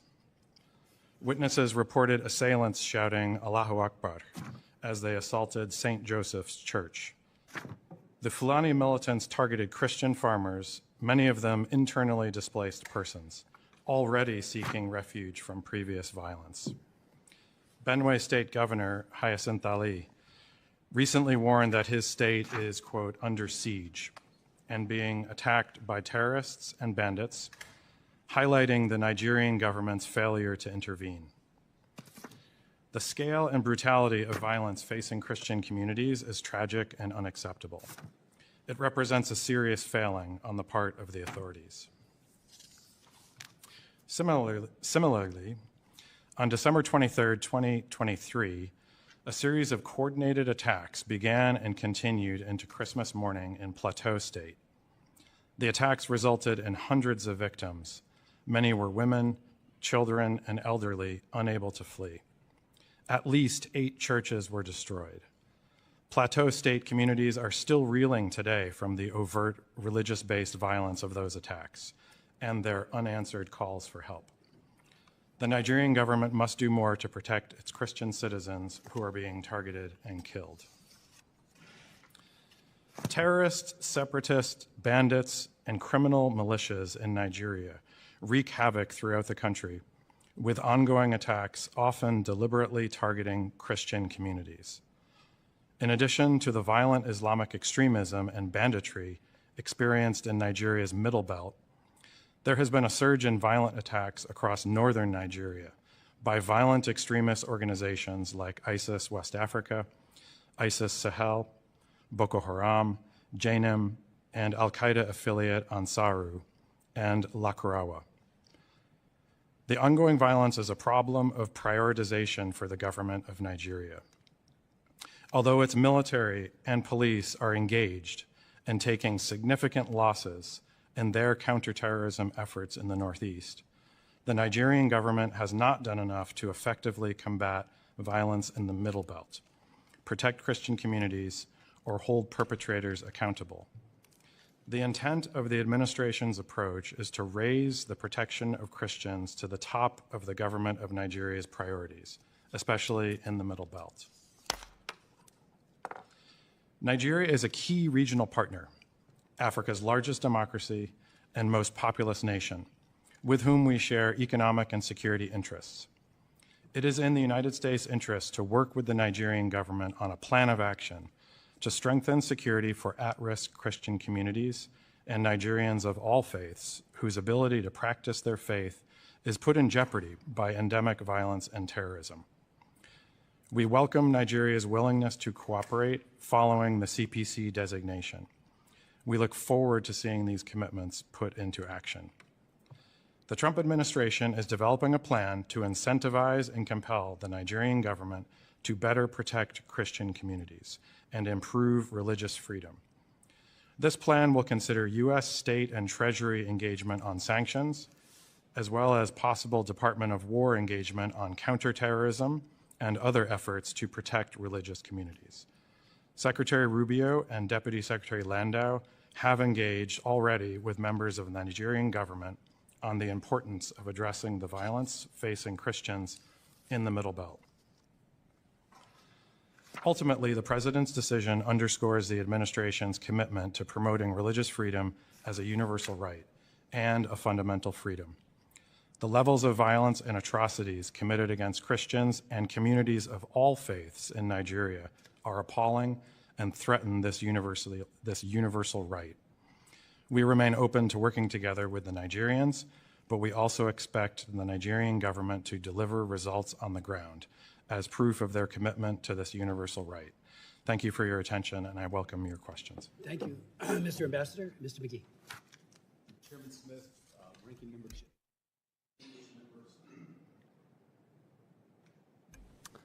I'll start over. Chairman Smith, Ranking Member Jacobs, distinguished members of the subcommittee, thank you for the opportunity to join my colleague, Senior Bureau Official Pratt, to discuss the Trump administration's decision to redesignate Nigeria as a country of particular concern in accordance with the International Religious Freedom Act of 1998.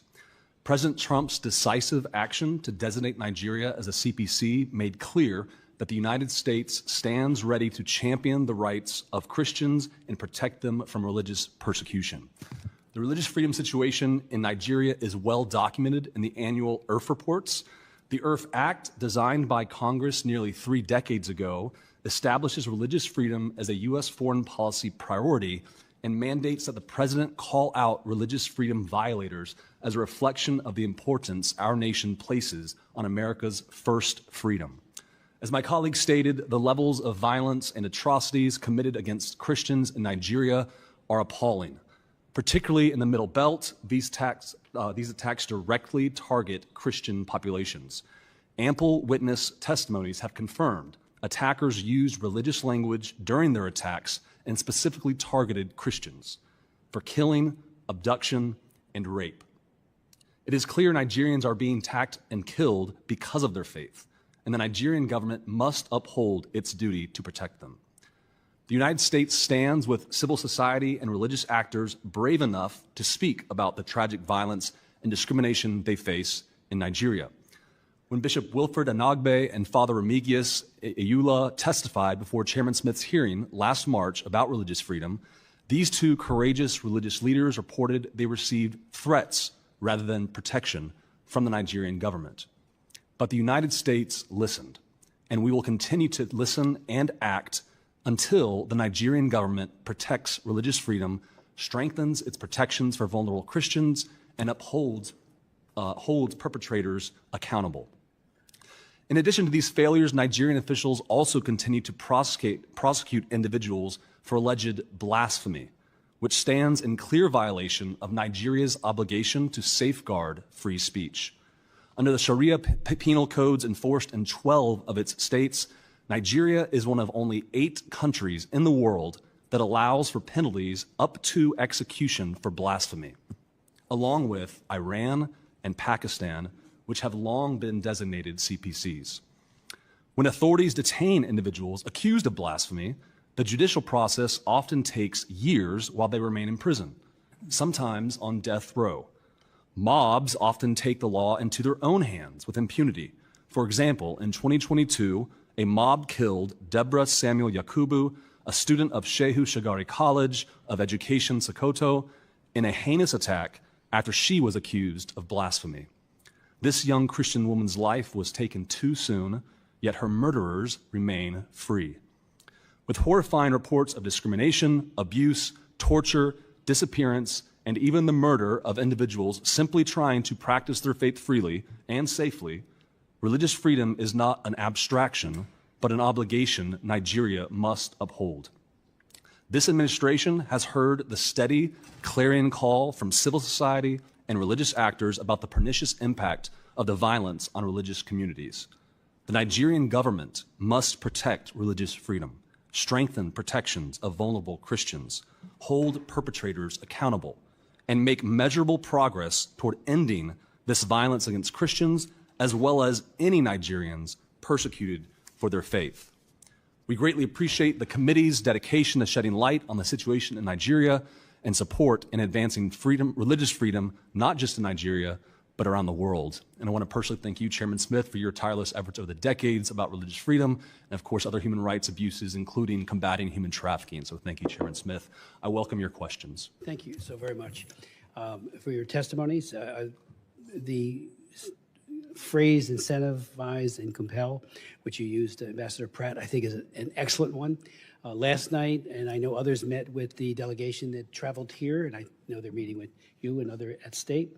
The head of National Security Advisor, Rabuda, and his delegation, including the Attorney General, I raised the very significant issue of CPC is not forever. You can get off of it, and everybody who gets put on CPC, or especially including on the trafficking laws, and I wrote them, Trafficking Victims Protection Act, I wrote that in the year 2000. And I have met with more delegations who always say, not us. That's, somebody else is doing the trafficking, it's not us. There's always this culture of denial. And that goes for states that are our allies who get put on that list, and that includes CPC, and as well as countries that are not necessarily our allies, like China, which is both a Tier 3 country for trafficking and a CPC country, and has been from the very beginning of implementation of Frank Wolf's famous law, the International Religious Freedom Act of 1998. So it's such a familiar refrain, and it flies in the face of evidence, and evidence is what it's all about. The prosecutorial discretion that is not shown in Nigeria to go after and to deploy detectives and protection capabilities from the police, it's just not there. We hear it so frequently, and if it is there, show us. They always say, well, they're bandits, they're this, they're that. But what's the motivation behind Boko Haram? And I went to my opening statement, or would remind you, I kept asking the administration then, why do you keep dismissing that this isn't a radical Islamist organization called Boko Haram? Yeah, they hate moderate Muslims too. I've heard that, as I said, from many imams myself, and they certainly hate Christians and will kill them to procure their ends. So I just, we need to have that in all human rights. I found that be the case. The author of 2 laws on religious freedom. I did the Frank Wolf bill in 2016, which put entities of particular concern, a lot of other things into the law, working with Frank, who's in retirement, Wolf, that champion for religious freedom. And I gotta tell you, every time I talk to a delegation, every single time they deny it. Every time. And after a while, it's like, what's your denial going to be? So last night when I was talking to this high-level delegation, I know some of my colleagues met with them as well, I said, we're just looking for progress. We're standing with your oppressed people. These Nigerians are not Americans. We do have a very large diaspora. They're wonderful, many in New Jersey, but we're not talking about that. We're talking about in the country, and we stand in solidarity with the oppressed and not the oppressor. And we wrote in the original Religious Freedom Act, and this is very important because they say, well, we're not killing people, we're not doing, well, engaged in or tolerated. When you don't prosecute, when you don't protect, that's toleration, and that's written right into the law as a criteria for designation of CPC. So I know that's what you've done, and I thank you for your due diligence on this.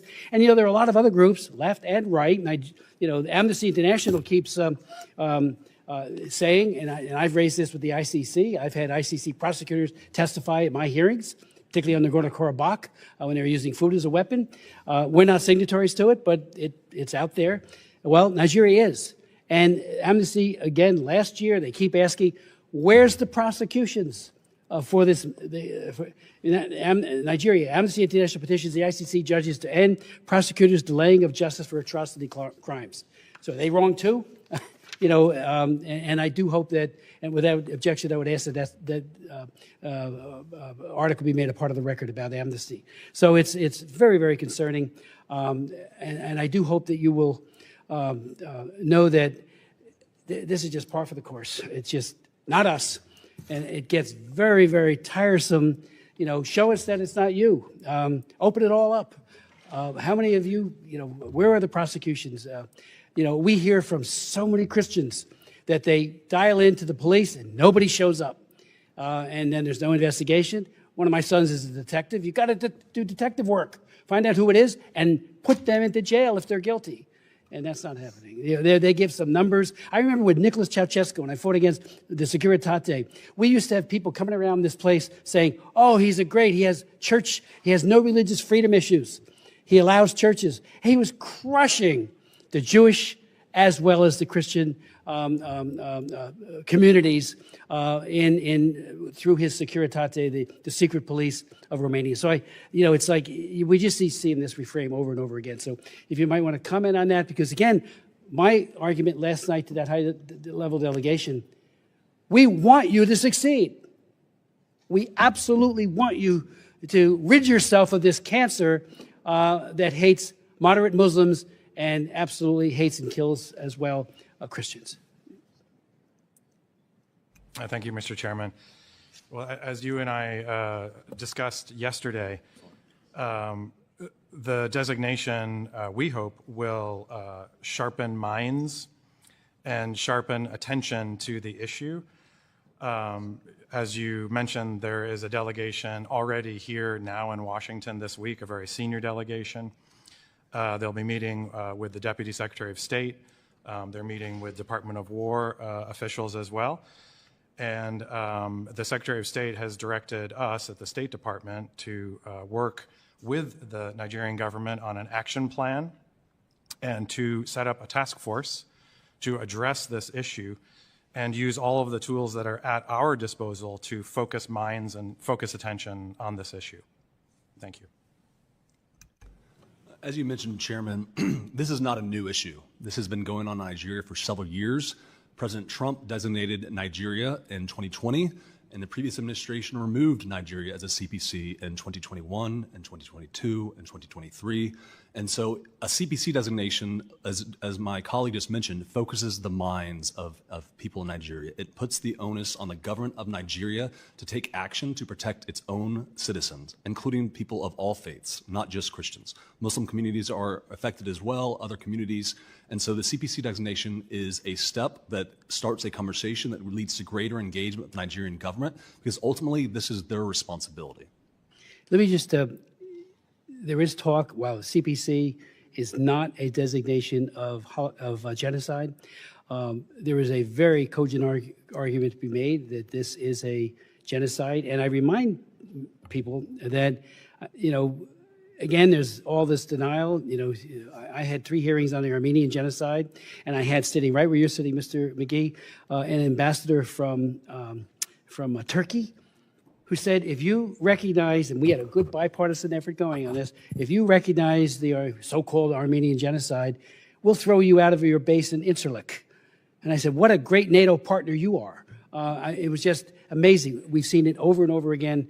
When I went to Darfur and met with Bashir, we then went to the UN, Human Rights Commission, as it was called then, not the Council. We were flabbergasted that they wouldn't call what was happening in Darfur a genocide.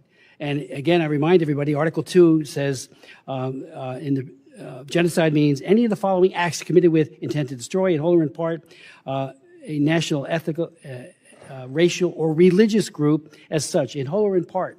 It's very clear. Now, we're not talking in CPC about genocide, but when we fought against ISIS, and Jeff Fortenberry did a very serious bill because the administration then would not recognize what ISIS was doing to the Chaldeans, and I went and visited with them in that part of the world. I was shocked that they wouldn't do it.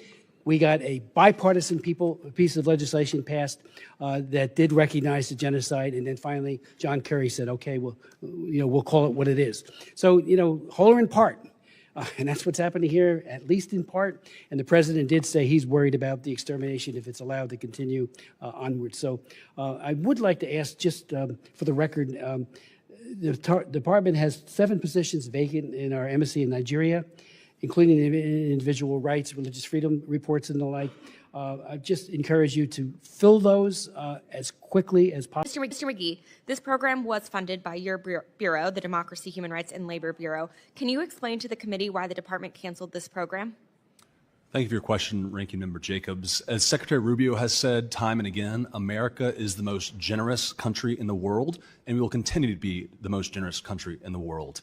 We are looking at every option to stop this atrocious violence, but ultimately the violence must be stopped by the Nigerian government. Okay, in terms of programming, will you recommend restarting this program to the Secretary? So to your question, Ranking Member Jacobs, we do have ongoing program, including early warning and early response systems that are effective across the Middle Belt, and they have saved lives. And so we have a lot of tools at our disposal in DRL and across the State Department that is not just assistance, but is security, that is economic engagement. Across the State Department, we're reviewing every single tool that we have to make sure that this violence stops. But ultimately, America can partner with the Nigerian government, but the Nigerian government must take responsibility and protect religious freedom for all communities, especially Christians right now who are suffering disproportionately. So my understanding is that most of those programs have been canceled, but I look forward to hearing from you which of those programs have continued to be funded and which you intend to restart.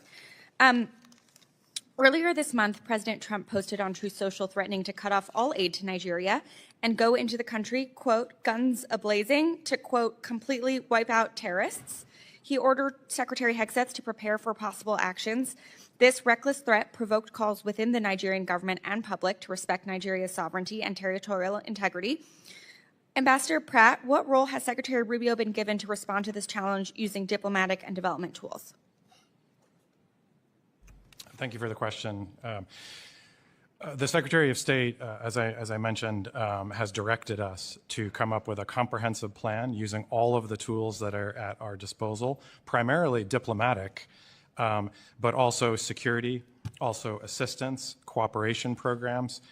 This would span from security to policing to economic. We want to look at all of these tools and have a comprehensive strategy to get the best result possible. Great. We will look forward to seeing that strategy.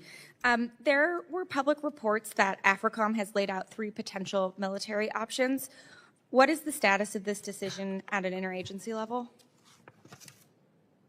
We have had interagency discussions about all of the tools that are at our disposal, including on the security side of the equation, and we have a live discussion with the Nigerian government about how we can assist them in responding to security threats in the country, including this one. Have there been any NSC meetings on this issue? There have. Okay. And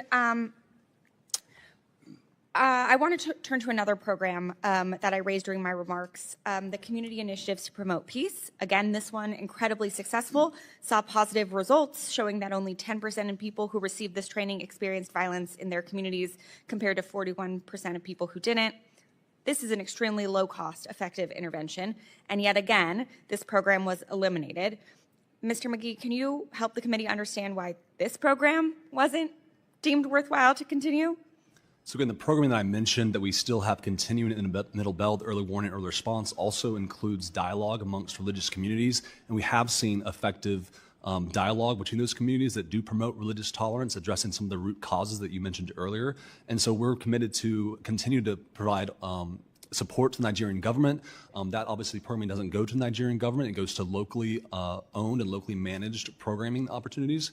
And so we're still doing that programming, and we're committed to use every tool at our disposal to help the Nigerian government take care of this issue.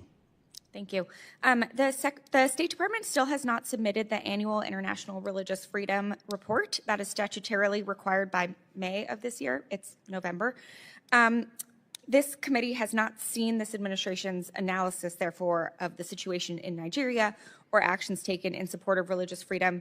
Mr. McGee, when will we see this report? When will the State Department submit it? So as you mentioned, Ranking Member Jacobs, the IRF reports are a valuable tool to give an overview of religious freedom in every country around the world and to tell the Nigerian government steps they can take and the situation on the ground. So we're working on those and will be released soon. There's also, of course, the human rights reports that have been released that are a snapshot or an overview of the human rights condition in every country around the world, 198 countries and territories. And so we're committed to releasing the IRF reports as soon as they're ready. Okay, great. In mid-October, Senior Advisor Boulos stated that Boko Haram and ISIS are killing more Muslims than Christians. What is the State Department's assessment? Have these groups killed more Muslims or Christians? And what evidence is the State Department citing that Christians in Nigeria are at specific grave risk of atrocities? So President Trump has made clear that we are to respect and promote religious freedom for all communities. In Nigeria, there is a particular problem of targeting of Christians, and they have suffered a disproportionate number of killings compared to their population, especially in the Middle Belt. And when we see attackers chanting religious slogans, churches being destroyed to the tune of thousands of the last several years, thousands of Christians being killed, and particular targeting on Christian holidays like Christmas and Easter and other holidays, this shows there's a religious component targeted towards Christians in particular. That being said, we stand with all communities around the world who are suffering religious persecution because of their faith. We value religious freedom as a per se good, and we're committed to protect religious communities no matter where they are.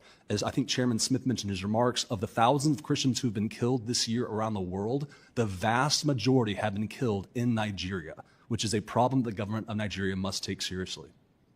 Okay. I disagree with your assessment, but I look forward to seeing the report that has it all laid out. Last question, Ambassador Pratt. Yesterday, President Trump announced this administration would start focusing on trying to end the war in Sudan. This is a welcome development, and I hope you all are successful. I am, however, concerned that the sporadic high-level attention without the appropriate staff at the working level will not be enough to bring a sustained end to the war or transition to a real peace process that includes Sudanese civilians.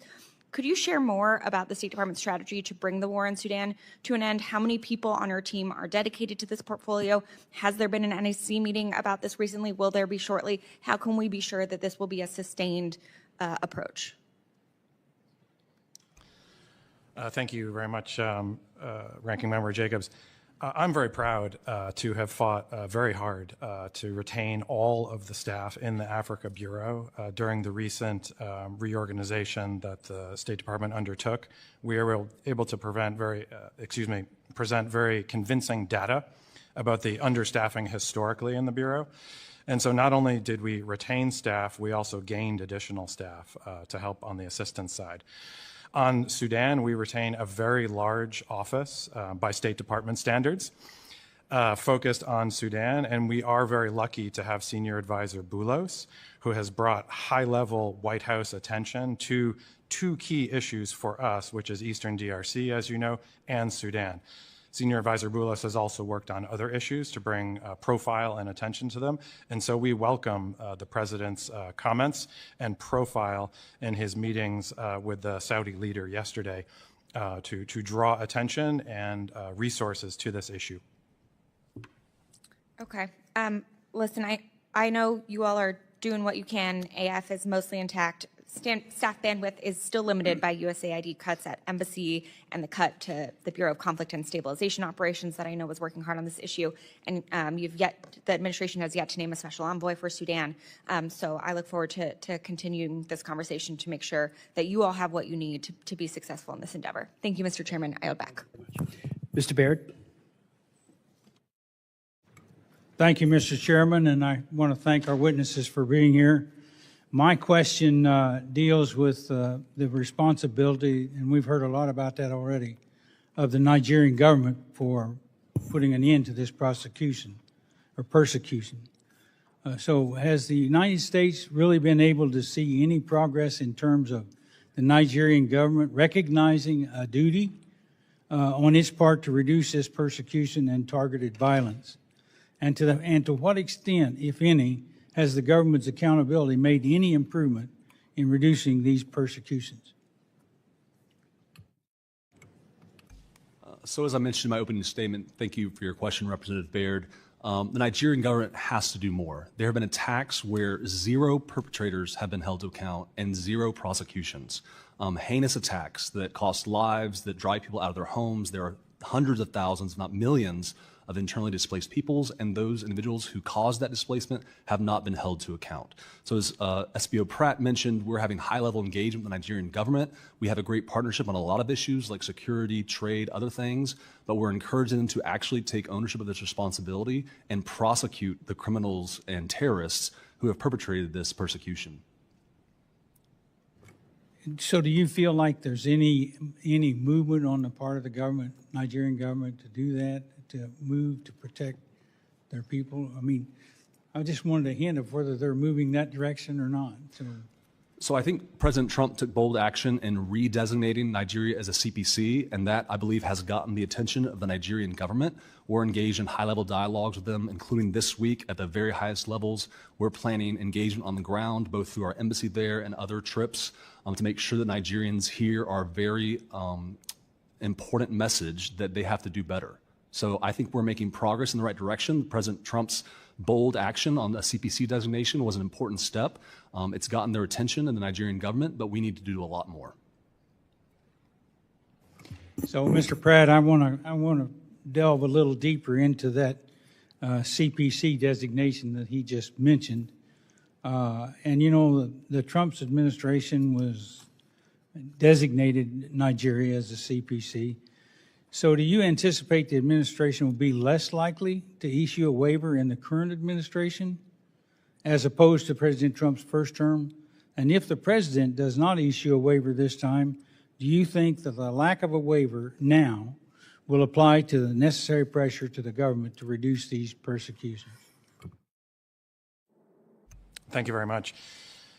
We are putting together, as I mentioned, a comprehensive plan to use all the tools available. And so I expect, as we're cooperating with the government of Nigeria on what those tools will be, if there is specific U.S. government programs or assistance that will require a waiver, and through agreement in our cooperative relationship with the government of Nigeria on what will be effective and successful, that we may need to seek waivers for some programs. There may be other programs that we will not seek waivers for. Thank you. Mr. McGee, do you have any comments in that regard? I would just echo what SBO Pratt has said, that we're engaged in high levels, and if waivers are needed for certain programs, we're willing to do that. But the important thing is to get the Nigerian government's attention, including about the Sharia law that still exists in 12 northern states, up to and including the death penalty as a device of punishment. And so we're having frank conversations with Nigerians at all levels of government and are committed to do whatever it takes to continue to encourage them to take actual action and not just talk. So I thank both of you for being here, and Mr. Chairman, I yield back. I thank you very much. Ms. Jaipal. Thank you, Mr. Chairman. I want to thank our witnesses for being here this morning. And before we turn to Nigeria, since this is the first time we have you in front of us, in front of the committee, I just want to quickly talk about Sudan, because I do think this is so critical. And the humanitarian situation there, the incredible numbers, 400,000 killed, over 11 million displaced, 30 million in need of humanitarian aid. This is just a stunning crisis, and I did want to appreciate the administration's recent comments on this, particularly Secretary Rubio, when he called for action to cut off the supply of weapons to the Rapid Support Forces. And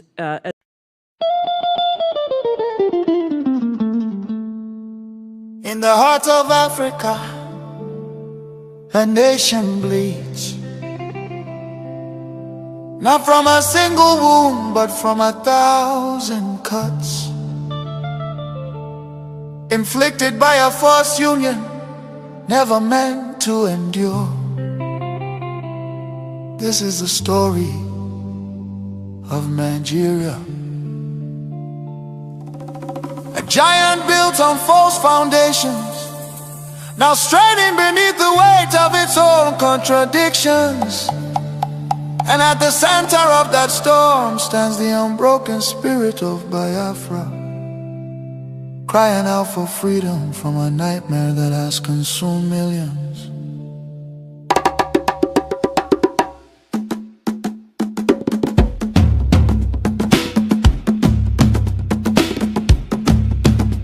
It began with the rivers of blood in 1966. Thousands of Biafran men, women and children, professionals, traders, students and families who had built lives across the Federation became targets in the northern city, fueled by ethnic hatred and religious hostility. Mobs descended upon innocent civilians.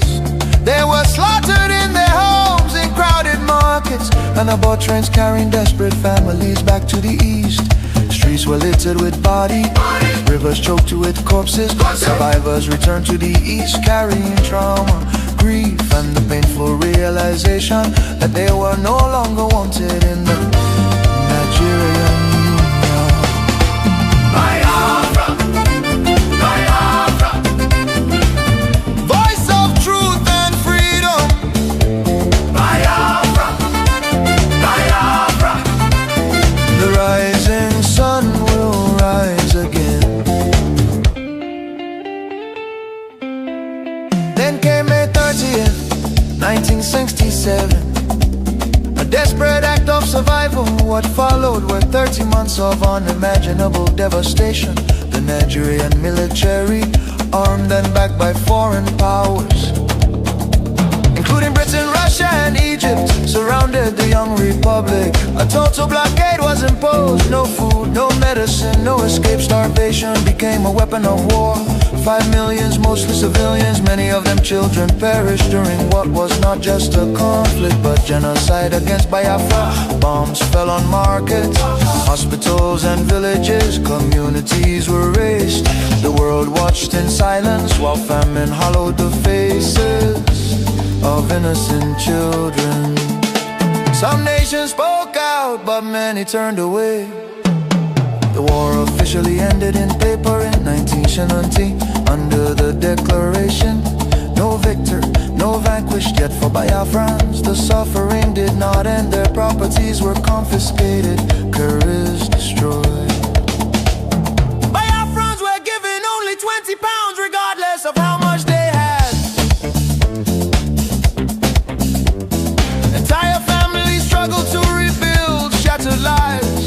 The promise of reintegration faded into disappointment. Marginalization deepened in Nigerian government appointments. Infrastructure and control of resources from Biafran land. Oil flowing from the Biafra land enriched the center, while much of the east remained neglected. Roads deteriorated, industries collapsed. Biafra, Biafra, voice of truth and freedom. The rising sun will rise again.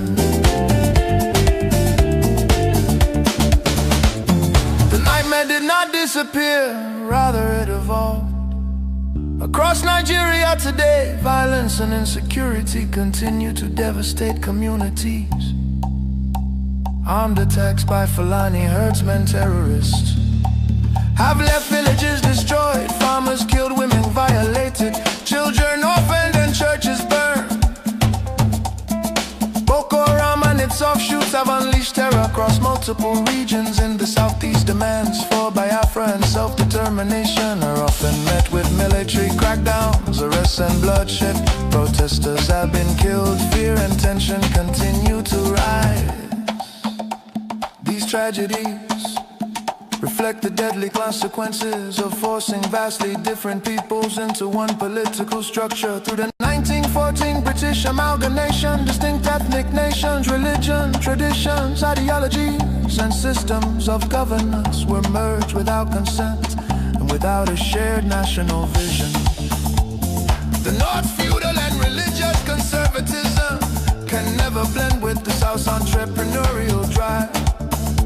And the East Republican individualism attempts to hold the Union together continue to be at the cost of innocent blood. Why does Biafra matter? Biafra means self-determination. Biafra represents dignity, survival, and the right of a people to life and choose their future. Biafra symbolizes resistance, innovation, enterprise, and hope. The vision is of a nation with secure borders, focused development, protection of its citizens, and economic engagement with the world, a future free from oppression, fear, and perpetual conflict. The solution is not endless political conferences, military force or federal quota system, but a peaceful separation based on shared values and voluntary association.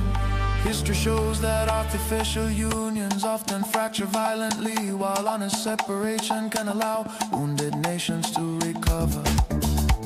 Biafra is not dead. Biafra lives because the desire for freedom cannot be extinguished. Nigeria's ongoing crisis, corruption, insecurity, poverty, and division are proof that one structure cannot hold people with dangerous diversities together. For the million already lost, for the children yet unborn. Biafra independence is non-negotiable. Let Africa remember that true unity cannot be sustained by force. The world must listen before more lives are lost. Biafra, Biafra lives, freedom calls. God bless Biafra. God bless the land of the rising sun. God bless Biafra Republic, government in exile, led by Prime Minister His Excellency Nkere, for standing tall in the pursuit of Biafra independence. Biafra, Biafra.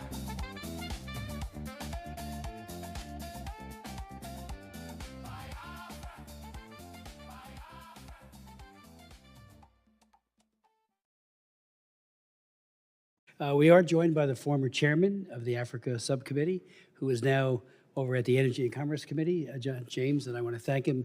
February of 2024, he had a very important hearing on Nigeria and other advocacy throughout that time. So the floor is yours. Mr. Chairman, thank you so much for your personal invitation, for your leadership, and for your friendship. I'm honored to be back.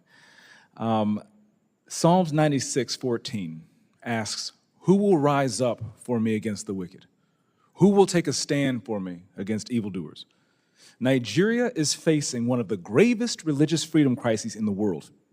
As the former chairman of the House Foreign Affairs Committee on Africa, I have visited and have seen firsthand the direness of the conditions in what is now the deadliest place on earth to be a Christian. They are targeted, displaced, and killed simply for their faith. The ancient plea, "Is there no help for the widow's son?" still echoes today. Since 2019, nearly 17,000 Christians have been killed. In the first 7 months of this year alone, hundreds more were murdered. On June 13th, during the Yellowater massacre, more than 280 Christians were slaughtered in a single day. These are not isolated tragedies, but a sustained pattern of religiously motivated violence, often ignored or even enabled by the Nigerian government. Extremist groups like Boko Haram, Fulani militants, and ISIS West Africa attack often without any meaningful intervention from authorities.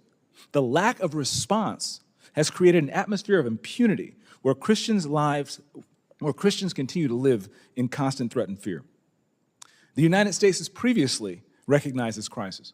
President Trump not only designated Nigeria as a country of particular concern during his first term, but redesignated it again in his second term after President Biden inexplicably removed that designation. Religious persecution is tied to political repression and weakening institutions in Nigeria. Example, the detention of Mazi Nnamdi Kanu is a clear example. In 2022, Nigeria's Court of Appeal struck down the charges against him and ordered his release. The UN Working Group on Arbitrary Detention has also called for his unconditional release. Yet he remains in solitary confinement, in deteriorating health, and recently had to represent himself in court. Nigeria has signaled that the law is optional and targeting Christians is fair game. Just hours ago this morning, despite the pleas and cries of the Nigerian people and many Nigerian lawmakers, Mazi Nnamdi Kanu was convicted on all charges. For fiscal year 2025, the U.S. has requested nearly $8 billion for sub-Saharan Africa. But when Americans see political prisoners, judicial defiance, and the slaughter of Christians, they understandably ask as they meet their own struggles, why should our tax dollars support governments that refuse to protect their own people? Is our aid aiding a genocide? Nigeria is a nation of tremendous potential, but that potential is being choked out by violent persecution of its Christian population. No country can build a stable future where churches are burned, believers are killed, and communities live in fear. The United States must stay engaged, and Nigeria must change course now.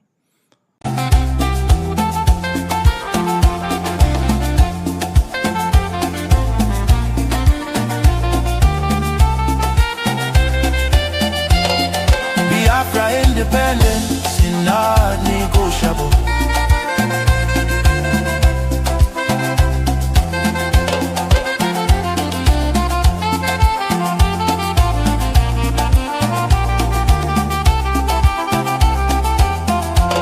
Biafra leaves. Today, Nigeria is in confusion. Jihadist terrorist killings everywhere in Nigeria. Biafra leaves. Retreat and surrender is dead for us. Therefore, no retreat, no surrender. God bless Biafra Republic, government in exile. Under the leadership of Prime Minister His Excellency Nkere, for standing tall for Biafra independence and freedom. God bless Biafra. God bless Biafra. God bless Biafra, the land of the rising sun. God bless Biafra. God bless Biafra. God bless Biafra, the land of the rising sun.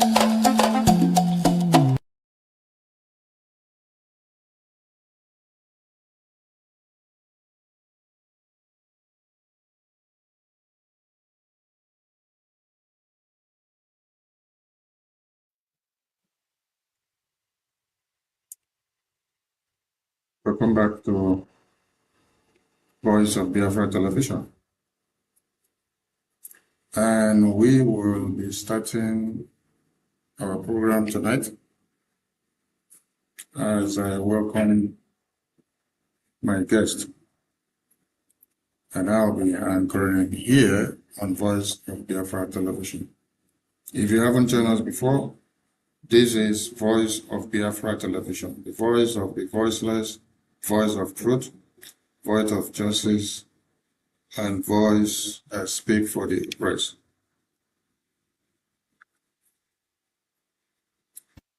With me in the studio today are my guests joining Voice of Biafra all the way from America.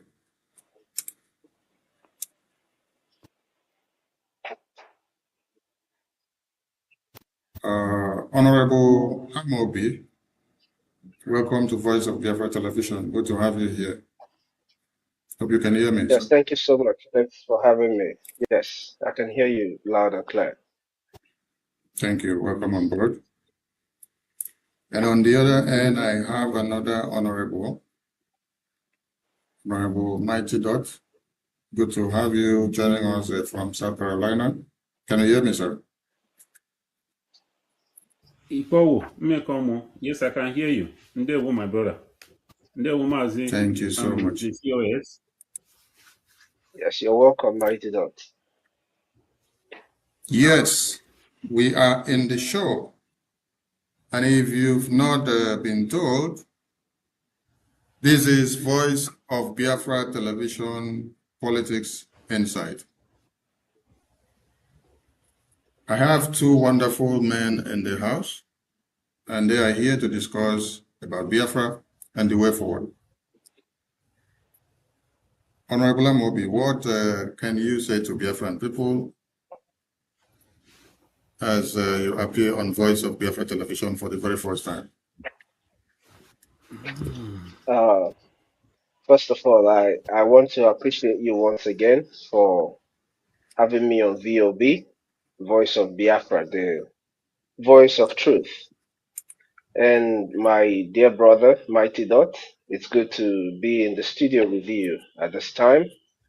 And to Biafrans and all friends and lovers of freedom who are watching us all over the world, I want to appreciate each and every one of you for tuning in and joining us in VOB today. It is political insight, and we'll be discussing Biafran issues and everything that concerns our freedom and how best we can move our freedom forward. Thank you so much, Mazisani. Thank you so much, Honorable Amobi. And Honorable Mighty Dot, this is your first time on Voice of Biafra Television. What do you have to say to Biafrans? Yes, once again, I greet you, the Information Minister and my COS, It is an honor to be in your midst this evening to discuss the pressing issue, the most important issue in our life today as Biafrans, because as Biafrans, as true Biafrans, one of the things that is so paramount in our life, in our existence today, the most important thing, I speak for myself, is the restoration of Biafra, because that is what will give me a sense of belonging as a human being on this planet of Earth. Because right now I do not belong anywhere. I feel like I am an orphan, homeless.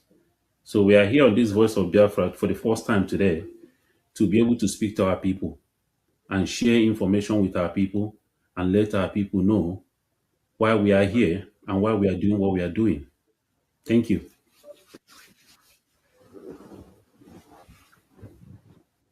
Thank you so much, Honorable Mighty Dot.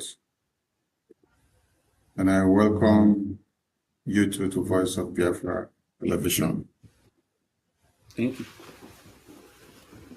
So, 30th of May has just finished. As 30th of May just finished, Biafrans jubilated all over the world. And we saw their resonance from the east to the west and from the north to the south. What was the significance of the day before we go into the post 30th of May?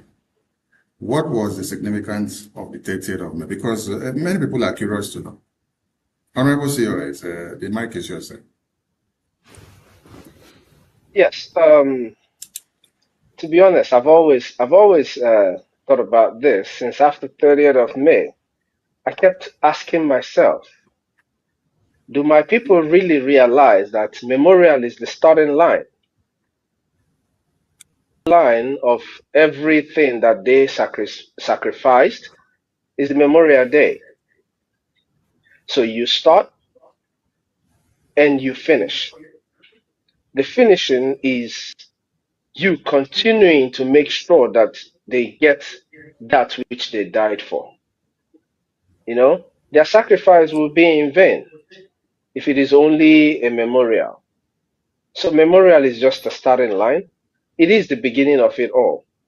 You remember, and then you stand on the remembrance, the pain that you feel for the fallen heroes, and then you continue to the finishing line, which is our freedom. So when we talk about 30th of May, it is just a reminder of the pain that our people passed through. But the finish line is the continuation of the fight that they already started. Thank you so much, Mazi Sani.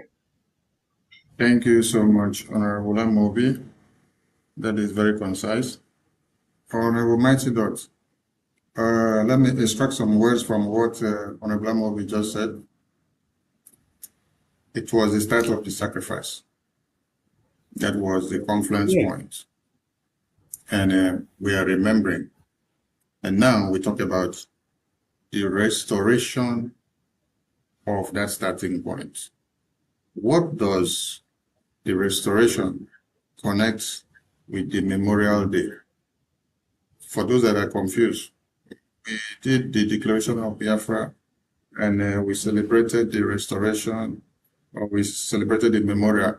How does the two of them come together so that those that are confused will now understand where they should be? Honorable Martin, over to you, sir. Okay, thank you, my information minister, and thank you, my brother, for that answer that you gave. There is a correlation between the Memorial Day celebration, which is on the 30th of May every year, and the restoration. So, I, as a person, when it comes to the every 30th of May, which is also my only son's birthday, is 30th of May. When it comes to that day every year, I'm always in a very sad mood I don't know what people, some people, they celebrate, they drink, they dance, they do all kinds of things. And to me, these are people who don't actually understand the meaning and the significance of 30th of May. As long as we have not restored Biafra, 30th of May will continue to be a day of pain in my heart. The restoration of Biafra will now give 30th of May a very good meaning and a very good value. Because when we restore Biafra, that 30th of May will now become a day of reminder of where we came from, where we started, what we went through. And that will now give us that sense of belonging. That will give us that sense of patriotism. Every 30th of May will always be a remembrance of patriotism. Why we should hold Biafra to a high esteem, why we should jealously protect Biafra. But until the restoration takes place, the 30th of May will always continue to be a remembrance of sadness. But the restoration of Biafra will give it a remembrance in a different way, in a different kind, and value as well. Thank you so much. Thank you so much. The restoration will erase the pain when we restore Biafra. Yes. And we have to fight on to see that we fulfill the cost and the reason for the memorial. Thank you so much. And that brings us to the next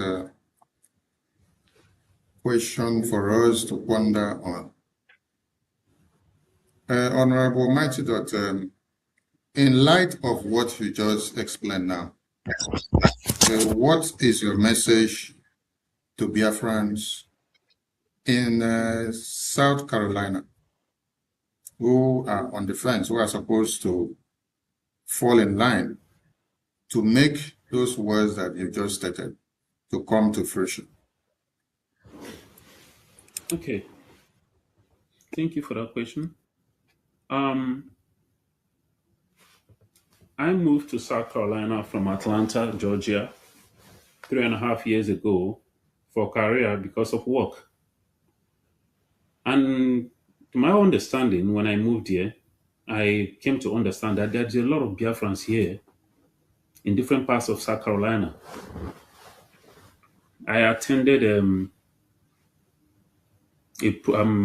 birthday of a former member who was here. He lived here for a very long time, and he's actually the leader of Nigerians in South Carolina. The Nigerian organization, whatever, in South Carolina. So he knows a lot of people, a lot of Biafrans. You know, I tried to talk. He is the one actually that was trying to tell me to talk to Biafrans here. And I was kind of confused. I'm like, you've been in this state for a very long time. You know these people. You're supposed to get in touch with them and be able to bring them to what we are doing. But that's by the way. To every Biafran that is in South Carolina right now, the question is to ask yourself, if you decide to go back home to Biafra land, is Biafra safe for you to go back home to? There are many elderly people here from Biafra who lives in South Carolina who have retired. The question is, are you going to spend the rest of your life and die here in South Carolina? We are Biafrans.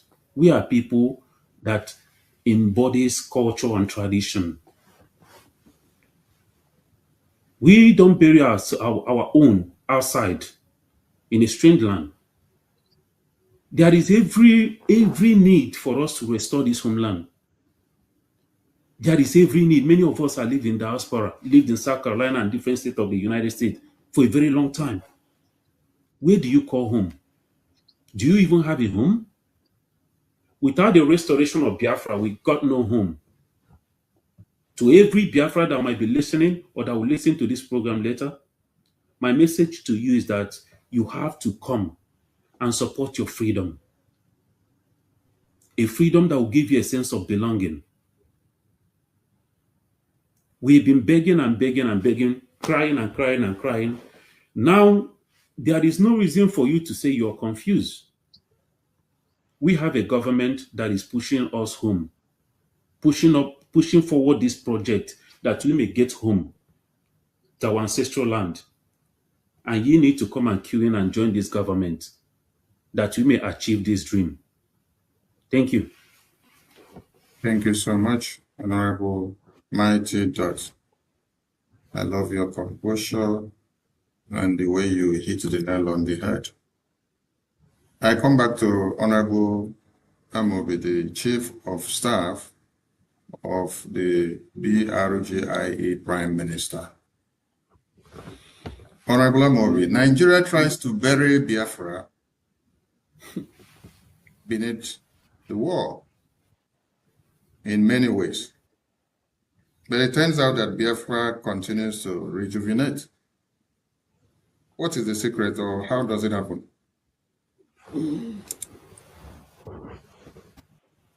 It is very simple. I would say, just like the 30th of May that we all, those who celebrate, celebrate, those who mourn, mourn, right? Our memories have been turned into a movement. The memories of our fallen heroes, they're not just memories anymore. They are now movements that gears towards fulfilling that which they did not fulfill. So no matter what the Nigerian state are terrorists, and terrorists are bound to go after legitimate people. That's what they do, just like they're doing in the territory called Nigeria today. It doesn't matter how much they do it. A just cause will always stand. They said light and darkness, they have nothing in common. Biafra is light and Nigeria is darkness. So no matter how much the darkness tries to suppress the light, just a little pinch of that light will always clear every darkness on the path. So it doesn't matter how much the Nigerian terrorist state try to suppress what we are doing, whether it's in homeland or coming out in diaspora to do whatever they feel they can do, they can't stop it because our memories have been turned into a movement. But even though our memories have been turned into a movement, I just want to take this opportunity to tell our people this. Tears without action is an insult our fallen heroes have made. So we must convert pain into organized work. Now, what is the organized work? The organized work is falling in line with your government, Brgie, government in exile. That is the only way you will move in an organized manner to suppress the plight and the evil plots of your enemies, which is the Nigerian terrorist state. They will never stop fighting us. So in as much as they will not win us, no matter what, it is incumbent on our people to stand up and stop those who are coming after us, coming after our children and the generations that are yet to be born. It doesn't matter how much they try, Mazi Sonny. I am here. I'm not going anywhere. And thank God we're in the United States, land of the free, a country that understands what freedom is all about. So, Nigeria might have their powers in homeland, killing people, but killing people is all that they can do. They cannot stop the voice of the people. And VOB is here to shed light on everything that happens in our homeland. Thank you so much. Thank you so much. So, from your line of submission, they need to key in. It's incumbent on them to make it happen. So, To amplify your statement, how do you explain the terminology, the restoration of Biafra, to connote what you just said, so that those that are still not understanding the terminology will be well harnessed? Honorable COS. I mean, restoration of Biafra is like restoring life. My brother Mighty Dot said yes, we are all in exile at this point, but we do not have a homeland. But restoration of Biafra gives us sense of belonging, which is what our fallen heroes fought for. They fought for freedom, they fought for dignity, and for future. So restoration of Biafra assures the future of our coming generation. It assures that we have dignity in our homeland. Not like today, when people can't even get jobs. I bet you almost every family in Biafra land have graduates who do not have jobs. And that's because we are not free. What Biafra would guarantee is not just you getting a job or having a good life. Biafra is assuring that you will have life and your children will be able to go to school and come back home to their dad, to their mom. And we should not forget, our fallen heroes were just common people. They were ordinary people. Ordinary men and women, farmers, students. They fought because they understand that without dignity, without freedom, they are living for nothing. If you're not free, who are you? What are you? Where we live today, we're able to speak freely because of freedom. That is what Biafra will assure. So freedom is as important as life itself. Thank you so much, Mazi. Thank you. It's good to have this wonderful gentlemen in the studio today, because they've expanded my thinking far beyond my own small box. And I would love to be having intelligent men and women like this in Voice of Biafra often and often. I appreciate you guys. A rhetorical question for the two of you. How long have you two been fighting for Biafra independence?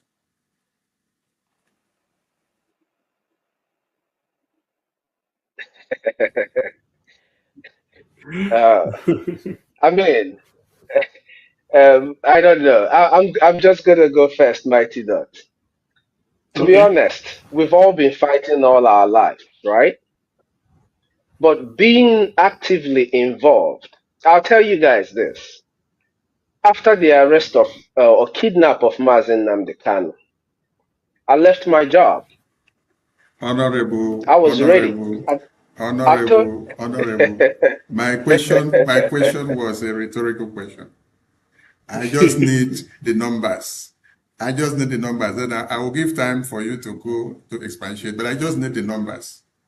How long have you two been fighting for Biafra independence?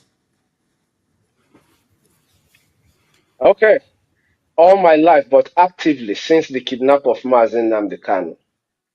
Since All right, Mazen thank you so Namdekanu, much. I got fully involved with all my time. Thank you so much. Honorable Mighty Dot, same question to you, sir. Yes, like my brother said, I mean, a true Biafran, any true Biafran has been fighting all his or her life, right from the time we entered this earthly realm. But like he said, after the kidnap of Mazen Namdekan, I think 2016, which was when I joined. Thank you so much. Thank you. Thank you. So that brings me to the next question.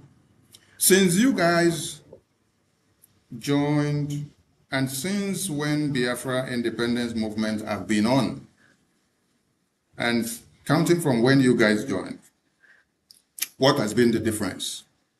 Honorable Mighty Dot, the mic is yours. Okay, thank you. What has been the difference since we joined? When we joined, we were still at IPOB. a group, a pressure group were doing. I mean, Mazen Namdekano, our leader, was, he woke us up.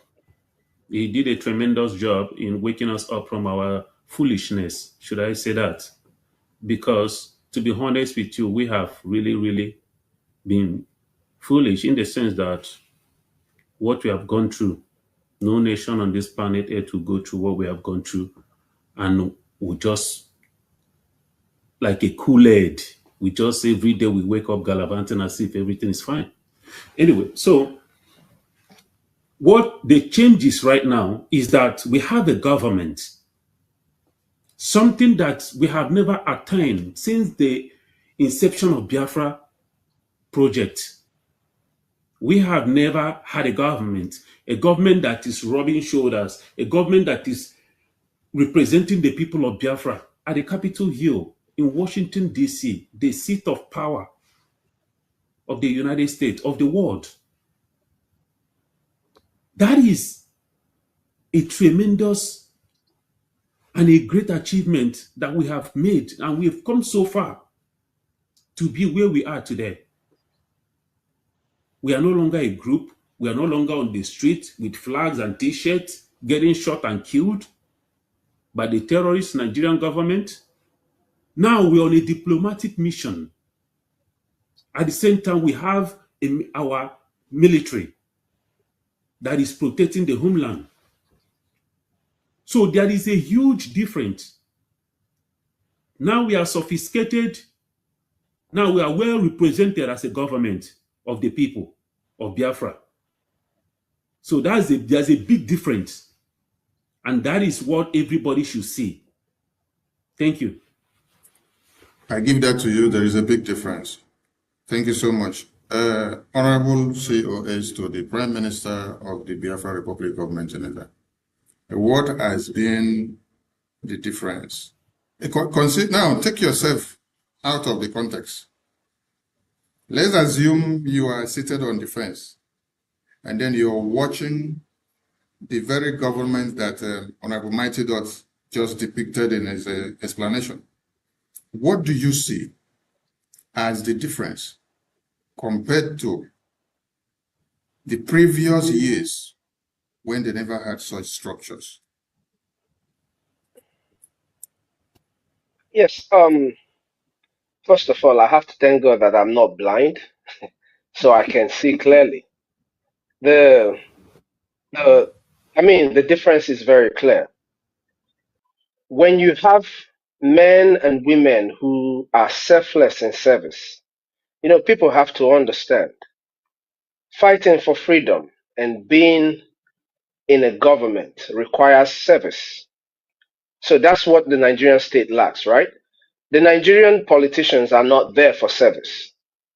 But here, what I see is a government, a young government that has men and women who are dedicated to serving their people. Now, when people are dedicated to serving their people, you see results from our prime minister, from our lobbyist, from our lawyer, from the cabinet of the government, including yourself, Mazi Sani, down to the admins and everyone. You see the service, the time they put in. Every time they are called, they are there, speaking, standing on one singular point. That point is the restoration of Biafra. The difference is clear. As an organization, you have limitations, but as a government, there is no limitation. Government, like they say, interact with government, and that's the big difference that you can see today. For those who are still sitting on the fence, it's just time that you're taking. This is no longer an organization. This is not the meeting of your Omonna. This is a government, and a government communicates with government. And that you cannot beat. Thank you so much, Mazi. Oh, that is very brilliant to hear. And I appreciate you guys for your services, because it can only get better. And I want to give it to you guys that Ambassador Tibonash U.S. ambassador and Dr. Michael Rubin was here on the show, and they admonished the works of Brgie, the diplomatic trend, the political engagement, and the way and manners, the seriousness has really been seen in Washington, D.C. That made Nigerian government to fume. And that brings me to the next question. Nigerian government are going after your very prime minister today, Honorable Nkere. The first question is, why? Address only the question, why? Because I have follow-up questions to take in. Honorable Mighty Dot, why is Nigerian government, let me describe them the way they are. Nigerian terrorist government, because it is a government that pays terrorists, recruit them back into their military formations. So why is Nigerian terrorist government going after your very prime minister, Nkere, who is in America? Yeah, thank you, my brother. It's quite obvious. They are going after him because he is how do I put it? There is a kind of a surgical precision that is kind of operating on these people right now, on that contraption. Nigeria is being dismantled piece by piece in Washington, D.C. by our Prime Minister. Mazi Nnamdi Kanu, they went for him. They went for our former Prime Minister, Mazi Simon Ekpa. And now they are going after our current Prime Minister. And the reason why they are going after him, because he is dismantling Nigeria piece by piece with the people of Biafra in the Biafran government in exile and de facto government that is behind him. That is the only reason why they are going after him. Thank you. Thank you for that. Thank you for that vivid answer, because it is dismantling the contraption. That sounds good. Because it's only when you are trying to dismantle the foundation that is not working that has become a contraption and it has destroyed many people's lives. That some people will be, why must you destroy this thing that we are using to benefit from the blood of these babies, women, and children? So, Honorable COS, this is your Prime Minister because you're the Chief of Staff. Are you worried when your Prime Minister is being haunted by Nigerian terrorist government? I mean, if he lived in Finland, I would be worried, but he doesn't. He lives here in the United States. So I'm not worried one bit. There is one thing I know about the United States. They take their time, yes, to respond to terrorists like Nigerian states, right? And you asked why they are going after him. They want to be able to conceal the truth of the genocide that has been exposed by our Prime Minister. Long before now, nobody talks about the genocide that is going on in Nigeria. It didn't start today. It didn't start last year. It didn't start 2 years ago or 3 years ago. But because he stepped into Washington and with his knowledge, interacting and educating people to the best of his ability, Nigeria. So I am not worried one bit. The United States is waiting for Nigeria. They can come up here, and if they can, if they can come up here. But I'm not worried one bit. Wow. The confidence in you seems to be like that of Undertaker. I love it. That means you can guide and protect your principal in any situation, even when American government are waiting to do their work. I appreciate you guys. And from what you just said, about Nigeria trying to conceal the genocide of the babies, women, and children that is happening on a daily basis. How does it feel for you two to be in the corridors of discussion of Biafra independence in Washington, D.C.? Because Biafrans have seen photos of you two accompanying the Prime Minister of the Biafra Republic government in exile in most of his diplomatic and political engagement with the U.S. lawmakers. How does it feel to see yourselves in the spheres of decision-making for Biafra in Washington, D.C.? Honorable COS, you go first. Yeah, I just feel blessed that at this point when we are restoring Biafra, in this very generation, that I am opportune to lend my voice and see that our people are free. So I feel blessed, I feel privileged that I am part of those who are actually making the steps that is going to bring this evil entity called Nigeria to an end. Thank you so much. Thank you. Honorable Mighty Dot, the stage is yours now. How does it feel to find yourself amongst the men and women that are making it happen alongside with the Prime Minister for Biafra to be free? Yes, I find myself privileged because there are many out there. Biafrans are over 80 million people, and it's only few of us that are here doing this.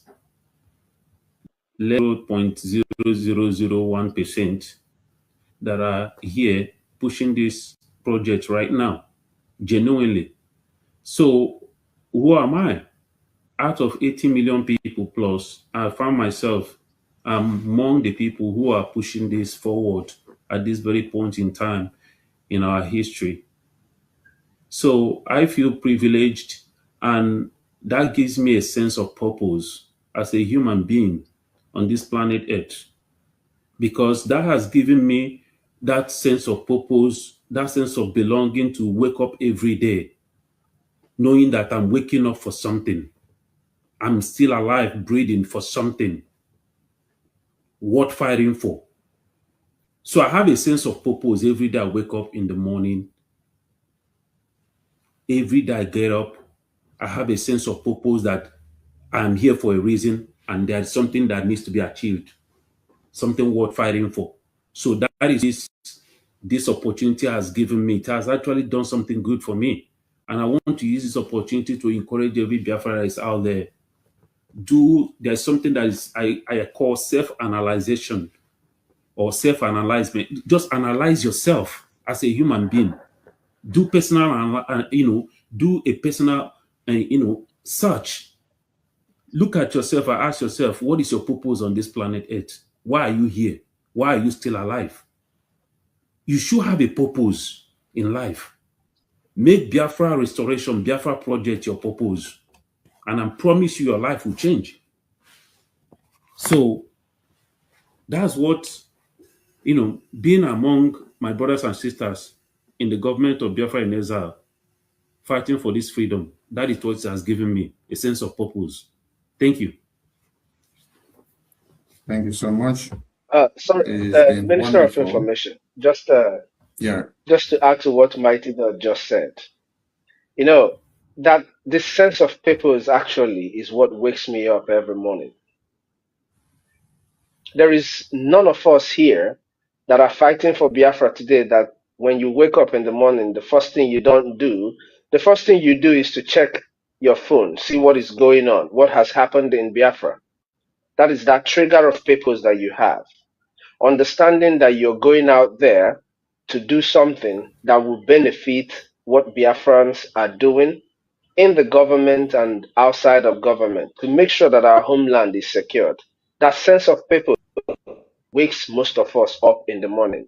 And like Mighty Dot, my brother, said, it is very important that people search their hearts. Search yourself, a soul search to understand why you are here on earth. Thank you so much, Mazi. Thank you so much. to my wonderful guests in the studio. We take a short commercial, and when we return, it is Politics Insights on Voice of Biafra Television. Voice of Biafra TV, the voice of truth, the voice of the people. There is only one broadcasting network. Voice of Biafra TV. The first, the best, and the last. Voice of Biafra TV. We lead, we shine, we last. The first, the best, and the last. From the east to the world, hear the truth unfold. No other station does it better. Truth be told, real stories, real power, real Biafran soul. Every day, every hour, we taking control. Breaking every silence, letting voices rise. Standing for the people, opening their eyes. Strong and unshaken, both for all to see. Broadcasting the future. Voice of Biafra TV. There is only one broadcasting network. Voice of Biafra TV. The first, the best, and the last. Voice of Biafra TV. First to speak, best to watch, last to ask. Voice of Biafra TV. Voice of Biafra TV. Holy war, holy war. Voice of Biafra TV.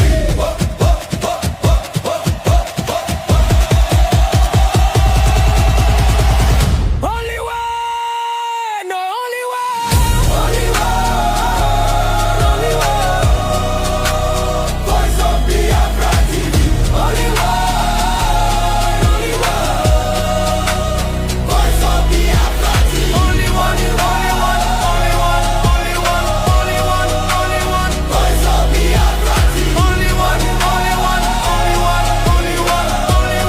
Only one. Hear the people sing at last. Voice of Biafra TV. You're welcome back to Voice of Biafra Television. And this is Politics Insight. And today with me in the studio, I've been with two wonderful gentlemen who have been gaslighting the studio, dismantling Nigeria into pieces. Welcome back, my guests, as we continue on Politics Insight. Nigeria pays terrorists. They recruit them into their military formations. Honorable Mighty Dot, how do you address a country that recruits terrorists, reintegrate them into their military formations, and put them on monthly salary?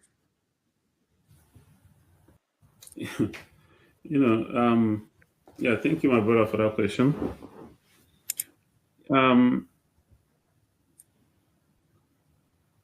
Sometimes it baffles me. It baffles me the kind of things that we have seen in that contraption, that British contraption called Nigeria. The kind of things we have seen that took place there, or that is still taking place. It kind of messes you up mentally. And also a country, people come into a country, supposedly they say that they are foreigners. Both the locals and the foreigners, they go to villages, slaughter innocent people, burn their homes, rape the ones they're going to rape, kidnap the ones they're going to kidnap. At the end of the day, a country that's supposed to eradicate and eliminate terrorists will now say that they are rehabilitating terrorists. They put them in a camp for 3 or 6 months, treating them like royalties.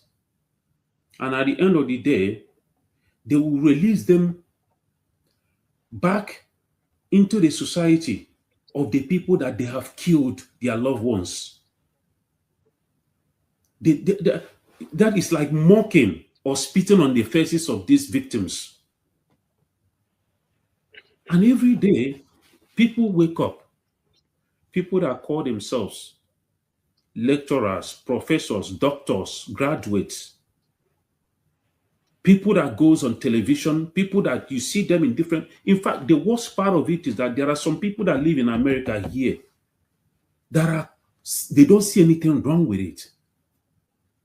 They call themselves Nigeria, proud Nigeria. But the country where you come from is rehabilitating those who are killing you, killing your loved ones in their villages, paying them money. I don't even want to speak for the police or the military in Nigeria because those are useless as well. They are not getting paid half of what these terrorists are getting paid. They are not even being treated the way terrorists are being treated. Yet, they still join forces with the oppressors and the terrorists and still be killing and maltreating the citizens. So Nigeria is a conglomeration of I don't know what to call it. Nigeria is a mixture of joke, comedy, horror. So when you talk about movie, you have drama, you have horror movies, you have comedy movie. Nigeria is a combination of all. So calling Nigeria a country is an insult to other countries. Calling Nigeria a nation is a real country. Nigeria is not a country. They created it for a reason. It was an experiment for British and their friends. This abomination they created in Africa, they know exactly what they did, and it's serving the purpose, even up to this day. So Nigeria is not a country.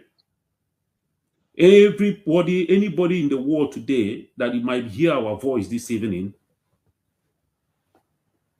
do not see Nigeria as a country. If you see anybody that identifies himself as a Nigerian or herself as a Nigerian, I want you to look at that person as less than a human being. Because these people have seen what is happening in that contraption and they all kept quiet and allow it to. So Nigeria is not a country. A country that rehabilitates terrorists, a country that recruit terrorists into their military apparatus.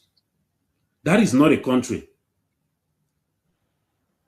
I don't even know what to classify it as, but it's not a country that anybody should be proud of. And that is the reason why any right-thinking human being, as a Biafran, you need to wake up and fight for your freedom, where you can have a sense of belonging. A country that will give you that sense of belonging. Thank you. Thank you so much, Honorable Mighty Ducks. Honorable COS, I come to you with the same question. What do you describe? First of all, the two of you are in America, and you are in the country where they are fighting the biggest war. And wherever there is a war, they tend to be the peacemaker and make the peace and have a concrete resolution. President Trump, which is your president in America, has the records of saving or resolving or ending about 8 wars within how many months in office. And he did not look back from the terrorist that sponsors the terrorists in Nigeria. And then that is where the radar is now, in Iran. And looking at Nigeria, and then looking at your very country, America, is your country recruiting the ISIS and the Al-Qaeda and the Iranian Islamic terrorist regime that slaughtered their babies, women, and children in the street while they were protesting? Is America recruiting those terrorists into American military formations?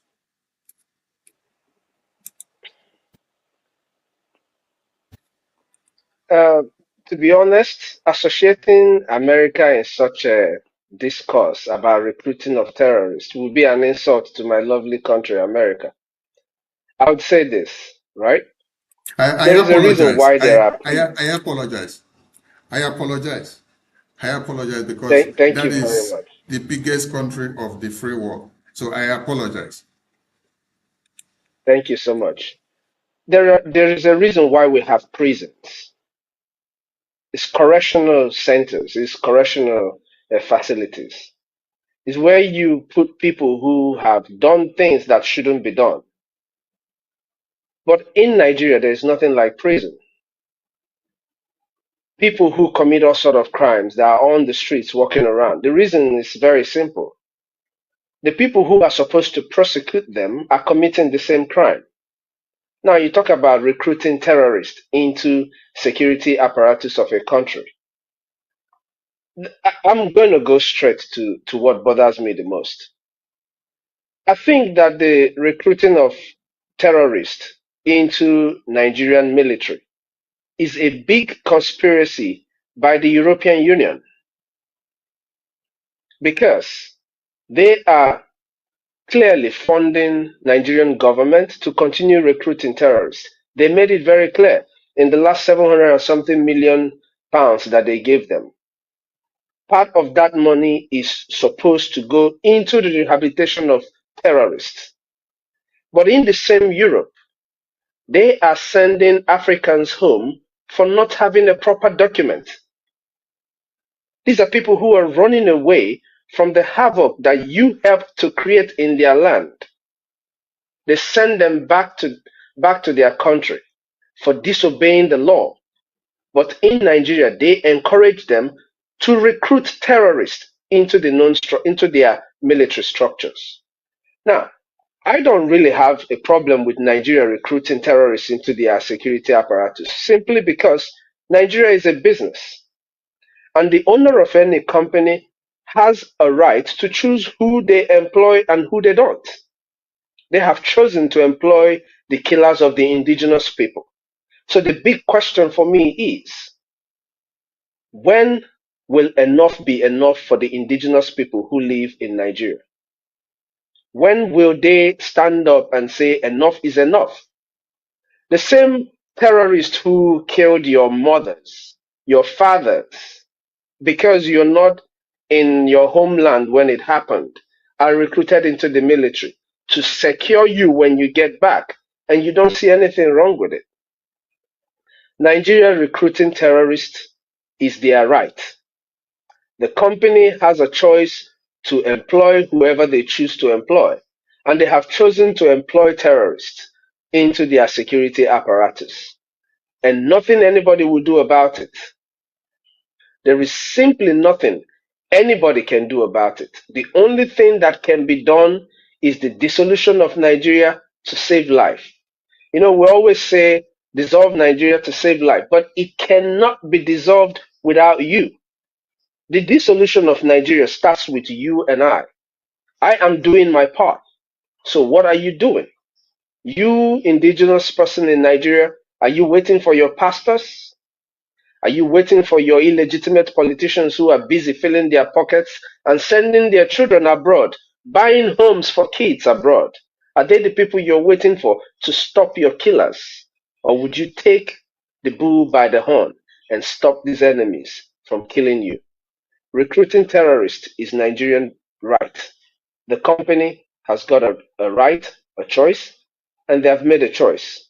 The choice is yours whether you want to live or you want to die.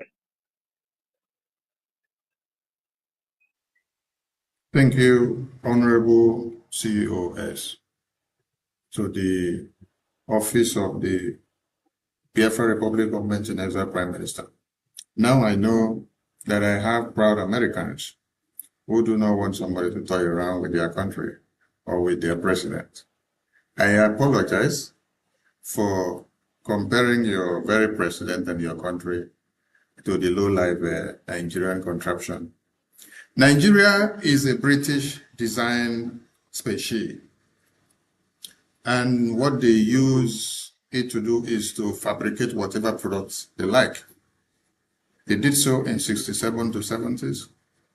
They did so in 1914. And from what you just said now, they are doing another one by recruiting terrorists because it is a company It's a business. I come to Honorable Mighty Dot. In spite of all what is happening and connecting with what Honorable Amobi said, do Christians have hope of survival in Nigeria?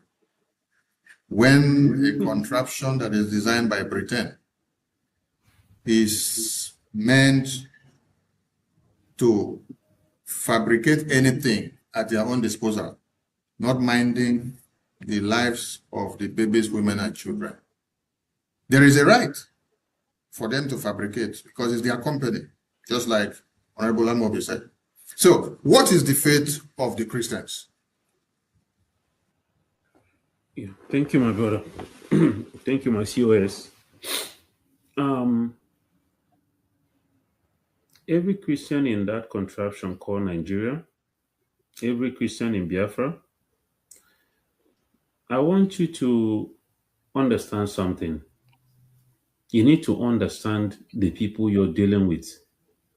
You need to understand the ideology of the people who are killing you. When you understand their ideology, then you will now understand the level of danger or the depth of mess that we are in. Christians in Nigeria are like sitting ducks, sheep waiting to be slaughtered, because the Christianity that came into Nigeria has softened the people and messed up the brain of an average Nigerian. They have given up their rights. And they are so-called leaders in the church. They are pastors who are pastoring them, are deceiving them, because these people are not real. They are not there for the salvation of these people.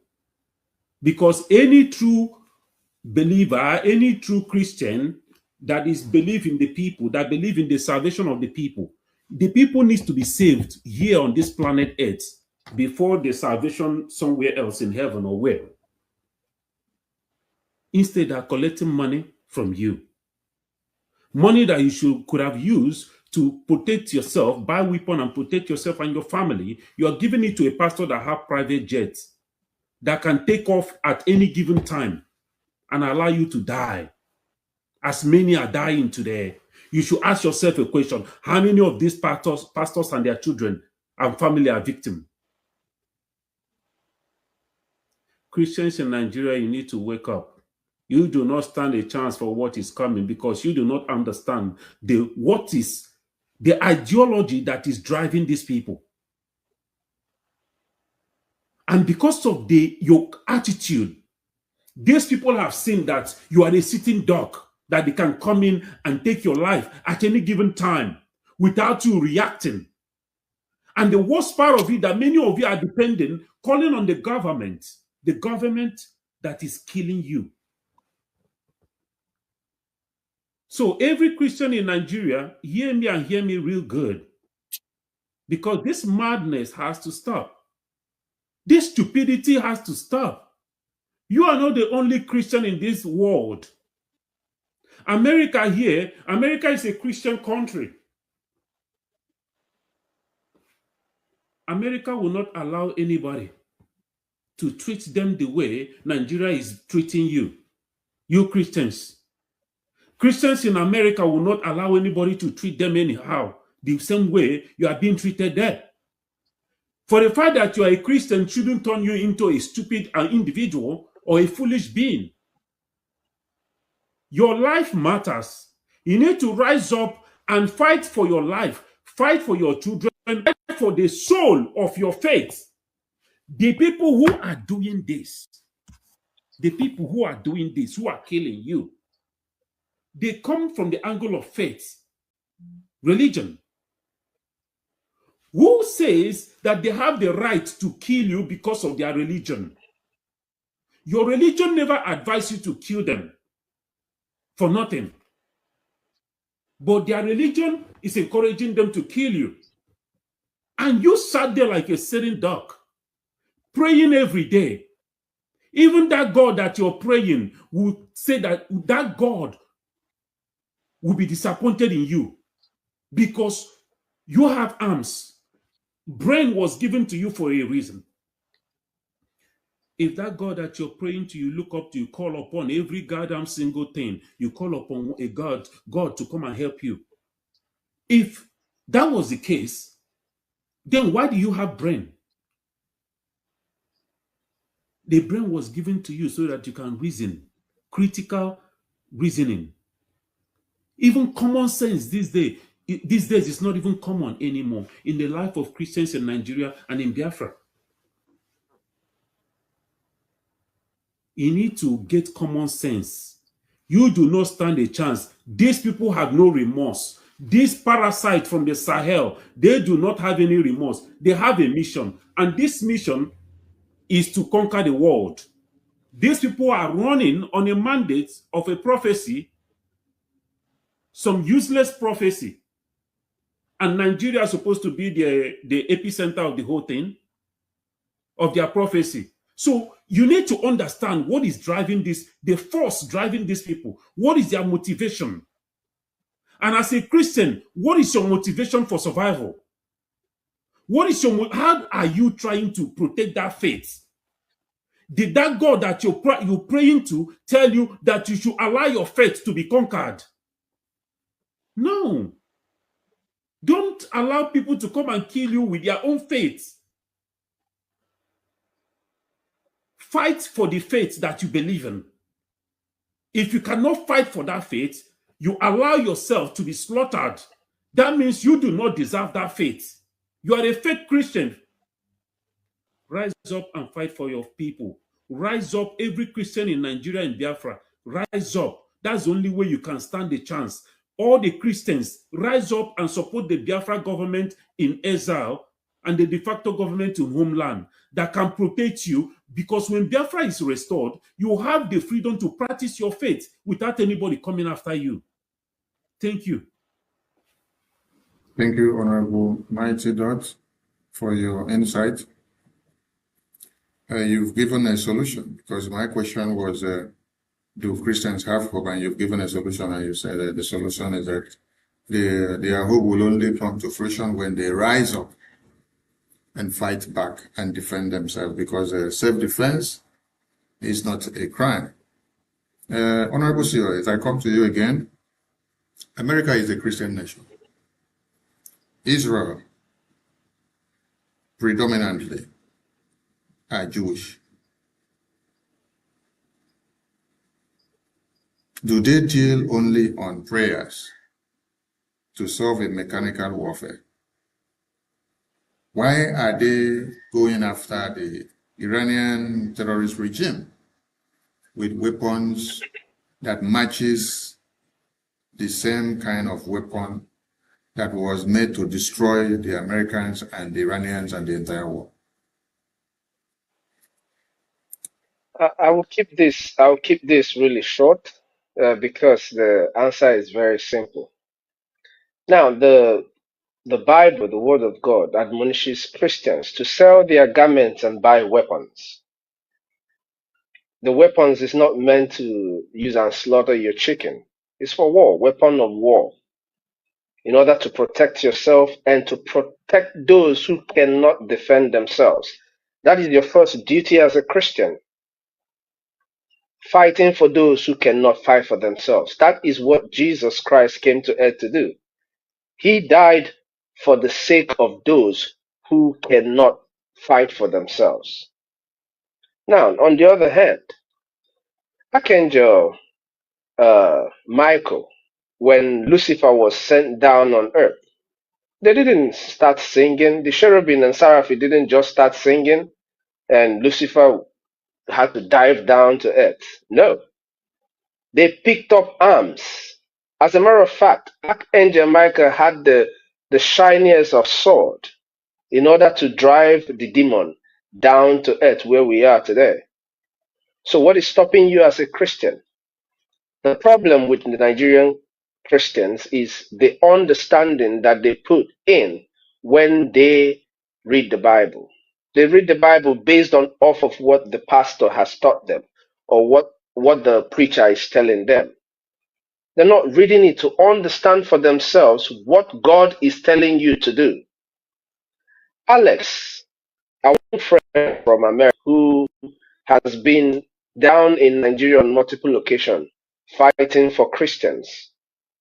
He is a Christian too, but he understands that self-defense is your fundamental human right.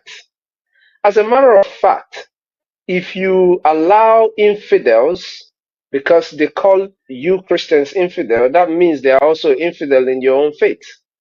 If you allow anybody to slaughter you without putting up a defense, you have committed a sin in my own eyes, because you allowed a man to take away the precious life that God has given you. If Israel, if America were to just go to church and pray when terrorists come after them, I don't think there will be America anybody will be speaking of today. And I don't think there will be an Israel that is ready to defend the whole world from all these menaces from the Islamic jihadists that are roaming around the world looking for who to devour. So it is not truly about the faith. It's about the understanding that the people put in their faith, the way they understand their faith. The Islamic jihadists, they understand that when they kill you, they are making heaven. But you were taught that you should stick out your neck and get killed, and maybe that would lead you to heaven. But here I am telling you today that God in his holy book told you to sell your garment and buy arms in order to defend yourself. Thank you so much, Mazi. Thank you so much. Thank you so much. The Islamic jihadist terrorists, do they also pray to God? Do they also pray to God? Of course they do. Well, What would you call what they do? They pray to God. No, it's not a claim. It's not a claim. They pray to God, I believe. The only difference is what God and how is it, what kind of God do you pray to? Is it a God that loves or a God that destroys? So, the Islamic jihadist terrorists, they pray to God, same way the Christians pray to God. So how come about the docility in Christians? That we have two sets of people that praise to God. And one of them, after they finish the prayers, they take the mechanical and physical warfare serious. While the others that also did prayer now takes the mechanical and the physical warfare unserious. How did this come to be? Because from your explanations, from the two of your explanations, it seems that there is something that has damaged the subconsciousness of one side of the people that finish the same prayer that the other side also prays, and then get into a docile mood when it's time to carry weapons for self-defense. What is the correlation or what is the secrecy behind this? Honorable Mighty Lord, you may touch light on this a little. I thank you, my brother. I think is the whole thing, the fault is from the caretakers. The caretakers. Who are the caretakers? The generals, the general overseers, the pastors, the priests. These are the caretakers. They know what they are doing. Are you okay? Let me ask you this. Let me ask Biafrans, those who are watching, and friends of Biafra. Ask yourself a question. Are you telling me that because if you look at these people, the way they rule, the way they operate, the Nigerian pastors in Africa and all that, if you look at their relationship with the members see them as God representative, as in the God they can see. That is why many of them, they will bow down to their general overseer and all that. They have utmost respect for them. Everything they tell them, they believe it. They will come on social media, they will fight and to protect their general overseer, their daddy GO. So are you telling me that if a pastor or general overseer or a priest step onto the pulpit and tell the members, today I'm commanding every single one of you, or I'm advising however he's going to say it, go and get your weapon. It is a task that every member of my church must have a weapon. Are you telling me that these Fulani terrorists, these jihadis that are encroaching and slaughtering people, are you telling me that they're going to succeed? But these people cannot do that. Okay, for instance, let's talk about the ones in Biafra. If these pastors, the priests and everything who have seen that Biafra Defense Forces are genuinely fighting to protect Biafra land, if these people who have seen the terrorists that came into Owerri a few days ago and did whatever they did, I just heard that they went to Enugu yesterday and did whatever they did. There are churches in Enugu, there are churches in Owerri. They are seeing the slaughtering, the mayhem, the onslaught going on in the north. Are you telling me that if those pastors, if they tell their members today, hey, there is a government, these people are fighting for your freedom, what they are doing in Washington is actually shaking Nigeria. I want every member of this church to go and support them. Join them in their fundraising every Saturday. Join them in their town hall meeting. Are you telling me that if a pastor tells this to his members or her members that they're not going to follow, they're not going to comply? So they are the problem. They are the one every day brainwashing and deceiving our people, deceiving the Christians in Nigeria. This general overseer, they are the what you call pimps. They are the pimps. What they call pimps in America. They are the caretakers. They are the handlers who are keeping these people induced in this coma, religious coma that our people are falling into. Because it's not just about religion, because these people that are doing this, they do it in the name of religion. So our people need to wake up from their foolishness and understand that you got to be alive in order for you to worship your God. And your God did not tell you that you have to die. You have to allow yourself to be killed. Anybody telling you that is a lie. Defending yourself is not a crime. Rise up today, defend yourself. If you do not have the guts, if you do not want to carry arms, if you do not want to carry weapon to defend yourself and your family, there is a government. There is people who have volunteered themselves to protect you and your family. All they need is your support. If you cannot protect your family, support them financially, that they may protect you and your family. That is how it is done. Thank you. Thank you so much. Thank you so much, Honorable Mighty Dot. It's been a wonderful day with you guys on Voice of Biafra Television. And in tune with the response to that very question, Honorable COS, how can Biafrans support the cause of this independence under the umbrella of the Biafra Republic Government in Exile, no matter where they are? How can they throw in their support? Okay, so just like my brother Mighty Dot just said, if you cannot be in homeland to fight, you have an opportunity to lend your voice. All the mourning of our fallen heroes, we must now convert all of that into actions. How do we convert this into actions?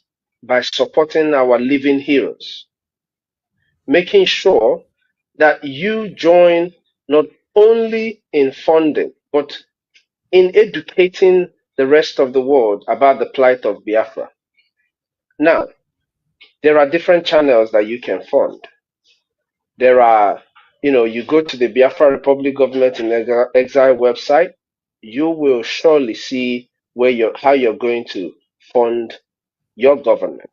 In every country that exists today in this world, we have one liaison 2, 3, 4 liaisons in those countries. Join your liaison. If you are in homeland, you can equally fund your freedom. It doesn't take you going to sell the land that you don't have to be able to fund. But it takes you doing the right thing, advising and encouraging your brothers, your sisters to do the right thing. By the time we gather ourselves in the millions, what I call crowdfunding, we will be able to achieve our goal. 1 million of us doing what we are supposed to do, we will get to where we're going. It's just like taxes. Every government in the world collect taxes in order to be able to support their defenses. You come to America, they tell you, if the police is trying to harass you, you can tell the police, I pay you because you pay your taxes. They're doing that off of the taxpayers' dollar. So without you funding, without everyone pitching in, it becomes difficult.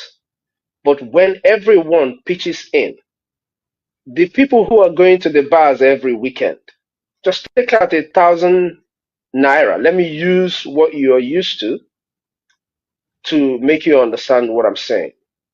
Take out your 1,000 every weekend and do that. Go to the marketplaces. All the shops in the marketplaces, the Nigerian terrorist governors are taking taxes from you. The taxes they're taking from you, they're not improving the infrastructures that you have in the market. They're not providing security for you. But with funding Biafra, with putting in this little fund into the government will be able to provide a better place for you, a better environment for you to be able to do your businesses. So everyone can pitch in, no matter where you are. No matter where you are. If you want, you can call me on the phone. I will be on the phone and guide you until you're able to get where you put your money. And the good thing about funding this government is that it's a government that is showing you results. Everything this government is doing, you can see it clearly. They are showing the result of every dime that the Biafran people are pitching in for their freedom. The de facto government in homeland is exceptionally doing their job. It only requires our people to key in. We have many markets back home. We have them in Aba, in Enugu, in Ebonyi. And just imagine all these markets converting the memories of our heroes into active work by funding the government. We will be able to get to our destination in no time. Do not forget, Gumi, the terrorist negotiator and the leader of the terrorist groups in Nigeria, told you clearly that the reason why the terrorists in Nigeria are kidnapping you and collecting ransom from both you and the government is to be able to fund their war machine. Now, check how many people they kidnap every time. That it hasn't gotten to your doorstep doesn't mean that it's not happening. I know over 10 people that have encountered the kidnappers. 8 of them came out with their life. 2 of them are not here today. If you told them to fund this government and stay alive, they would give everything they had to be able to stay alive. So cut off the money you're paying these terrorists in ransom and use that fund and fund your government. Clearly, with crowdfunding, we can do it. For those in diaspora, it's as simple as anything. Your 5 ejema, your $5, your £10 can go a long way. Call it a tip for the government. Call it a tip for your defense forces. It's not much. The money you use in drinking coffee every week, save some money out of that. For those of you who go out to the clubs, to the party places every week, cut down on those things and channel that fund into something that really matters. If we restore Biafra fully today, you will drink all the wine you want to drink and you will be full. As a matter of fact, you will have nkwocha to drink. A very, very nice one that will give you clear off all the dust in your eyes because it has natural yeast. So you have no reason to be drinking all that beer now. Channel that fund to funding the government. www.biafrarepublicgovernment.org. Just go straight to the website and fund your government. If you do not know how to, call me, reach out to me. My number is out there in the public. It's not hidden anymore. So reach out to me, reach out to any admin, and we will help you to channel your money to the right direction, to the right place where your money will work for you. Thank you so much, Mazi.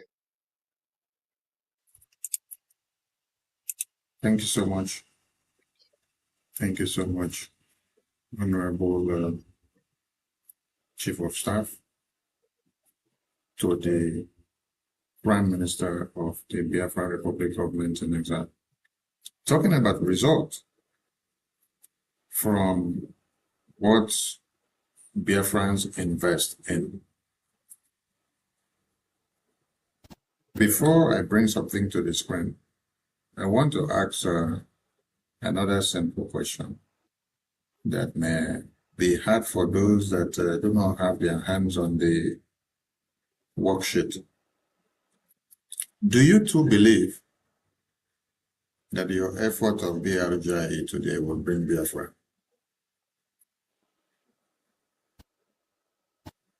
I do not believe. I know. I know it's going to bring us Biafra. It's not just a belief. A belief is something that, you're still thinking about it. I know that the efforts of Brgie, Biafra Republic Government in Exile, is directly going to lead us into Biafra. Like our lobby said, Brgie is the vehicle. We are the drivers. Our finances is the gas that is going to be fueling that vehicle. So I believe and I know that Biafra Republic Government in Exile will lead us into Biafra. Yes, Honorable Dr. You have the mic. Well, if I do not believe, I will not be here with you right now. For the fact that I'm still standing here today, many have fallen since 2015, 2020, 2021, after the declaration, after the everything, people are still falling back. Some are betraying, actively sabotaging. But we are here today looking for, because we believe that we are in the right place. There's always a government.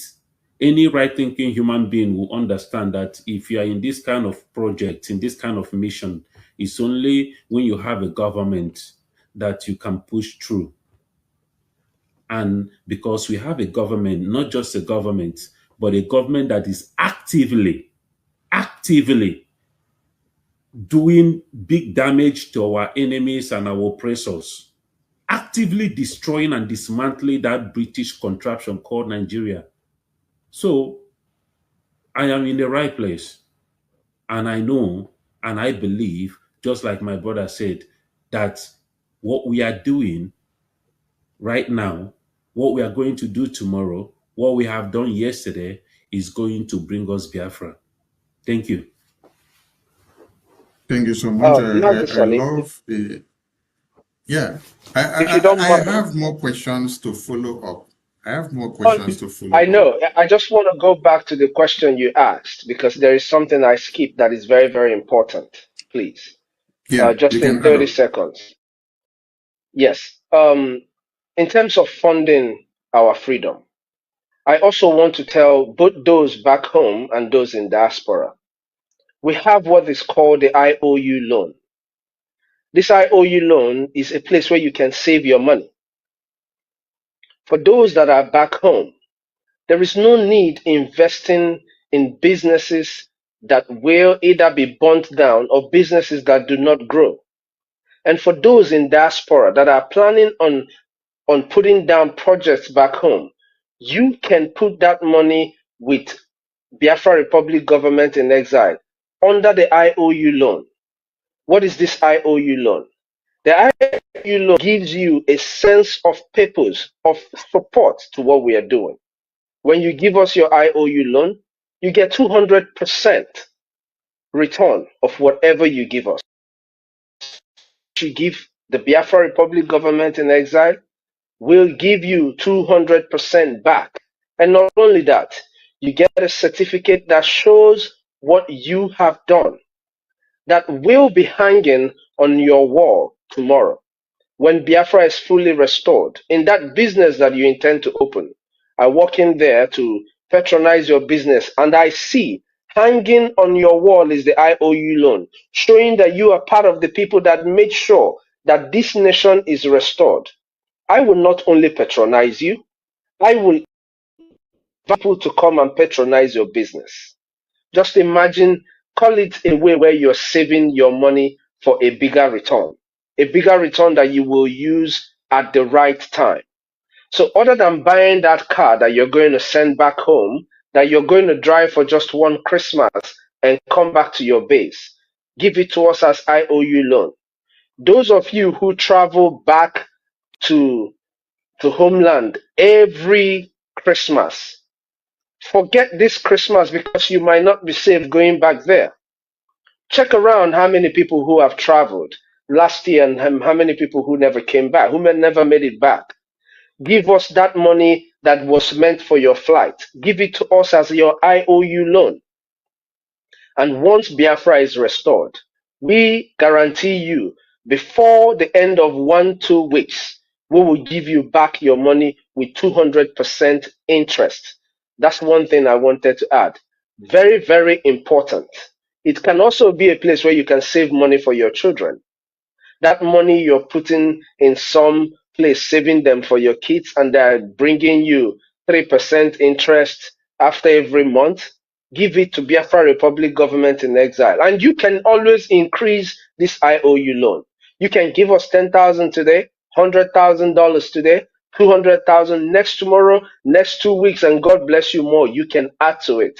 It's going to be a good channel for you to save money for your kids, to save money for their future, to also help us restore our homeland. Thank you so much, Mazi. Thank you so much. And my information minister, sorry, I wanted to also add to what our brother said. Go ahead, sir. Go ahead. Yes, I was just thinking, and also I'm working towards that as well. I was just thinking, I mean, if you know 401k, if you're here in the United States, if you know about 401k, that thing is, to me, I see it as a scam. That money, people are using your money to do business, and they're dropping penny for you as an interest every year. Do you know that if you put your 401k as an IOU for Biafra, that is the biggest investment you will ever make in your life? I'm not just talking about, I'm talking about practically, that's the biggest financial investment, because when Biafra is restored, that money that is sitting in 401k, in 20 years' time, the return, the profit that money is going to generate is not even going to be 1% compared to what you're going to get in returns from Biafra. And not just the monetary aspect. Just like my brother said, I walk into your establishment and I see on the wall your what is it called? Your certificates. Every Biafra that walked into your shop, they will go and advertise you. And more people. Because I'm not going to see your shop. I'll go and patronize somebody that was sitting in Lagos enjoying themselves. Today now, my brother was talking about the weekends. Every day in Lagos, in Aba, in Ariaria, in Onitsha, everywhere, Enugu, after work, all these entrepreneurs of Biafra descent, they will go and gather and be drinking and enjoying themselves every evening. Let me make something very clear to you. You will not have that luxury. I'm talking about before December this year. You will not have the luxury of sitting and enjoying your drink every evening. That is how bad it's going to get. The earlier we understand this, the better for us. Your IOU loan is where your money will be secured because you have a full return in your investment. There is no any investment that is bigger than this. It's a win-win situation. You help in restoring your nation. You help in giving your family a better future. and then financially you are set. Mentally, you have this sense of fulfillment that you were able to do something noble for the rest of millions of Biafrans who could not. If you have it, sponsor your freedom. That others, you are not just giving life to yourself or to your family, you're giving a chance to unborn child that will come into this world tomorrow.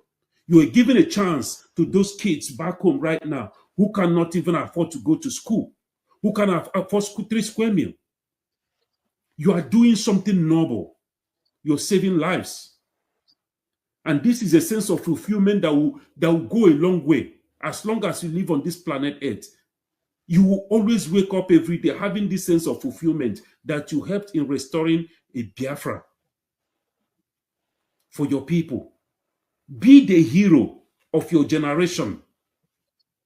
Don't be sitting there shouting, calling Mazi Nnamdi Kanu hero, Mazi Simon Ekpai. Be the hero of your generation. Thank you. Thank you so much, my honorables and the House. I'm so glad to have you guys at the show. Talking about result, there are numerous there in the media. But I will be hypothetic on this very question. Are you convinced that what Brgie is doing will emancipate the freedom of your past leaders that are in prison? Honorable COS, you go first. It's not just being convinced. That's the only thing that will guarantee their freedom. Because, for instance, Mazi Nnamdi Kanu was kidnapped. There's nobody that has ever kidnapped you. Used to kidnap people in Nigeria. They don't just let them go. You either pay, that's paying is bulging to whatever they have requested, or they will kill you. So in the case of our former leaders, Mazi Nnamdi Kanu and Mazi Simon Ekpa, the only thing that will guarantee their freedom is our continuous effort. Consistency with what we are doing will guarantee their freedom. Just like our fallen heroes. Our fallen heroes, if we do not restore Biafra, that is what they fought and died for. They didn't fight and die for Memorial Days or for us to remember them on May 30th for the celebrations. That's not why they died. They fought and died for the freedom of Biafra people. The same way with our detained leaders today. If we do not continue in the plight of Biafra, making sure that we restore Biafra, that is the end of it for them. Thank you so much. Thank you so much. And I come over to Honorable Mighty Dot. The same question applies to you.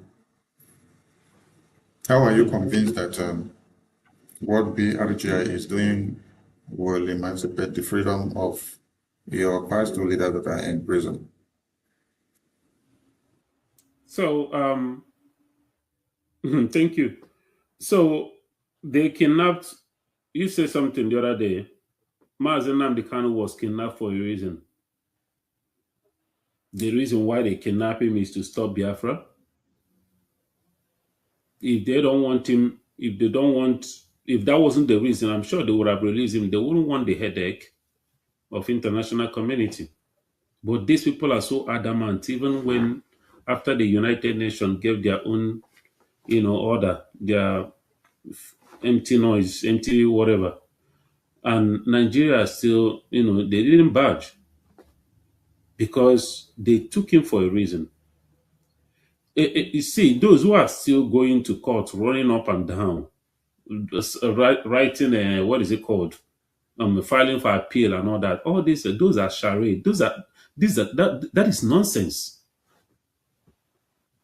That is the reason why we decided, to focus on this diplomatic mission because we understand that that is the only way that the arms of Nigeria can be rough handled and those who are sponsoring them.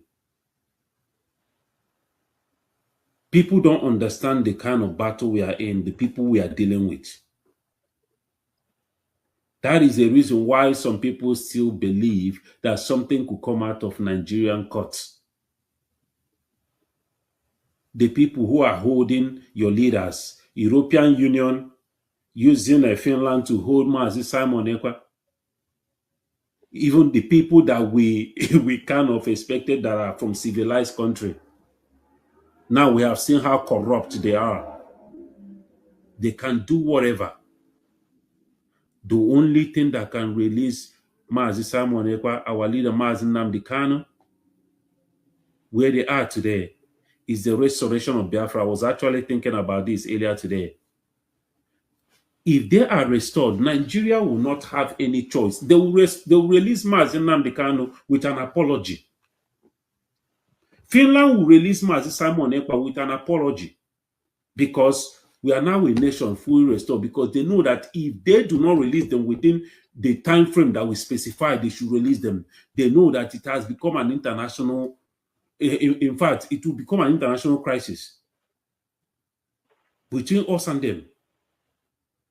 Mazi Simon Ekpa that is in there, Mazi Nnamdi Kanu that wherever he is right now, they know. They themselves, they will know. If you ask them, if you have the opportunity to ask them, they will tell you that it is what we are doing. Okay, I just heard that there's a bill that is going on right now about Mazi Nnamdi Kanu at the U.S. Senate or the House. And that will take me to the question of the show. Thank you, Honorable Mighty Lord. I see that your blood is filled up to blow up my studio. But take it easy, take it easy. I appreciate you guys so much.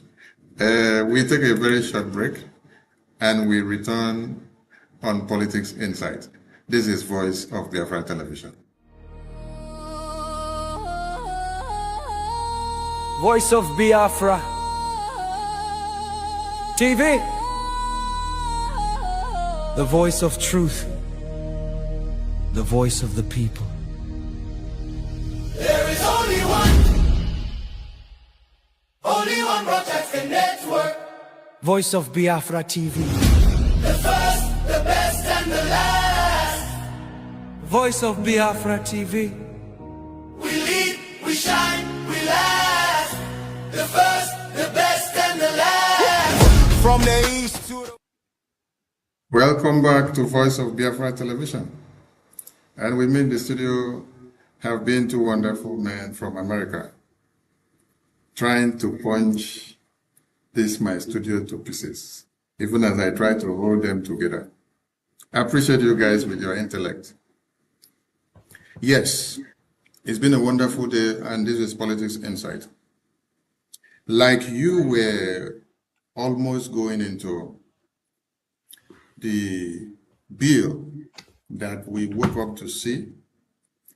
That is why I started with the few questions that I posed to you guys before about your conviction about what you're doing that will bring Biafra, and your conviction about what you're doing that will emancipate the freedom of your past leaders that are in prison.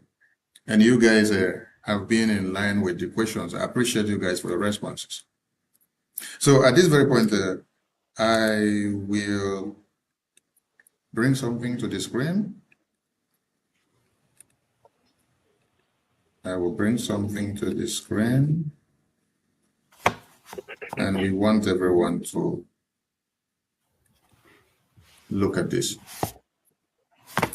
So there is a result and a breaking news that goes in line with what you were just explaining to us.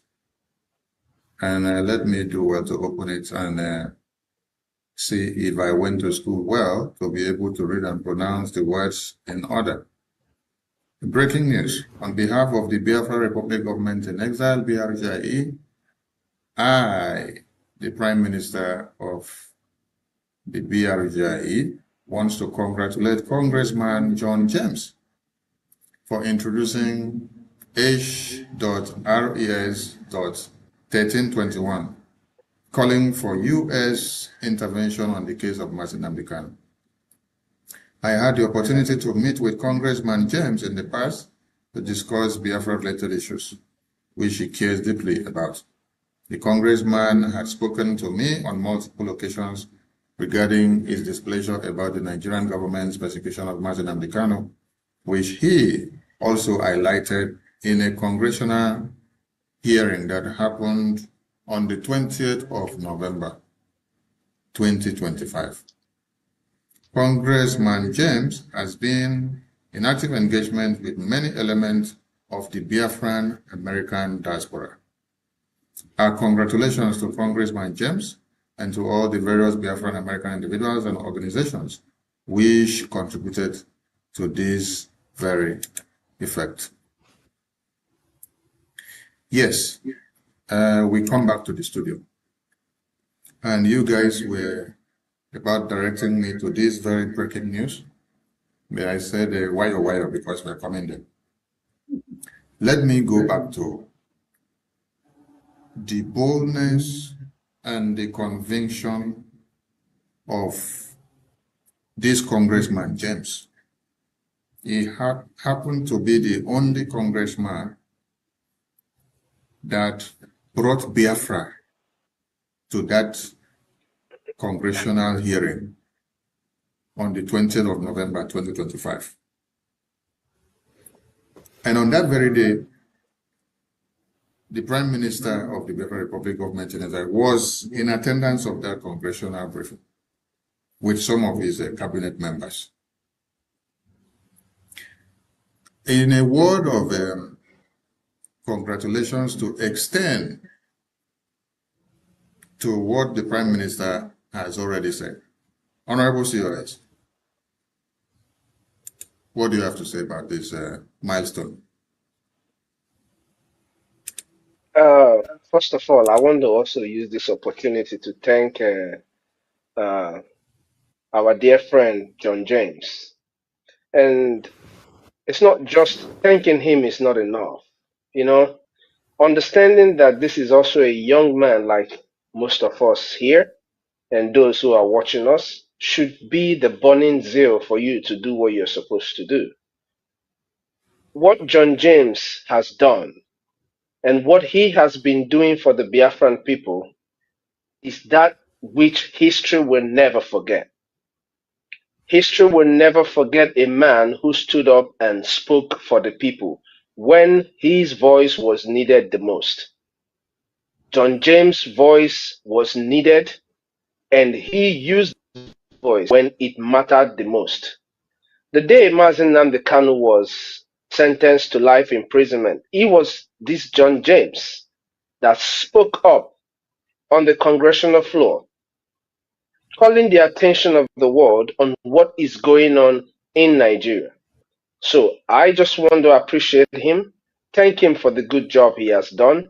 And what you see here, just like the bill that our dear friend Ted Cruz brought on the Senate floor, is going to be another pain on the butt of the Nigerian terrorist state.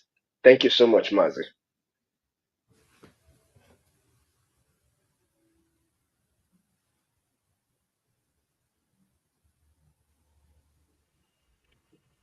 Thank you so much, Honorable COS. And to those of you that have not seen this publication, it's been on air since morning. Do check our Twitter handle, because that is where we drop the live and direct it before it escalates to other social media handles. And very big congratulations to the Biafran people and to the Biafran government in exile and to every Biafran community member that has contributed to the effort and success in one way or another. And to our lobbies and attorney, the Biafran people are grateful to you. And at this point, I want to take you guys back, because before we got here of this result of Congressman James having the confidence in the Biafran government in exile representatives. Because it is one thing for someone to carry your story or to carry your grievances. And it is another thing to have had the confidence in you. The person must have checkmated your work and see that you are serious before committing his or her own time for your own cause. On June 2025, the Biafran government in exile submitted a congressional testimony to the U.S. Congress, citing the kidnapping of Mazi Nnamdi Kanu by the Nigerian government, citing detention of Mazi Simon Ekpa by Nigerian government in collaboration with Finland and European Commission. And also on the 18th of September, the Biafran government in exile did not just stop with the congressional testimony that was officially delivered to the U.S. Congress, which is visible to everyone. You can go and check on the internet. You see it on the DOJ website and the FARA website. It is there registered, and the Congress website. On the 18th of September 2025, the Biafra Republic government in exile, ably led by this Prime Minister, with you all in America, made another historic breakthrough in Washington, D.C. by giving a live testimony to validate the congressional testimony that was submitted in written form, which depicted Mazi Nnamdi Kanu, Mazi Simon Ekpa, and the cause of Biafra independence in general. How do you describe this genealogy of pact that has encapsulated the results that is showing for today, in line with the work of Congressman James? And also you cited Senator Ted Cruz. One of the things I can remember from the congressional testimony that you guys submitted said you want the American government to invoke the Global Magnitsky Act against the Nigerian government because of the kidnappings they do, the imprisonment they do, and the Christian genocide that is happening. I also remember another thing, that sanctions should be placed on the Nigerian government and their officials who are found guilty in being part and parcel of this conduct. And also, severe measures should be placed against them. Today we see all these things being implemented by American government against Nigerian terrorist government. How do you describe the credibility damage that the Biafran government in exile has ensured against the Nigerian terrorist government? Honorable COS, you take the floor first. You know, Dr. Michael Rubin said something. He said it is important to educate not just Biafrans, but the rest of the world. What you see happening today is the dividends of proper education carried out by both our lobbyist, Elias Garasoles, and our Prime Minister, Mazio Nkere. The way they have penetrated Washington, D.C., educating the reps and the senators in America, the dividends is what you're seeing. And this is just the beginning of the cake. I'm not going to say much about that, but you are just seeing the beginning of the cake. By the time they start topping the icing, people wouldn't know where to start in congratulating both the Biafra Republic government in exile, our lobbyists, our attorney, and you and I who have been standing strong. What you see today is not just a result from education. You know, you can educate people on issues. The other thing is people understanding and assimilating whatever you have told them. The truth of what happens in the territory called Nigeria cannot be hidden. Even, I think it was Dr. Michael Rubin that said it. The Nigerian terrorist state, with their actions, make it very easy that every education that you bring before a rep or a senator, they can easily understand it because his words matched with evidence, live evidence, past evidence, and all of that. Before men and the senators, it's like a time bomb. They look at it, they understand it, and they know that action will be the only thing that can end the menace called Nigeria. So what you see today, besides education, is people who are willing to share in what you are feeling.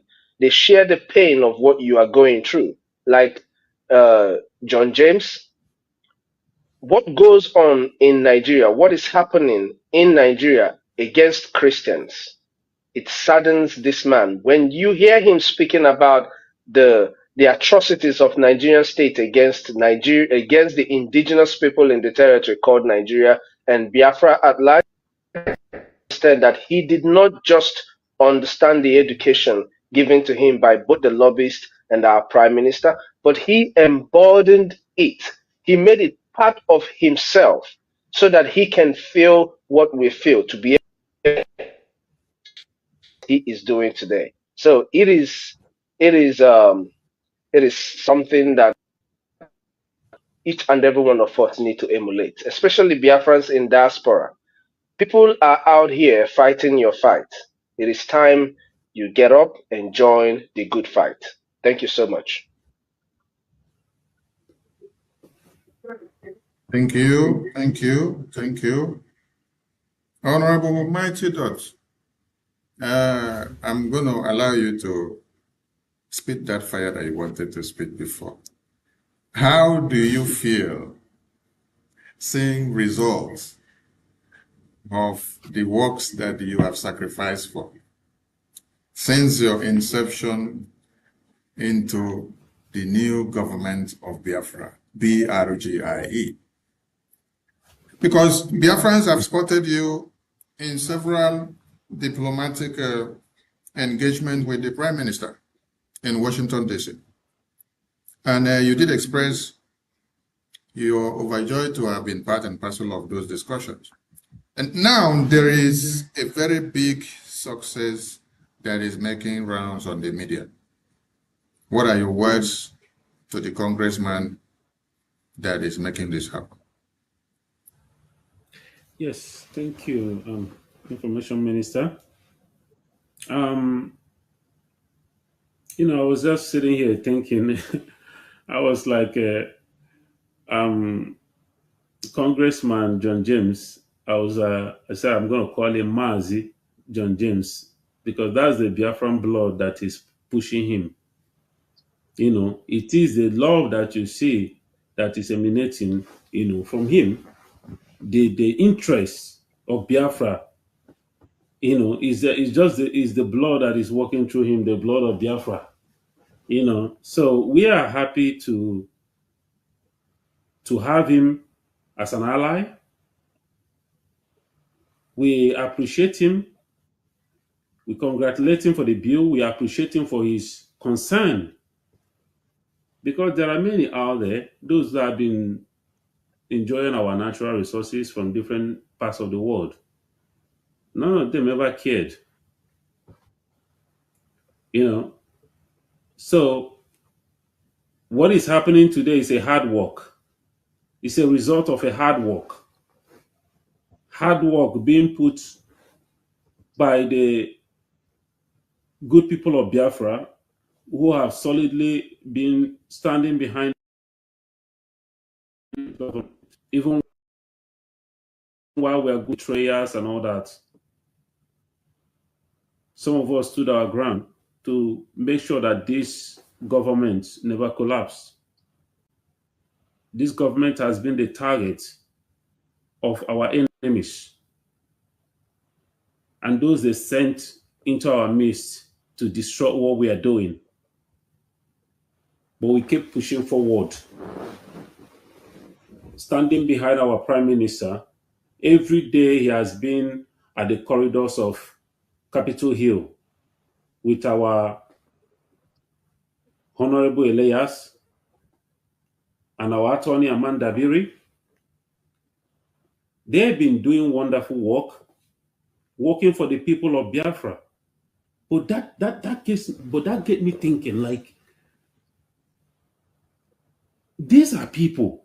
Elias Dabiri, forget about the decision. It's not about the monetary aspect. Okay, look at Congressman John James. Look at the kind of passion that these people are putting. They are not from Biafra. But look at what they are doing, the kind of passion, the efforts they are putting in to see that Biafra is being recognized, that we get our nation. But you have many Biafrans everywhere, all over the world. Some are even fighting against the restoration of Biafra. But here, these are strangers, non-Biafrans, fighting. This man has never met Mazi Nnamdi Kanu before, in person. But because of the teaching, because of the awareness, the enlightenment, the awareness that our Prime Minister created in Capitol Hill, he enlightened and educated the congressmen and women of the United States. And they understood what we are going through. And this is the result of it. So I want to thank every Biafrans who have been standing hand in hand, side by side, who have been pushing this government upward and forward. I want to congratulate you all. I want to congratulate Congressman John James. I want to congratulate our attorneys. I want to congratulate Elias, our lobbyists. I want to congratulate our Prime Minister for his relentless efforts going to Washington every day, even while receiving attack and insult from the people that he's fighting for. But he never relented. He kept pushing forward. And the result is showing for itself. And I want to use this opportunity to tell those who are doubting, those who are confused, you are seeing the results. There is no excuse. You have no excuse. There is no reason for you not to support this government. You have seen the results. I don't think anybody out there will come out to come and claim the glory of this work that we've been doing, of this news that came out today. This is the work of the government, a government that cares for his people, a government that cares for his people, the government of Biafra in exile. As little as we are pushing this forward for the millions of Biafrans, this is the result that is showing. With you, with your assistance, with your effort, with us all joining hands together, we can achieve more in a very short time. We have a very short window of opportunity to get this freedom, to get recognition. Let us not allow it to continue to linger. If you join hands with us, we are going to multiply this result, this achievement, with your assistance, with you coming to join hands with us. Thank you.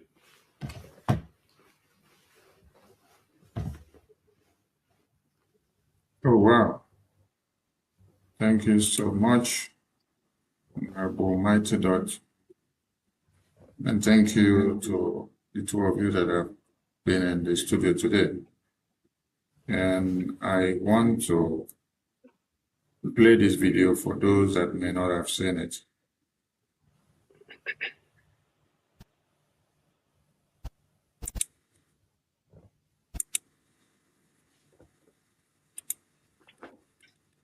We are joined by the former chairman of the Africa Subcommittee, who is now over at the Energy and Commerce Committee, James, and I want to thank him. February of 2024, he had a very important hearing on Nigeria and other advocacy throughout that time. So the floor is yours. Mr. Chairman, thank you so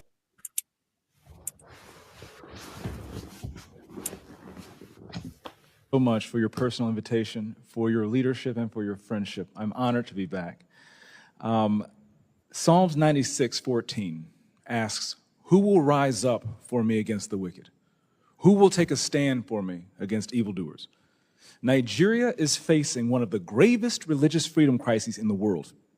As the former chairman of the House Foreign Affairs Committee on Africa, I have visited and have seen firsthand the direness of the conditions in what is now the deadliest place on earth to be a Christian. They are targeted, displaced, and killed simply for their faith. The ancient plea, "Is there no help for the widow's son?" still echoes today. Since 2019, nearly 17,000 Christians have been killed. In the first 7 months of this year alone, hundreds more were murdered. On June 13th, during the Yellowwater massacre, more than 280 Christians were slaughtered in a single day. These are not isolated tragedies, but a sustained pattern of religiously motivated violence, often ignored or even enabled by the Nigerian government. Extremist groups like Boko Haram, Fulani militants, and ISIS West Africa attack often without any meaningful intervention from authorities. The lack of response has created an atmosphere of impunity where Christians continue to live in constant threat and fear. The United States has previously recognized this crisis. President Trump not only designated Nigeria as a country of particular concern during his first term, but redesignated it again in his second term after President Biden inexplicably removed that designation. Religious persecution is tied to political repression and weakening institutions in Nigeria. Example, the detention of Mazi Nnamdi Kanu is a clear example. In 2022, Nigeria's Court of Appeal struck down the charges against him and ordered his release. The UN Working Group on Arbitrary Detention has also called for his unconditional release. Yet he remains in solitary confinement, in deteriorating health, and recently had to represent himself in court. Nigeria has signaled that the law is optional and targeting Christians is fair game. Just hours ago this morning, despite the pleas and cries of the Nigerian people and many Nigerian lawmakers, Mazi Nnamdi Kanu was convicted on all charges. For fiscal year 2025, the U.S. has requested nearly $8 billion for sub-Saharan Africa. But when Americans see political prisoners, judicial defiance, and the slaughter of Christians, they understandably ask as they meet their own struggles, why should our tax dollars support governments that refuse to protect their own people? Is our aid aiding a genocide? Nigeria is a nation of tremendous potential, but that potential is being choked out by violent persecution of its Christian population. No country can build a stable future where churches are burned, believers are killed, and communities live in fear. The United States must stay engaged, and Nigeria must change course now.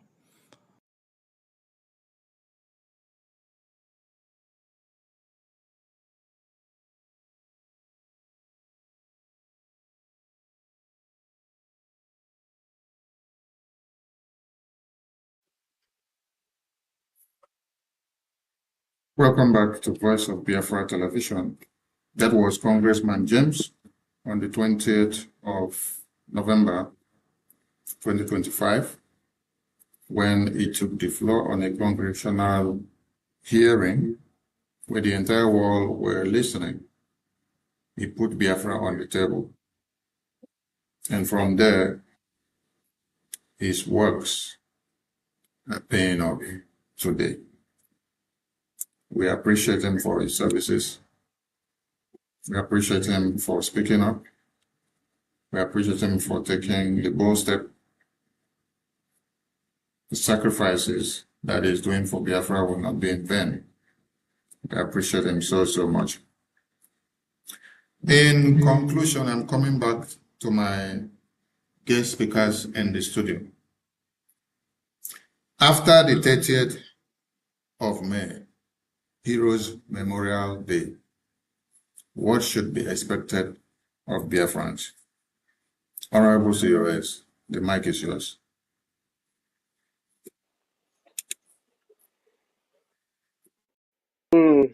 In simple terms, I would say, for our youths who protested, it is time to turn your protest into actions.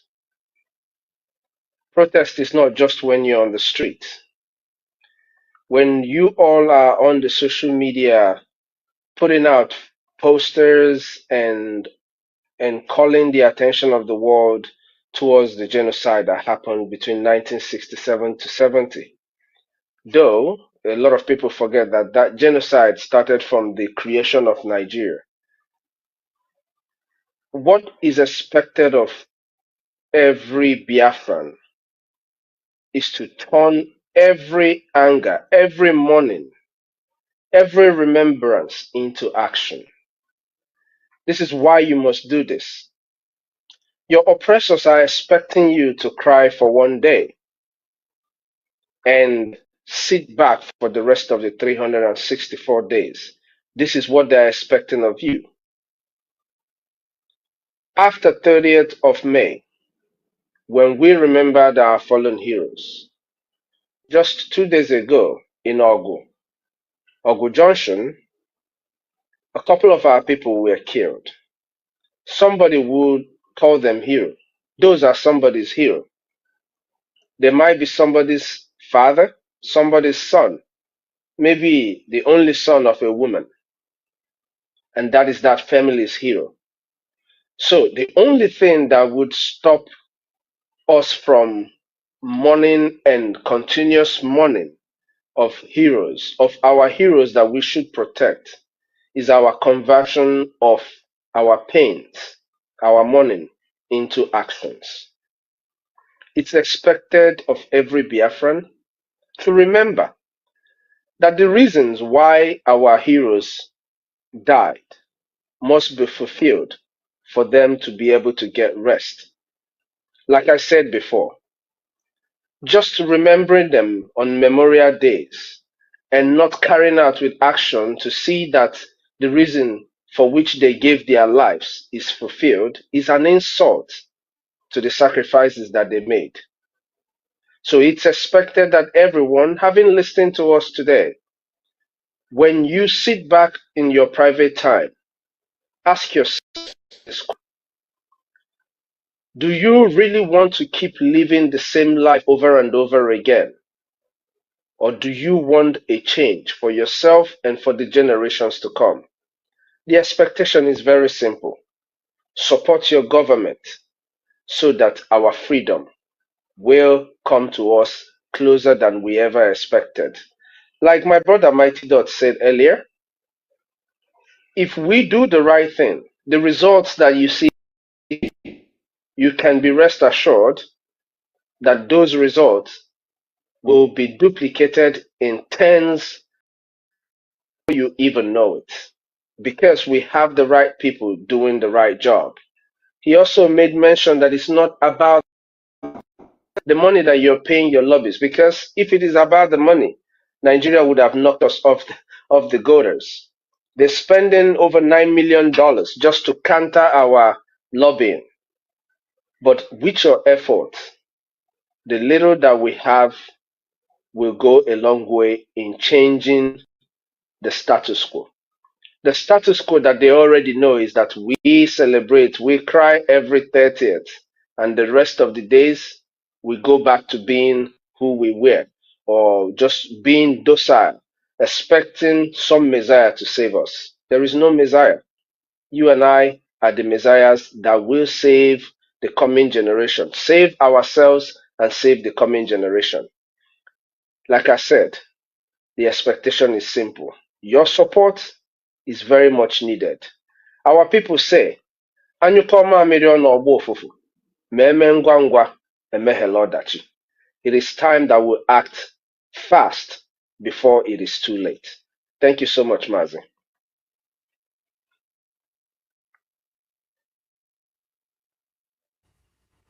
Thank you so much. Honorable Mike Tidot, the mic is yours. After the 30th of May, what should be expected of Biafrans? Yes, 30th of May have come and gone. Every Biafrans who took part in the celebration or in the remembrance, this question goes to you. What next? Are you waiting for another May 30th of 2027 so that you make noise for one day and then go back in again? We are not going to continue this forever. I want you to challenge yourself wherever you are. Challenge yourself that this is going to be the very last 30th of May that we are going to celebrate in another man's land. That next year, 30th of May, 2027, that we are going to celebrate it in Biafra land as a free people. Give yourself that challenge, not just by mouth, but by your action. Put it into action. Let your passion for Biafra, put that action, turn it into action, and let it work for your restoration. Many of you are depending on election because I don't know, I want to say this, I don't know when next we'll be able to talk to you again. But as many of you, for how long are you going to continue to be doing this? When it close to the next another election, you hear all these promises and everything, and you abandon your freedom and you get duped for another 4 years, and you cry and cry and cry and gnash your teeth and wait for another 4 years for one supposedly Messiah to come and save you. You are your own Messiah. Save yourself, save your generation unborn. Save your children that you brought into this world here right now. Stop this stupidity. We can't continue to be doing this. Do not be one of those people that are suffering from insanity, according to Albert Einstein. You can't just be doing something over and over again and expect a different result. You got to change tactics. You got to change strategy. Your strategy right now should be give Biafra a chance. You have done since you came into this world. You have been voting and voting, voting and voting every 4 years, every 2 years, voting and voting without any dividends of democracy showing in your life, without anything showing in your life as a human being. Why don't you try something different? That is how sensible people reason. Biafrans, they say we are smart people, we are special and intelligent people. But all I have seen for the how many years now is confused people. People who don't even know their left from their right. Can we please, for goodness sake, live up to that name, that status that they give us as smart people? Let us for once act like smart people. All this election that they dangle on your face, all these promises, these people are using you. They have gotten immune to our stupidity. That they can even, what they are doing, they're even rubbing it, showing it on our face. They're even doing it, the audacity, because they know that we cannot do anything. But let us prove them wrong. That we can do something, that we can stop them from enslaving us. Many of us today are pointing hand at a white man who is enslaving us. America comes in to come and help us. A lot of people, empty noises, empty brains, are criticizing America that they want our oil, they want our natural resources. But there are people who call themselves your own people, people that you supposedly voted for to represent you, to fight for your well-being, to bring that dividend of democracy to your home. Instead, they have mortgaged your future and the future of your born generation. And every day you wake up and lamenting and complaining, pointing fingers at the white man. Many of you today, your exit strategy, the hope you have tomorrow, It's a hope of selling one plot of land that your father left for you, or one plot of land that is left to your family, for you to sell it so that you can go travel to Europe, travel to Asia, travel to America. But I have a news for you. I have a news for you. There is a bill right now for those of you in Europe who refuse to support your freedom. You think you have arrived. Because what we are good at going to another man's land where everything has been done right, where people have fought, bled to protect, to give themselves a better future. We go in to go and enjoy. But we cannot do that in our own land. If you are in Europe and you're complaining how you're being marginalized or being mistreated, you are a foolish person. Stop whining. You have one head just as they have one head in Europe, the Europeans. You can make your land a better place.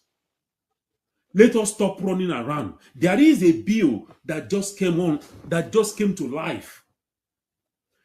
Young people in Europe, all across Europe, youths, they've been operating under the ground for years now. Recently, they came up with a bill a few days ago. And what is that bill? They are submitting this bill at the European Parliament, European Union. And this bill is called Save Europe Act. They say they are taking back their land, that they can never be, what is it called? They can never be strangers, or they can never be minority in their own land.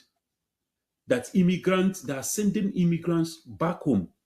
They are taking back their land. If you look across the world, even here in America, America first, you go to Europe, you go to Asia, everybody is repositioning. The world is changing.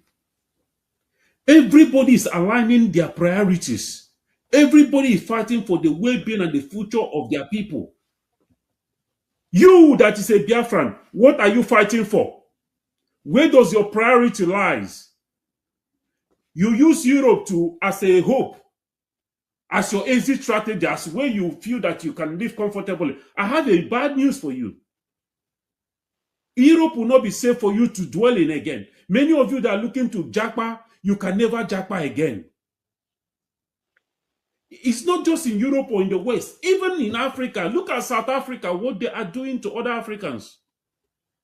Now they are saying that they don't owe the rest of Africa any apology. They don't owe us anything for coming to fight for them during apartheid. They say they don't owe you anything. South Africa here, black people like us, they are chasing others away. So what is your exit strategy? What is your plan? Where does your priority lies? As a Biafra, this is a question you should be asking yourself. From this day, where does your priority lies? For how long are we going to continue like this? Nkere is fighting for your freedom, not for his own, he's not fighting for his company or his business. He's fighting for the freedom of Biafra.